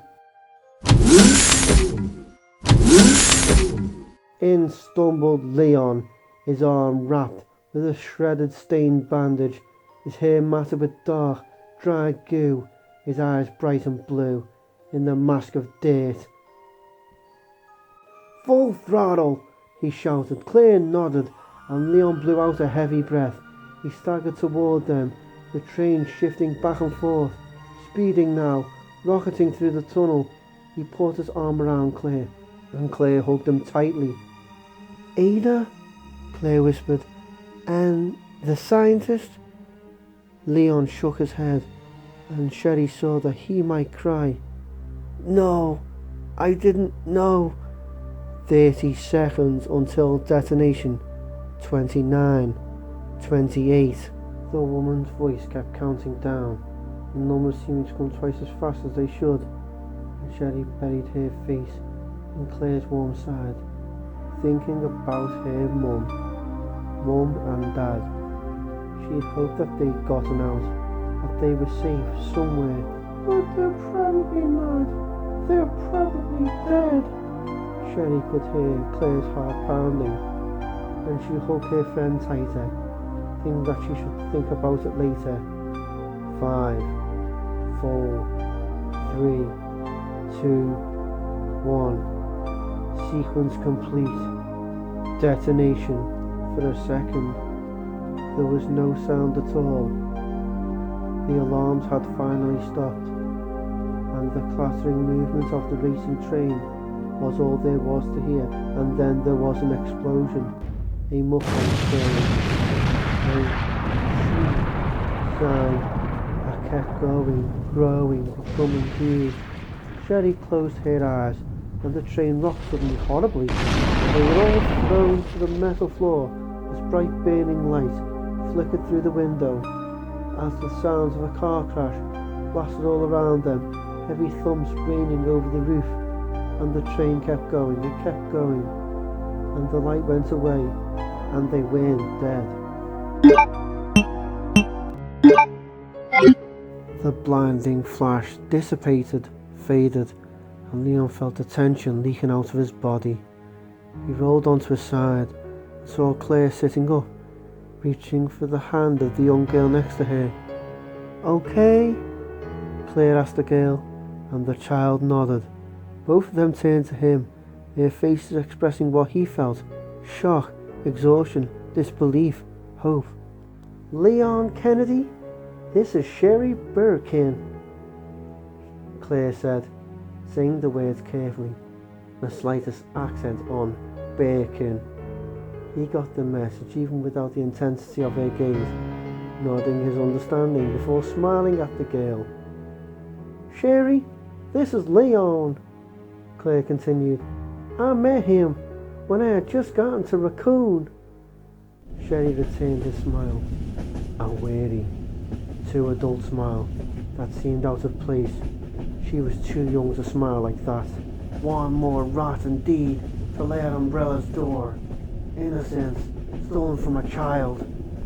For a few seconds, they just sat there on the floor, staring at one another, smiles fading all around. Leon hardly dared to hope that it was really over, that they were leaving the terror behind, again. He saw his feelings mirrored in front of him, in Sherry's worried brow, and in Claire's tired grey eyes. And when they heard the distant squeal of metal coming from somewhere at the back of the train, he didn't see any surprise. A rending, tearing screech, followed by a heavy, somehow stealthy thump, and then nothing. Should have known it isn't over. Zombie!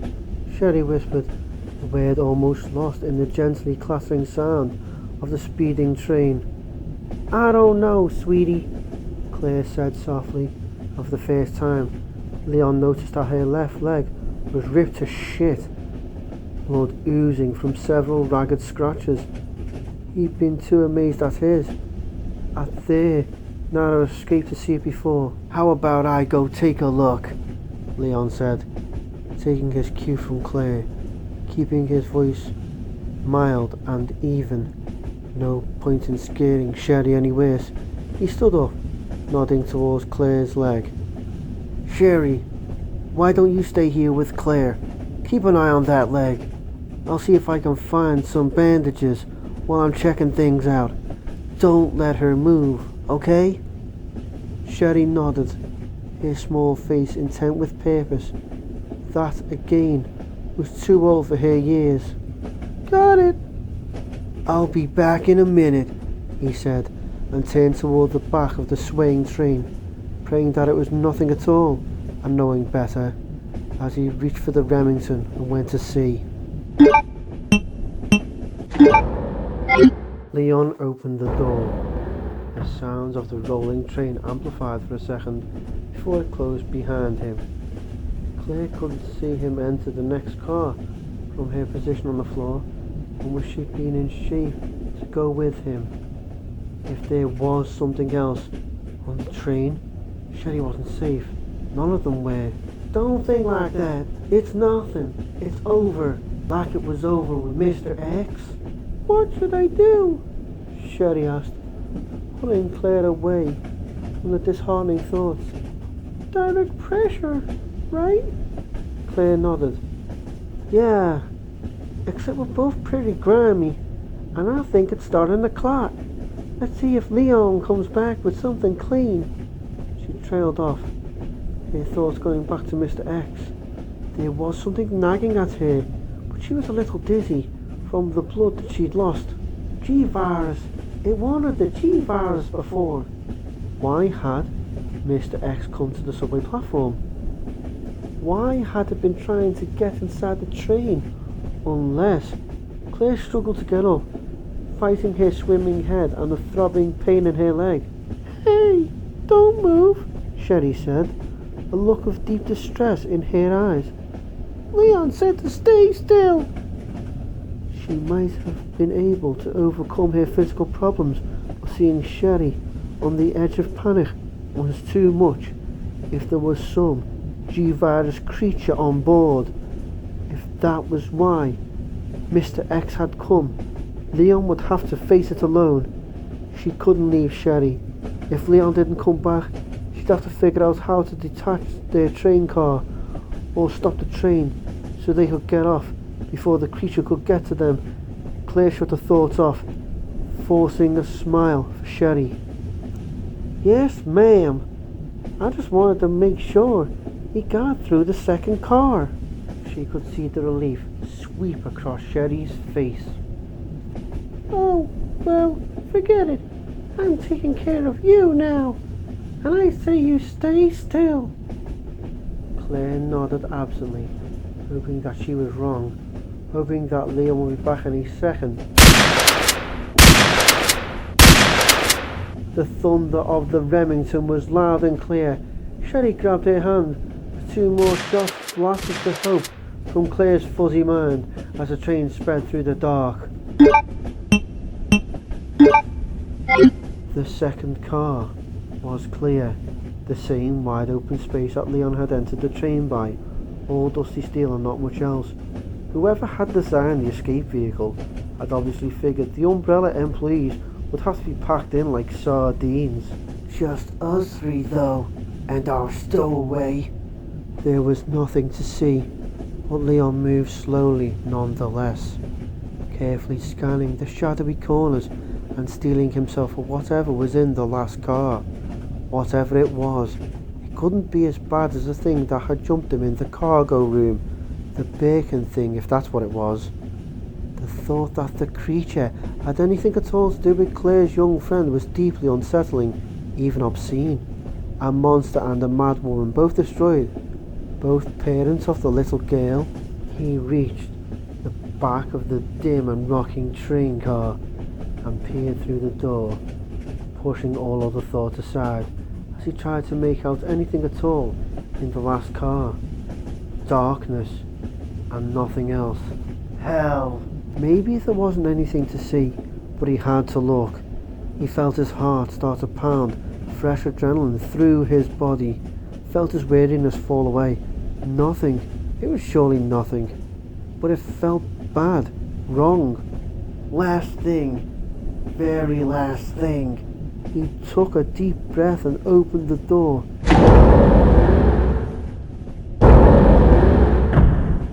Stepping into the loud, ripping breeze of outside, holding onto the rail, the rattle of the train drowned out the thumping of his heart as he moved to the last car, opened the door and stepped into the darkness.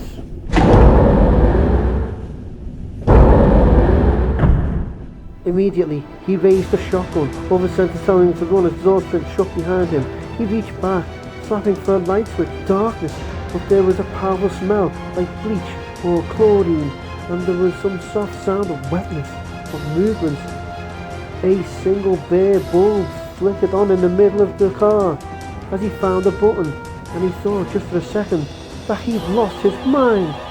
A thing, a creature that wasn't even vaguely humanoid except for a strange, pulsing tumour protruding from one side, a slick orb that looked very much like an eye.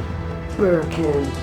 The creature was a giant, stretching blob of dark, slimy matter, spanning the width of the car. Leon couldn't tell how tall it was. The bacon thing had thick streamers extended out, tentacles of wet and elastic goo attached to every part of the space in front of it, the ceiling, walls and floor. And as Leon watched, the alien beast pulled itself forward, the dark limbs contracting, bringing the mass of the body a few feet ahead of where it had been. Not crazy, he was seeing it, seeing the brackish moving colours of black and green and purple in its tentacles as it stretched out again, the viscous material latching to the metal of the car somehow, dragging the blob a few more feet ahead. The body itself was nothing so much as a gaping maw, a wet cave that still had teeth, and it would reach him pretty soon if he didn't snap out of his disgusted stupor. Leon aimed into the giant hole of its mouth and pulled the trigger, pumping in another round. Firing, pumping, firing, and then the shotgun was empty and the giant semi-liquid thing was still moving steadily forward. He didn't know how to kill it. He didn't know how or if the rounds had even damaged it. His mind raced for an answer, for a solution that would end the terrible life of the G-Virus monster. He could detach the last car, fire through the pins and chains that held it together. If he could find the locking mechanism, and it would still be alive, still living and changing in the blackness of the tunnel, becoming something new. The stretching elastic of its nebulous form aimed forward, and Leon reached back for the door control. He'd have to try unlocking the cars. There was no other choice, unless... He hesitated, then unholstered his magnum and pointed at the impossible mass, at the strange tumour that peered out of a slit in its rubber flesh, the eye that had been in every form that Bacon had taken. Careful aim, and the effect was immediate and total, the heavy round piercing the roomy sphere and a hissing, screaming whine whistle pouring out of the tooth more like nothing on earth, like the howl of something mechanical and insane. The tendrils of uniform matter shrank inward, turning black shriveling, and the thing imploded, pulling in on itself, withering into a steaming black mass less than a quarter of its original size, like a deflated beach ball. The gelid blob wrinkled and shrunk, collapsing into a flattening thickness, drooling itself into a wide puddle of bubbling slime. "Suck on that," Leon said softly, the last bubble popping. The pool a dead and inanimate thing. He watched it for a few moments, thinking about nothing at all, and finally turned to join the others, to tell them it was over. "First day on the job," he thought. "I want a raise," Leon said to no one at all, and couldn't help the grin that broke across his face. A tired, sunny grin that faded quickly, but for the few seconds he wore it, Leon felt better than he had in a very long time. Leon was back, and had found a jumpsuit that he tore into pieces and used to bind up Claire's leg. All he'd said was that they were safe now, although Sherry had seen him and Claire exchange a look, one of those "we shouldn't talk about it right now" looks. Sherry was too tired to take offence. She snuggled into Claire's arms, Claire stroking her hair, the three of them not talking. There was nothing to say, or at least not for a little while. They were alive, on a train, thundering through the dark, and from somewhere not far ahead, a soft light came filtering in, coming through the window in the control booth, and Sherry thought it looked very much like morning. Epilogue. They saw the aftermath of the explosion from 10 miles outside the city, a black and billowing cloud that rose up into the early morning light and hung over Raccoon like a terrible storm. "Or a bad dream," Rebecca thought. "A recurring one. Umbrella." She didn't say it aloud, because it wasn't necessary. John and David hadn't gone through the Spencer Estate nightmare, but they'd been at the Cove facility, witnesses to what Umbrella was capable of. They knew. Nobody spoke as David stepped up to speed, his knuckles white on the wheel for once. John didn't crack any jokes about what might have happened. They all knew that it was bad. Before Jill, Chris and Barry had left for Europe, Jill had wired them in with her suspicions about another accident and asked them to keep tabs. When the phone lines had gone down, they'd loaded up the SUV and left Maine to see what could be done. The only question was how many people had died this time. "Maybe this is the end. Finally, a blast like that. Umbrella can't cover this up so easily. Not if it's as bad as it looks." John finally broke the silence, his deep, mellow voice uncharacteristically subdued. "Fail safe," David sighed. "Probably. And if there was a spill, we're not going in. We'll circle the city and then call for help from Latham. Umbrella is surely sending in its cleanup staff already." Rebecca nodded along with John.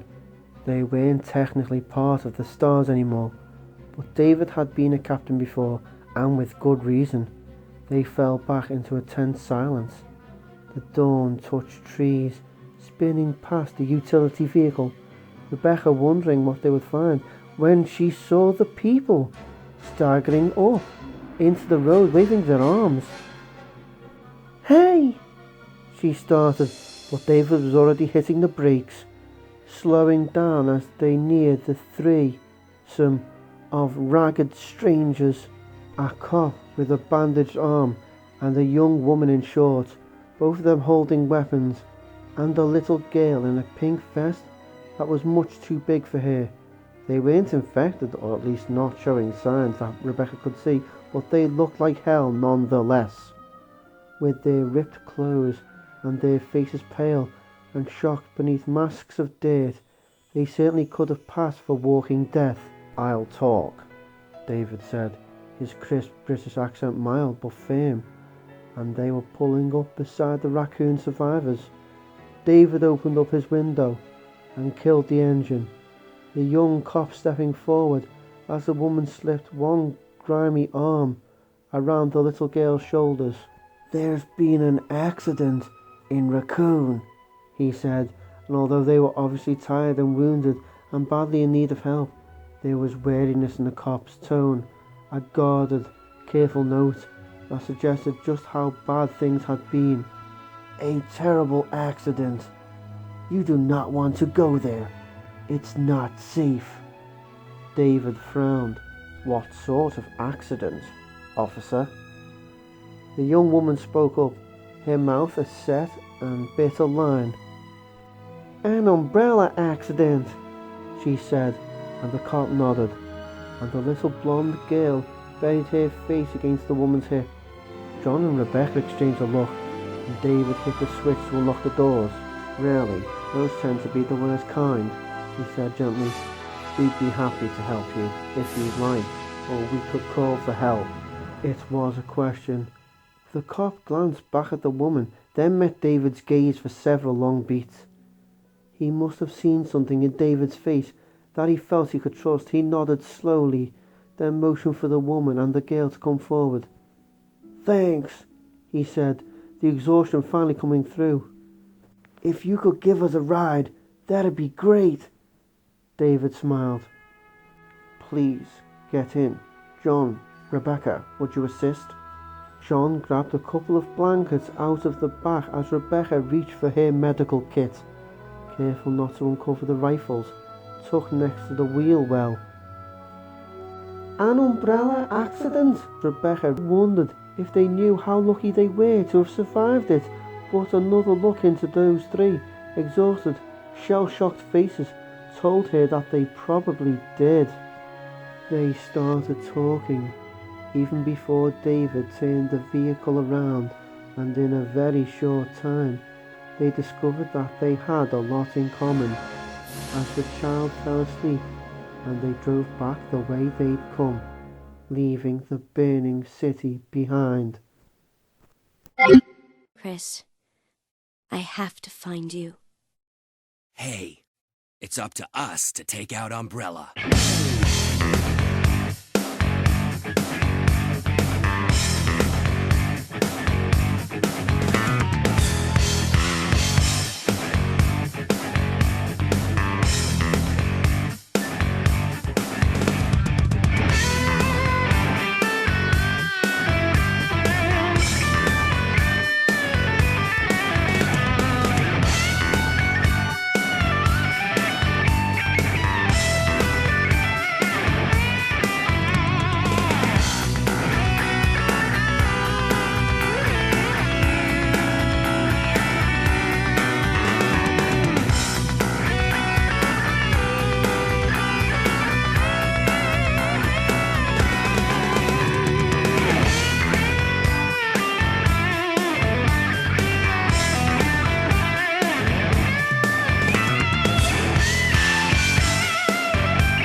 The end. A final note from the narrator. I hope you enjoyed this unique adaptation of Resident Evil Volume 3, City of the Dead. The author S.D. Perry, based on the Capcom series Resident Evil. Take care and goodbye.